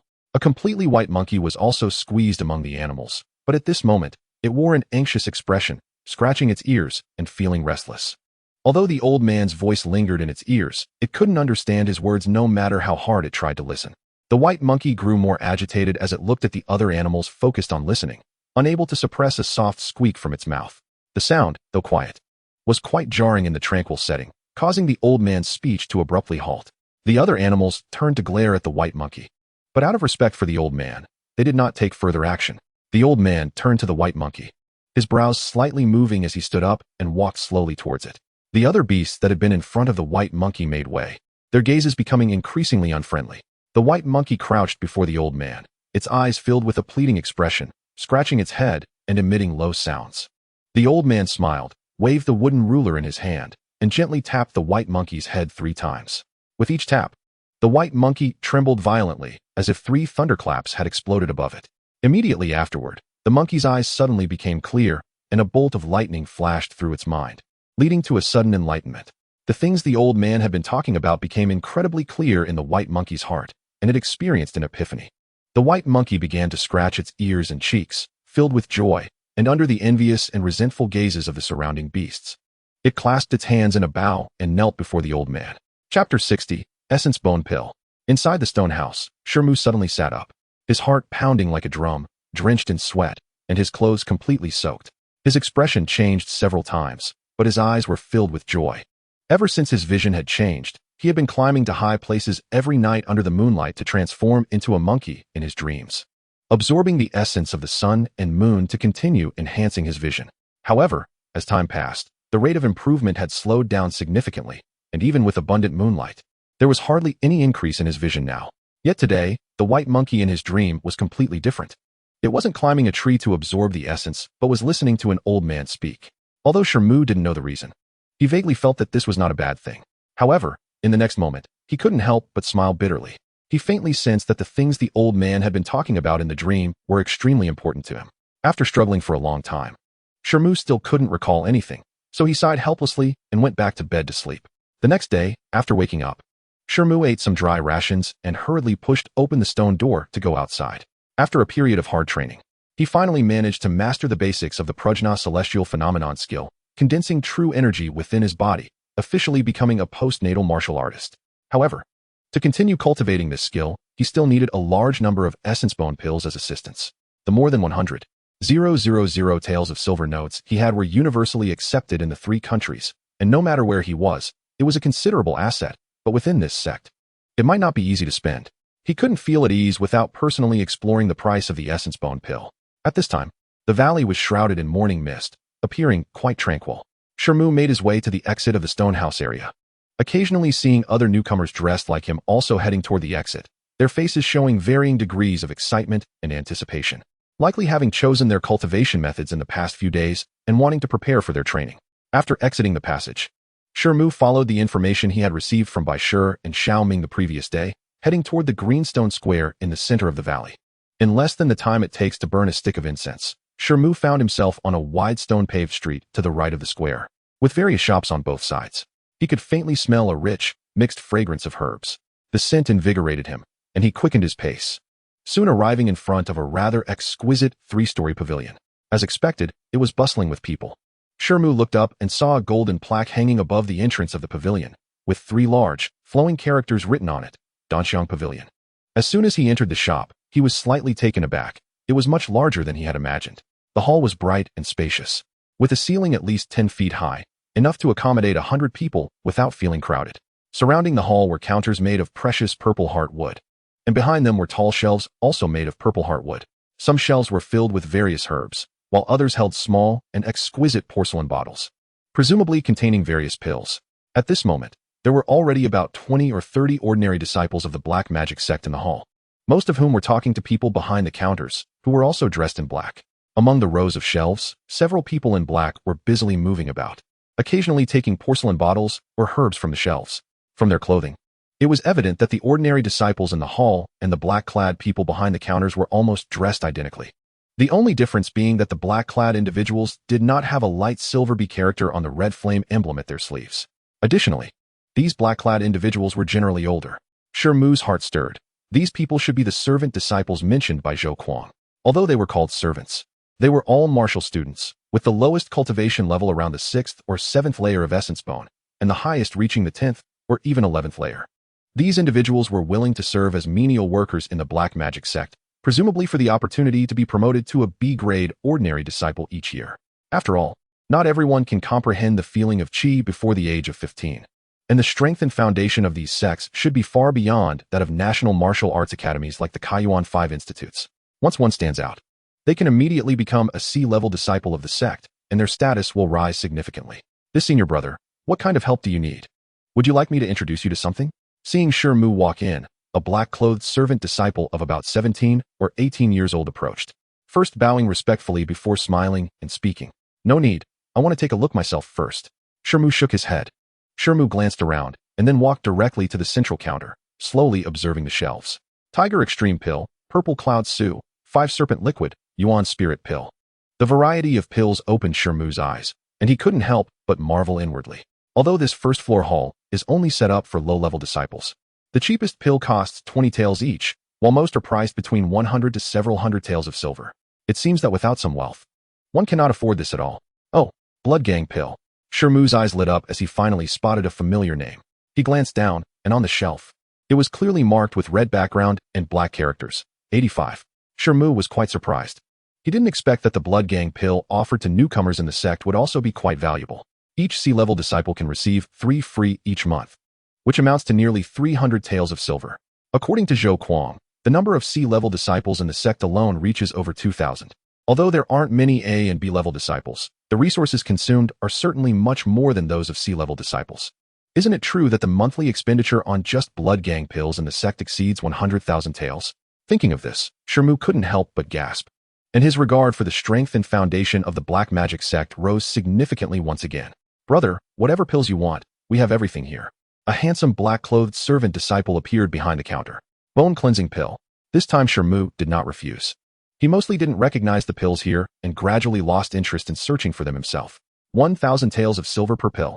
The handsome servant disciple thought for a moment and then smiled slightly. So expensive. Shi Mu's expression changed upon hearing this. Brother, you may not know, but the refining of this bone cleansing pill requires a rare herb, so the price is naturally not cheap. The handsome servant disciple explained with a gentle smile. Then I'll take 3. Shi Mu pondered for a moment, took out 3,000 taels of silver from his pocket, and said, originally, he wanted to buy more at once. But since he was new here, he understood the principle of not flaunting wealth. At worst, he would just make a few more trips. Chapter 61, Sorcerer. Wait a moment. Brother. Shi Mu took the 3 small green porcelain bottles handed to him, brought one close to his nose, and with a slight movement of his right hand, opened the cap. A pungent and strange smell made him frown slightly. He quickly took a glance inside. and a red pill the size of a soybean lay quietly in the bottle, exactly like the bone-cleansing pill described in the Prajna celestial phenomenon technique. Joy flashed in Shi Mu's eyes as he happily paid the silver note, and just as he was about to put the small porcelain bottle into his pocket, a deep male voice suddenly came from behind him. "Junior brother Bai, it seems your friend has chosen the Prajna celestial phenomenon technique." Shi Mu's expression changed slightly as he slowly turned around, only to find two people standing behind him. One was a burly, rugged-looking young man, and the other was Bai Shi. "Brother Shi, this is my newly acquainted senior brother Huo Mao, also my fellow townsman." Bai Shi, seeing Shi Mu examining the young man beside him, immediately introduced him with a beaming smile. Upon hearing this, Shi Mu felt a bit speechless. That Xiao Ming and the earlier Feng Tianxu were all from the same place as Bai Shi, and he was now quite curious about where Bai Shi's hometown was. "Brother Huo, I am Shi Mu. How did you know which technique I chose?"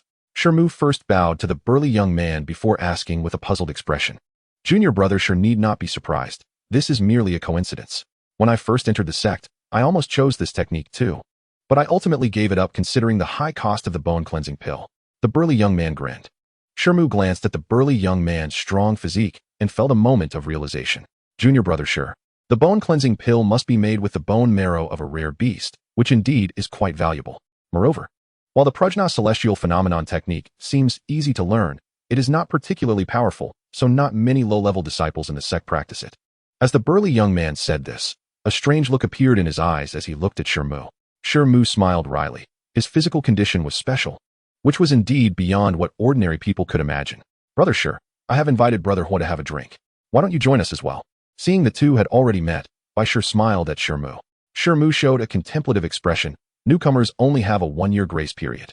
And now that he had the bone-cleansing pill, he wanted to cultivate well. Just as he was about to politely decline, Bai Shi's next sentence dispelled his thoughts. "Brother Shi, since we just arrived at the sect, it would be just right to consult Brother Huo about anything.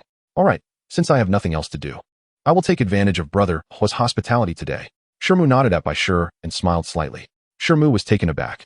Bai Shi winked at him, and then followed Huo Mao, leaving Shi Mu speechless. It seemed this senior brother was quite fond of drinking. The three exited the pill fragrance pavilion, chatting and laughing all the way. After turning 2 corners, they arrived at a 2-story restaurant called Chuanxiang Tower. After reporting their names, the waiter quickly led them to a private room on the 2nd floor.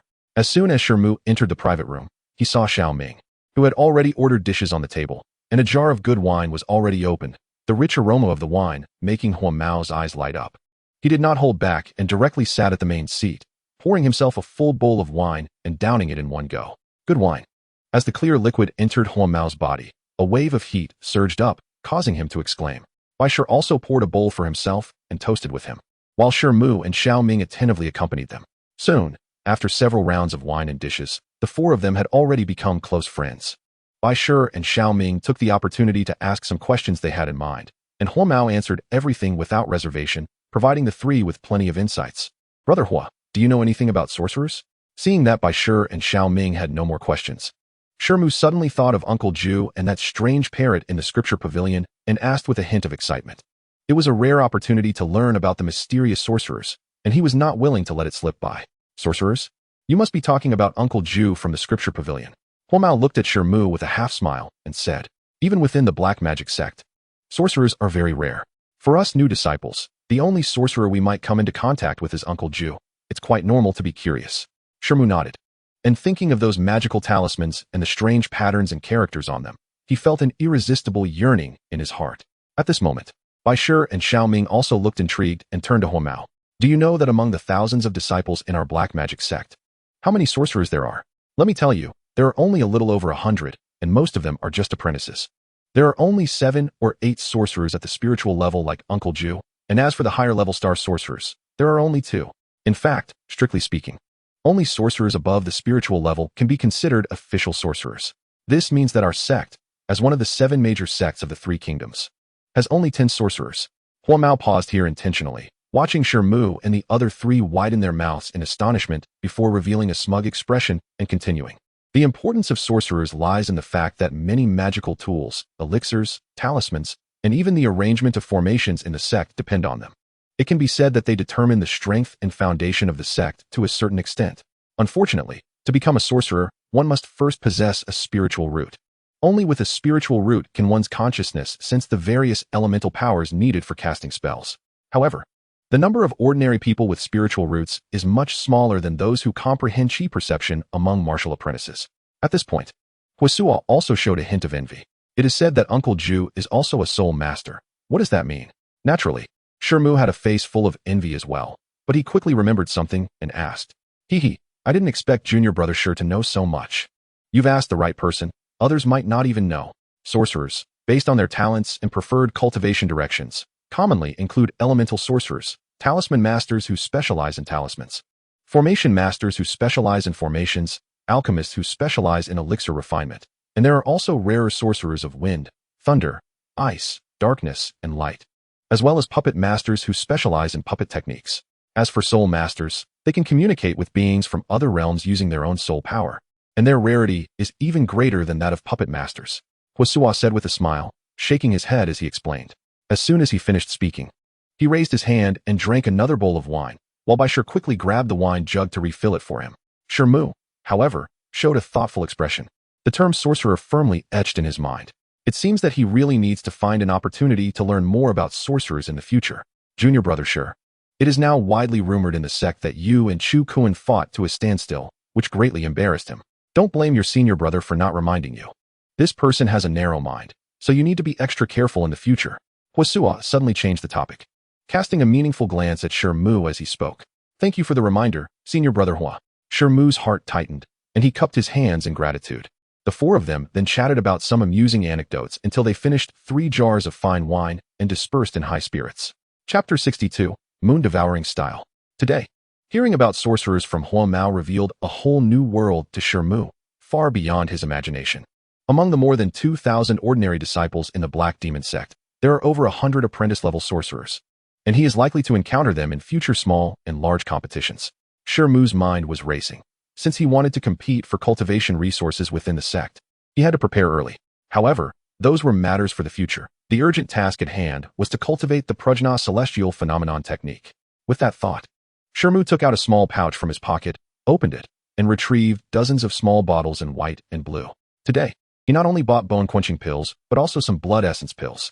Shi Mu sat cross-legged on the stone bed, meditated for a moment, picked up a white bottle, poured out a blood essence pill, and swallowed it. Shi Mu silently operated the prajna celestial phenomenon technique, and as the power of the pill spread, he felt a significant increase in the rate at which he absorbed the spiritual energy of heaven and earth. He was overjoyed, but he did not stop the operation of his technique, transforming strands of spiritual energy into resilient, celestial true energy, which flowed through his meridians and gathered in his dantian.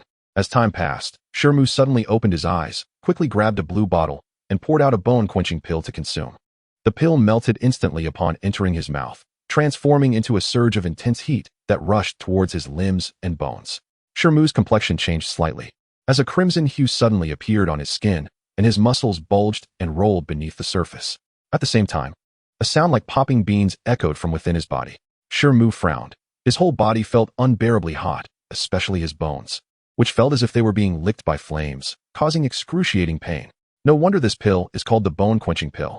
He took a deep breath and activated the prajna celestial phenomenon technique. The celestial true energy flowed slowly, but under the effect of the bone-quenching pill's medicinal power, it became increasingly resilient. After a full hour, Shi Mu's skin color gradually returned to normal, and the sound of his bones cracking also ceased. He was drenched in sweat, his clothes soaked, and a layer of black impurities appeared in his sweat, emitting a foul odor. Shi Mu quickly stripped off his clothes and rinsed his body with clean water, instantly feeling refreshed. He moved his body a bit, revealing a hint of excitement on his face. The celestial true energy in his body had become significantly more refined after this round of tempering. But what excited him even more was that his physical strength had also increased considerably. As stated in the prajna celestial phenomenon technique, each layer of the technique mastered could increase one aspect of strength. Indeed, it was not an empty phrase. In the following days, Shi Mu focused on cultivating the prajna celestial phenomenon technique, while in his spare time, he diligently practiced the wind-chasing blade technique. After all, in terms of lethality, the wind-chasing blade technique far surpassed the shattered stone fist. With the advancement of true energy within him, the wind-chasing blade technique also improved, reaching a level where he could execute 10 strikes in one breath. However, during these days, there was still one matter weighing heavily on his mind. Under the bright moonlight, Shi Mu sat by the bed, his brow slightly furrowed. In the past few days, every time he fell asleep on a moonlit night, He would dream of the time when the white ape listened to the old man speak, but upon waking, he could never remember what the old man had said in the dream. After a moment, he suddenly stood up, as if making a resolution, and pushed open the door to leave. At this moment, the bright moon hung high in the sky, and the night was deep. Everyone should have long fallen asleep. And the valley was quiet, with only the sounds of insects and frogs echoing. Shi Mu glanced around, lightened his footsteps, and walked toward a certain direction in the valley. After a short while, he arrived at an open area in the woods. This was a secluded spot outside Peak 13, far from all the paths in the valley. And rarely did anyone come here. Shi Mu looked around, saw no signs of anyone, and immediately felt relieved. He glanced around a few more times, and his gaze fell on a sturdy tree. He moved and quickly climbed to the top of the tree, crouching there and gazing up at the bright moon in the sky. Since arriving at the Black Demon Sect, he had been busy cultivating these past few days and was unfamiliar with various places in the valley. To avoid being seen engaging in strange behavior, he had refrained from practicing this daytime dreaming exercise. Shi Mu maintained this moon-gazing posture for a good half an hour, but his mind remained firmly anchored in his body, surprisingly not entering a dream like before. Shi Mu's expression changed slightly, and he murmured to himself. In the past, as long as the moonlight was sufficient, he could enter a dream in a short amount of time upon assuming this position, but today he was unable to do so. Could it be that his ability to enter dreams actively has vanished? A sense of disappointment surged in his heart. This matter was indeed very strange. He had not yet figured out what caused this peculiar experience of entering dreams during the day. It was entirely possible that he could lose it one day. But after losing the ability to enter dreams, it would be impossible for him to enhance his vision again, even though this enhancement had already been extremely slow. Shi Mu, feeling unwilling, persisted for another half an hour at the top of the tree, but still gained nothing and had to climb down awkwardly. Suddenly, a spark of realization crossed Shi Mu's mind, and his expression shifted. In the dreams of recent days, the white ape had not been like before, climbing to a high place to gaze at the moon, but rather sitting cross-legged on the ground listening to teachings. Could it be? Shi Mu's heart raced with excitement as he sat cross-legged on the grass, adopting the same posture as the white ape in the dream, staring straight ahead. Just as he settled into position, in less than 3 breaths, a thunderous sound echoed in his mind, and his body instantly became rigid. Shi Mu once again entered the dream, transforming into a white ape, appearing on the grassy peak in the dream. The old man with white brows stood right in front of him, raising a wooden ruler and slowly tapping it on his head. Once, twice, 3 times. With a loud rumble in his mind, countless silver lights flashed, then gathered together to form a series of small silver characters, revealing a spell. The first 3 characters shone brilliantly, moon-eating style. Chapter 63, Dream Reappearance. A strong sense of excitement surged within the white ape that Shi Mu had transformed into, and he couldn't help but dance around, striking a bizarre pose with his hands raised to the sky, baring his teeth. At this moment, the sky was gradually brightening, and the eastern horizon was showing faint light. Shi Mu stood up, looking at the now lightening sky, his expression somewhat shocked, not caring that his clothes were soaked with dew. It felt like only a few breaths had passed since he had just entered the dream, but a whole night had actually gone by in reality. Yet he clearly knew in his heart that he had learned this spell. This contradictory feeling left him greatly astonished, as reality and dreams seemed to blur together. He shook his head, casting aside the strange feeling in his heart, and calmed himself. As the sky gradually brightened, Shi Mu pondered for a moment and then walked towards his residence. He did not want anyone to notice that he had gone out alone at night. 2 days later, on a cloudless night, a full moon hung quietly in the sky like a jade plate, its tranquil and gentle light casting a cool silver glow over the entire valley. At this moment, in a remote low stone house in the valley, Shi Mu was sitting cross-legged on a simple stone bed. Suddenly, he opened his eyes as if sensing something, a flash of brilliance passing through them. He had finally waited for another moonlit night. Quietly opening the stone door, Shi Mu's figure flashed as he silently stepped outside, cautiously observing for a moment and listening to the sounds around him. At this time, everything was silent, and there were no shadows under the moonlight. He carefully advanced using the shadows of the buildings, familiar with the path, and exited the stone house area. Once again arriving at the previous patch of grass, Shi Mu carefully circled around to ensure safety before sitting down on the grass, quietly feeling the touch of the moonlight, slowly adjusting his breathing to enter a state of undistracted calm. After half a stick of incense worth of time, his body first tensed and then slowly relaxed, becoming as motionless as an old monk in meditation. With the next breath, Shi Mu had once again entered the dream. A cold wind blew, and Shi Mu's spirit was suddenly awakened. At this moment, he realized that he had once again transformed into a white ape, standing on a strangely shaped silver boulder in a bizarre pose with his hands raised and teeth bared.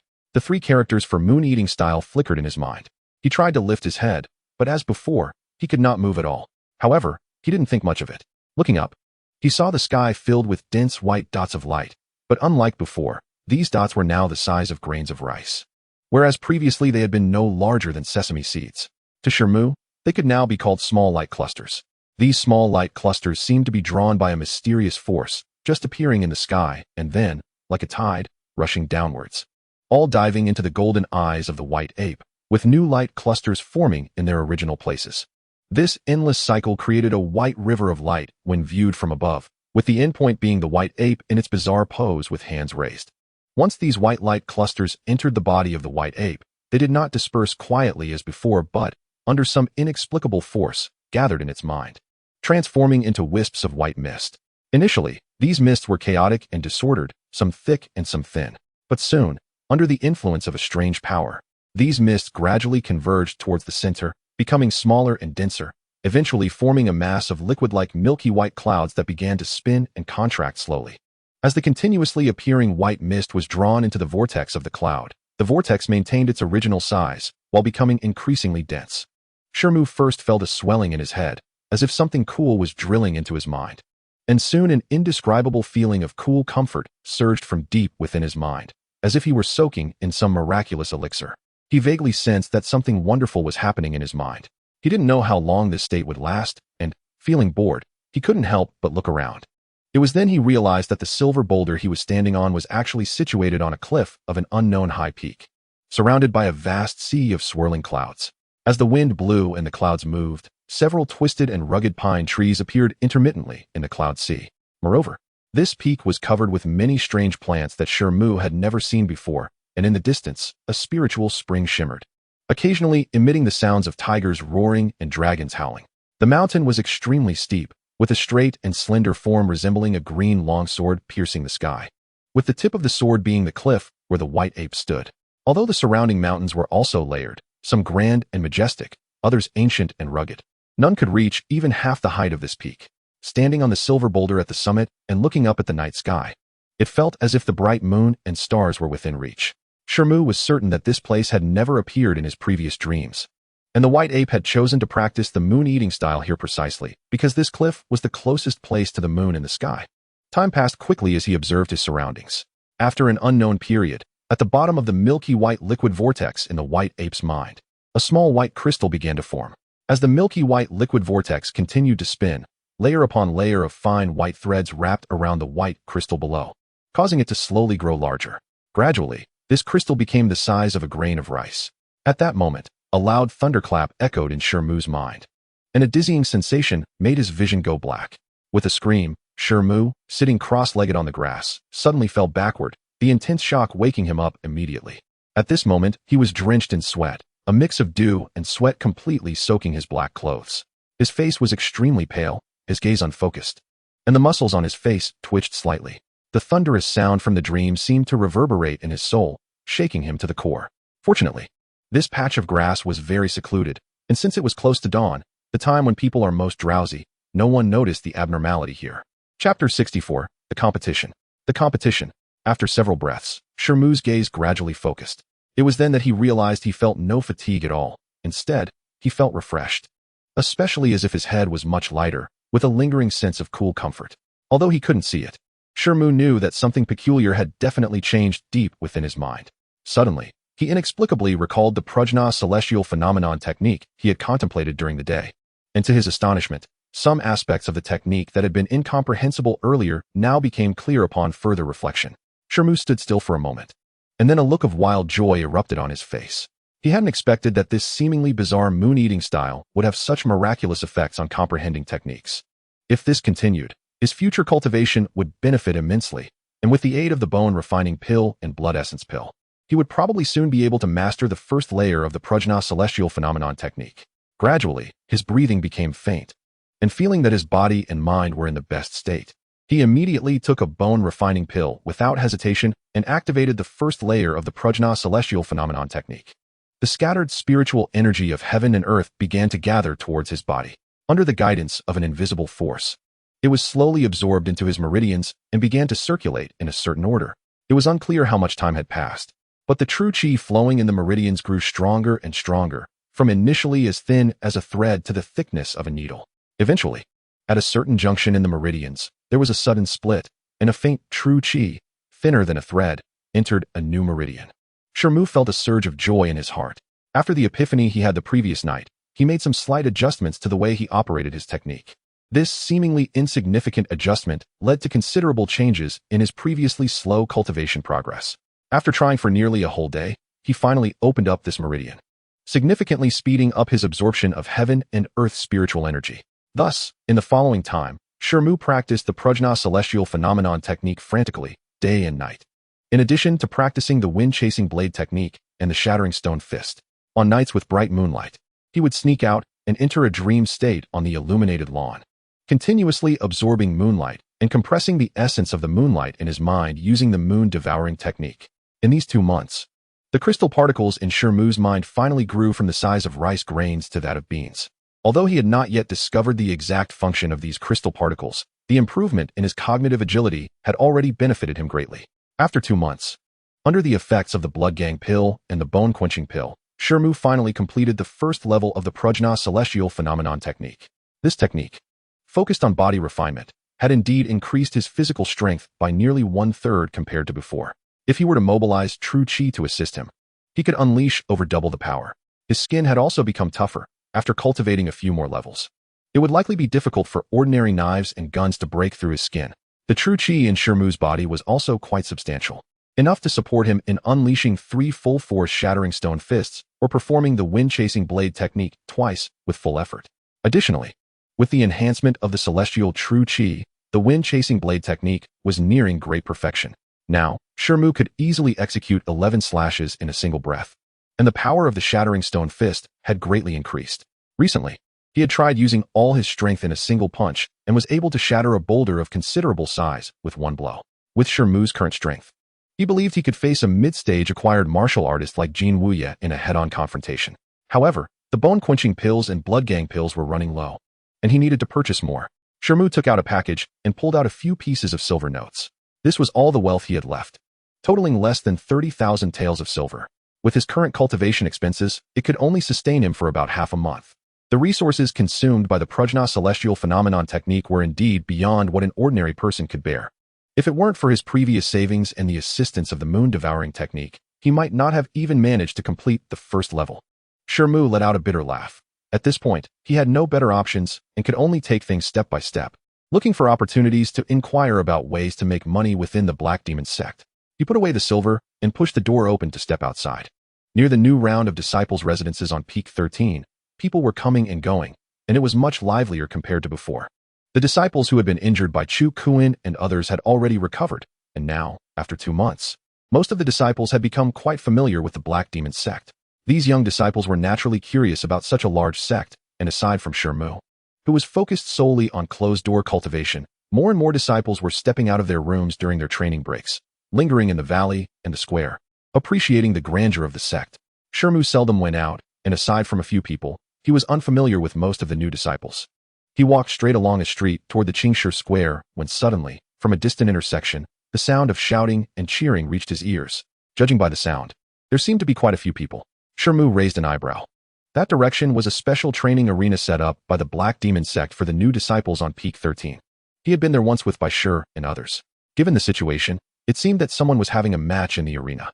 The arena was specifically designated for new disciples like Shi Mu to compete, so those competing there must be fellow newcomers. Shi Mu's gaze flickered as he stepped towards the arena. A square green stone platform, about 7 to 8 feet tall, rose several feet above the ground, surrounded by black metal railings. At this moment, there were about 20 to 30 figures gathered near the green stone platform, most of them new disciples, who were now divided into 2 factions, eyeing each other with considerable hostility. On the platform, 2 figures were entangled, fiercely battling it out. One of them was a tall and slender boy, who was none other than Shi, familiar to Shi Mu. The other was a petite girl with a head full of small braids and adorned with numerous silver bells. Shi Mu's expression changed slightly in surprise. He recognized her as Lan Feng. He had interacted with her a bit alongside Shi and others and remembered her name. Both Shi and Lan Feng could be considered outstanding among the new disciples, but he wondered why the two were fighting here. Chapter 65, Confrontation. At this moment, Bai Shi and Lan Feng on the greenstone platform were clearly different from 2 months ago.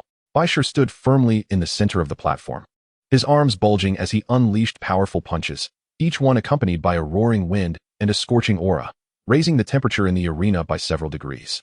Lan Feng's petite body appeared even more delicate under Bai Shi's fierce punches. However, her movements were elusive, her waist twisting like a snake, effortlessly dodging Bai Shi's attacks.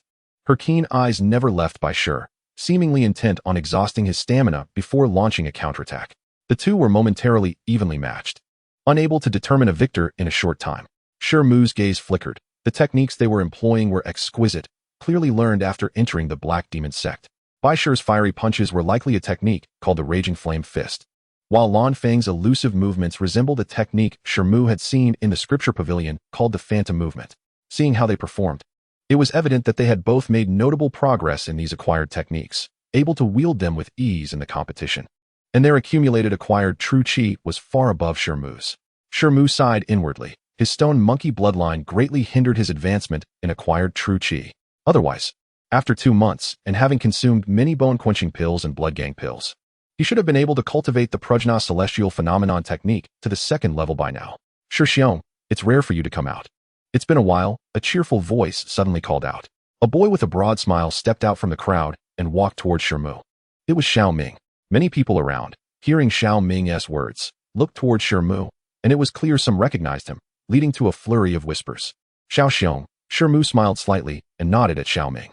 After exchanging greetings, they stood side by side, continuing to watch the arena. Indeed, Bai Xiong is a cultivation prodigy. In just 2 months, his acquired true chi has reached this level. He must have stabilized his early acquired realm by now. Shi Mu said with a smile. Shi Xiong's keen eyes are sharp. That's right. Bai Xiong reached the 3rd level of the Jiang technique 2 days ago. Xiao Ming replied with a smile. Shi Mu was taken aback, although he did not know much about the Jiang technique mentioned by Xiao Ming. It should be on a similar level as his Prajna celestial phenomenon technique. To reach the 3rd level in just 2 months was extraordinary, far beyond Shi Mu's capabilities. Xiao Ming's expression shifted slightly, revealing a hint of bashfulness. I hope Shi Xiong doesn't laugh. Bai Xiong's actions were entirely for my sake. Shi Xiong also knew that on the day Xiao entered the sect, he lost a black flame token to senior brother Chu, so Xiao Ming said with a bitter smile. Shi Mu raised an eyebrow, as he was aware of this matter. Shi Xiong had been in closed-door cultivation recently, so he didn't know that most of us new disciples are quite proud and have all come into contact with exquisite postnatal techniques, inevitably leading to sparring sessions. The Black Flame token has become the prize for these matches.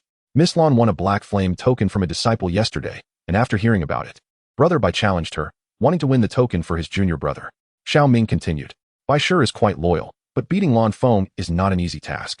On the arena, the two were evenly matched. On the surface, Bai Shi seemed to have the upper hand, but Lan Feng's bloodline power had yet to be fully unleashed. So the outcome was still uncertain. In the distance from the arena, 6 figures were watching the match from afar. Judging by their attire, they were all senior disciples.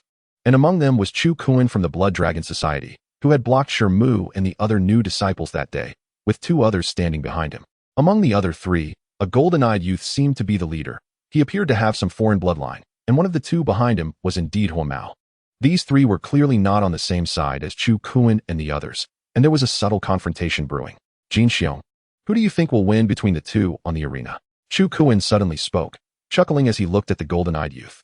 Bloodline warriors are inherently superior to ordinary warriors. Although Bai Shi's strength is decent, it is only among ordinary warriors. Regarding this point, Jin Xiong should have a deep understanding from the last small competition. Additionally, just because one cultivates faster in the postnatal realm doesn't mean their chances of advancing to the innate realm will be significantly higher than others. Chu Kuan raised an eyebrow and smiled knowingly. The golden-eyed youth snorted softly, his expression slightly displeased. Chu Xiong, let's not beat around the bush. Among the new disciples this time, we at the Spirit Respect Association have decided on Bai Shi, and as for that Lan Feng, the Spirit Respect Association will not interfere or rob her. You have no objections, right? The golden-eyed youth said coldly. All right, it's settled. Chu Kuan immediately nodded. On the arena, Bai Shi and Lan Feng had been entangled for a long time without defeating each other, and both were becoming increasingly anxious as their true energy was severely depleted. Bai Shi let out a low shout, suddenly stomping heavily on the ground, leaning forward, and delivering a powerful punch. A wave of scorching fist wind erupted from his fist, forming a wave of air about a foot long. With a low shout from Bai Shi, his arms swept violently. The scorching waves surged toward Lan Feng, almost sweeping through half of the arena. Although Lan Feng's movement was swift, she couldn't dodge under such a domineering sweep and was immediately pushed to the corner of the arena. Bai Shi's face turned pale, but a glimmer of joy flashed in his eyes. He suddenly stomped on the ground, shooting out with his body, his palms bending to form the shape of dragon claws. And a faint cold light emerged from his fingertips. Dragon claw, Bai Shi shouted, his palms cutting through a tricky arc, aiming for Lan Feng's throat. Lan Feng's pretty face turned pale, her beautiful eyes suddenly darkened, and a flash of purple light flickered in her eyes.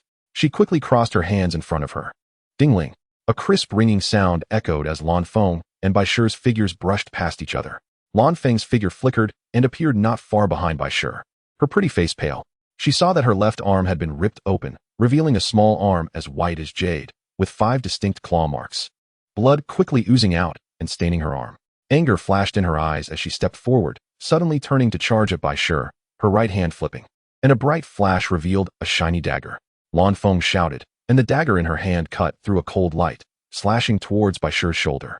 Although she was angry, she did not intend to use lethal force in the arena match. However, at that moment, Bai Shi's expression was somewhat strange. His gaze blankly looking ahead, his body maintaining the posture of just having leaped forward, seemingly oblivious to the dagger Lan Feng was thrusting at him. Chapter 66, Spirit Respect Pavilion and Blood Dragon Society. Danger! Bai Xiong quickly dodged. Those familiar with Bai Shi below the arena immediately exclaimed in alarm. Shi Mu's gaze flashed, but he looked towards Lan Feng. Just now, the figures of Lan Feng and Bai Shi crossed each other in a flash. And ordinary people probably didn't see what happened at all, but with Shi Mu's keen eyesight, he still caught on as some clues. The bells on Lan Feng's body were evidently peculiar, capable of rendering Bai Shi momentarily dazed. As soon as the thought crossed his mind, Bai Shi suddenly shook himself awake, his expression returning to normal, although he had only been dazed for 2 or 3 breaths at that moment. Lan Feng's dagger had already reached less than a foot away from him. Bai Shi's expression changed, countless thoughts racing through his mind in an instant. He abruptly shifted his body to the side, his left shoulder advancing towards Lan Feng's dagger, while his right arm exploded with a burst of energy. 5 fingers glowing with cold light as they slashed towards Lan Feng's waist, resulting in a mutually injurious technique. A flash of surprise crossed Lan Feng's eyes as she inwardly cursed that it was bad, but at that moment, her momentum was too urgent to stop. Just as the two were about to sustain injuries, a whoosh sounded, and an orange light streaked through the air. A fireball the size of a human had shot out from below the arena and quickly landed on the ground between the two, exploding violently. Boom! A massive wave of air surged outward, sending Bai Shi and Lan Feng flying back, each retreating several steps before stabilizing themselves. The sudden turn of events shocked everyone around the arena, and they quickly turned to look towards the direction from which the fireball had been shot. There stood Shi Mu and Xiao Ming, side by side. At this moment, Xiao Ming's face was slightly pale, his arm held in a pointing position, with a hint of orange firelight still lingering at his fingertips. Brother Xiaoyu. Shi Mu was somewhat dumbfounded. Xiao Ming glanced at the astonished crowd around him, took a deep breath, and lowered his arm. Someone in the crowd of sorcerers called out, and the next moment, the crowd erupted into a buzz of discussions. On the arena, Lan Feng's expression was also extremely surprised, while Bai Shi showed no sign of shock. He glanced at Lan Feng, then shifted his gaze to Xiao Ming below the arena. Brother Bai, to win the next Black Flame token, how can I let you get injured and take risks? Xiao Ming said to Bai Shi with a bitter smile. Bai Shi frowned, but with things having come to this point, he could only nod in agreement. He then turned to Lan Feng and clasped his hands, saying, Miss Lan's bloodline divine power is indeed formidable. Today, I have learned it. Since our duel has been interrupted, let us call it a day. In the distance, Chu Kuan and the Golden Youth watched the situation on the arena, their expressions changing to reveal surprise. They hadn't expected that among this batch of new disciples, there would be someone with a spiritual root, who had not only cultivated techniques, but seemed to have a strong affinity for the fire element. Chu Kuan muttered to himself. Before he finished speaking, the Golden Youth had already stepped past him and quickly walked towards the arena, with the two behind him following suit. Chu Kuan's expression changed, and he hurriedly followed with the two behind him. As the disciples near the arena saw Chu Kuan and the Golden Youth approaching quickly, they feared Chu Kuan's influence, and all made way. At this moment, Bai Shi had already stepped down from the arena and was chatting with Shi Mu and Xiao Ming beside him. Upon seeing Chu Kuan and the Golden Youth approaching, the three turned their gazes towards them. Shi Mu noticed that among the 6 coming, both Chu Kuan and Huang Mao were present, and his heart tightened. But his expression showed no change. Brother Jin, you flatter me.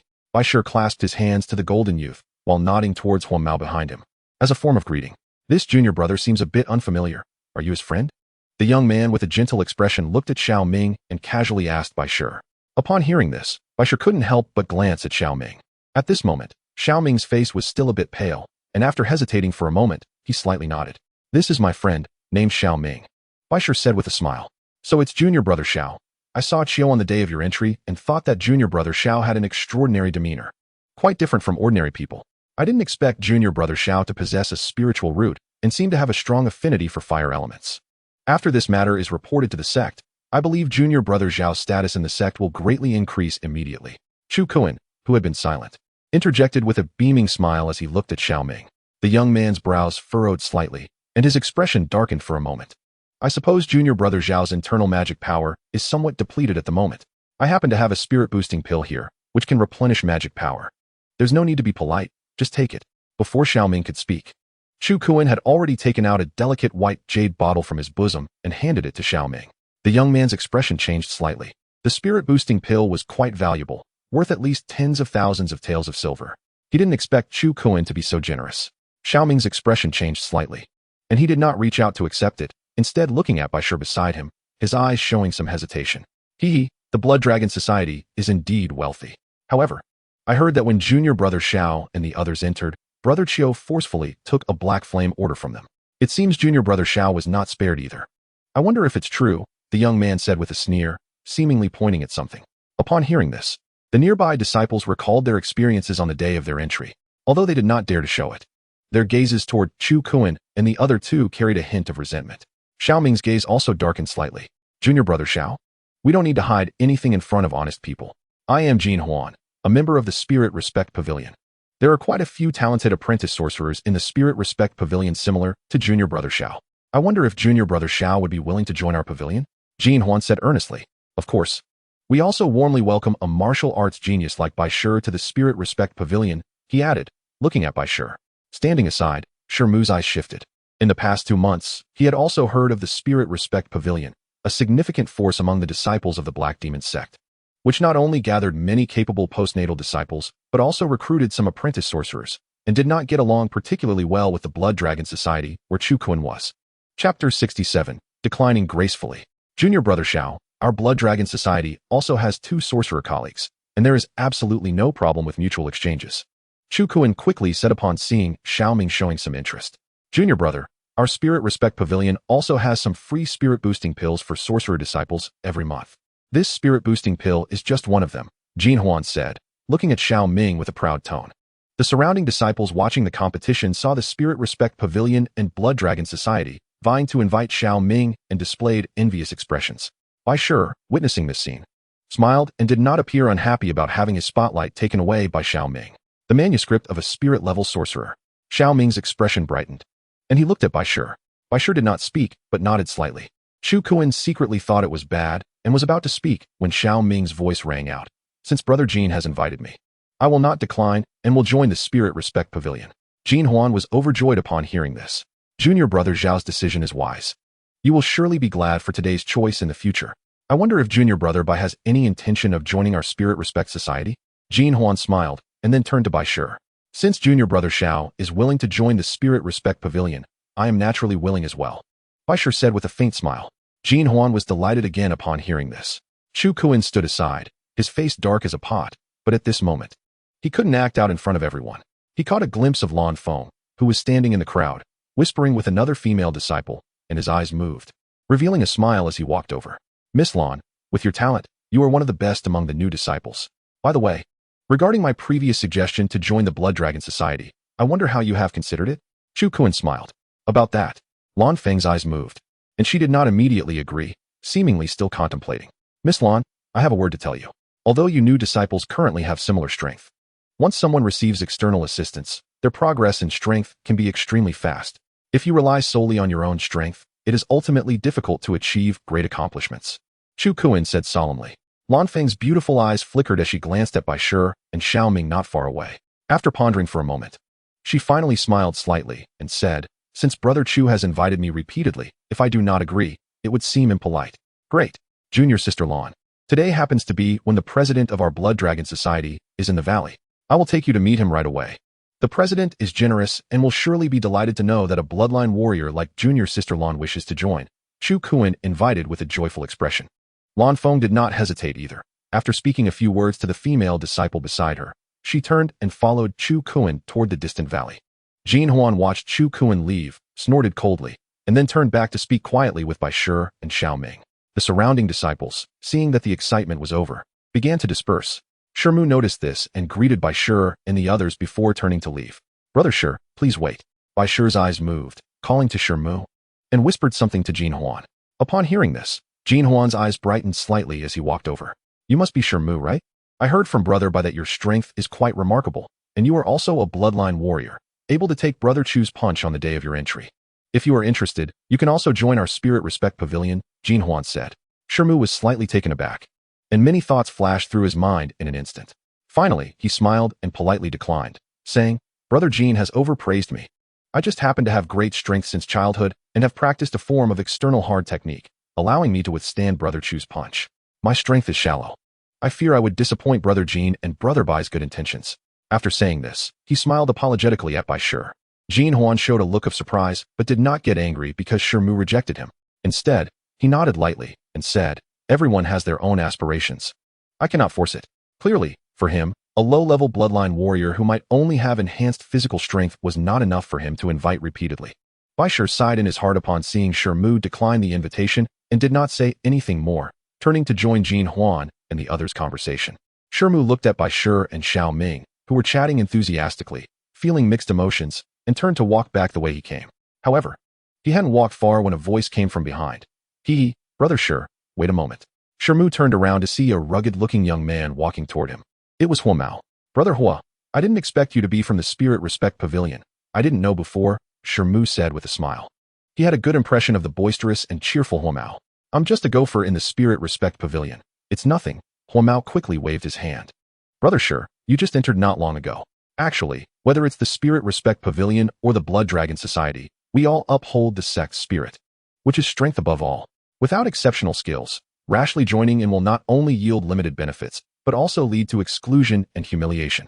When necessary, one might even have to accept summons to participate in fights, which makes it better to not join any factions at all for the sake of freedom and enjoyment. Brother Shi just refused to join the Zunling Pavilion, and he did nothing wrong. Thank you, Brother Hua, for your guidance.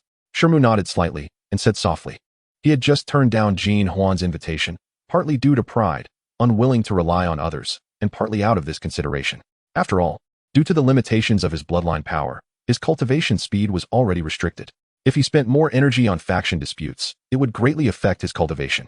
Brother Hua, I still have some matters to attend to, so I will take my leave now. If there is a chance in the future, I will find you for a drink. Shi Mu glanced towards the Qingshi Square and spoke. Haha, it seems Brother Shi is heading there to buy pills again, right? Just in time.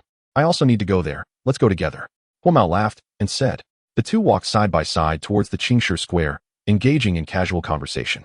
Brother Shi, may I ask where you are from? The cost of cultivating the Prajna celestial phenomenon is not a small amount. Is your brother perhaps from a prominent family? Huamao asked curiously. Chapter 68, Guangyuan Hall. Upon hearing this, Shi Mu couldn't help but smile bitterly. He spent 2 months using pills worth tens of thousands of taels to barely cultivate the first layer of the celestial phenomenon, which was much slower than Bai Shi and Lan Feng. Now he felt a lot of pressure. The money he obtained from Aunt Jin and Jin Wu Yi was running low. Judging from the previous situation, he would need more pills to cultivate the second layer of the celestial phenomenon. Moreover, he had already inquired that the demonic chi required for cultivating the great strength demon ape transmutation technique was also for sale in the sect, but its price was far above that of the bone refining pills. I am not from any prominent family. I just have some opportunities that allowed me to join the Black Demon Sect. Besides, I have almost spent all the silver on me. I happened to meet Brother Hua today and wanted to ask if there are any ways to earn silver in the sect apart from the big and small competitions. Shi Mu smiled bitterly and then asked with a hint of curiosity. Huamao looked at Shi Mu in surprise, seemingly unable to believe it. After all, it was not easy for someone without much family background to choose a cultivation method that consumed a lot of resources. If Brother Shi wants to make money, you can go to the Guangyuan Hall between Peak 12 and Peak 13. There, some tasks set by the sect can be accepted by both regular disciples and servant disciples. Some tasks that the servant disciples cannot complete are just right for a newcomer like Brother Shi. Huamao pondered for a moment and said, Really? There is such a place in the sect? Shi Mu was overjoyed upon hearing this. Brother sure must have been in closed-door cultivation all this time. Such matters should be known by you new disciples. Huomao laughed. Haha, perhaps. I rarely go out these days, so it's inevitable that I miss some news.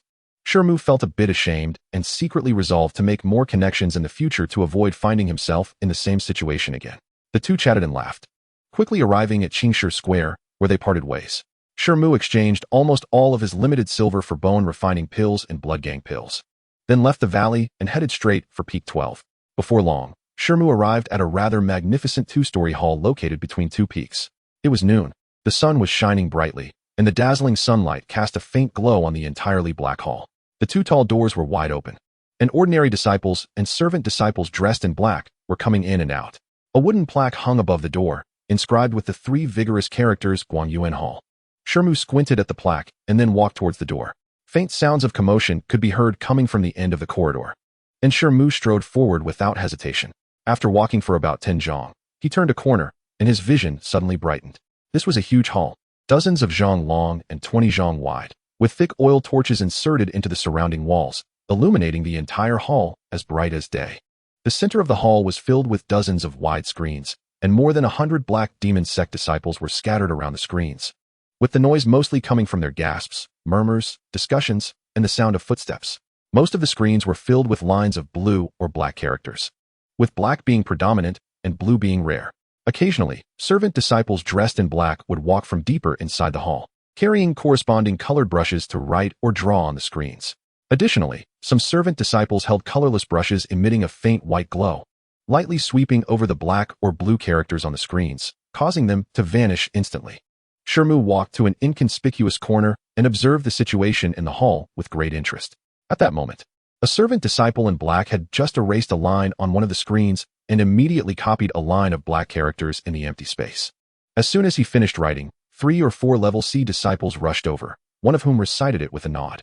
As soon as the black-clad servant disciple put away his brush and paper, a level C disciple with a birthmark on his left cheek eagerly started a conversation with him.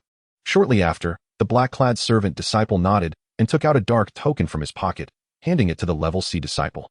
The latter accepted the token, immediately turned around with an excited expression, while the previous servant disciple took out a red small seal and gently stamped it on the black characters on the screen, leaving behind a bright red mark resembling flames. Shi Mu then noticed that many black characters had red marks, while blue characters had very few. However, it was rare for a single line of text to have more than one red mark at the same time. Seeing this, Shi Mu's eyes lit up with understanding, and he moved towards the nearest screen, where the first line of black characters immediately caught his eye. Seeking to purchase 3-wind spirit grass over 30 years old. Price 3,000 taels of silver, limited time of 3 months. Although Shi Mu did not know what wind spirit grass was, the high price caught his attention, and he quickly looked down to the next line, which was also seeking to purchase a certain herb, priced at only 500 taels, but with no time limit, making it a long-term task. Soon, he finished reading this screen and moved to the next one. After a quarter of an hour, he had read all the black character tasks on the surrounding 20 or so screens and let out a long sigh, slowly calming the shock in his heart. The tasks on these screens mostly required alchemists, talismans, and other practitioners to complete, and the rewards were much better than other tasks. For example, even a very ordinary wood element apprentice could earn several thousand taels of silver just by slightly maturing a few acres of spiritual fields. As for tasks requiring higher skills from practitioners, such as alchemy, talisman crafting, and array formation, the rewards were often calculated in more precious spirit stones. It is worth noting that even the lowest grade inferior spirit stones could easily be exchanged for 20 to 30,000 taels of silver, and they were often in high demand but short supply. Although spirit stones could not increase the cultivation level of martial apprentices, they could directly absorb the spiritual energy within and transform it into magical power for practitioners. Moreover, various formations and some magical artifacts could not be activated without spirit stones. Shi Mu naturally envied the earning potential of practitioners. If he had the abilities of a practitioner, he might not have to worry about money while cultivating the Prajna celestial phenomenon and the great strength demon ape transmutation technique. Suddenly, recalling that Xiao Ming was also a practitioner, he felt a flicker of inspiration in his heart, contemplating whether he could possibly cultivate spells, as he had never tested his talent for being a practitioner. As far as he knew, there were indeed some disciples within the sect who practiced both martial and magical arts. Chapter 69, Forging Iron. After pondering for a moment, Shi Mu shook his head, dismissing this sudden thought. The talent for sorcery was extremely rare, and the likelihood of him possessing such talent was quite slim. What was most important for him now was to find a task suitable for his current abilities that could also help him accumulate silver quickly. The other tasks listed among the screens generally involved collecting rare spiritual herbs or precious ores, seeking assistance from fellow disciples to practice a specific technique, or solving certain difficulties in the secular world. In short, there was a wide variety of strange tasks available, with rewards ranging from 5 to 6,000 taels at most, to a few hundred taels at least. Compared to the rewards for sorcerers, Shi Mu felt quite disheartened. A few blue-lettered sect tasks offered substantial rewards as well, but the difficulty was generally not low and often required team efforts, with even the hard-to-obtain Black Flame orders included in the rewards. However, given Shi Mu's current situation, he was entirely incapable of completing them. Suddenly, his expression changed, and he walked towards a screen, his gaze falling on a line of black text. Recruitment of a powerful postnatal martial artist to forge 200 blocks of fine iron, with a commission of 90 taels for each block. Before practicing postnatal techniques, he already possessed a strength of 1,000 genes. Now that he had completed the first layer of the Prajna celestial phenomenon technique, not only had his strength increased by 3 to 400 genes, but if he mobilized the celestial true chi within him for assistance, his strength could double. This task was naturally not a problem for him, and the reward was not low either, though there were already a few red cinnabar marks indicating that others had likely taken this task as well. It was not marked with a limit on the number of participants. Shi Mu waved to a disciple in black robes who was busy at the desk deep in the main hall, and a black-clad servant disciple quickly approached. Moments later, Shi Mu looked at a dark iron plate in his hand, which had a flame engraved on the back and the number 73 inscribed on the front. He smiled slightly and walked out. The scorching midday sun enveloped the entire valley, and the forge within Zhao's blacksmith shop was ablaze with flames, making the temperature inside extremely high. 3 extraordinarily muscular youths were sitting bare-chested at the entrance, cooling off and resting. "Brother Lin, it seems we can finish forging 100 blocks of fine iron today without a problem," said one short and sturdy youth with a joyful expression. The reward of 3,000 taels was nothing compared to those tasks that easily reached tens of thousands of taels, but those tasks couldn't be completed in a day. They took at least 10 days, half a month, or even longer. Calculating it this way, a reward of 3,000 taels for just one day's work was already quite impressive. This money isn't something just anyone can earn. We're either exceptionally talented or have been refining our bodies with special potions since childhood. Our strength is not something ordinary people can compare to. A dark-skinned youth rubbed his sore arms and said proudly, "But it's just too exhausting. I estimate that once we finish these 200 blocks of fine iron tomorrow, we'll need to rest for at least 3 to 4 days. The dark-skinned youth's words immediately resonated with the other two. They were also feeling sore all over. Forging fine iron was indeed a grueling and laborious task. The temperature in the forge was already extremely high, and each block of fine iron required nearly 300 strikes with a 200-gene hammer to complete. Each of them sweated profusely while forging, needing to rest for a moment before they could forge another block. These 3 youths were all newly recruited Grade C disciples of the Black Magic Sect this year, and they practiced techniques that strengthened their bodies. Therefore, they had a good relationship with each other. This morning, the 3 of them took this task together and rushed over immediately. It seems someone else has taken the task. Suddenly, the dark-skinned youth frowned and said quietly. The other 2 turned to follow his gaze and saw Zhao Ping, the blacksmith shop owner, smiling as he led a tall Grade C disciple towards the shop. "Humph. He'll probably back down soon enough. Besides, there's no way we can't outperform just him. Let's all put in extra effort and try to forge a bit more," said the youth with a large black mole on his cheek with a cold snort. After speaking, he stood up and walked straight into the blacksmith shop, and the other 2 immediately followed him. Moments later, the sound of continuous hammering echoed again from within the shop. At this time, the slightly plump blacksmith shop owner stopped about 5 or 6 steps from the entrance and turned to the tall youth beside him, saying, "Sure shitty. Just place the fine iron you forge behind you later. As long as the quality is up to standard, I will pay you 90 taels in silver for each piece on the spot. When the time comes, I will help you return your task plate to Guangyuan Hall." This tall disciple of the Black Magic Sect was naturally Shi Mu. "All right, thank you, Brother Zhao." Shi Mu nodded in response. After that, he strode towards the blacksmith shop and quickly disappeared through the door. As soon as Shi Mu entered the shop, he was hit by a wave of heat. The first thing he saw was an extremely tall iron forging furnace, where 5 or 6 bare-chested men were busy at the furnace. Not far from the furnace was a large iron forging platform, about 20 feet long, 10 feet wide, and nearly 2 feet thick, made entirely of cast iron. At this moment, 3 exceedingly muscular bare-chested youths were sweating profusely as they surrounded the platform, strenuously swinging their enormous iron hammers and fiercely forging the glowing red iron blocks. Shi Mu didn't mind and glanced around. noticing 50 blocks of dark fine iron behind the three youths. His heart stirred. The task required a total of just 200 blocks of fine iron, and they had only started in the morning. It was only half a day, yet a quarter of the task had already been completed by someone else. He didn't bother to take off his clothes, and his eyes swept over to the corner, where he spotted two large iron hammers similar to those in the hands of the three youths. He walked over in 3 strides, picked one up with his right hand, and with a little effort, lifted it as easily as if it were a piece of straw, swinging it a couple of times casually. Shi Mu smiled slightly. This hammer weighed over 200 genes. To use it for forging iron, one would need at least 500 genes of strength, which was no problem for him at all, without even needing to mobilize his true chi. At that moment, a bare-chested man by the furnace had placed a large block of glowing red iron on the iron platform, and he stepped forward a few steps, bringing down his large iron hammer with great force. There was a tremendous sound as the hammer struck the glowing iron, sending sparks flying, and the iron block visibly shrank slightly. The 3 bare-chested youths across from him paused in their movements, their eyes revealing expressions of shock. What immense strength! If they were to forge the same iron block, it would take them nearly 3 strikes to achieve such a noticeable effect. Zhao, the shop owner, who was observing from the entrance, also changed his expression, then felt a surge of joy. The greater the strength, the faster the forging speed. He needed this batch of fine iron urgently, and if it were left to the previous 3, it would take at least until tomorrow to finish. With Shi Mu joining, it was likely to be completed much sooner. Chapter 70, Fire Meeting. Shi Mu seemed oblivious to the unusual looks from everyone and quickly swung the enormous iron hammer in his hand, continuously forging the glowing iron block. The sound of hammering ringing out like a torrential downpour. This astonishing noise soon attracted the attention of the few bare-chested men in the shop.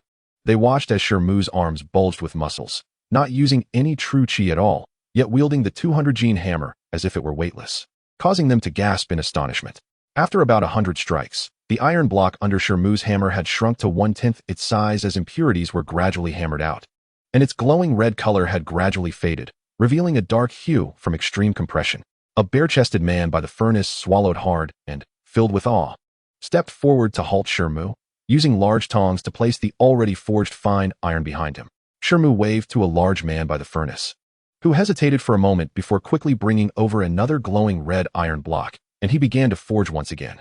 The 3 bare-chested youths exchanged glances, revealing a hint of unease on their faces as they saw how quickly Shi Mu had completed a block of fine iron. The shop owner outside was astonished, but the smile on his face grew increasingly wider, feeling very satisfied with Shi Mu. When Shi Mu had forged 4 pieces of fine iron in a row and showed no signs of exhaustion as he prepared to forge the 5th piece, the 3 bare-bodied youths were already sweating profusely. They had just exerted tremendous effort to forge 1 piece of fine iron each, and they glared fiercely at Shi Mu, gritted their teeth, and without resting, urged their inner true energy to start forging again. When the 3 bare-bodied youths could no longer hold on and needed to rest, Shi Mu was still focused on forging his 12th piece of iron. He was in a very good mood.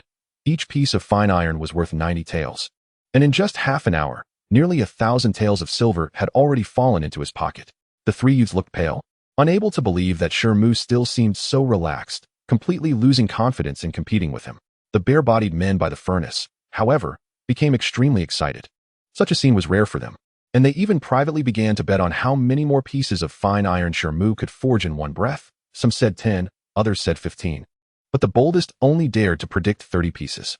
Boss Zhao had unknowingly walked to a few feet in front of the forging platform, his expression growing serious as he watched Shi Mu's movements.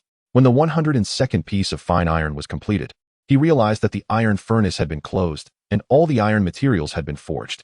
Shi Mu looked up and noticed that in the corner, the 3 youths were slumped on the ground, staring at him like wooden chickens, while the bare-bodied men in the blacksmith shop were also staring at him as if he were a monster. He felt a bit perplexed, but fortunately, he immediately spotted the excited expression on the blacksmith shop owner's face and walked over with a smile, saying, "Brother Zhao, it seems the task is completed. About the commission. Oh, this time you really helped a lot, junior brother.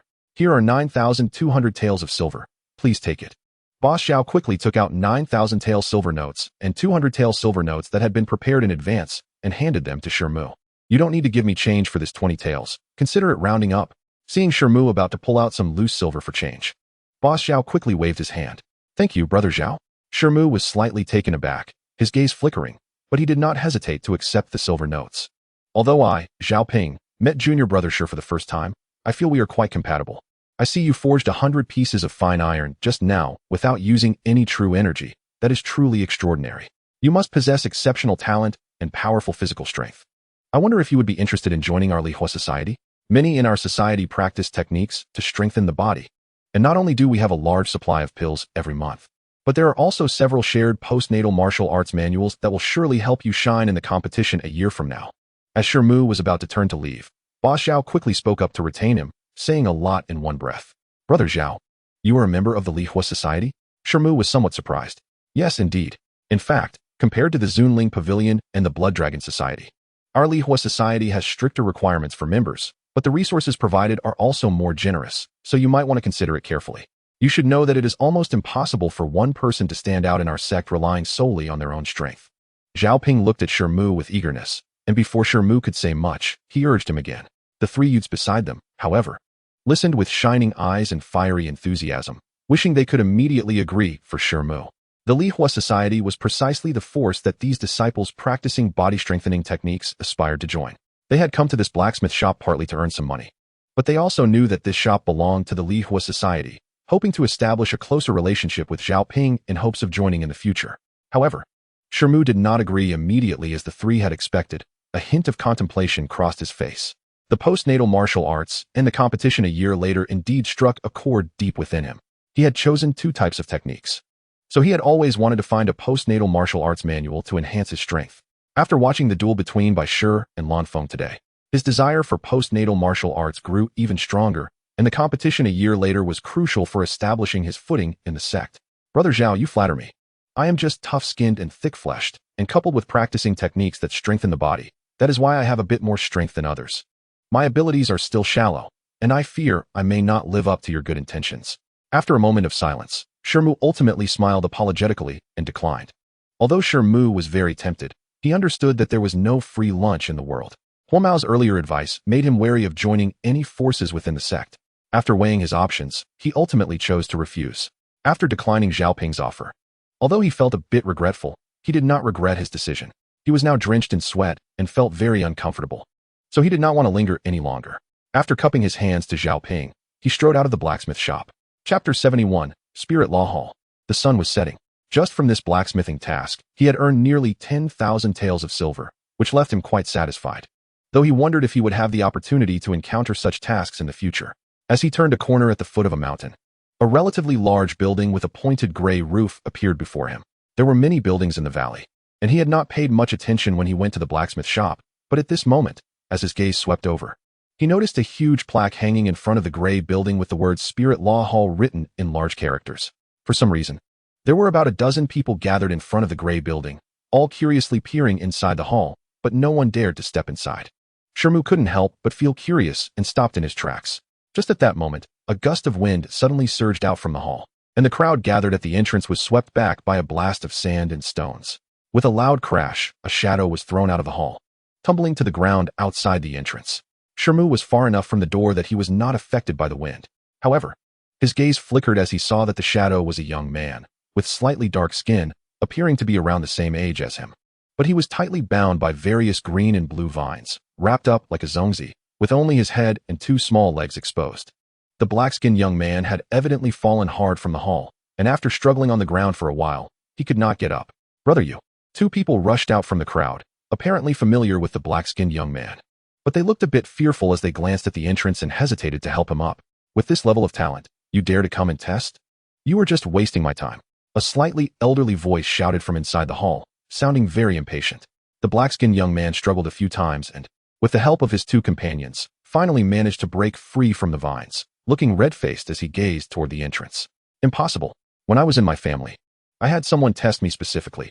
I clearly have the talent of a sorcerer, and I have already started learning basic sorcery. The young man argued with a face alternating between blue and red, unwilling to accept it. Humph. Don't confuse the external recognition of sorcerer apprentices with our sect. Who doesn't know that the resources required to cultivate a sorcerer are almost 10 times that of a warrior of the same level? Do you think our sect would waste resources on someone with only a first-degree elemental sensitivity? The voice from inside grew even more impatient. Upon hearing this, the black-skinned young man's face alternated between green and red, and ultimately, he left dejectedly with his two companions. Anyone else who wants to test their sorcerer talent, think it over yourself. If anyone else barges in recklessly, it won't be as simple as just being thrown out. Humph. Do you think I have a lot of time? The cold voice in the great hall echoed again before falling silent. The onlookers outside the hall exchanged glances and began to whisper among themselves upon hearing this. Shi Mu listened to their discussions and soon understood that this spirit law hall was where the black magic sect tested the aptitude of its disciples. However, this was not a free service. Each person had to pay a fee of 3,000 taels of silver. Moreover, the person in charge here had a notoriously strange temperament. If the test taker's aptitude was insufficient, not only would they lose their silver for nothing, but they would likely also be humiliated by him. After a while of discussion among the crowd outside the hall, although some were eager to try, recalling the experience of the dark-skinned youth, their courage diminished, and no one dared to step through the hall's doors. When the crowd outside saw Shi Mu enter, they all showed expressions of surprise and began to whisper among themselves to inquire about his identity. Shi Mu paid no attention to the situation outside and walked calmly into the hall. Beyond the hall's door was a wide corridor several zhang long, leading into a solemn and majestic great hall. The hall was quite spacious but had few furnishings. On the left side was a large redwood table, behind which sat a gray-robed old man with a lazy expression, engrossed in reading a yellowed book. On the right side of the hall was a circular stone platform elevated about a foot off the ground, roughly a zhang in size, covered with intricate, curved runes. Surrounding the stone platform were crystal pillars, each the thickness of a bowl, in various colors, all different, and the surfaces of these pillars were etched with grid patterns, divided into 9 sections from bottom to top, appearing extremely mysterious. Upon seeing the stone platform and the crystal pillars, Shi Mu's face revealed a look of astonishment. The old man behind the redwood table lifted his head upon hearing footsteps. The old man was small in stature, with gray hair, triangular eyes, and a sharp, monkey-like face, giving him a mean appearance. The old man rolled his eyes, put down the book in his hand, and without standing up, glanced at Shi Mu. "Here for the test? State your name and identity," he said coldly with a grunt. "I am Shi Mu, a newly joined disciple of the sect just 2 months ago." Shi Mu replied with a cupped fist salute. The gray-robed old man sized up Shi Mu with a cold sneer. "You must have seen the example outside, right? You dare to come for the test, thinking you might get lucky?" Hearing this, Shi Mu's expression shifted slightly, and he fell silent. "I've seen many like you. You don't train properly, but are filled with unrealistic thoughts. Although the Spirit Law Hall is meant for testing disciples' aptitude, I won't waste my time testing just anyone. I have no desire to waste silver or endure hardship, so get out." The old man glared at Shi Mu and said coldly, "Senior, since I have entered, I am already mentally prepared.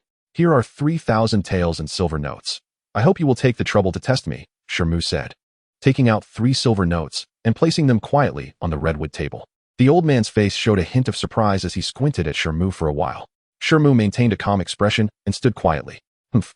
You have some courage," the old man said, his eyes flashing with a hint of interest. He snorted, stood up, and said, "Come here. Stand on that stone platform." The gray-robed old man walked to the side of the stone platform, took out a jade ruler from his bosom, which was covered with colorful runes, somewhat resembling the patterns on the stone platform. Shi Mu felt a surge of joy in his heart and quickly stepped onto the stone platform as instructed. The gray-robed old man murmured something under his breath, and a green light burst forth from him, flowing into the jade ruler. The runes on the jade ruler lit up rapidly, and with a wave of the old man's hand, a multicolored beam shot out from the jade ruler and merged into the stone platform. Buzz! The patterns on the circular stone platform lit up, emitting various colors of light, while a loud humming sound filled the air. The brightness of the patterns on the stone platform suddenly dimmed, but the surrounding crystal pillars began to change. 1 blue crystal pillar, 1 red crystal pillar, and 1 black crystal pillar simultaneously glowed. The 3 pillars lit up from the bottom, with the blue pillar lighting up 1 section, the red pillar lighting up 2 sections, and the black pillar suddenly shooting up to 5 sections, emitting a scorching black light. The gray-robed old man was left dumbfounded at this sight. Chapter 72, Spatial Elemental Sensitivity. When Shi Mu stepped off the circular stone platform, the gray-robed old man's expression had returned to calm. "May I ask, Senior, has my elemental sensitivity reached above 3 degrees? Shi Mu asked tentatively, having noticed the unusual expression that had flashed across the old man's face.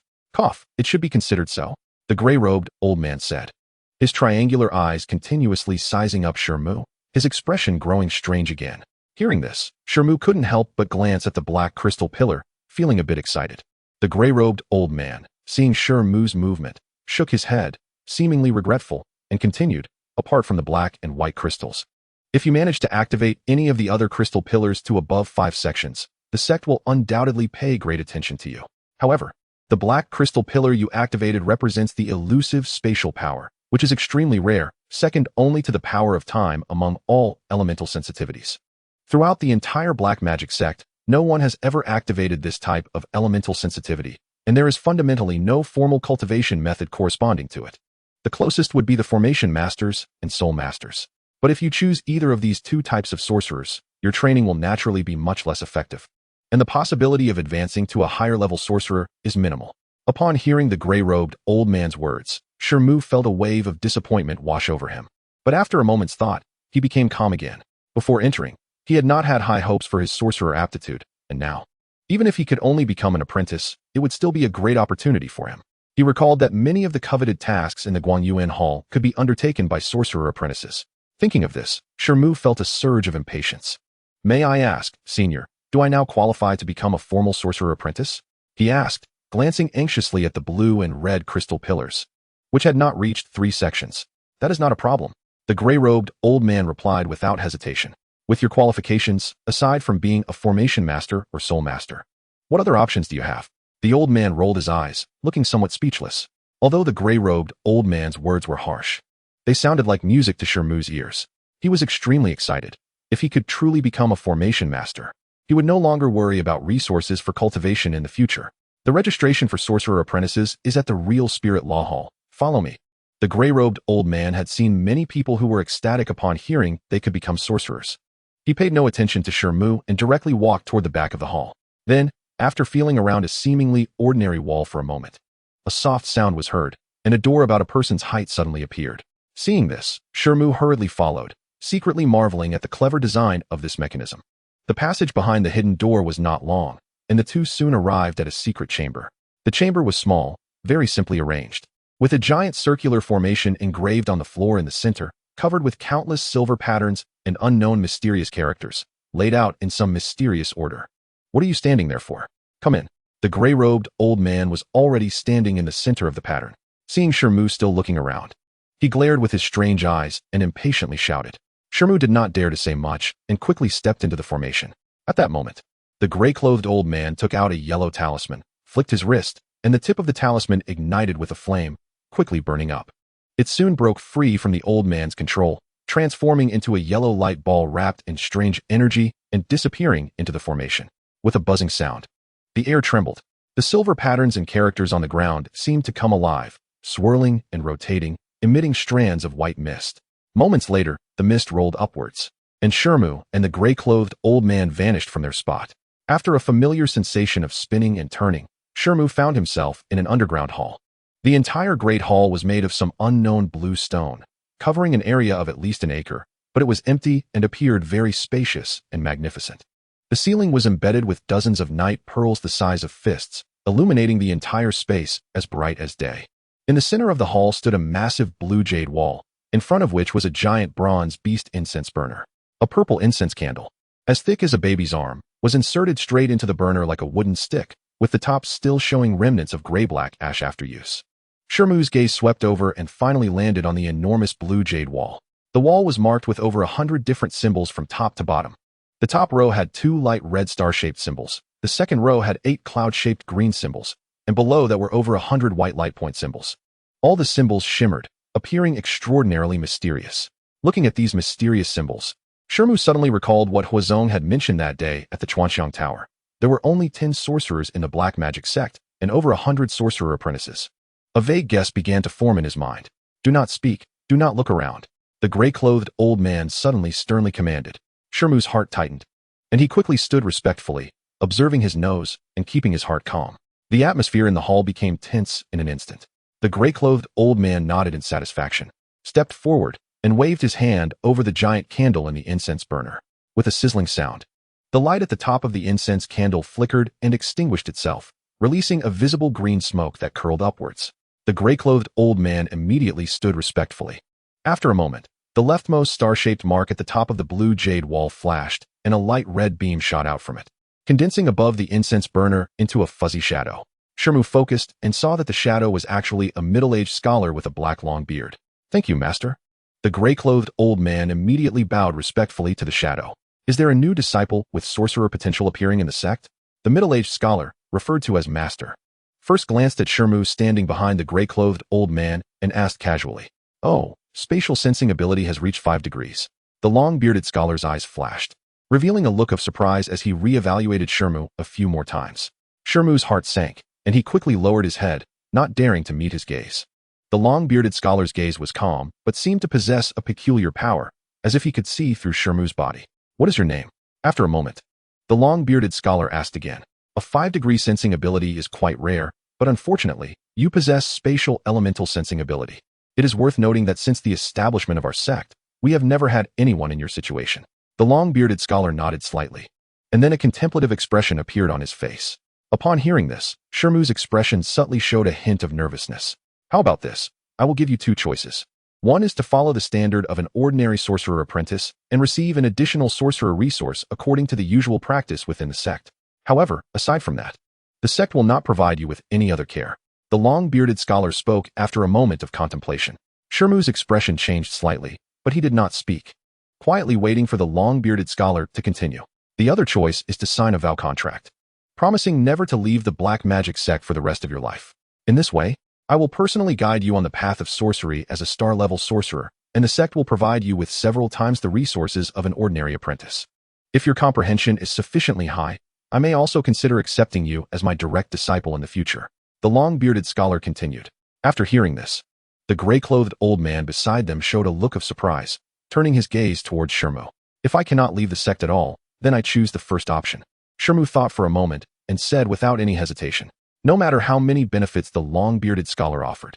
The idea of being trapped in the black magic sect for his entire life was not something he would consider. Without freedom, what use was there in being powerful? The long-bearded scholar's expression did not reveal any strange emotions. He nodded slightly, reached out towards the stone wall, and a puff of white mist emerged from the wall, quickly condensing into a palm-sized round jade pendant, flying in front of Shi Mu. Drop a drop of your blood on it, the long-bearded scholar said calmly. Hearing this, Shi Mu hesitated for a moment, but still cut his finger and dripped a drop of blood onto the jade pendant. The long-bearded scholar pointed with his finger, and a white light shot out from his hand, merging into the pendant. The pendant immediately lit up with white light, and within the white light, a faint blood-colored glow flowed, revealing symbols that seemed to dance within. Then a red light suddenly shot out from the center of the pendant and merged into the blue stone wall. At the bottom of the blue stone wall, one of the hundreds of light point symbols flashed, adding a new light point. After a few breaths, the white light on the pendant dimmed, and one side of the pendant revealed a light point that slightly flickered in sync with the newly appeared light point on the wall. 2 small red characters also appeared on the edge of the pendant, which was Shi Mu's name. The other side of the pendant featured a blood-colored pattern made up of several strange symbols, resembling a blooming lotus flower. Yes, I will remember this. Shi Mu caught the pendant with both hands and said respectfully. The long-bearded scholar nodded and turned to the gray-clothed old man. All right, you will handle the subsequent matters. The middle-aged scholar instructed, and a hint of fatigue flickered across his expression. After a flash of red light around him, he transformed into red light and disappeared into the star-shaped mark above the blue jade wall, vanishing without a trace. The gray-clothed old man quickly responded, and after the middle-aged scholar's figure completely disappeared, he stood up straight. Follow me. The gray-clothed old man glanced at Shi Mu and said calmly, stepping towards a corner of the great hall. Shi Mu was examining the round jade pendant in his hand when he heard this and quickly followed. The gray-clothed old man approached a black wall in the great hall, tapped on the wall twice, and then waved his hand to cast a white light onto the wall. A faint black light appeared on the wall, followed by a series of clicking sounds as a person-sized stone door entrance manifested on the black wall. However, a faint blue light appeared at the entrance, condensing into a blue light barrier that blocked the way. Use your identity pendant to open the way and follow me inside. But I must tell you beforehand, once inside, do not touch anything without my permission. If you act carelessly, the consequences are yours to bear. The gray-clothed old man chuckled coldly twice, and his body swayed, merging into the blue light and disappearing. Shi Mu's expression changed, and he walked to the stone door, glanced at the jade pendant in his hand, and pressed it against the blue light barrier. The blue barrier flickered and split open to the sides. Shi Mu hurriedly stepped inside, revealing a dark passage. At this moment, the gray-clothed old man was standing in the passage, waving at Shi Mu to follow him deeper. The two walked for about a quarter of an hour, and a stone chamber the size of an ordinary room appeared before Shi Mu's eyes. The stone chamber appeared quite ordinary, with nothing inside except for 7 or 8 wooden racks placed in the center, each divided into several layers, on which were laid jade slips of various sizes and colors. Each jade slip was shrouded in a small light shield, emitting a myriad of colorful glows. This is the place where our sect stores the spells of the sorcerers.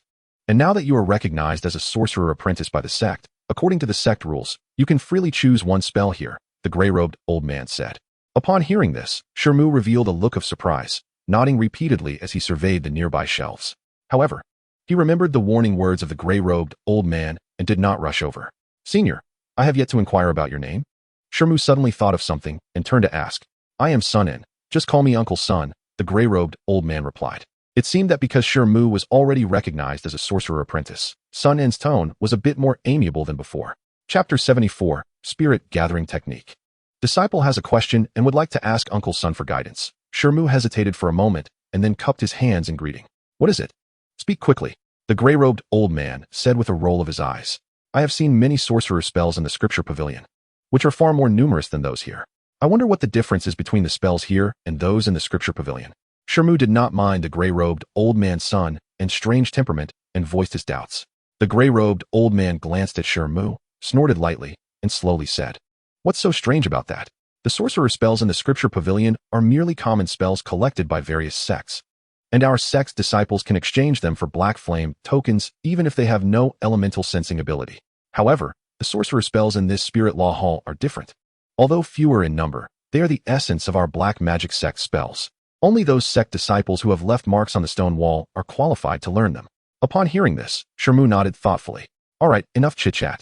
I will temporarily lift the restrictions here. You can quickly choose a spell, the gray-robed old man said impatiently, reciting incantations and lightly waving one hand. A flash of light filled the stone chamber, and after a few flickers, the light shield surrounding the jade slips slowly dissipated.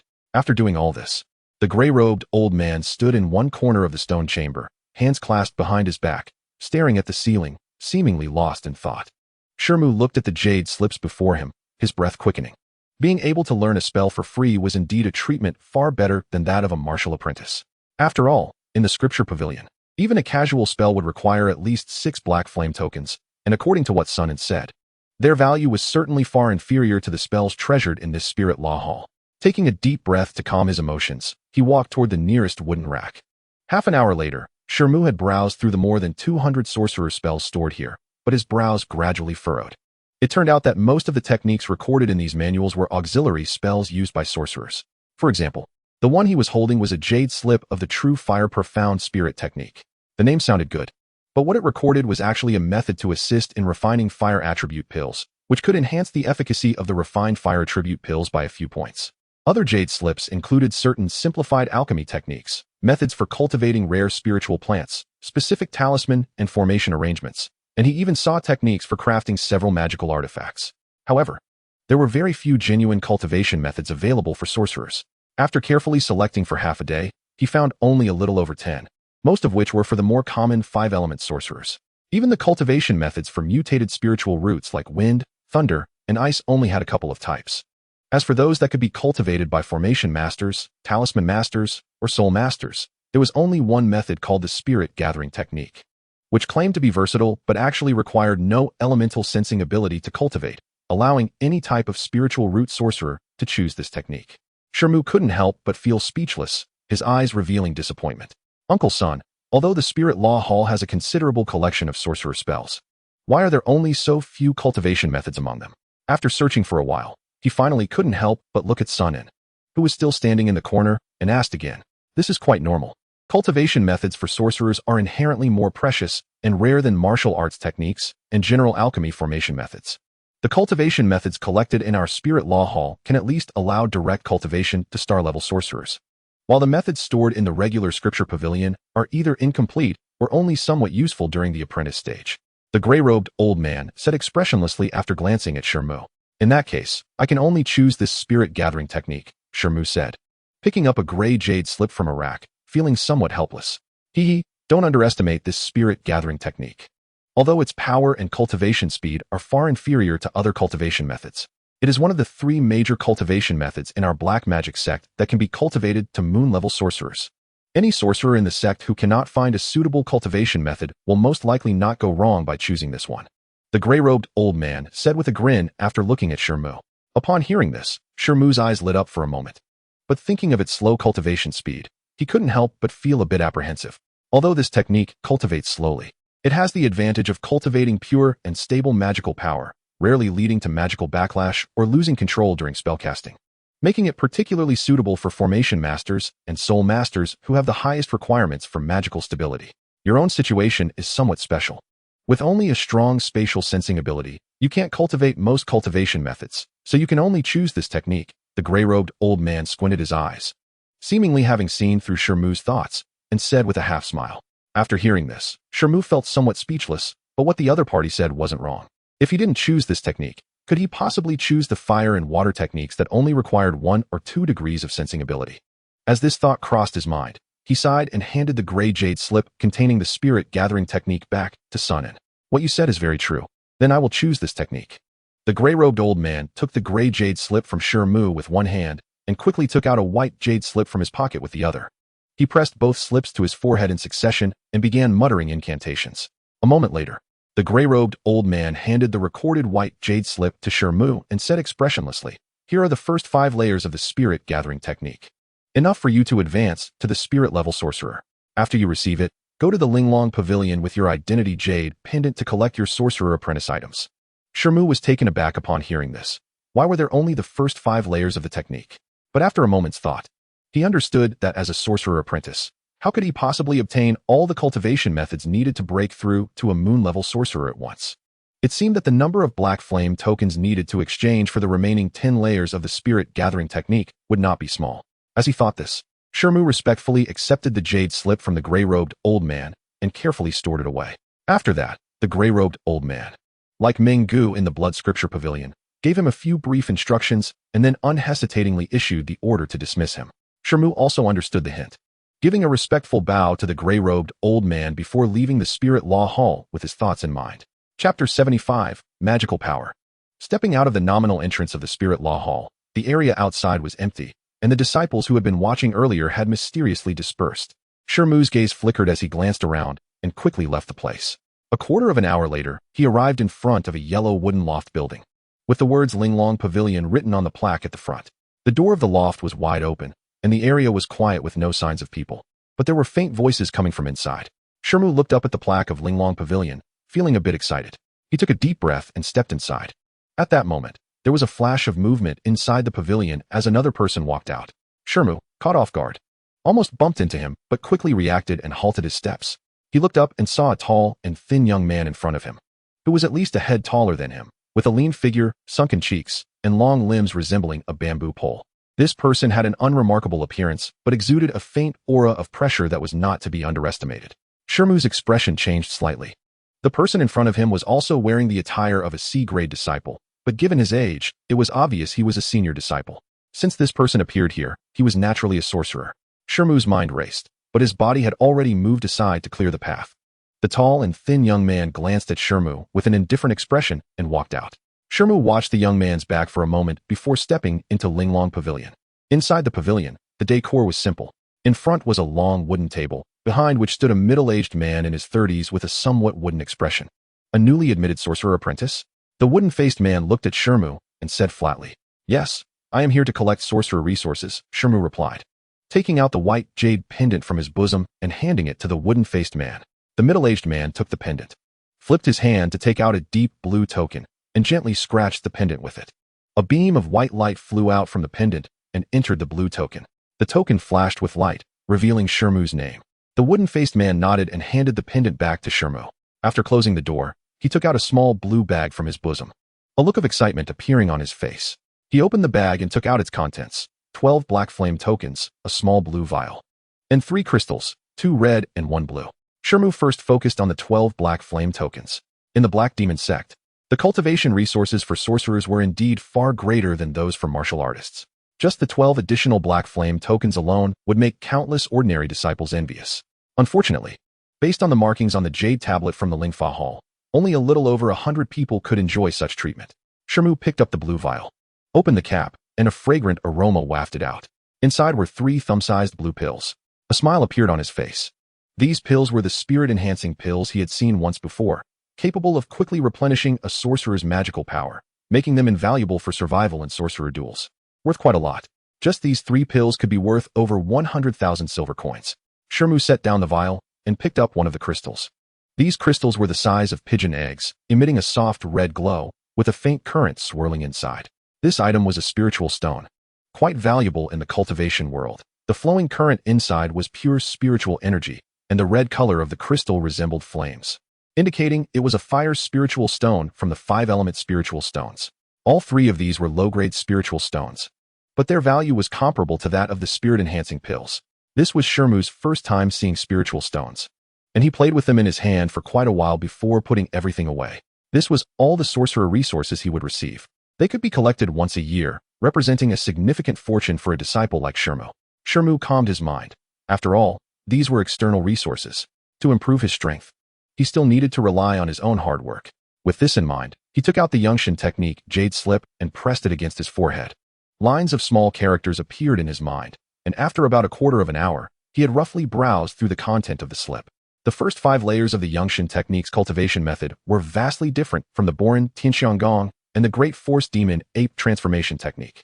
Although the essence of sorcerer techniques was also to absorb the spiritual energy of heaven and earth into the body, they transformed it into pure magical power compared to true energy. Furthermore, while cultivating, one not only had to combine it with spiritual power, but also needed a certain sensitivity to the corresponding elements, making it at least 10 times more difficult than postnatal techniques. However, according to the slip, with each layer of the xianxian technique completed, the magical power within the body would double, and upon completing all 5 layers, one could break through to the spiritual level sorcerer realm. Under normal circumstances, sorcerers with outstanding talent would take 1 to 2 years to cultivate the first layer, while those with slightly inferior qualifications would need at least 3 to 4 years. As for the second layer, the time required would double, and the time for the 3rd, 4th, and 5th layers would similarly increase. Seeing this, Shi Mu couldn't help but gasp in surprise. By this calculation, even someone with decent talent would need at least 30 years to fully cultivate the xianxian technique. Realizing this, he couldn't help but smile wryly. He finally understood why spiritual level sorcerers were so rare. Even sorcerer apprentices were treated with such importance by the sect. Although the xianxian technique was difficult to cultivate, once one reached the 3rd layer, they would automatically master a spell called Qi Explosion, and upon reaching the 5th layer, they would master a spell called Qi Ring Post. More than an hour later, Shi Mu removed the jade slip from his forehead, his expression shifting between different emotions. The path of a sorcerer seemed bright, but the difficulty of cultivation exceeded his expectations. However, at this moment, he naturally would not back down. He put away the jade slip, closed his eyes, and regulated his breathing, gradually adjusting his mind to the best state. As time passed, Shi Mu's mind immersed itself in a mysterious realm, his spiritual power extending outward. Although he did not open his eyes, the surrounding scenery seemed to reflect in his heart. Shi Mu felt everything around him becoming clear and bright. Gradually, tiny points of light began to appear in the surrounding void, slowly merging into his body. As the xianxian technique operated, these light points transformed into strands of pure magical energy, coursing through Shi Mu's meridians. This magical energy was extremely subtle and did not conflict with the true energy within Shi Mu's body. Shi Mu's heart surged with joy. He had finally grasped the key to cultivating the xianxian technique. Time flowed slowly. Unbeknownst to him, Shi Mu had been sitting in silence for a good part of the day. The magical power he had accumulated gradually gathered in a certain area of his dantian. With a thought, it transformed into a slightly thicker stream of magical power and circulated within his body. However, just as this stream of magical power reached near Shi Mu's head, an unexpected change occurred. Chapter 76, Dreamland Anomaly. The crystal grain formed by the swallowing moon technique in Shi Mu's mind suddenly trembled, emitting a faint attracting force. A strand of magical power separated from this magical power stream and surged into his mind, colliding with the crystal grain. With a loud boom, the crystal grain shook lightly and shattered, transforming into a small white crescent moon. In the next moment, the surface of the white crescent moon shimmered with silver light. One corner suddenly dissipating and transforming into an extremely pure magical power, merging into the previous magical power stream and continuing to circulate through Shi Mu's meridians. Shi Mu's face changed dramatically as he felt his entire body swell with discomfort, as if his meridians were being forcibly stretched open by some kind of power. The previous stream of magical power surged wildly with the continuous collapse of the crescent moon, forming a torrent of magical power. Shi Mu was shocked and, despite the discomfort coursing through him, quickly activated the xianxian technique, trying to redirect this magical power. Fortunately, although this torrent of magical power was overwhelming, it was not violent. Under the guidance of the xianxian technique, it gradually flowed into his dantian. After several breaths, Shi Mu felt a light sound in his mind. as the last part of the white crescent moon also transformed into pure magical power, which he guided into his dantian. The place where the crystal grain had been became completely empty. After a while, Shi Mu slowly opened his eyes and let out a long breath, but the next moment, an expression of unbelievable joy appeared on his face. After a moment, Shi Mu found that not only had his magical power increased significantly, but his eyesight and mental strength had also greatly improved, bringing a previously unknown clarity and comfort to his mind. However, it wasn't long before a hint of appeared on his face. After the white crescent formed by the crystal grain vanished from his mind, he could only cultivate by transforming the spiritual energy of heaven and earth in the air according to the techniques, causing the growth of his magical power to become exceedingly slow. The thought of the crystal grain swallow moon technique flashed through Shi Mu's mind. If his guess was correct, the swallow moon technique was actually a powerful auxiliary cultivation method. However, based solely on this instance, he couldn't completely confirm this matter. A few days later, the long-awaited moonlit night finally arrived. He once again arrived at the grassy area in the valley, carefully checked the surroundings, and immediately took his position, successfully entering the dream realm. As usual, he transformed into a white ape, appearing on the silver boulder. The white ape fixed its gaze on the full moon in the sky, and immediately, countless tiny white light clusters surged towards the golden eyes of the white ape like a tide, as if drawn by a mysterious force. An indescribably cool and comfortable sensation invigorated Shi Mu's spirit, and a milky white energy vortex appeared in his mind once more. Everything felt so familiar that Shi Mu took it for granted. Thinking of the wondrous use of the swallow moon technique for his cultivation, he couldn't help but feel excited. Suddenly, his expression changed. The milky white liquid vortex in his mind was noticeably larger than before. How could it have grown so much? He quickly realized that the influx of energy from the moonlight essence into his eyes had also increased slightly, but since it wasn't too obvious, he hadn't noticed it at first. When Shi Mu woke up from the dream again, the sky was still dark, but dawn was not far off. When he scanned his magical power with his spiritual sense, he couldn't help but feel speechless. The magical power he had just cultivated not long ago had unexpectedly been completely depleted. Sitting cross-legged on the grass, Shi Mu fell into deep thought. Over the next month, other than visiting the Guangyuan Hall twice and exchanging the silver he earned from tasks for 2 types of required cultivation pills, he continued to practice the Bodhi celestial phenomenon and windblade technique during the day as usual. At night, whenever there was moonlight, he actively entered the dream realm to cultivate the swallow moon technique, persistently training with extraordinary willpower. A month later, Shi Mu found that a crystal grain, even larger than before, had appeared in his mind. When he practiced the concentration technique again and the crystal grain shattered, the magical power in his dantian surged again, seemingly not far from reaching the 2nd level. With the assistance of the swallow moon technique, the speed of his concentration technique cultivation was astonishing, bringing him both joy and unease. This kind of extraordinary cultivation speed surely posed some hidden dangers, right? One day, after silently practicing the concentration technique on his bed without finding anything amiss, he felt an inexplicable irritation in his heart. He got off the stone bed, grabbed the waste knife placed at the head of the bed, and practiced the initial stance of the wind blade technique. Gradually, his mind began to calm down, entering a state of forgetting himself where man and sword became one. The rolling sword light resembled a continuously blooming lotus, swirling around in the small space of the room without hitting anything. With a sound of inhalation, Shi Mu flicked his wrist, and the bright sword light shot upwards, instantaneously creating a dazzling array of sword flashes, covering about 10 feet of space ahead like a curtain of light, sealing off all escape routes within that area. He had surprisingly achieved 12 slashes in a single breath. A hint of wild joy flashed across his face. It seemed that the power of his wind blade technique had risen once again, and he was just a step away from reaching the ultimate perfection of 13 slashes in an instant. By the time Shi Mu put away his long knife, he was drenched in sweat, yet felt refreshed. After moving around for a while and allowing his blood and energy to calm down completely, he sat down beside the stone bed, falling into deep thought once more. This should have been the time for him to practice the Bodhi celestial phenomenon. But the blood essence pill and bone refining pill had been used up again, and he had very little silver left on him. It seemed he needed to consider taking on some tasks at Guangyuan Hall to earn more silver. However, the tasks for ordinary martial artists were too time-consuming and labor-intensive, and the rewards weren't high enough for him to want to accept them. Now that he had cultivated to the 2nd layer of the concentration technique, he could be considered a true apprentice sorcerer and could think about using the newly acquired Black Flame tokens to look for an introductory book on formations in the Scripture Pavilion. As for the formation books in the Spirit Law Hall, they were far beyond what he could hope to acquire with just these Black Flame tokens. With 6 Black Flame tokens remaining, He planned to choose a postnatal martial skill manual in the scripture pavilion, believing it would greatly enhance his strength and give him a better chance of winning in future competitions. Having made up his mind, Shi Mu immediately took all the black flame tokens and headed towards the scripture pavilion. Chapter 77, The Sect's Small Competition. Here he comes, here he comes. In a golden cage on the second floor of the scripture pavilion, a giant parrot flapped its wings and squawked loudly upon seeing Shi Mu appear at the staircase entrance. The sudden loud noise displeased the shadowy figure behind the table, who looked like a mountain of flesh. With a few thuds, he struck the giant parrot's head with a wooden stick, causing it to screech and plead for mercy. "Oh, little guy, it's you. It's not even been a year. How come you're here again? Did you get another black flame token?"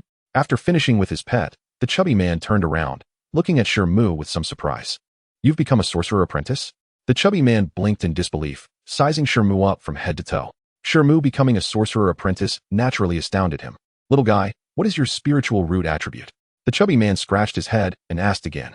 Shi Mu didn't hide anything and recounted his experience during the identification at the Spirit Law Hall. Space attribute spiritual root? So you want to learn about formations? After listening to his account, the chubby man tapped the table with his right index finger, suddenly straightening his body and asking with a serious expression. "If that's the case, I suggest you temporarily avoid choosing martial skills." "Senior, may I ask why?" Shi Mu was taken aback. "Don't rush. I'm suggesting that in addition to formation books, you should also switch to a book on talisman techniques. Hasn't anyone told you that talisman techniques and formation techniques complement each other and can be integrated? Talisman techniques can actually be seen as a specific branch of formation techniques. Learning both simultaneously will actually make it easier for you to get started than just delving into one of them." The chubby man said with a smirk. "Can disciples really learn both talisman techniques at the same time?" Shi Mu stood there with his mouth agape, stunned. But thinking of the incredible talismans he had seen several times, his heart filled with both surprise and joy. "I am a soul master, and I have some understanding of the path of space. I've been in the scripture pavilion for many years, so I've said all I need to. Whether you listen or not is up to you." The chubby man completely ignored Shi Mu's thoughts, a hint of pride flashing across his face. "Go on." The chubby man nodded lightly and waved his hand. In the following time, Shi Mu began to carefully browse the books on the sorcery shelf. After a full quarter of an hour, Shi Mu held 2 manuals in his hands and resolutely reappeared before the chubby man. One was about talisman techniques, titled Spiritual Talisman Treasures, and the other was an introductory book on formations, comprehensive guide to formation diagrams. This time, the chubby man didn't ask much, directly taking the 12 black flame tokens and quickly pulling out 2 jade slips to copy them.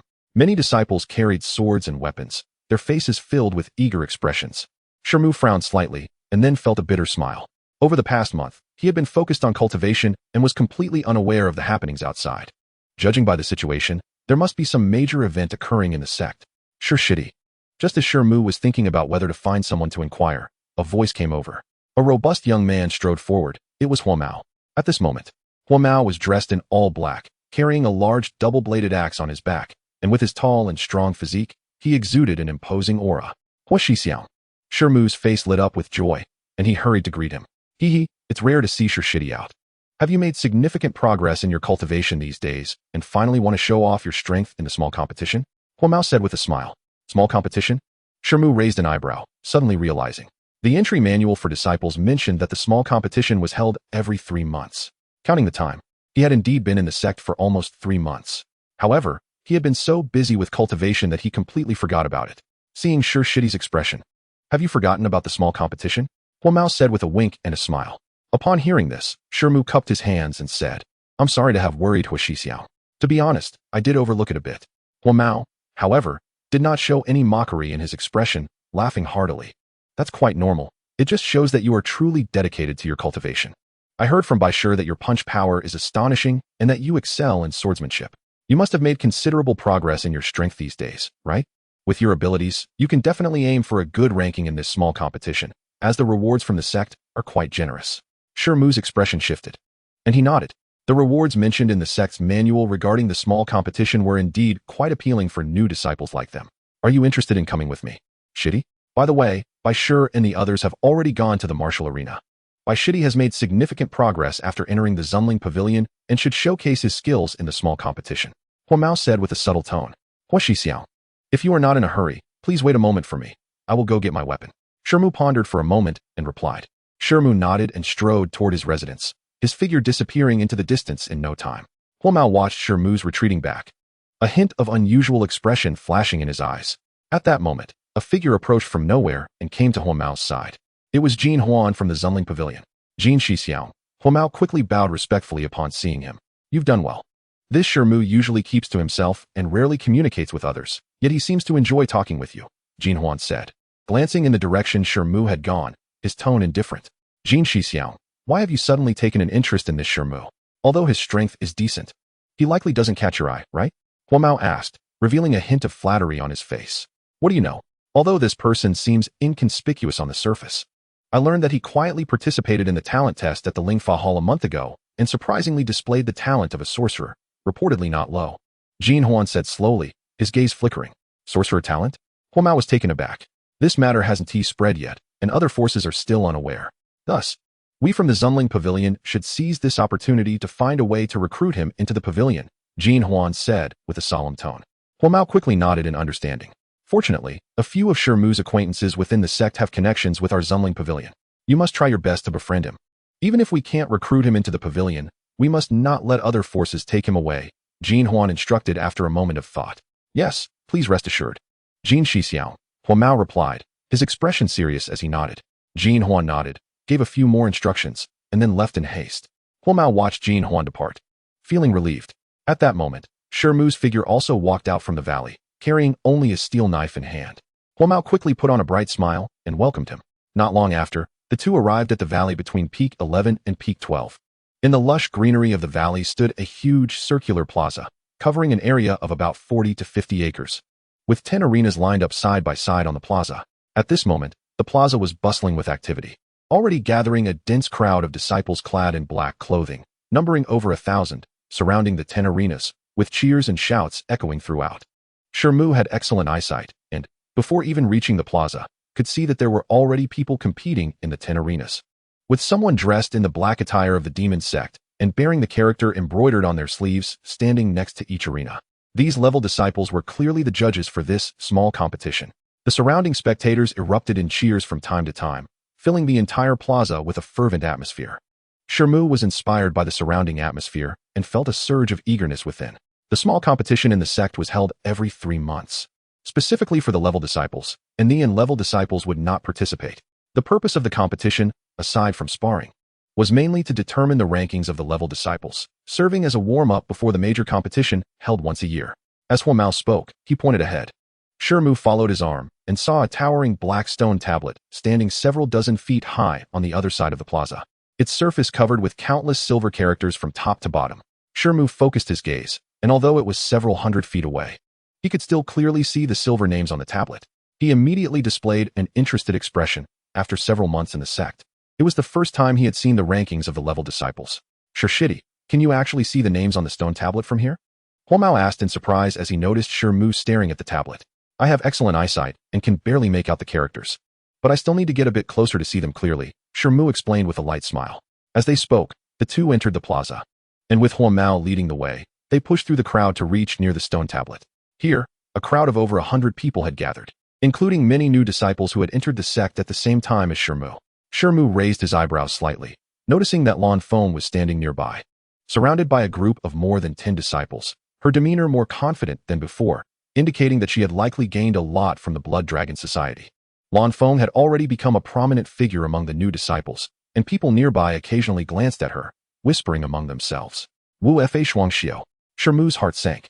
He didn't expect that the top-ranked level disciple would be in a situation similar to his own.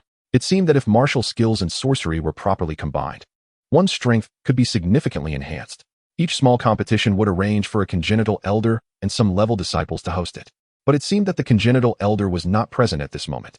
Huo Mao glanced at a high platform near the stone tablet, where a purple vine chair was placed, but it was currently empty. Huo Shixiao, I haven't been in the sect long, and I don't know much about the rules of the small competition. Could you please explain some of them to me? Shi Mu pondered for a moment before asking. I see. Shi Mu nodded. This is a small matter. Shishiti need not be so polite. By the way, as far as I know, including your batch of disciples, the sect has recruited a total of 4 batches of new disciples this year, approximately 300 to 400 people. Today is mainly about observing your competition. Huo Mao waved his hand and suddenly remembered something, adding. Shi Mu's gaze landed on the bottom of the stone tablet, where hundreds of names were displayed in red, clearly separating them from the silver names above. His name was evidently listed among the last 100, indicating that these 100 or so individuals were the new disciples in his batch. Shi, although in the competition the next day, if a new disciple defeats an old disciple, they can directly enter the rankings above and receive considerable rewards. To be honest, the gap in strength between you new disciples and the old disciples is quite large. It may be too early for you to challenge. Although Shi is not weak, you must be very careful during the duel. After all, as long as the Green Mountains remain, one does not have to worry about firewood. If you want to gain some benefits in the small competition, first try to secure a higher rank among the new disciples. The sect offers certain rewards for the top 10 new disciples. Hua Mao said earnestly. Thank you, senior brother Hua, for the guidance. Shi Mu nodded thoughtfully and once again cupped his hands in gratitude. Haha, Shi, there's no need to be polite. It's just some experiential advice. Hua Mao laughed heartily. Chapter 79, Watching the Battle. After Shi Mu asked Hua Mao a few more questions about the small competition, he bid farewell and turned to head towards the arena. Hua Mao watched Shi Mu leave with a sigh and then turned to walk away. As time passed, the battles on the 10 arenas in the square became more intense. Although new disciples have a 1-year exemption period from dueling and do not have to participate in the big or small competitions, most new disciples choose to participate. After all, young and fearless, and with their strength having improved significantly after entering the sect, they naturally want to test their skills. Shi Mu did not rashly step onto the stage, but instead wandered around several arenas and observed a few matches. Among the 300 to 400 new disciples, there were a few he recognized from his own group, but he was completely unfamiliar with the others. On the 5th arena, a tall and strong young man was battling a green-clad youth. Both wielding long swords and were early-stage martial artists. The tall young man's swordplay was aggressive, channeling his true energy into the sword, causing the sword energy to ripple fiercely, creating a chilling aura felt even several meters away. However, the green youth seemed unaffected, his figure swaying amidst the sword winds like willow catkins, dodging all of the opponent's fierce attacks. The green youth occasionally counterattacked, his swordplay rather peculiar, with simple yet incredibly fast thrusts that resembled black iron wires, each strike being vicious and causing the tall young man to flounder. As time went on, the situation began to change. The green youth's movements remained relaxed, while the tall young man seemed to be suffering from excessive true energy depletion, his swordplay slowing considerably, breathing heavily and his aura becoming chaotic. Suddenly, the green youth's eyes lit up. After deflecting a sword strike, he lunged forward, shooting towards the tall young man's vulnerable lower half like an arrow, thrusting his sword forward. A faint golden glow appeared on the sword, which then erupted, releasing dozens of golden sword shadows in an instant. With a loud bang, the tall young man struggled a few times but failed to rise, blood pouring from him, not knowing how many times he had been struck. Although his life was not in danger, he was severely injured and would probably need to lie in bed for 10 to 15 days to recover.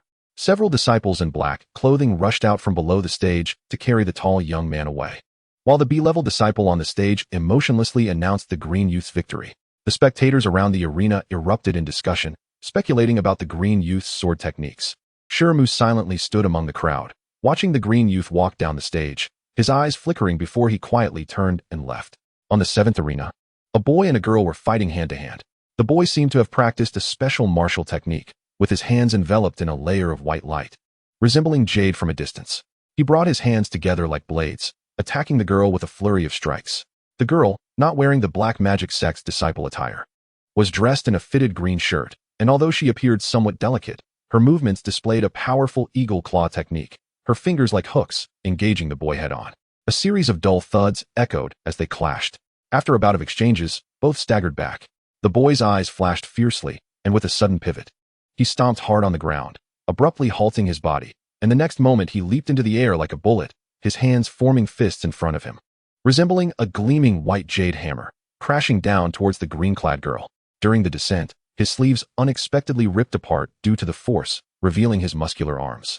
Sensing the heavy gust from the boy's palm, the green-clad girl narrowed her eyes, letting out a low cry as her claw-like hands emitted a faint red glow, coalescing into 10 crimson spikes. The girl danced her hands, creating a whistling sound as her movements resembled a dragon emerging from the water, meeting the descending boy with afterimages trailing behind. The two figures intertwined again, but only briefly. The boy's face turned pale as he staggered back, 5 bloody holes appearing on each of his shoulders, his arms drooping limply, clearly unable to exert any strength. The green-clad girl also looked a bit pale, but her body showed no signs of injury. The outcome was already very clear. Seeing this, Shi Mu's eyes twitched slightly, and he couldn't help but glance at the green-clad girl a few more times, secretly pondering how he would respond if he faced her. On the first arena, two figures were engaged in a fierce battle, one wielding a long sword while the other fought barehanded. Both displayed incredible speed, and with their true energy enhancing their movements. The gusts from their palms and blades were sharp and tangible, creating a burst of energy around them that spanned several meters. The spectators below watched intently, filled with admiration. Shi Mu blended into the crowd, watching for a while before shaking his head and turning to leave. The two on stage seemed to be fighting fiercely, but their movements were overly flashy, pursuing speed at the expense of power, which was why they had been fighting for so long without a clear victor. After observing several matches, Shi Mu gained a general impression of the strength of the other new disciples, and from the conversations around the arena, he noted some of the stronger newcomers. As for Shi Mu's acquaintances like Bai Shi, Xiao Ming, and Lan Feng, they had also begun to stand out, winning several matches and gradually gaining fame. Especially Bai Shi, Shi Mu had just seen him in a match where, with just a few moves, he knocked his opponent out cold, indicating that his strength had significantly improved since joining the Zunling Pavilion. Shi Mu took a deep breath, shifting his gaze to a nearby arena. That arena had just finished a match, and the B-level disciple referee was arranging the next competition. Shi Mu's eyes flickered a few times before he stepped over. The rankings of the new disciples on the black stone tablet in the square were constantly flickering with the intense matches on the 10 arenas. This stone tablet was clearly not an ordinary object, as the names on it automatically rose and fell, which was quite remarkable. The small competition had been ongoing for half a day, and some individuals had begun to stand out. Names like Bai Shi, Ouyang Ming, and Lan Feng had gradually climbed to the top of the new disciple rankings. Nearby the stone tablet, some older disciples from the Black Magic Sect were gathered, discussing something among themselves. These individuals were C-level old disciples. Although today was the competition for new disciples, many old disciples had come to the square, as tomorrow would be the day for new disciples to challenge them. Among the new disciples this time, there were indeed a few with considerable strength. That one named Bai Shi practices the sect's fire attribute technique, Xianxiaaudiobooks. I just watched a few of his matches, and he has quite a good grasp of it, said a young man in a black robe with a gloomy appearance as he looked at the stone tablet. Oh, could this kid pose a threat to us? Next to the young man in the black robe stood a plump figure, whose eyes flickered with a hint of cold light as he smiled, seemingly both amused and skeptical. How could that be possible? The young man in the black robe scoffed arrogantly. By the way, I heard that there are also sorcerer apprentices among this batch of new disciples. Is that true? The plump man's eyes flashed as if he suddenly thought of something. I heard that's the case. Among the group of disciples who joined our sect 3 months ago, there is a sorcerer apprentice with good fire attribute perception, and he has already been absorbed into the spirit pavilion. The young man in the black robe nodded. The plump man furrowed his brow slightly, a hint of contemplation crossing his face. Although the cultivation method he practiced was quite domineering, it was somewhat countered by sorcery. If he were to encounter a sorcerer challenging him tomorrow, it would be troublesome. Oh, someone else has emerged. The young man in the black robe's gaze flickered as a red name quickly rose from the bottom of the stone tablet, jumping into the top 30. Today was the first day of the competition among new disciples, using a knockout system. When outside the top 100, they could challenge any of the 50 people ranked above them. After entering the top 100, the range of challengers gradually narrowed. If the opponent was defeated or did not respond, it was considered a failure, and they would lose the right to challenge, along with the right to challenge senior disciples the next day. For new disciples, entering the top 30 meant being among the best of this batch, enough to attract the attention of some senior disciples. I seem to have not heard of such a person among the newcomers, the plump man said, raising an eyebrow. On one of the arenas, Shi Mu swung his steel knife fiercely, and 9 blade lights simultaneously appeared, pressing toward a young man wielding dual swords not far ahead. The dual sword youth's expression changed slightly, and he hurriedly danced his swords in a flurry, creating a sword net to protect himself. A series of loud clangs of metal striking metal rang out. The dual sword youth barely managed to block the 9 blade lights, but the force contained within them left him feeling overwhelmed. He staggered back several steps, his arms numb and nearly unable to grip the sword handles. Before the dual sword youth could catch his breath, a figure flickered before him. Shi Mu had somehow approached him like a ghost, with his unarmed arm moving. A fist shadow flashed and slammed into the dual sword youth's chest. Although the dual sword youth saw Shi Mu's movement, his reaction was delayed due to his numbed arms. With a thud, Shi Mu's fist struck the dual sword youth directly in the chest, sending him flying off the arena, rolling on the ground several times before spitting out a mouthful of blood and fainting. The winner is Shi Mu. A bearded level B disciple on the arena looked at Shi Mu in surprise and then announced loudly. Even though his great void technique was still only at the first level, combined with his innate divine strength and true chi, along with his advanced wind blade technique and stone-shattering fist, Dealing with most new disciples was more than sufficient. Moreover, he mostly chose opponents who excelled in agility. And with his keen eyesight, they had no chance at all. Shi Mu glanced toward the stone tablet. The person he had just defeated was named Shi Mu Bai. Although he was a new disciple, he was among the stronger ones from previous batches, ranked 17th among new disciples. Now that he had been defeated by Shi Mu, his ranking would naturally be replaced. The disciples around the arena buzzed in astonishment, looking at Shi Mu. It seems this kid had not revealed much of his strength before. Otherwise, the other new disciples wouldn't be so surprised. A few senior disciples not far from the arena commented as they watched Shi Mu, noting his unfamiliar face. There are always one or two such people in each small competition, but this one is indeed not weak. That knife technique just now was probably a martial artist level skill, but it was executed with great finesse, and he likely hasn't shown his full strength yet, another said, his eyes revealing interest. Shi Mu walked down the arena and headed toward another one. On Arena 5, a figure tumbled down, looking disheveled with torn clothes and a bloodied face. On the arena, a tall, thin youth stood quietly, his expression calm, as if the previous battle had not stirred much emotion in him. In one corner of the arena, Shi Mu's gaze flickered. Just from the tall, thin youth's previous movements, he had already demonstrated considerable skill in using a soft whip weapon. This person was a formidable figure among the new disciples, named Ruanji, currently ranked 9th among new disciples. He had defeated 7 or 8 challengers, mostly finishing the battles within 5 moves. Shi Mu's eyes flickered a few times, and he swiftly jumped onto the arena. "I am Shi Mu, challenging you," he said in a deep voice. Seeing this, the spectators below the arena erupted in discussion. Now ranked 17th, Shi Mu had become one of the focal points of the first day of the competition. 2 top-ranked individuals fighting naturally ignited excitement. The Level B disciple serving as the referee, a slender-faced youth, brightened his eyes at Shi Mu's arrival, but then a hint of cold light flashed in them. "I want to see whether your knife technique is stronger or my whip technique prevails." Ruanji seemed to recognize Shi Mu and, after sizing him up a few times, spoke with a hint of seriousness. After speaking, Ruanji narrowed his eyes, his gaze sharpening. "The competition begins." With the referee's words, Shi Mu shot out, rushing to Ruanji's front in an instant, his steel knife flashing as 9 blade shadows slashed down toward Ruanji. Ruanji's eyes flashed with surprise. He clearly hadn't expected Shi Mu to be so fast. However, having maintained his position among the top 10 new disciples for so long, he was no ordinary character. He let out a low shout, channeling true chi into his long whip, and with a flick, 9 whip shadows emerged, wrapping around the 9 blade shadows. When they collided, they almost simultaneously exploded, turning into invisible waves of air. At that moment, a sharp sound pierced the air. The black long whip, like a venomous snake emerging from its hole, streaked through the dissipating invisible waves, coming at Shi Mu's chest at an incredible angle, resembling an extremely long sword. Its momentum astonishingly fierce. Chapter 81, entering the top 10. Facing the fierce long whip coming at him, Shi Mu seemed to have anticipated it. He shifted his body to the left, perfectly dodging the whip's thrust while simultaneously retracting his steel knife, transforming it into 10 blade lights that howled down toward Ruanji's left side. Shi Mu sneered, his hands never stopping. Boom. The 10 blade shadows struck the black whip net, causing a great tremor, but the blade shadows instantly shattered. Shi Mu's eyes shone brightly as he channeled true chi into his steel knife. The knife buzzed with a vibration, faintly emitting a white glow. "Huh," Shi Mu shouted, gripping the knife tightly and delivering a heavy slash. Next to the bright steel knife, 10 additional blade lights emerged in the air, cutting down together. In one breath, 11 slashes. This kid really had hidden his strength before. It's no wonder junior brother Su was defeated.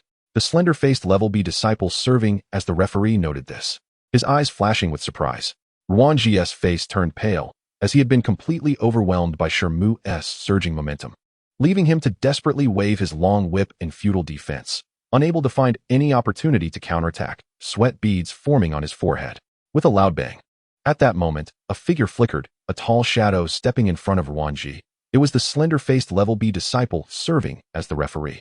He lightly shook his sleeve, and somehow a silver short spear appeared in his hand, meeting the blade lights. With a shake of the gun barrel, an invisible wave of energy erupted from the tip of the gun, followed by a muffled sound, and the 11 blade lights shattered completely. Shi Mu's face changed in shock as a great force transmitted from the long knife in his hand to his body, causing a feeling of turmoil within him. However, this immense force flowed through his arms, and after stepping back half a step, he stabilized his stance again, though his face turned slightly pale. "If you dare to disregard the sect rules and harm others, you should first ask if this gun in my hand," Luo Yunji agrees. said the thin-faced young man coldly. His short gun now retracted, but a hint of surprise flickered in his eyes. The young swordsman, Shi Mu, who had been defeated by Shi Mu earlier, had some connections with him. Originally, he had a good chance of entering the top 10 of the new disciples, but was eliminated due to Shi Mu, causing him to harbor some resentment. Now, seizing the opportunity, he decided to take action directly. He had thought that with his late-stage innate martial artist strength, he could discreetly make Shi Mu suffer a loss, but he did not expect Shi Mu to withstand it almost unscathed. If I can't stop myself next time, I hope this senior brother can forgive me, Shi Mu said, his gaze flickering as he retracted his steel knife and cupped his hands in a salute. Luo Yunji shot a cold glance at Shi Mu, said nothing further, and walked to the side of the arena, under everyone's watchful eyes. He naturally couldn't make any other moves. Ranji deeply looked at Shi Mu, threw the whip in his hand aside, and quickly walked down from the arena. The winner is Shi Mu. The crowd near the arena finally seemed to awaken from a dream, erupting into cheers. Shi Mu's performance in this match was impressive, winning decisively and exuding a murderous aura that left people feeling chilled, which was quite in line with the style of the Black Magic Sect. Shi Mu did not challenge further, as the rewards for the top 10 new disciples were all similar, and being too conspicuous was not necessarily a good thing. Near the end, he was challenged twice more, but naturally won easily, securing the 9th position among the new disciples. Among the people he knew, Lan Feng was ranked 5th, while Bai Shi was in 7th. As for Xiao Ming, he also demonstrated impressive sorcerer talent, and, coupled with the inherent disadvantages martial artists faced when competing against sorcerers, he ranked 27th among new disciples, making it into the top 10%. The next day, just before dawn, Shi Mu arrived at the circular plaza for the small competition, steel knife in hand, familiar with the route. To his surprise, Bai Shi and Lan Feng had already arrived, surrounded by 2 circles of people, clearly standing on either side of the large black stone monument displaying the rankings. At that moment, Bai Shi was discussing something with Xiao Ming and others nearby. Bai Shi was known for his righteousness and high martial arts skills. After joining the Lingzuan Association, he gained considerable prestige among the new disciples and even entered the top 10 on the first day of the small competition, making quite a name for himself. Brother Shi, you're here. You were truly astonishing yesterday. Bai Shi laughed heartily as he approached Shi Mu, while Huo Mao and Xiao Ming beside him also smiled at Shi Mu. Brother Bai is overpraising me. I merely have a bit of brute strength, far from being comparable to Brother Bai. Shi Mu waved his hand and chuckled lightly. Just then, Huo Mao, dressed in sturdy clothing, walked over to the group. Brother Hua, are you participating in the competition today? Shi Mu and the others immediately turned their gaze to Huo Mao. Seeing that he had taken the broad double-edged axe off his back, Bai Shi couldn't help but ask. That's right. If you want to challenge me, don't blame me for not being merciful. Huo Mao raised the axe in his hand and flashed a grin at Shi Mu and the others. The 3 exchanged glances. Finally, Bai Shi laughed heartily and shifted the conversation to discuss yesterday's competition. The performances of the top 5 yesterday were quite eye-catching. Aside from Lan Feng, most were newcomers who entered the sect before Shi Mu and had slightly more qualifications. As they chatted, the flow of people in the plaza gradually increased, seemingly more than double that of the first day, mainly because all the C-rank disciples had now gathered. After yesterday's fierce competition, there were only a little over 200 new disciples present, and among them, those hoping to challenge the old disciples were mainly the new disciples ranked within the top 30 from yesterday. After all, old disciples had at least 1 more year of training in postnatal techniques than new disciples. If these new disciples hadn't even made it into the top 30, attempting to challenge old disciples would be a clear self-humiliation. Yet, there were always a few who were undeterred and wanted to give it a try. According to Huo Mao, based on past results of the small competition, even the top 10 new disciples had a higher likelihood of losing than winning when challenging old disciples. Regardless, on the second day of this small competition, while new disciples could challenge old disciples, there were actually not many matches held throughout the day, far less intense than on the first and third days. Before long, the sun rose high, with several crisp sounds of gongs. The once bustling plaza fell silent for a few breaths before becoming lively again, marking the official start of the second day's small competition. Chapter 82, A Complete Defeat. After a stick of incense's time, although a large crowd gathered around the 10 arenas, not a single new disciple stepped forward to issue a challenge. The previously noisy chatter gradually quieted down. Shi Mu was somewhat dumbfounded. He had just seen many new disciples itching to try their luck, clearly waiting for the first person to challenge an old disciple as a cautionary example. Newcomers, listen up. If no one proposes a challenge within half an hour, today's competition will end early. An old white-haired man, seemingly half asleep, appeared on the high platform near the black stone monument recording the C-ranked disciples' rankings. He lazily sat on a wisteria chair, holding a wine gourd in his hand. As soon as he finished speaking, The crowd erupted again, with new disciples discussing amongst themselves. While old disciples laughed derisively, the noise rising once more. "I'll do it." A loud shout came from an arena not far from Shi Mu and the others. A figure in the crowd spread his arms wide like a large bird, soaring into the air, and then landed steadily in the center of the arena. "I am Kang Yong, and I want to challenge Brother Jing Han, ranked 1342. After bowing to the B-ranked disciple acting as the referee in the arena, he declared, being ranked 1342 could be considered the last position among old disciples, so the crowd below understood the implications, and whispers and discussions surged again. Shi Mu focused his gaze and saw that this person had eyebrows like flying swords, eyes shining with brilliance, a fierce appearance, and an aura of explosive power. Clearly not an average fighter. Kang Yong. That name sounds somewhat familiar. Soon, he recalled that this person had ranked 12th among new disciples yesterday and was proficient in a martial art called Wind Cannon 9 Styles. Known for his swift punches and explosive power. Is Jing Han here? Step up to fight. Within 3 calls, if there was no response, it would be considered a forfeit. The B-ranked disciple in front of Kang Yong glanced at him and immediately shouted towards the crowd. Just as he finished speaking, a fierce-looking young man leaped out from the crowd, performed a somersault in midair, and landed firmly in front of Kang Yong. He was noticeably shorter than Kang Yong and looked at him with a grim expression. "Kang Yong, please guide me, senior brother." The fierce-looking Kang Yong originally had a strong presence, but when he met the fierce glare of the other, he felt a chill down his spine. However, he straightened his chest and cupped his hands in greeting. "Enough with the nonsense, let's fight." The fierce young man shot him a glance and said fiercely. Hearing this, blood surged to Kang Yong's face. He sprang off the arena with a kick, his figure flashing, and he had already reached behind the fierce young man. His right hand glowing with blue light, and a blue, fist shadow, was launched.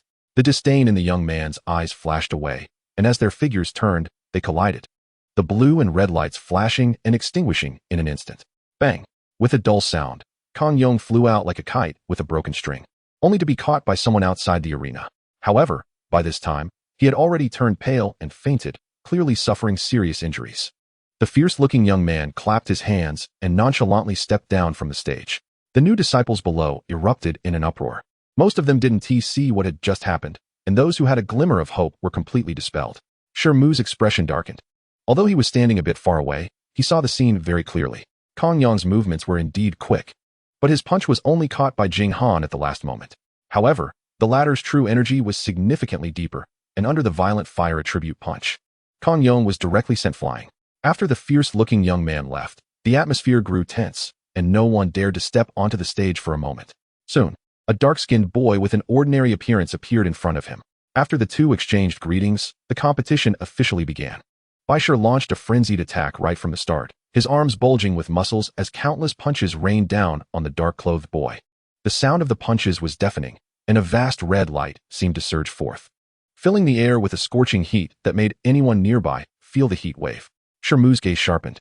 After joining the Lingzuan Pavilion, Bai Shi's true energy had notably increased, and his Jinyang Gong had likely reached a higher level, making his fire flame fist even more powerful. However, the dark-clothed boy remained calm, standing still as he raised his right hand, conjuring a myriad of light blue palm shadows that completely sealed off Bai Shi's attacks. Bai Shi's face flickered with surprise, and his arms inexplicably grew thicker, causing the countless punch shadows to swell another 3 inches, enveloping the dark-clothed boy like a fiery sphere. At that moment, the dark-clothed boy finally moved. He spun in place, and an eerie blue whirlwind suddenly erupted, creating a gap in the surrounding punches. And in the next instant, his form blurred into 3 shadows that rushed towards Bai Shi. Bai Shi's vision blurred, and before he knew it, the dark-clothed boy was right in front of him. Startled, he instinctively crossed his arms to protect his vital areas, but a large blue hand struck down on him. Bang! A thunderous sound echoed. The force was like a mountain crashing down. Bai Shi felt his arms go numb, and immediately his defenses were wide open. The dark-clothed boy's shadow flashed beneath him, and his right leg shot out like a spear, striking Bai Shi's chest with a force that sent him flying like a broken sack. Below the stage, Xiao Ming was shocked but quickly leaped into the air to catch Bai Shi, the immense force causing him to retreat 3 steps before he fully stabilized. This all happened in an instant. Most of the new disciples only saw Bai Shi charging into the sea of punches, and then the dark-clothed boy flashed, sending Bai Shi flying with a kick, leaving them both shocked and fearful. Supported by Xiao Ming, Bai Shi sat cross-legged on the ground, closed his eyes to rest for a moment, and gradually returned to normal color. "Brother Bai, are you alright?" Shi Mu slowly approached. Glancing at the prominent footprint on Bai Shi's chest, and asked gravely. Bai Shi opened his eyes to look at Shi Mu, smiling bitterly and shaking his head. Just then, Shi Mu caught sight of a familiar figure out of the corner of his eye. Bai Shi and Xiaoming seemed to notice something too, and the three of them simultaneously looked in a certain direction.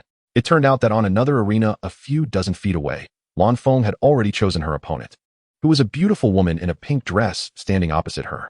Chapter 83, Forfeiture. The woman in the pink dress moved incredibly fast, darting around the arena like a swallow, leaving behind only a blurred pink shadow. Compared to Lan Feng's proud agility, she seemed insignificant. Just as it looked like Lan Feng would be defeated within 2 or 3 moves, a series of crisp sounds suddenly rang out from the arena, causing the pink-dressed woman's expression to change as her movements slowed down a bit. But the next moment, with a cold snort, the pink-dressed woman waved her hand, conjuring a bright red talisman that enveloped her in a layer of red light. In the blink of an eye, she transformed into a faint red shadow and flashed past Lan Feng. Thud! Lan Feng fell to the ground, unconscious. Seeing this, Shi Mu couldn't help but shake his head, his gaze flickering. The gap between these new disciples who had trained for a few months and the old disciples was so vast that he gained a new understanding of the strength of the Black Demon Sect and the 7 great sects of the 3 kingdoms. Moreover, this small competition on the second day clearly aimed to use the hands of the old disciples to temper the new disciples' ambitions, letting them know that although the sect encouraged competition, it relied on strength rather than mere recklessness. These old disciples at the bottom of the rankings appeared to be at the early stage of postnatal training, yet their strength was worlds apart from the newcomers. Even if he managed to win a couple of rounds by relying on his accomplished wind-chasing blade technique and divine strength, it wouldn't significantly improve his ranking. As Shi Mu contemplated this, he quickly made a decision. In the meantime, 3 more new disciples challenged the old disciples, and although all 3 were ultimately defeated, one managed to almost draw against his opponent, only losing due to a lack of depth and true energy. This encouraged the previously disheartened newcomers, and the subsequent challenges began to increase in frequency. At one point, it seemed that 4 arenas had simultaneous challengers. It was at this moment that Xiaoming couldn't help but greet Shi Mu and Bai Shi before walking toward an empty arena. He took a few quick steps, planted his toes on the edge of the arena, and leaped into the air, landing on the stage while announcing the name of an old disciple ranked 1300. When a plump figure appeared on the stage, Shi Mu's gaze flickered slightly. Brother Bai, Brother Xiao is now officially a sorcerer apprentice in the sect, right? Shi Mu suddenly asked Bai Shi. Indeed, Bai Shi nodded in response. The opponent appeared somewhat sluggish, while Xiaoming practiced a technique emphasizing agility and was also a sorcerer, which should give him an advantage. On the arena, Xiaoming looked at the plump opponent and had already formulated a strategy in his mind, which was similar to what Shi Mu had guessed. Of course, this information had been previously disclosed to him by Jin Huan. After exchanging names, Xiaoming focused intently on his opponent's every move while quickly reciting incantations. His surging magical energy began to operate in a mysterious form, creating a wave of scorching air that rippled in front of him. Sorcerer! Someone shouted from the audience, triggering a wave of gasps. The plump man's expression slightly changed, and then a glint of ferocity flashed in his eyes as he stomped his feet. With a loud boom, the arena shook. He propelled himself upward, launching towards Xiaoming like a shooting star, simultaneously delivering 2 heavy punches that glowed with a yellow light, creating a powerful gale that bore down from both sides. Before the punch winds even arrived, Xiaoming's clothes began to flutter. He quickly interlaced his feet, attempting to use his free-spirited steps to evade the opponent's attack. But in the next moment, his expression changed drastically. He suddenly realized that his weak, true energy was becoming sluggish under the fierce punch winds, and his usually fluid movements now had numerous flaws. In a moment of desperation, Xiaoming gritted his teeth, pointed his right index finger, and a fireball the size of a human head suddenly appeared in front of him, shooting towards his opponent at a speed even faster than when Shi Mu first saw him. A corpulent figure hung in midair, realizing there was no way to evade. A pair of fists wrapped in yellow light blurred, suddenly transforming into a flurry of fist shadows that struck fiercely at the fireball. Boom! The fireball exploded in midair, flames shooting in all directions, and the strong shockwave momentarily halted the corpulent figure's movements. However, it quickly leaped again, charging towards Xiaoming. The distance between the two was now very close, and Xiaoming had no choice but to stop his incantation. He crossed his feet and activated the carefree step with all his might, floating backward like a falling leaf. The corpulent figure naturally would not let him off easily, chasing after Xiaoming like a shadow. Knowing that a head-on confrontation was not an option and finding no opportunity to cast spells, after being pursued for a short while, Xiaoming finally leaped off the stage, reluctantly conceding defeat. Shi Mu sighed lightly at this, no longer hesitating. He turned and quietly left the square. A few days later, in a stone house, Shi Mu was practicing the Prajna celestial phenomenon in a 5 hearts facing the sky position. Upon hearing a sound, a hint of joy flashed in his eyes. He responded and got out of bed to open the door, where a young servant disciple dressed in black was respectfully waiting, holding a package. "I am Shi Mu, just give me the things," Shi Mu said. The servant disciple already knew Shi Mu's residence, so he glanced at him without asking further, respectfully handing over the package, then bowed and turned to leave. When Shi Mu opened the package in the room, 2 small white bottles and 50,000 silver notes were revealed. He was delighted and opened one bottle to sniff. It was indeed blood gang pill. But what excited him the most was the 50,000 silver notes. He had almost used up the pills around him and had little silver left. This 50,000 silver would be just right to buy a batch of bone-quenching pills and blood gang pills. It seemed he wouldn't need to go out for a while. Chapter 84. The Art of Talismans. Shi Mu sat cross-legged on the stone bed, a thoughtful expression flashing across his face. As he pondered this, Shi Mu flipped his right hand and took out the jade slip that recorded the Art of Talismans. Gently pressing it to his forehead, and a large amount of text immediately appeared in his mind. After a moment, he exhaled, put down the jade slip, rubbed his slightly swollen head, and took out the silver jade slip that recorded the basics of array diagrams, continuing his comprehension. After spending the time it takes for a stick of incense to pass, Shi Mu roughly flipped through both texts and realized that what Uncle Ju had said that day was indeed correct. The paths of array formation and talisman crafting were closely related, and one could almost say that talismans were a miniaturized version of arrays.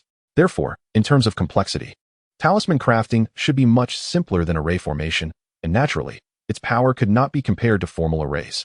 However, talismans had a series of advantages, such as being easy to carry, instant casting, and minimal magical consumption. But if one truly wanted to draw talismans, merely understanding the path of array formation was far from enough. It required hundreds or thousands of continuous practices before one could hope to have a preliminary understanding of drawing a certain talisman. In a word, the crafting of talismans itself was also a profound path of a sorcerer. After understanding the relationship between the two, Shi Mu rested his chin on one hand and fell into deep thought again. Although there were many places where the paths of array formation and talismans were interconnected and could learn from each other, the path of talismans was relatively simpler. He decided to start with the easier one and then move on to the harder one later. Once he had a certain foundation, learning the path of array formation would definitely be much easier. With this determination, Shi Mu no longer hesitated and put away the silver jade slip that recorded the basics of array diagrams, beginning to carefully comprehend the first half of the Lingfu Baijing regarding basic runes. Thus, to create talismans, one must first be able to understand and draw individual runes. And all runes are composed of the most basic 5 elemental runes. As long as one can master the runes representing the basic 5 elements, one can then combine them in different ways to condense more complex runes. However, what made Shi Mu anxious was that according to the descriptions in the texts, understanding runes was incredibly difficult. Countless aspiring talisman masters, after years of hard study, could not even draw a single 5-element rune and ultimately had to give up. Upon reading this, Shi Mu's expression turned somewhat grim. But since he had already become a sorcerer apprentice and had spent such a great price to obtain the related texts, he naturally could not just back down. Only after his breathing became slower and a sense of coolness filled his mind did he take the jade slip with a serious expression, preparing to comprehend the first 5-element rune recorded in the texts. The Lingfu Baijing recorded hundreds of basic runes, and as Shi Mu was new to this path, he first chose a fire attribute rune that seemed to have the fewest strokes and was the simplest. 3 days passed in the blink of an eye. Shi Mu sat cross-legged on the stone bed, his eyes tightly closed, his body motionless. In his mind, a somewhat blurry red light ball appeared, seeming to be alive as it constantly elongated and transformed, as if trying to become a character. Gradually, the upper half of the red light ball changed after a series of transformations, evolving into a half-formed peculiar symbol, while the lower half continued to elongate and change. At that moment, the red light ball suddenly shook and exploded with a bang. Shi Mu let out a muffled groan, opened his eyes, drenched in sweat, his chest heaving, his face pale. Suddenly, he raised his hand to touch under his nose, which felt somewhat damp, and he realized he was bleeding from his nose. Shi Mu was taken aback, then sighed, casually wiping away the blood and standing up to walk to the window, staring blankly at the now dimming sky. The comprehension of these runes was indeed as difficult as described in the texts. He had spent 3 days failing to fully comprehend even the simplest fire attribute rune. Did he truly lack the talent to become a talisman master? Shi Mu thought to himself, unable to suppress a sigh. Understanding runes was just the first step. To successfully create a talisman, there were still 2 more steps. After comprehending the runes, one had to engrave them onto talisman paper and draw an array. which would complete the second step. Each 5-element spell, even the simplest fireball technique, had a corresponding talisman array. Simple talisman arrays could be composed of 5 or 6 runes, while complex arrays could involve dozens or even hundreds of runes. Moreover, when engraving the talisman array, there could be no minor errors. Every rune must be perfectly accurate, which requires years of practice. After successfully engraving the talisman array, there was a relatively simpler third step, infusing spirit. This step involved infusing spiritual power into the drawn array, essentially storing the magical power needed to cast the spell on the talisman paper, allowing it to unleash its power with just a little guidance later. However, this step, while appearing simple, also had many limitations. Most talisman masters only possess 2 or 3 elemental sensitivities, meaning that during the infusion, the only attributes they could mobilize were these few, and others could only be supplemented with corresponding spirit stones, which were themselves quite expensive. Therefore, these 3 steps had thwarted countless people. I have just begun to approach talismans. The latter 2 steps are still too early to discuss. Shi Mu remained silent for a long time, shaking his head, dispelling the somewhat despondent thoughts in his mind. He gazed out the window, lost in thought, standing there for nearly half an hour without realizing it. Gradually, a crescent moon rose from the horizon, casting a faint silver light. Shi Mu's face lit up. The weather had been poor for the past few days, and the moon rarely appeared at night. It had been some time since he had entered a dream to practice. He temporarily set aside the matter of talismans, tidied up the items in his room, quietly opened the door, and walked out. A quarter of an hour later, he arrived at the grassy area in the woods of the valley. Shi Mu sat cross-legged, his mind clear, and soon entered a dream. In the dream, under the bright moon, the white ape raised its hands to the sky, striking a pose resembling the swallowing of the moon. Countless light points appeared in the high sky, gathering towards the white ape as usual, flowing into its mind through its eyes. Shi Mu felt a slight joy in his heart. The speed at which the light points gathered seemed to be subtly faster than before. It appeared that with the increase in his magical power, the speed at which the swallowing technique absorbed the essence of moonlight was gradually accelerating. As more and more light points flew into his mind, a refreshing sensation began to gather, quickly dispelling the discomfort he had previously felt from failing to comprehend the runes. These densely packed light points transformed into white mist in Shi Mu's mind, gradually coalescing into a milky white cloud, which bore a faint resemblance to the red light mass he had produced while comprehending the runes before. Chapter 85. Condensing Runes in a Dream. A thought struck Shi Mu's mind. He immediately activated his mental energy, attempting to condense the milky white cloud in his mind into runes. He initially held a casual attitude towards this, but as soon as the thought emerged, an unusual scene occurred. The milky white cloud in his mind swiftly stirred, effortlessly coalescing into a rune, which was the fire attribute rune he had tried many times to create without success before, but this time it was milky white. He was momentarily stunned, and the white rune in his mind shattered, reverting back to the milky white cloud. Shi Mu felt a mix of surprise and uncertainty. Surely, condensing runes in a dream should be of no use, right? After a bitter laugh, he calmed his mind again, continuing to watch the white ape perform the swallowing technique and absorb the essence of moonlight. A night swiftly passed, the sky began to brighten, and the moon sank beyond the horizon. Shi Mu's body shook as he awakened from the dream, feeling invigorated and completely at ease. He let out a long breath, stood up, and subconsciously urged his mental energy in his mind. At that moment, Shi Mu's expression froze, and his body became rigid in place. In his mind, a fiery red rune was quietly floating, emitting a gentle glow. It was the fire attribute rune he had been pondering over for the past 3 days without any understanding. Shi Mu was dumbfounded, almost unable to believe it all. However, the next moment, a look of wild joy appeared on his face. But he restrained himself from laughing out loud, considering the surroundings. After a moment, his smile faded, and his mood returned to calm. It seemed that the wonders of the white ape's dream were far beyond his initial imagination. Shi Mu shook off the dew from his body and quickly walked towards his dwelling. A few days later, Shi Mu excitedly arrived at a certain place in the valley square, in front of a 3-story building with a red glass roof. This 5 Elements tower, which specialized in selling sorcerer's items, was actually just separated from the Danxiang Pavilion by a street. Shi Mu had deliberately taken note of it when he came to buy medicinal pills before. As soon as Shi Mu stepped into the first floor of the tower, he found the shop completely empty. The first thing that caught his eye was a large red wooden counter, behind which a thin middle-aged man with a goatee was rummaging through a thick stack of beast skins, while 2 black-clad servant disciples were helping to count something nearby. "Are you here to buy something, or to sell something?" Upon seeing Shi Mu enter, the thin middle-aged man immediately stopped his actions and turned to greet him with a smile. "Oh, do you also buy items?" Shi Mu asked casually with a hint of interest. "Yes, We buy all sorts of items related to sorcery. Do you happen to have something good? The thin, middle-aged man's eyes brightened. That's not the case. I'm here to buy some materials for drawing runes, and I hope the shopkeeper can recommend something. Shi Mu replied with a slight smile. The materials for drawing runes are nothing more than magic brushes, magic ink, and rune paper. Please take a look. This is the best rune paper we have in the store, made from over 100 years of purple spirit wood mixed with various precious materials. Its absorbency from magic ink is excellent, enough to increase the power of the runes you draw, the thin middle-aged man said, skillfully pulling out a stack of rune paper that emitted a peculiar fragrance from the shelf behind him. How much is this stack of rune paper? Shi Mu asked. Not much, just 30,000 taels of silver, the thin middle-aged man said with a smile, holding up 3 fingers. Although Shi Mu was mentally prepared, he was still taken aback by such a shocking price. 30,000 taels for 100 sheets, which meant 300 taels for a single sheet. Then how much is the cheapest rune paper? Shi Mu frowned and asked straightforwardly.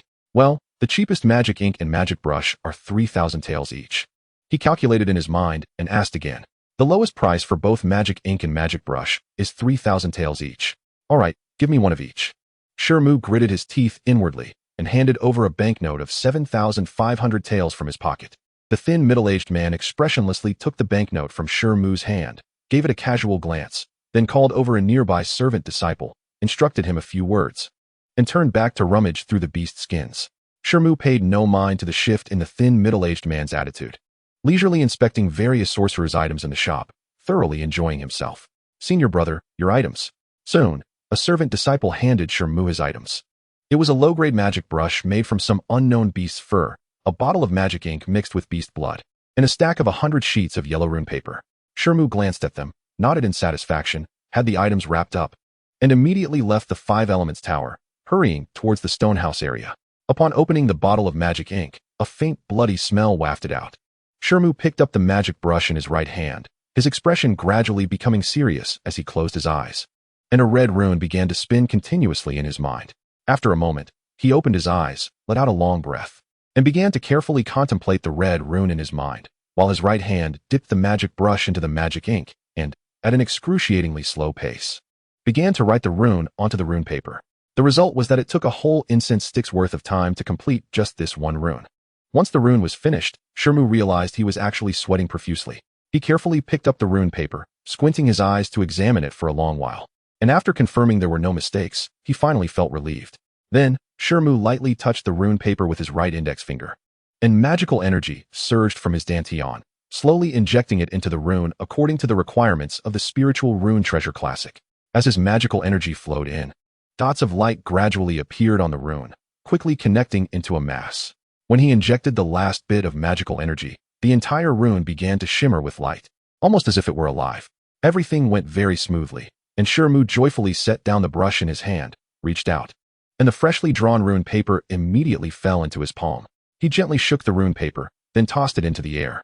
With a bang, the rune ignited spontaneously without wind, transforming into a spark the size of a bean, instantly igniting the rune paper, and a faint ripple of magical energy emanated from it. Seeing this, Shi Mu's face immediately lit up with joy. However, his expression quickly calmed down again. This was just a basic fire attribute rune. Even if it was drawn into a rune, its power was limited. If he were to describe its use, it could only be for lighting a fire. Aside from documenting some basic runes, the Spiritual Rune Treasure Classic only recorded a few types of basic 5-element spell formations. In addition, that day in the Scripture Pavilion, Uncle Ju had also mentioned to him that some rare formations collected by the Black Magic Sect were sold in the Linglong Pavilion, but their value was naturally not cheap. Shi Mu shook his head, packed up the items on the table, and sat cross-legged down. As long as he could become a true rune master, he would be able to take on numerous tasks in the Guangyuan Hall, accumulating a wealth of cultivation resources. Shi Mu felt extremely gratified as he once again took out the spiritual talisman treasure scripture jade slip from his bosom and began to comprehend the next rune. Chapter 86. Conflict. 6 months later, in the small courtyard outside Shi Mu's stone house, 7 or 8 senior disciples dressed in black stood silently, seemingly waiting for something. What they were waiting for was a young man with golden eyes, none other than Jin Huan from the Zunling Pavilion. Besides a few people, more than 10 newcomers were gathered a little further away, whispering to each other as if watching a spectacle. The door of Shi Mu's stone house was tightly locked, indicating that he was not home. No rush. I have nothing to do today anyway, so I might as well wait here a bit longer. Besides, these talismans are of great importance, and there must be no mistakes. I must ask junior brother Shi to refine them, Jin Huan said, shaking his head softly. Hearing this, Huo Mao nodded and said nothing further. Next to Huo Mao, Bai Shi and Xiao Ming were also present. Bai Shi sighed. I always felt that brother Shi was extraordinary, but I never expected he not only possesses a spiritual root, but also has such a monstrous talent for making talismans. In just 6 months, he can already refine low-level talismans.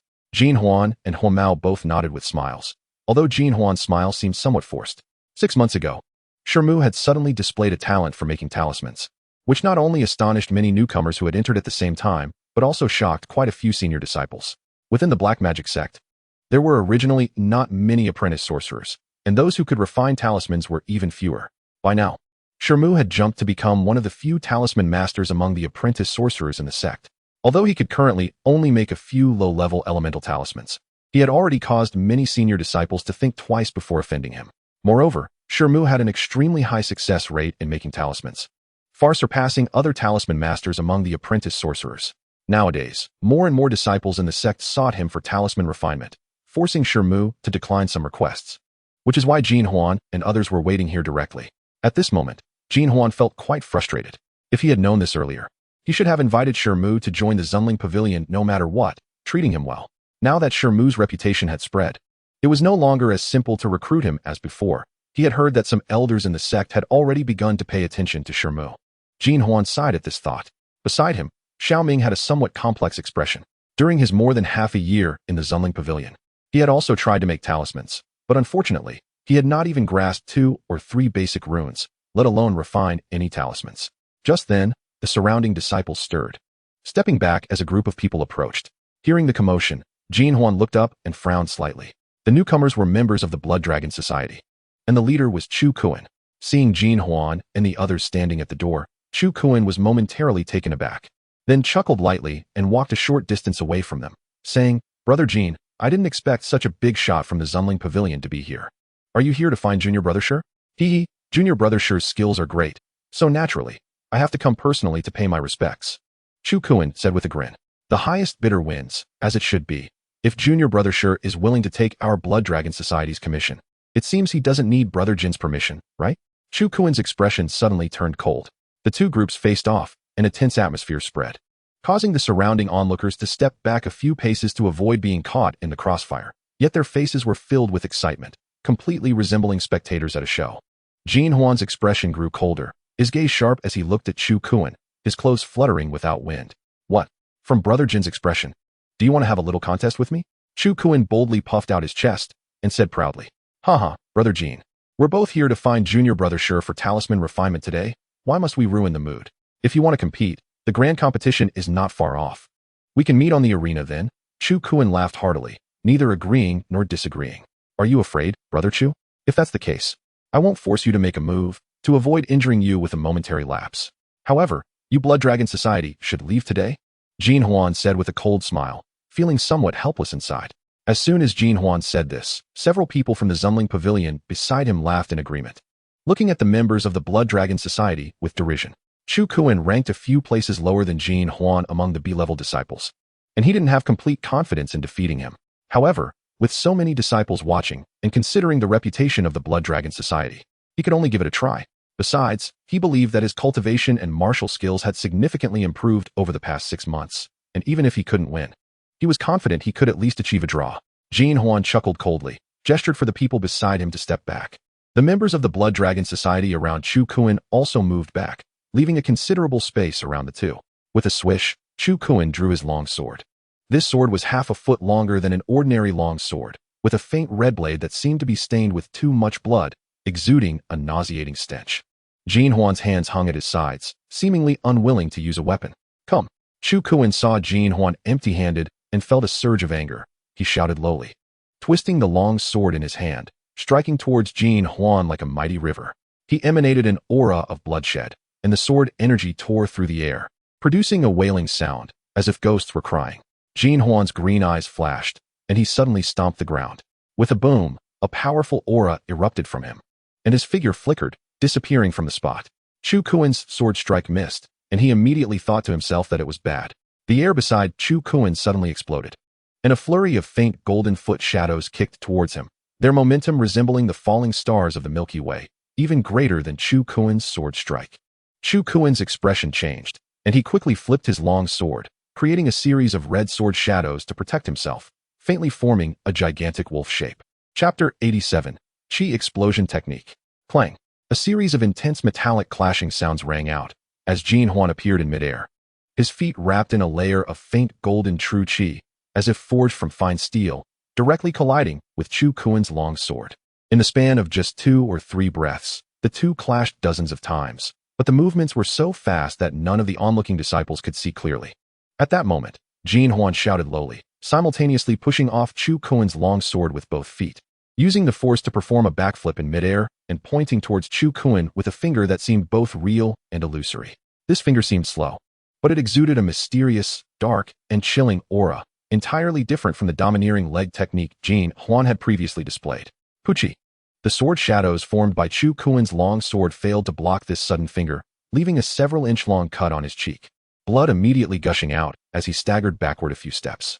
At this moment, Jin Huan had already crossed his arms behind his back, landing steadily on the ground like a dragonfly skimming the water. I concede. Jin Huan smiled lightly and said. Chu Kuan's face turned ashen, disregarding the blood on his cheek as he slowly sheathed his long sword. Humph. He snorted heavily, turning to walk away, and the other members of the Blood Dragon Society hurriedly followed. Suddenly, the surrounding disciples cheered loudly. They were completely captivated by this match, having never seen such an exciting duel between senior disciples even during the minor competitions. Senior Brother Jin's golden axe leg technique and demon mark finger have become even more exquisite.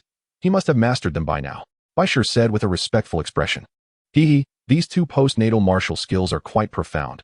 I've only just achieved minor success. Jin Huan shook his head and said, though his expression did not show much joy.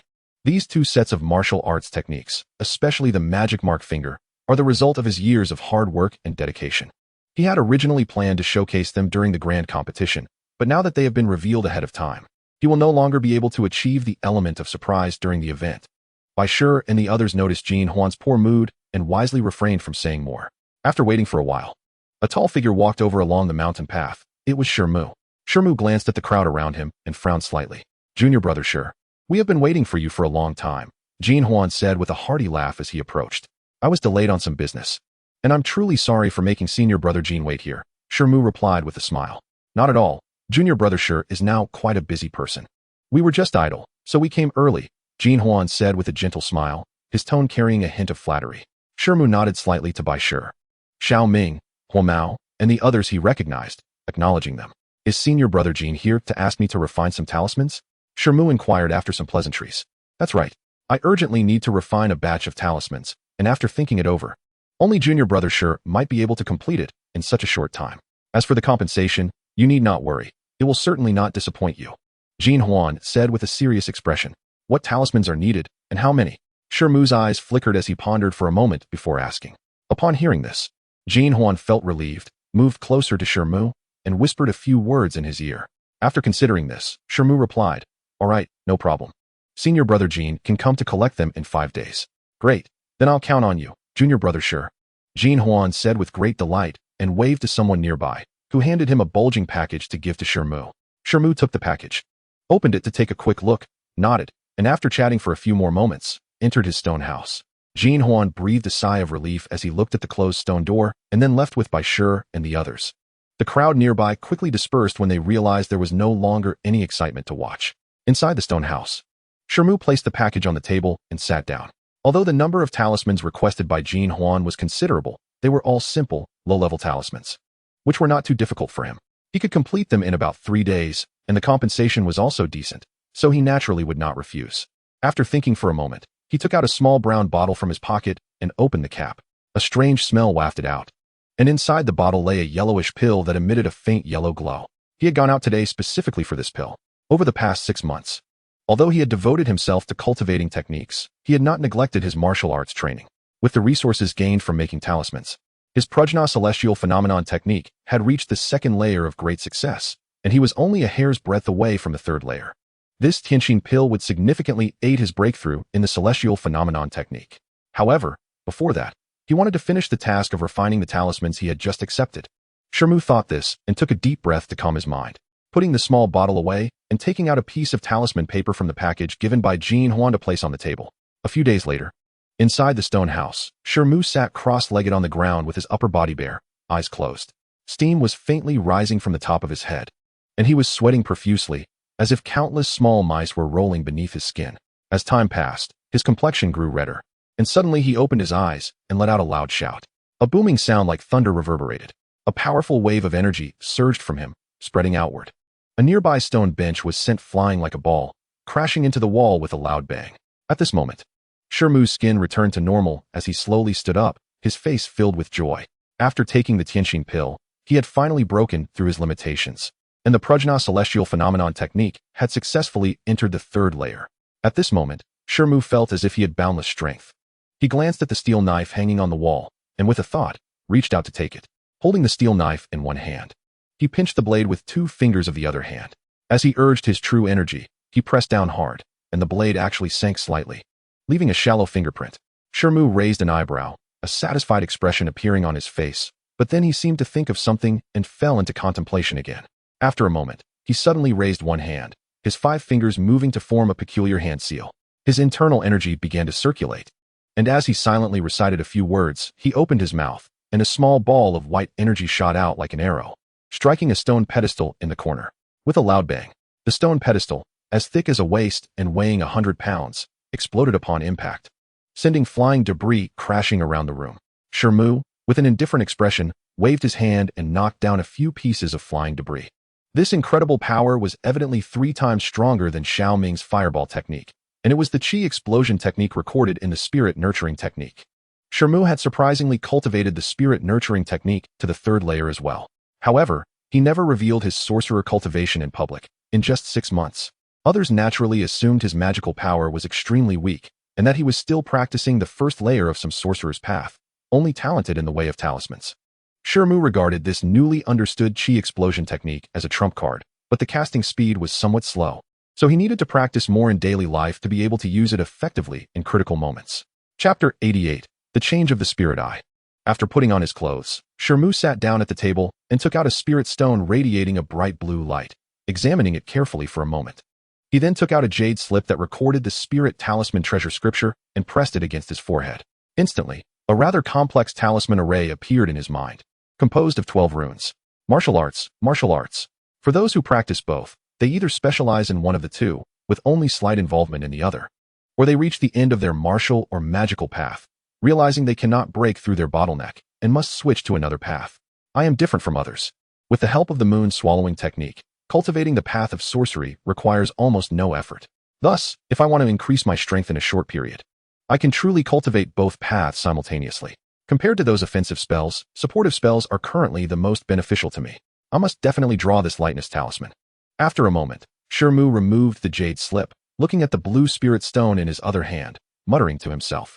The blue spirit stone he held was a relatively rare wind attribute spirit stone, and the talisman array he had just consulted from the spirit talisman treasure scripture was a wind attribute array. This wind spirit stone was given to Shi Mu as a reward by an older disciple after he had helped refine a considerable batch of low-level talismans. However, because wind spirit stones are relatively scarce, Shi Mu had to give the other party a water attribute spirit stone to barely trade for it. It's a pity I don't have elemental sensing ability for wind attributes. If I want to create this talisman, I must rely on the power of this spirit stone, Shi Mu said, showing a pained expression, and then took out a small bottle of blood red ink and a small stack of deep blue talisman paper. The blood red ink emitted a faint fishy smell, and it was clear that there was spiritual light flickering inside, while the small stack of talisman paper appeared much more exquisite and thicker than ordinary talisman paper. These 2 items had also cost Shi Mu a fair amount of silver. However, there was no way around it. The higher the level of the talisman being made, the higher the requirements for the ink and paper. It is said that the ink used for high-level talismans is made from the blood of high-level demon beasts, and the talisman paper is made from the skin of powerful demon beasts, treated specially. However, at this moment, Shi Mu clearly didn't need such high-level materials. The blue talisman paper was sufficient for his use.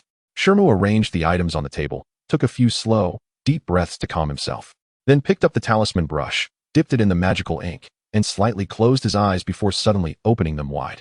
An astonishing scene unfolded.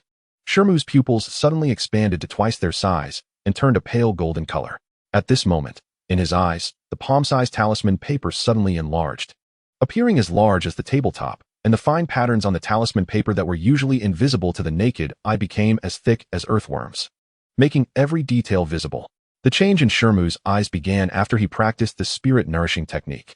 6 months ago, after he practiced the technique, his vision significantly improved. Initially, he didn't pay much attention to it, but after mastering the second layer of the technique, his eyes underwent another transformation, becoming pale golden whenever he infused them with magical power. This transformation not only greatly enhanced his vision, but also allowed him to control the magnification of objects he wanted to observe, enlarging them by dozens of times. At first, Shi Mu was startled by this ability, but soon he realized that it was incredibly useful for drawing talismans. To succeed in drawing a talisman, the correctness of the talisman array itself is crucial, including the accuracy of the positions of the various runes and the appropriateness of the composed spirit patterns. Each rune in the talisman array is not independent but exists in subtle connections with others, which places high demands on the talisman maker. Any small error can lead to the failure of the entire talisman array. However, with Shi Mu's talent for magnifying his vision, he could grasp the minutiae of each stroke of the runes and control the precise relationships between them, which was beyond the capabilities of ordinary talisman makers.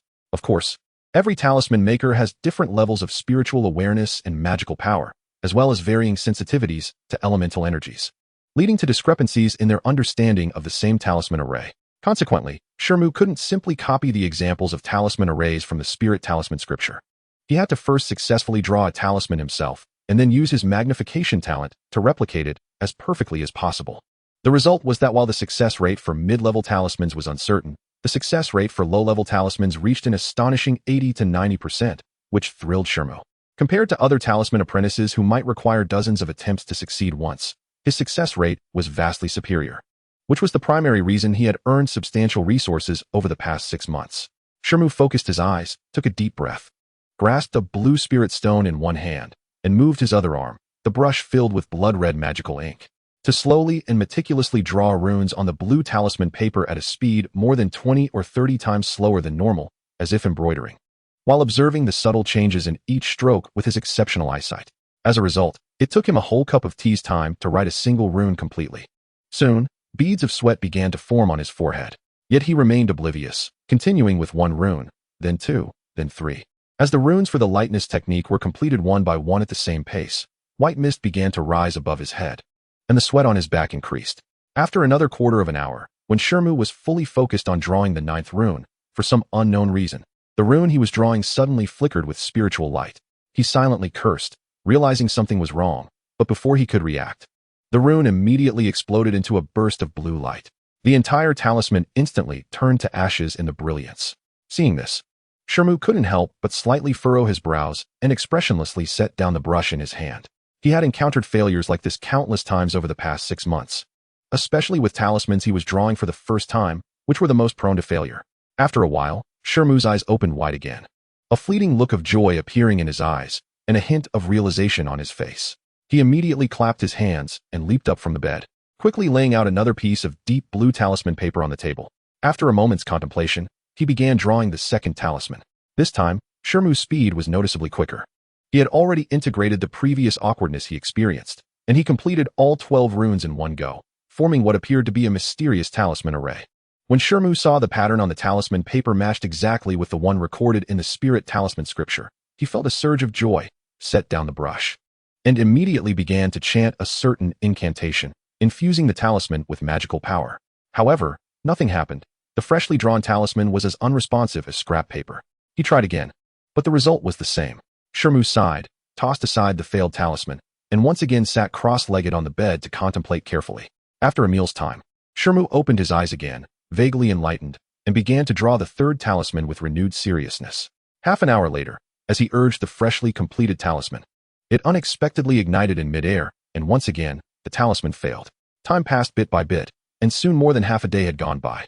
In front of the stone table, Shi Mu's eyes shimmered with golden light as he moved the brush with full concentration. This was already the 7th talisman he was drawing. The previous ones had either failed directly at some rune or could not be activated with magical power or ignited spontaneously after activation. At this moment, the wind spirit stone he held was also gradually losing its luster, indicating that its spiritual energy was running low.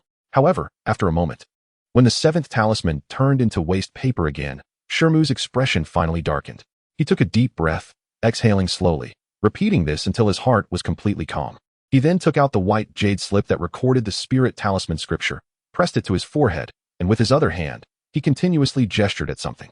After an unknown amount of time, a flash of brilliance appeared in Shi Mu's eyes as he slowly set down the white jade slip. He had finally found a mistake in the text that he had not noticed before. To be absolutely certain, he meditated for a moment on the stone bed until his magical power was fully circulated, and then he returned to the table to pick up the brush, murmuring, "This time, it should work." He hadn't expected the lightness talisman to be so difficult to draw. However, this talisman was composed of 12 runes. And although it was not yet a mid-level talisman, it was definitely one of the most challenging low-level talismans to draw. After all, the low-level talismans he had drawn before were mostly composed of 5 or 6 runes. Without the Wind Spirit Stone, the opportunities to truly attempt drawing such a lightness talisman were exceedingly rare. And this was still because he had practiced many times in advance and had already crafted many low-level talismans. If it were another apprentice-level talisman maker, there would be no hope of success at all. Therefore, what he truly relied on was still this. As soon as he finished speaking, Shi Mu's expression hardened. His pupils contracted and then suddenly expanded, instantly turning into a brilliant golden color. He had pushed his vision-enhancing technique to the limit. This time, the blue talisman paper in Shi Mu's eyes was even larger than before, and the patterns were more intricate. Shi Mu steadied his mind, held his breath, leaned down slowly, and began to concentrate on drawing the 8th talisman. This time, a strange feeling surged in his heart. The brush felt as heavy as 1,000 pounds. Yet his mind felt exceptionally fluid and at ease. Ultimately, Shi Mu took more than twice the time he had used for the previous talismans to complete this one. When he finished drawing the 12th rune, with a puff, the pattern formed by the runes on the talisman emitted a faint blue light, and a gentle wind element force swirled around the talisman. Finally succeeded. Seeing this, Shi Mu felt overjoyed. The golden light in his pupils dissipated, and everything in front of him returned to normal. He joyfully picked up the freshly made shimmering green weight-reducing talisman and examined it closely.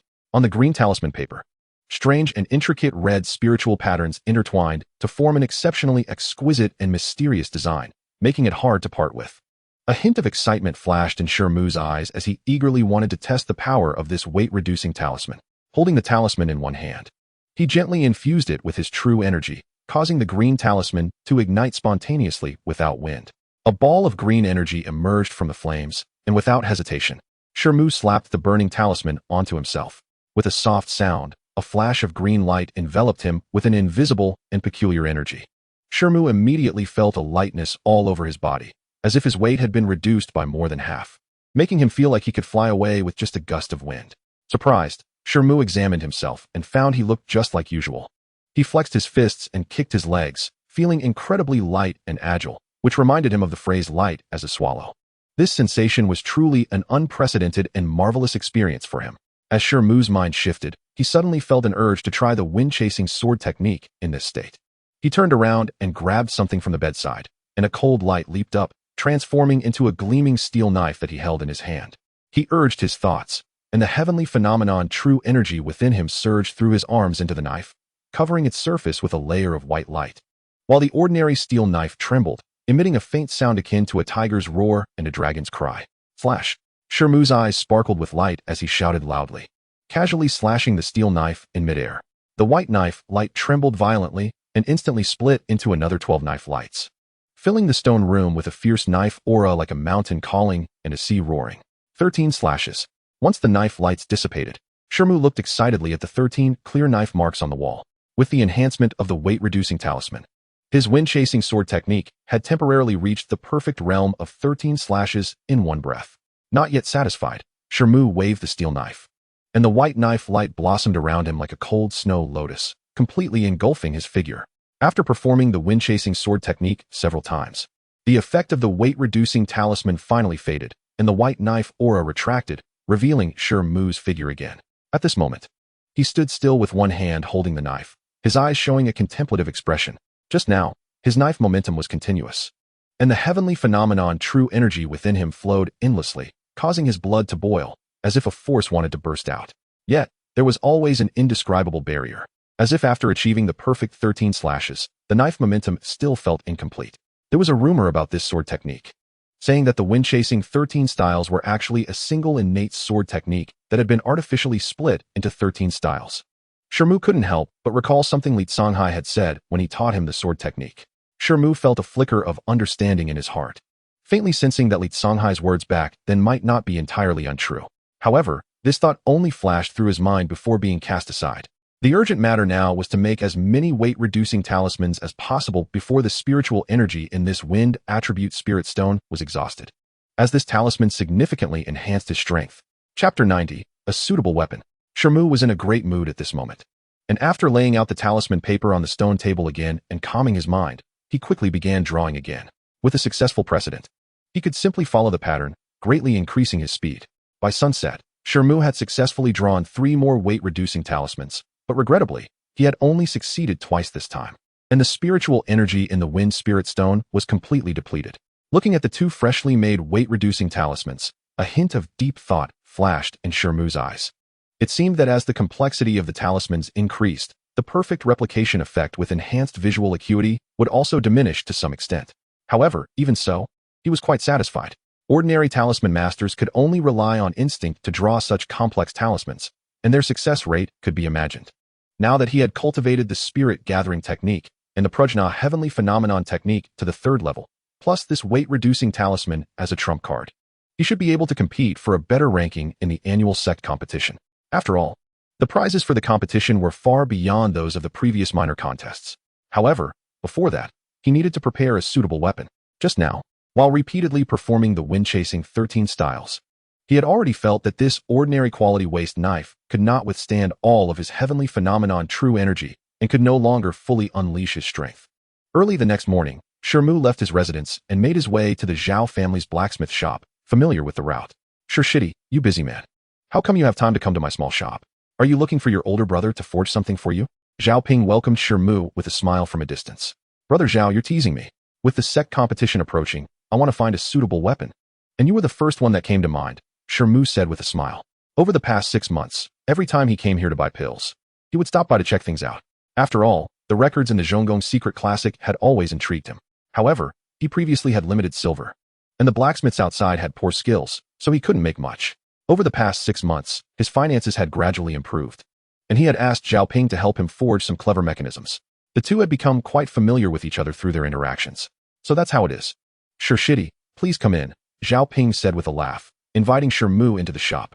At this time, it was still early, and there were no customers in the shop, not even the usual few apprentice disciples, making it look somewhat desolate. In the outer area of the shop, the wooden shelves on both sides were filled with various weapons, knives, guns, swords, halberds, and even exotic weapons like the Qian circle and the Mandarin duck broadsword. However, Shi Mu had visited multiple times and had seen all these, so he wasn't particularly interested. What kind of weapon does Shitty want? The things outside are not top-notch. The real good stuff is inside.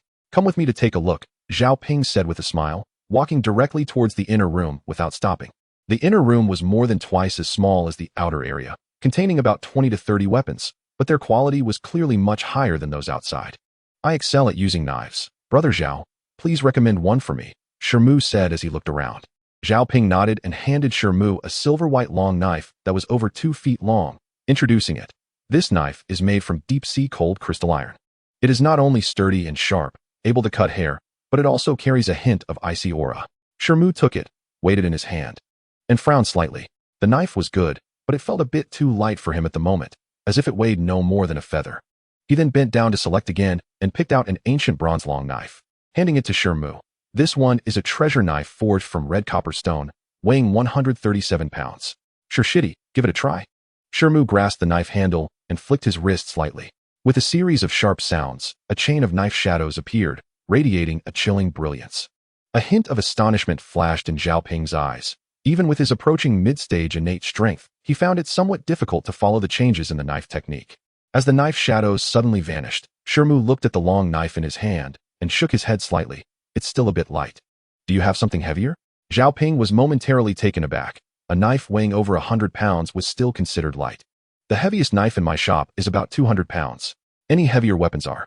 Zhao Ping sighed, and as he spoke, his voice suddenly stopped, revealing a contemplative expression. Brother Zhao, what's wrong?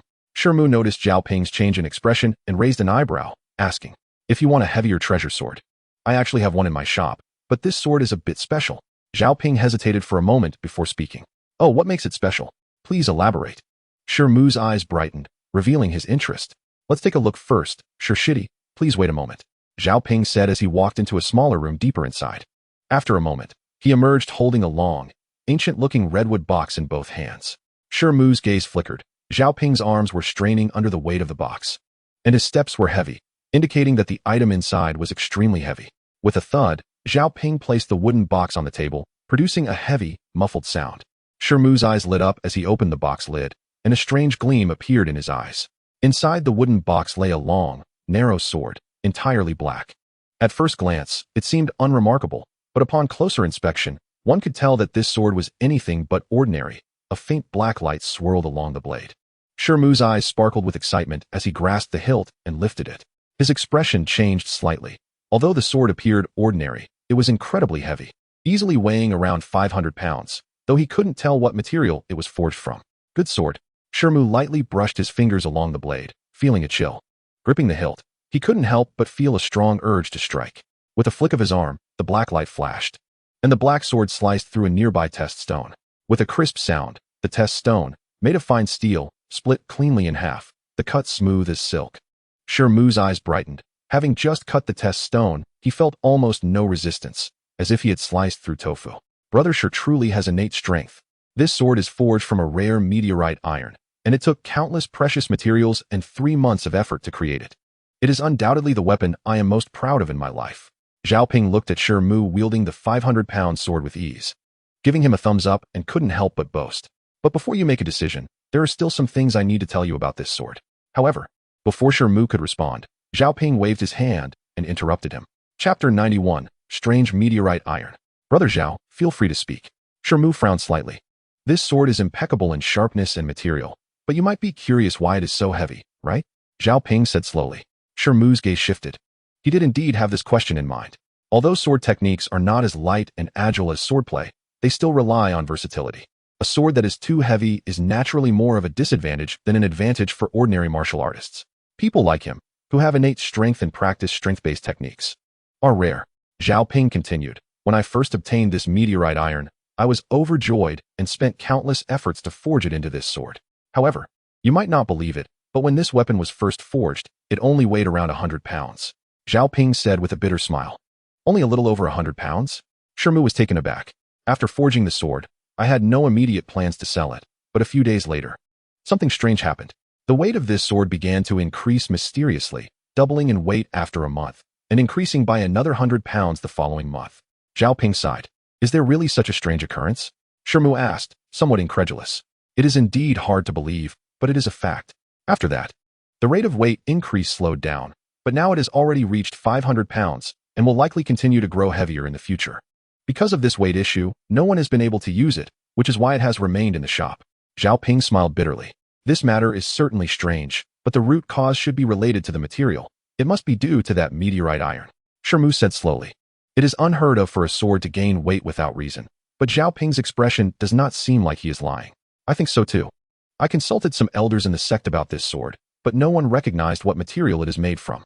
If Brother Shi doesn't mind that this sword will become even heavier and its astonishing price, I would be willing to sell it. Zhao Ping sighed. All right. Since this sword is so extraordinary, I want it even more. But how much silver do you need? Shi Mu thought for a moment and said without hesitation. With the cultivation of the Prajna celestial phenomenon technique, his strength would also increase, so he naturally wouldn't mind the sword's increasing weight. Zhao Ping showed a hint of hesitation, and after a moment, he held up 5 fingers. 50,000 taels? Shi Mu frowned. No, it's 500,000 taels. Zhao Ping stated a number that made Shi Mu's expression darken. Shi Mu's brow remained furrowed. The silver he had on him added up to around 40,000 taels, and he would have to part with some other things to gather 500,000 taels. Although this black sword met all his requirements, spending all his wealth on it was not realistic. How about this? If Brother Shi doesn't have enough silver, you can pay 60% up front. For the remainder, you can craft a batch of talismans for me, and that will count as offsetting the balance. How does that sound? Zhao Ping proposed after looking around. That works. But may I ask what kind of talismans Brother Zhao wants me to craft? Shi Mu's eyes lit up as he nodded. Please wait a moment, Shi. Zhao Ping's face brightened, and he quickly turned to walk into the inner room. A moment later, he came out holding a piece of white paper and handed it to Shi Mu. Good, it's settled then. Shi Mu took a quick glance at the contents and readily agreed. Rest assured, Shi, I will send the materials needed for crafting the talismans to your residence shortly. Zhao Ping was overjoyed. Shi Mu nodded, took out 300,000 taels in silver notes, and handed them to Zhao Ping. By the way, Brother Zhao just mentioned that the materials used to forge this sword were for crafting magical weapons. Is it possible to inscribe some runes on this black sword to turn it into a true magical weapon? Shi Mu suddenly thought of something and asked. He didn't know much about magical weapons, but he had read about them in the Spirit Talisman Sutra. A magical weapon is a weapon that has runes inscribed on it, granting it powers that ordinary weapons do not possess. For example, inscribing fire attribute runes on a weapon allows it to unleash fire attacks, greatly increasing its power compared to ordinary weapons. However, promoting a weapon to a magical weapon requires extremely high standards for the weapon's materials. Only those forged from top-grade materials have the potential, while ordinary swords and knives can't withstand the infusion of magical power. It is said that there are even more powerful existences beyond magical weapons, but Shi Mu didn't know what they were. Upon hearing this, Zhao Ping's face suddenly fell. One reason he was willing to spend 500,000 taels on this black sword was that he valued its special material, believing it had great potential to be refined into a magical weapon. However, there was still a glimmer of hope. I once heard from a senior in the Lihua Society that Uncle Ju from the Scripture Pavilion has a golden lizard summoned from another realm. The venom it produces can almost corrode all metals, softening them, Zhao Ping said, noticing Shi Mu's dark expression and quickly adding, "Is this true?" Shi Mu was taken aback. "It is absolutely true. I once saw that senior ask Uncle Ju for some of the golden lizard's venom to inscribe runes on a high-quality sword.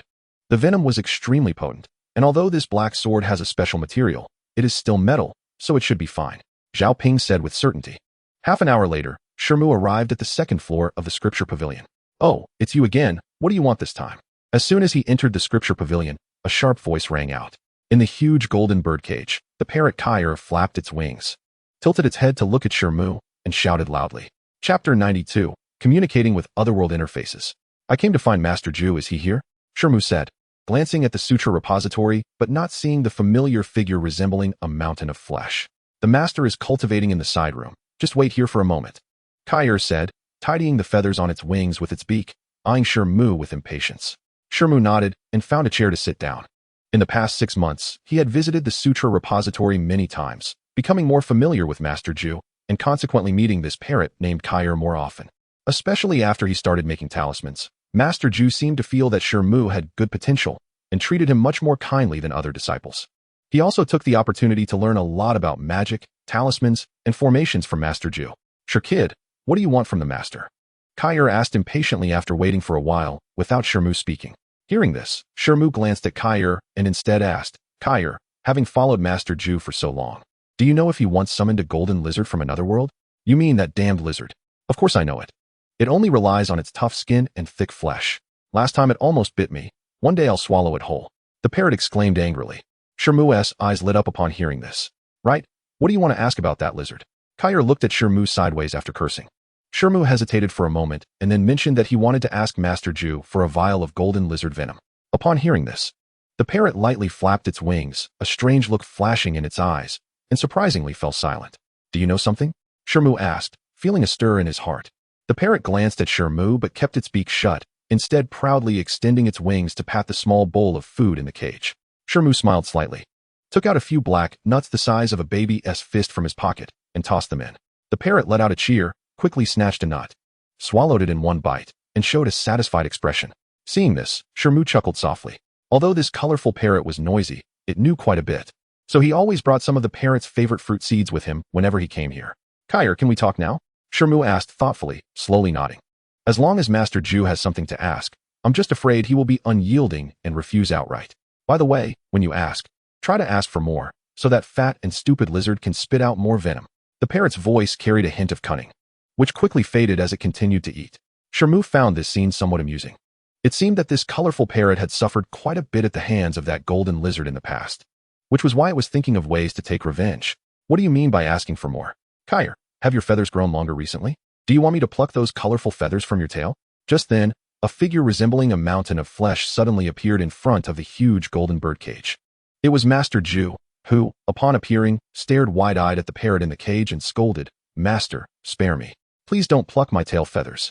The 2 that were plucked last time have only just grown back." The parrot was so frightened that it dropped half a nut from its beak, hurriedly covered its head with its wings, desperately trying to hide its tail underneath itself, trembling and screaming. "We'll deal with you later." Master Ju snorted and ignored the chattering parrot, turning his gaze to Shi Mu. Master Ju, Shi Mu had already stood up, respectfully cupping his hands in greeting.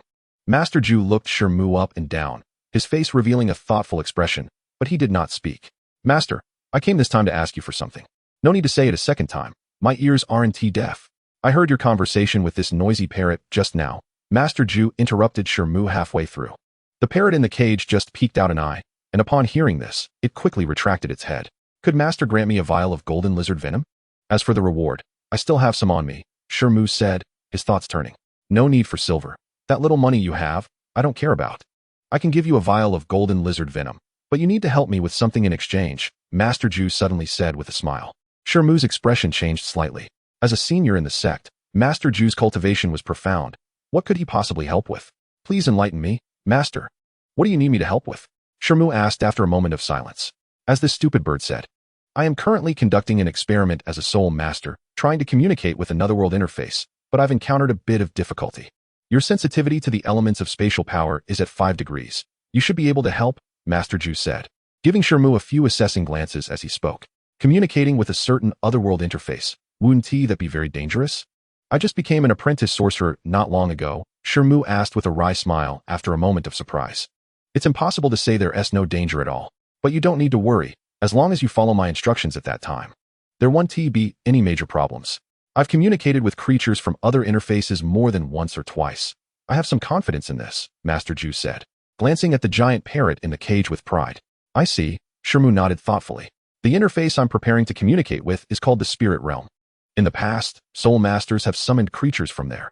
As long as you don't provoke the two powerful spirits within, there's no great danger. Seeing that Shi Mu was still hesitant, Master Ju continued. This matter is significant. May I allow you to consider it for a few days? Master Ju.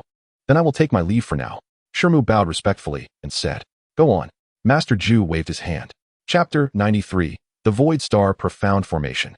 After a meal, Shi Mu sat cross-legged on the stone bed, gazing at the black long knife hanging on the wall, his brows furrowed, his face full of contemplation. He was racking his brain to weigh Master Ju's proposal. He had spent a huge price to obtain this black meteorite long knife. If it couldn't be made into a magical tool, it would be a waste. Additionally, while he wouldn't fully believe what Master Ju said, he was quite curious about the mysterious otherworld interface and particularly interested in exotic beasts like the golden lizard. If he were willing to help, there might even be a chance to get 1 or 2 otherworld creatures as spiritual pets. Considering that Master Ju had successfully summoned the giant parrot and golden lizard from the other interface, he was quite experienced in this field. So safety should not be a major issue. After all, from what he knew about this fat man, he was cautious and would never take risks without full confidence.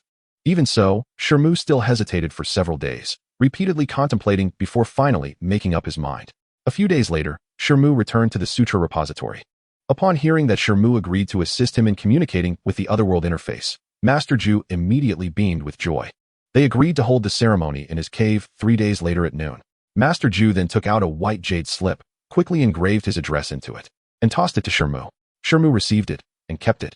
Then took the opportunity to ask him some questions about communicating with other worlds and spatial spiritual roots before leaving the sutra repository. 3 days later, as noon approached, Shi Mu hurriedly arrived at the foot of a black mountain under the scorching sun. Looking up from below, the peak is filled with strange rocks. And apart from some low shrubs and scattered flowers, there are no tall trees, only a few stone buildings clustered like mushrooms across the mountain. This somewhat barren and desolate black peak is the 13th peak of the Black Magic Gate. Although he has lived in a valley not far from this peak, he has never ascended it before. At the base of the peak, there is only a narrow stone path about a foot wide that winds upward, branching off into smaller paths that connect to clusters of simple stone houses a few yards high, as well as some independent 2- or 3-story stone buildings. According to the jade slip from Uncle Ju, the stone building he resides in is located in a fairly secluded area near the top of the mountain, making it difficult for outsiders to find without his guidance. After a stick of incense, Shi Mu finally arrived at the base of the stone building where Uncle Ju lived, having taken many twists and turns near the peak. Before he could knock, the stone door opened automatically. Come in. I've been waiting for you for a long time, came Uncle Ju's somewhat impatient voice from inside the room. Please forgive me, Uncle. I had a sudden realization during my cultivation and lost track of time, so I arrived a bit late. As soon as he entered the stone building, Shi Mu saw Uncle Ju, who looked like a mountain of flesh, standing expressionlessly in the center of the hall. Shi Mu stepped forward, cupping his hands in apology. Gaining insight during cultivation is also an opportunity. Your preparations have long been made, and now we can begin. Uncle Ju's expression finally softened a bit. It is common for practitioners to forget themselves when experiencing the joy of sudden enlightenment. At that moment, Shi Mu noticed a strange lizard lying in the shadow at the left corner of the hall, nearly 10 feet long. This beast had a single horn on its head, 3 pairs of beastly legs, and was covered in dark green scales.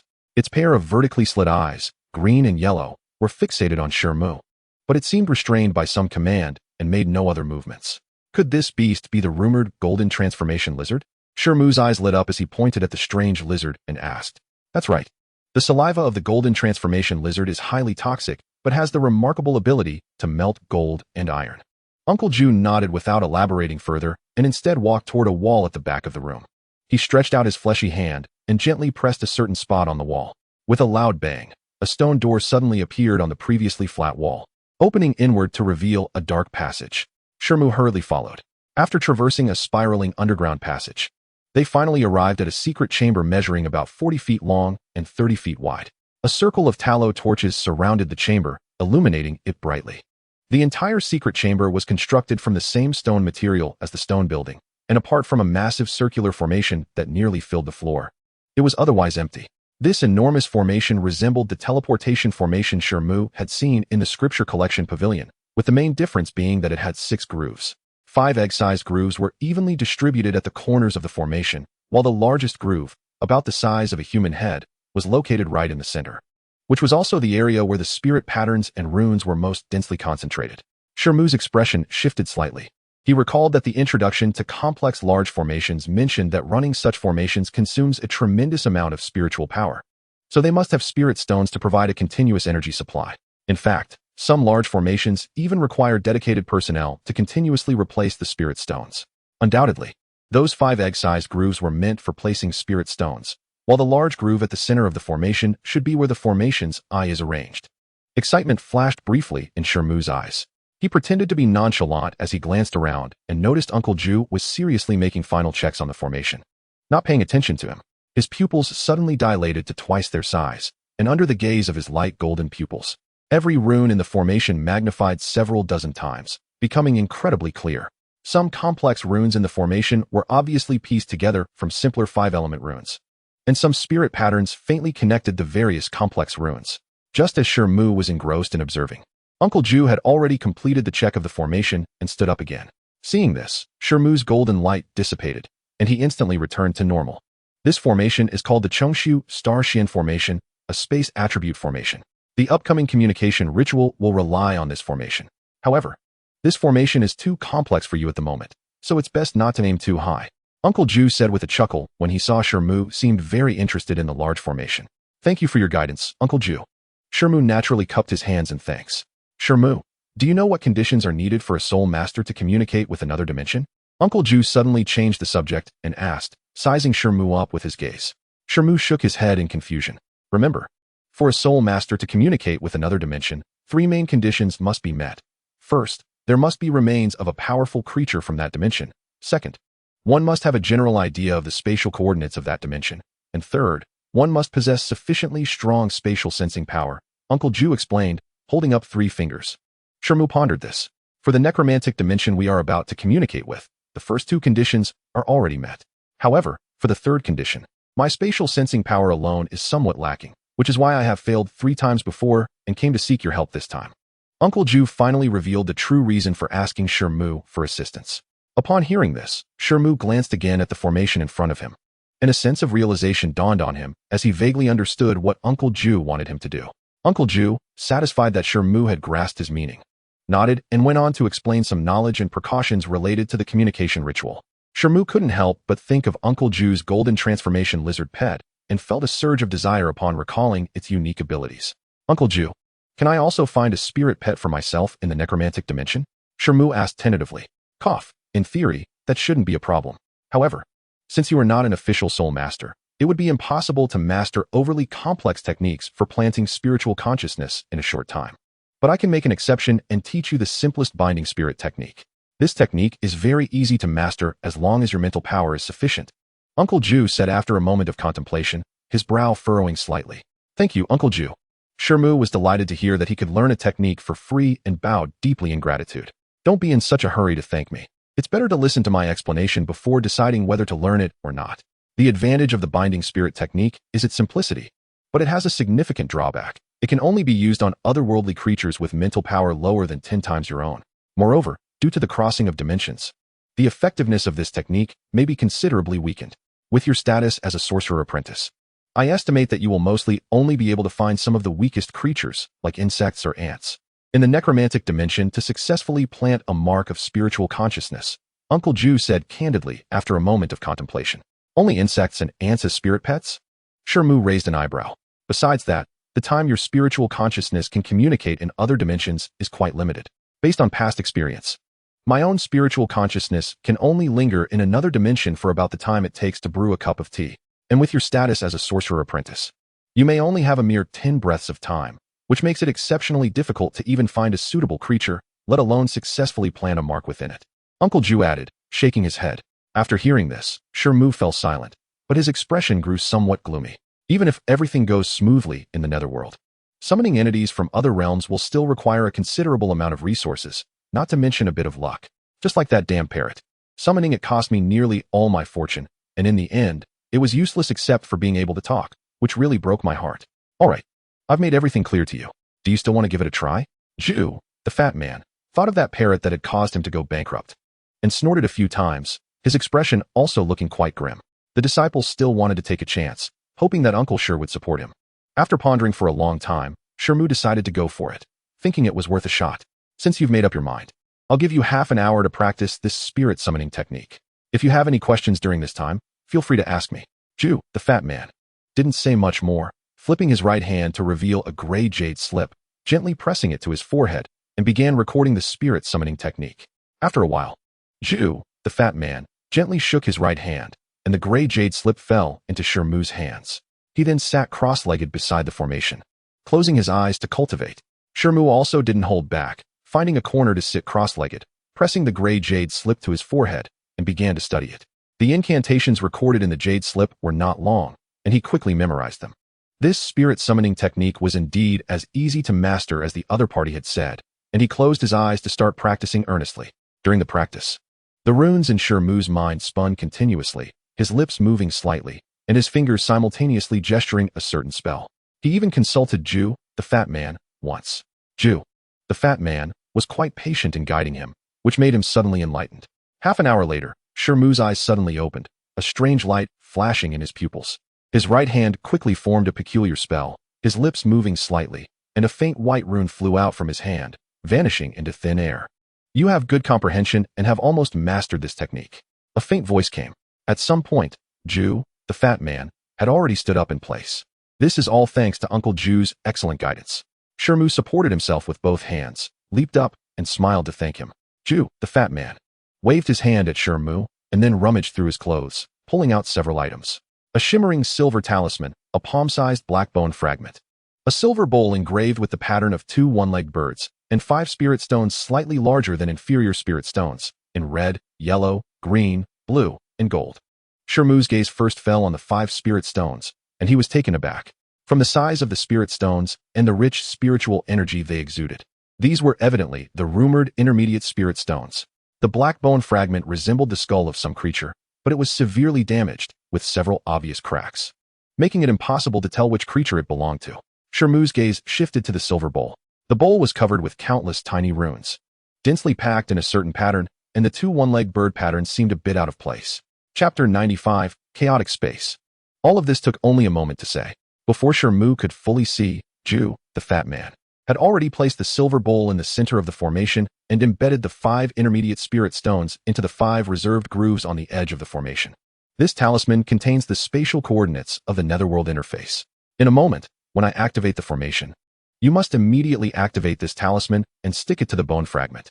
This way, the ritual will begin.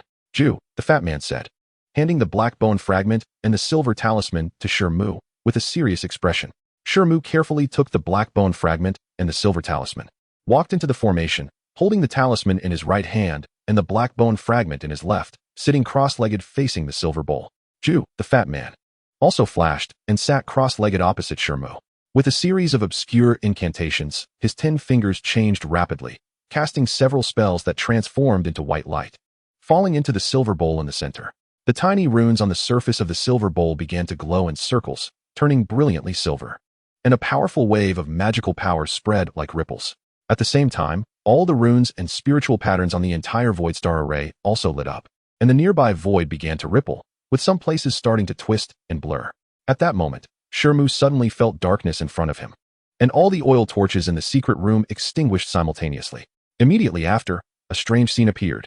In the formation below the two, spiritual light flickered, and a layer of multicolored radiance surged forth, enveloping both Shi Mu and Ju, the fat man. It was as if they were wearing a garment of flowing multicolored light. Then, a silver mist, resembling clouds, suddenly surged from the shiny silver bowl, slowly spinning as it flew upward, growing faster and larger, with points of starlight flickering within, appearing like a vast starry sky against the dark environment of the secret room. Shi Mu stared at the dreamlike scene before him, momentarily lost in thought. What are you dawdling for? Hearing Ju, the fat man's voice, Shi Mu snapped back and quickly activated the silver talisman in his hand.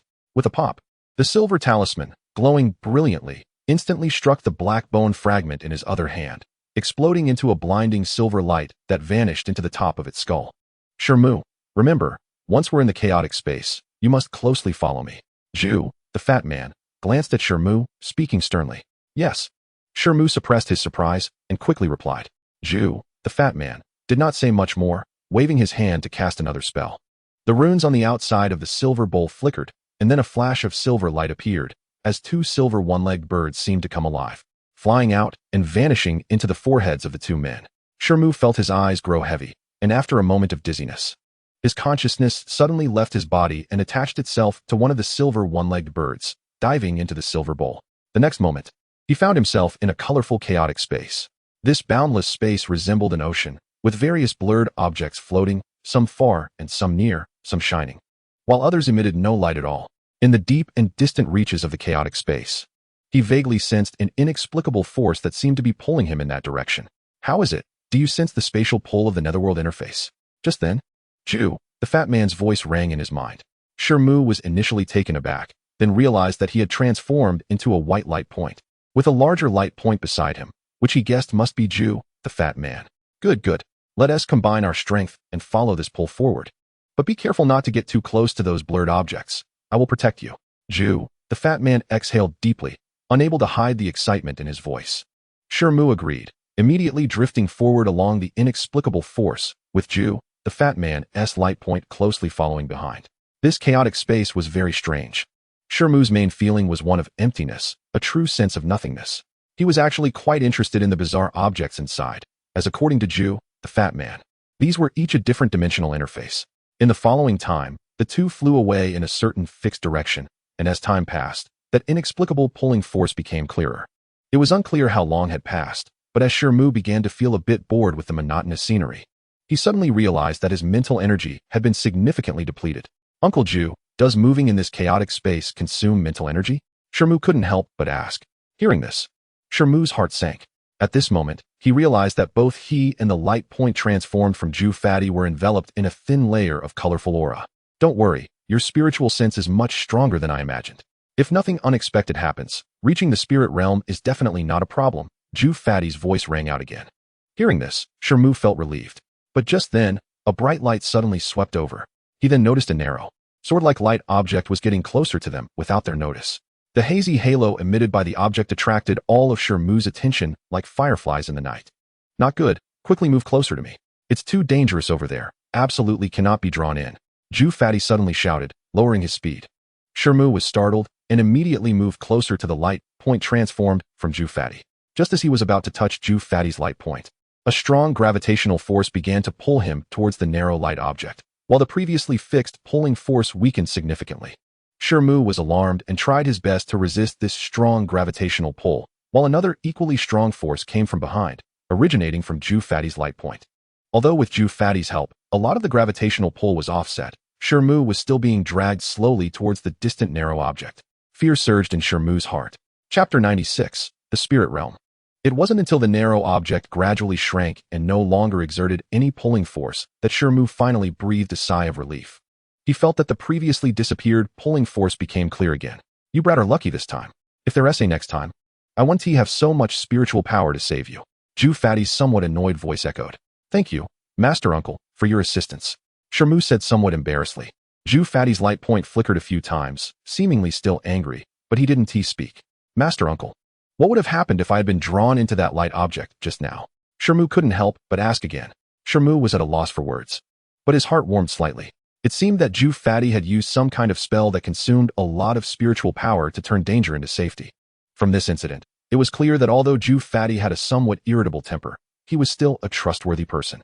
Along the way, they encountered several more light objects that came too close, but having learned from their previous experience, the two worked together to take a wide detour, finally passing through without any danger. They didn't know how much time had passed, but just as their spiritual power was about to be nearly exhausted, they finally saw a misty object emitting black light. Shi Mu could clearly feel that the mysterious force that had previously pulled him forward came from this. We've arrived. Zhu Fatty's joyous voice resonated in Shi Mu's mind, invigorating him. The two white light points transformed from their spiritual senses immediately plunged into the misty object of black light under the influence of this immense gravitational force. Boom. Shi Mu felt as though he had entered a soft, black mist, and a strange force rushed towards him, causing both his and Zhu Fatty's light points to tremble and scatter apart. The light in front of Shi Mu suddenly brightened, revealing a dim world, and he himself transformed into a grayish, blurry shadow, akin to a cloud floating in midair.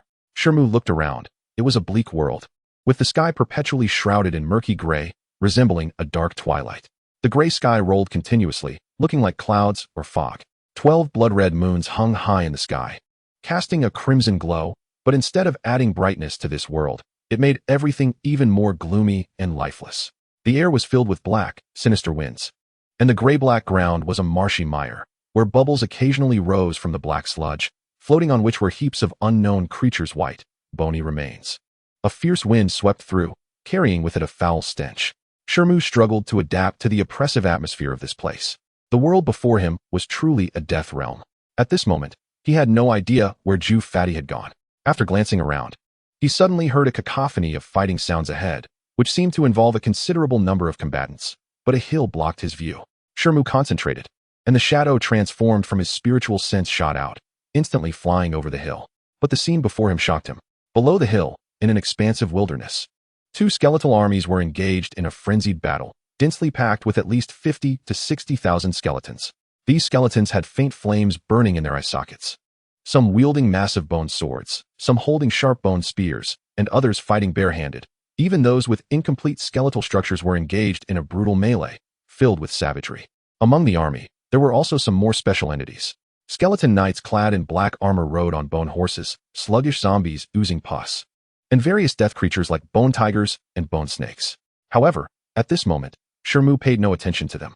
His focus was entirely drawn to the enormous creatures soaring above the skeletal army. In the air, two mountain-like monsters were battling each other, accompanied by the howling winds that brought with them piercing shrieks. One monster was a gigantic corpse dog, measuring 20 to 30 feet in size. Its massive body covered in rotten flesh, crawling with maggots, looking extremely repulsive, but this did not diminish its astonishing presence. The corpse dog had 3 completely different heads. The left head was entirely made of bone, the middle head was decayed, and the right head was brand new, covered in fine black fur, with no visible rotten flesh. The 3 dog heads dripped with putrid saliva, continuously howling. The opposing monster was a huge black bone bird, equally massive as the corpse dog, its body sporadically adorned with half-decayed black feathers, revealing large patches of white bones. Its white-boned wings stirred up gusts of howling winds, and behind it was a long tail of bone spikes, flexibly whipping through the air with a chilling whooshing sound. The two monsters emitted terrifying auras that far surpassed any powerful being Shi Mu had seen before. With each breath, they turned the skeletons below into mere ash. The 3-headed corpse dog seized an opening and lunged forward, its enormous body moving with astonishing speed. The left head bit down on one of the black bone bird's wings. The black bone bird, unable to evade, let out an angry scream as its sword-like beak pierced into the neck of the 3-headed corpse dog, while its sharp claws dug into the dog's belly, leaving behind several deep wounds. The 3-headed corpse dog seemed to feel no pain at all. The other 2 heads bit down on the black bone bird's wings, while its 2 sturdy front claws clutched the bone bird. Then, all 3 heads pulled with all their might. Crack! With a sound, one of the black bone bird's wings was bitten off, causing it to lose balance. But its beak and claws remained firmly attached to the corpse dog. The two massive creatures tumbled heavily to the ground, rolling in a chaotic heap. Hundreds of skeletons were instantly crushed into a pile of broken bones beneath the falling giants, and the surrounding skeletal army fled in all directions, fearing for their lives. The two colossal beasts paid no mind and continued to tear and fight on the ground, causing a ruckus. Shi Mu watched in astonishment, and at that moment, his shadow began to drift, hinting at a tendency to dissipate. He was jolted, cursing himself for being foolish. With his spiritual power in this realm, he could only linger for a brief moment, and he had already wasted quite a bit of time. Chapter 97. Planting the Marker. Shi Mu thought of this and couldn't bear to look at the two giant beasts fighting in the sky any longer. He quickly scanned the surroundings, searching for a creature to plant a mark on. However, the ground near him was barren, with only a few plump, white worms wriggling around and some scattered bones. There were no other active creatures. These worms were the size of a bowl and seemed to have crawled out from underground, gnawing on the scattered bones. Could it be that he really had to use a worm to plant a mark? He thought to himself in disbelief. Just as Shi Mu was feeling anxious, a loud rumble came from ahead, and the two massive beasts that were entangled suddenly separated. The enormous body of the three-headed corpse dog was inexplicably sent flying. The black-boned bird staggered to its feet, glanced at its broken wing, and its eyes filled with fury. It let out a sharp cry, and suddenly opened its massive mouth, releasing a large cloud of yellow whirlwind. Boom! A thick yellow wind column suddenly condensed and slammed into the three-headed corpse dog, sending its massive body flying once again. The nearby skeletal army was caught in the yellow wind column, and after a flurry of dust and debris, many skeletons were swept into the sky, tossed in all directions. Bang! Bang! Bang! More than a dozen skeletal soldiers landed not far from Shi Mu, shattering into a pile of white bones. However, one of the skeletons seemed quite lucky. It didn't completely fall apart, only breaking one arm, and it stood up unsteadily. Seeing this, Shi Mu was overjoyed, and without hesitation, his consciousness rushed towards the incomplete skeleton. He eagerly activated the spirit binding technique, and a faint white rune flashed and vanished into the skeleton's skull, inscribing it on its soul. The incomplete skeleton, seemingly having suffered too much from the fall, had its two green flames flickering in its eye sockets, almost extinguished, and it accepted Shi Mu's consciousness mark without resistance. Just as Shi Mu planted the mark, his consciousness suddenly became hazy and then burst apart, transforming into a nearly transparent multicolored light that shot away into the distance at an incredible speed. The one-armed skeleton's green flames flickered slightly, and the bloodthirsty and violent aura surrounding it vanished without a trace. It stood there in a daze, looking somewhat confused at the two skeletal armies still fighting for their lives not far away. After a moment, the one-armed skeleton suddenly turned around and began to walk away from the battlefield. He exhaled a long breath. His mental energy was somewhat fatigued due to excessive consumption, but there was a hint of joy in his eyes. To successfully plant a consciousness mark during his first exploration of another plane, though it was just a skeleton, it was certainly much better than a worm, far exceeding his expectations. Shi Mu silently operated the spirit-nourishing technique, and his exhausted mind slowly began to recover. Moments later, the plump figure of Ju, sitting across from him, suddenly shook and awakened. His chubby face was filled with joy, clearly indicating that he had made significant gains during the trip. It seems that Uncle Ju has reaped a lot. Shi Mu stood up and smiled. Not bad. You seem to be in a good mood. Did you really manage to successfully plant a consciousness mark in such a short time? Ju's smile faded a bit, and he asked in surprise. I planted a consciousness mark on a skeleton, Shi Mu said frankly, without hiding anything. Good boy.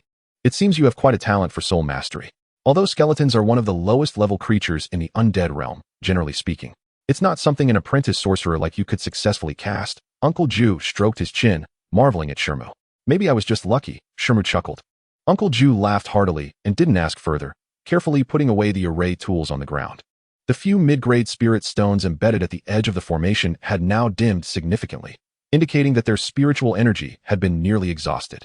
Shi Mu observed this and couldn't help but click his tongue in surprise. Those were mid-grade spirit stones, and the purity of the spiritual energy they contained was certainly not comparable to low-grade spirit stones. Yet, Uncle Ju had almost drained them completely in just one experiment. He finally understood why it was said that sorcerers were a profession that burned money. From your expression, it seems you want to try summoning that skeleton? Uncle Ju suddenly thought of something and asked with a teasing smile. Uncle Ju nodded non-committally and led Shi Mu out of the stone chamber into the outer room. After a moment, Ju took out a thin booklet and a semi-transparent porcelain bottle from one of the rooms and handed them to Shi Mu. The bottle contained a light yellow liquid that was still bubbling slightly, with a faint sour smell seeping out. The summoning method is recorded in this booklet, and the bottle contains the venom of the golden lizard. Remember, when using it, be extremely careful. If it gets on you, it could melt your bones instantly. Uncle Ju reminded him with a serious expression. Thank you for your guidance, Uncle, Shi Mu said carefully as he accepted the bottle and opened the booklet. It contained instructions for setting up a summoning array, which didn't seem too complicated, and Shi Mu could barely understand it. However, the materials required for the array were numerous and quite valuable. At the end of the booklet, there was a spell called the Spirit Contract Technique, which Shi Mu glanced at and seemed to be a type of contract spell. Uncle Ju, what is this Spirit Contract Technique? Shi Mu asked, his eyes flashing with curiosity. The previous summoning array is for bringing creatures from another world into our world, but if you want this creature to become a spirit pet, you need to use the Spirit Contract Technique to sign a servant contract with the summoned creature. Otherwise, once the earlier consciousness mark dissipates, you won't be able to sense it again. Once the contract is established, you can summon it without setting up the array again. Just rely on the contract's power to summon it directly. However, if you want the creature to stay by your side, you will need to continuously consume mental energy, and the amount depends on the strength of the creature. If one day you can advance to a spirit-level sorcerer, you can keep some weaker creatures around for long-term use. Just like me, Uncle Ju explained briefly. I see, Shi Mu said, enlightened. However, I must warn you that most creatures from other worlds are unruly, and getting them to sign a servant contract isn't easy. If there's nothing else, you may leave now. I have important matters to attend to. After reminding him, Uncle Ju unceremoniously issued an eviction order and turned to walk inside. Shi Mu slightly bowed, thanked him, and then left the place, putting the booklet away.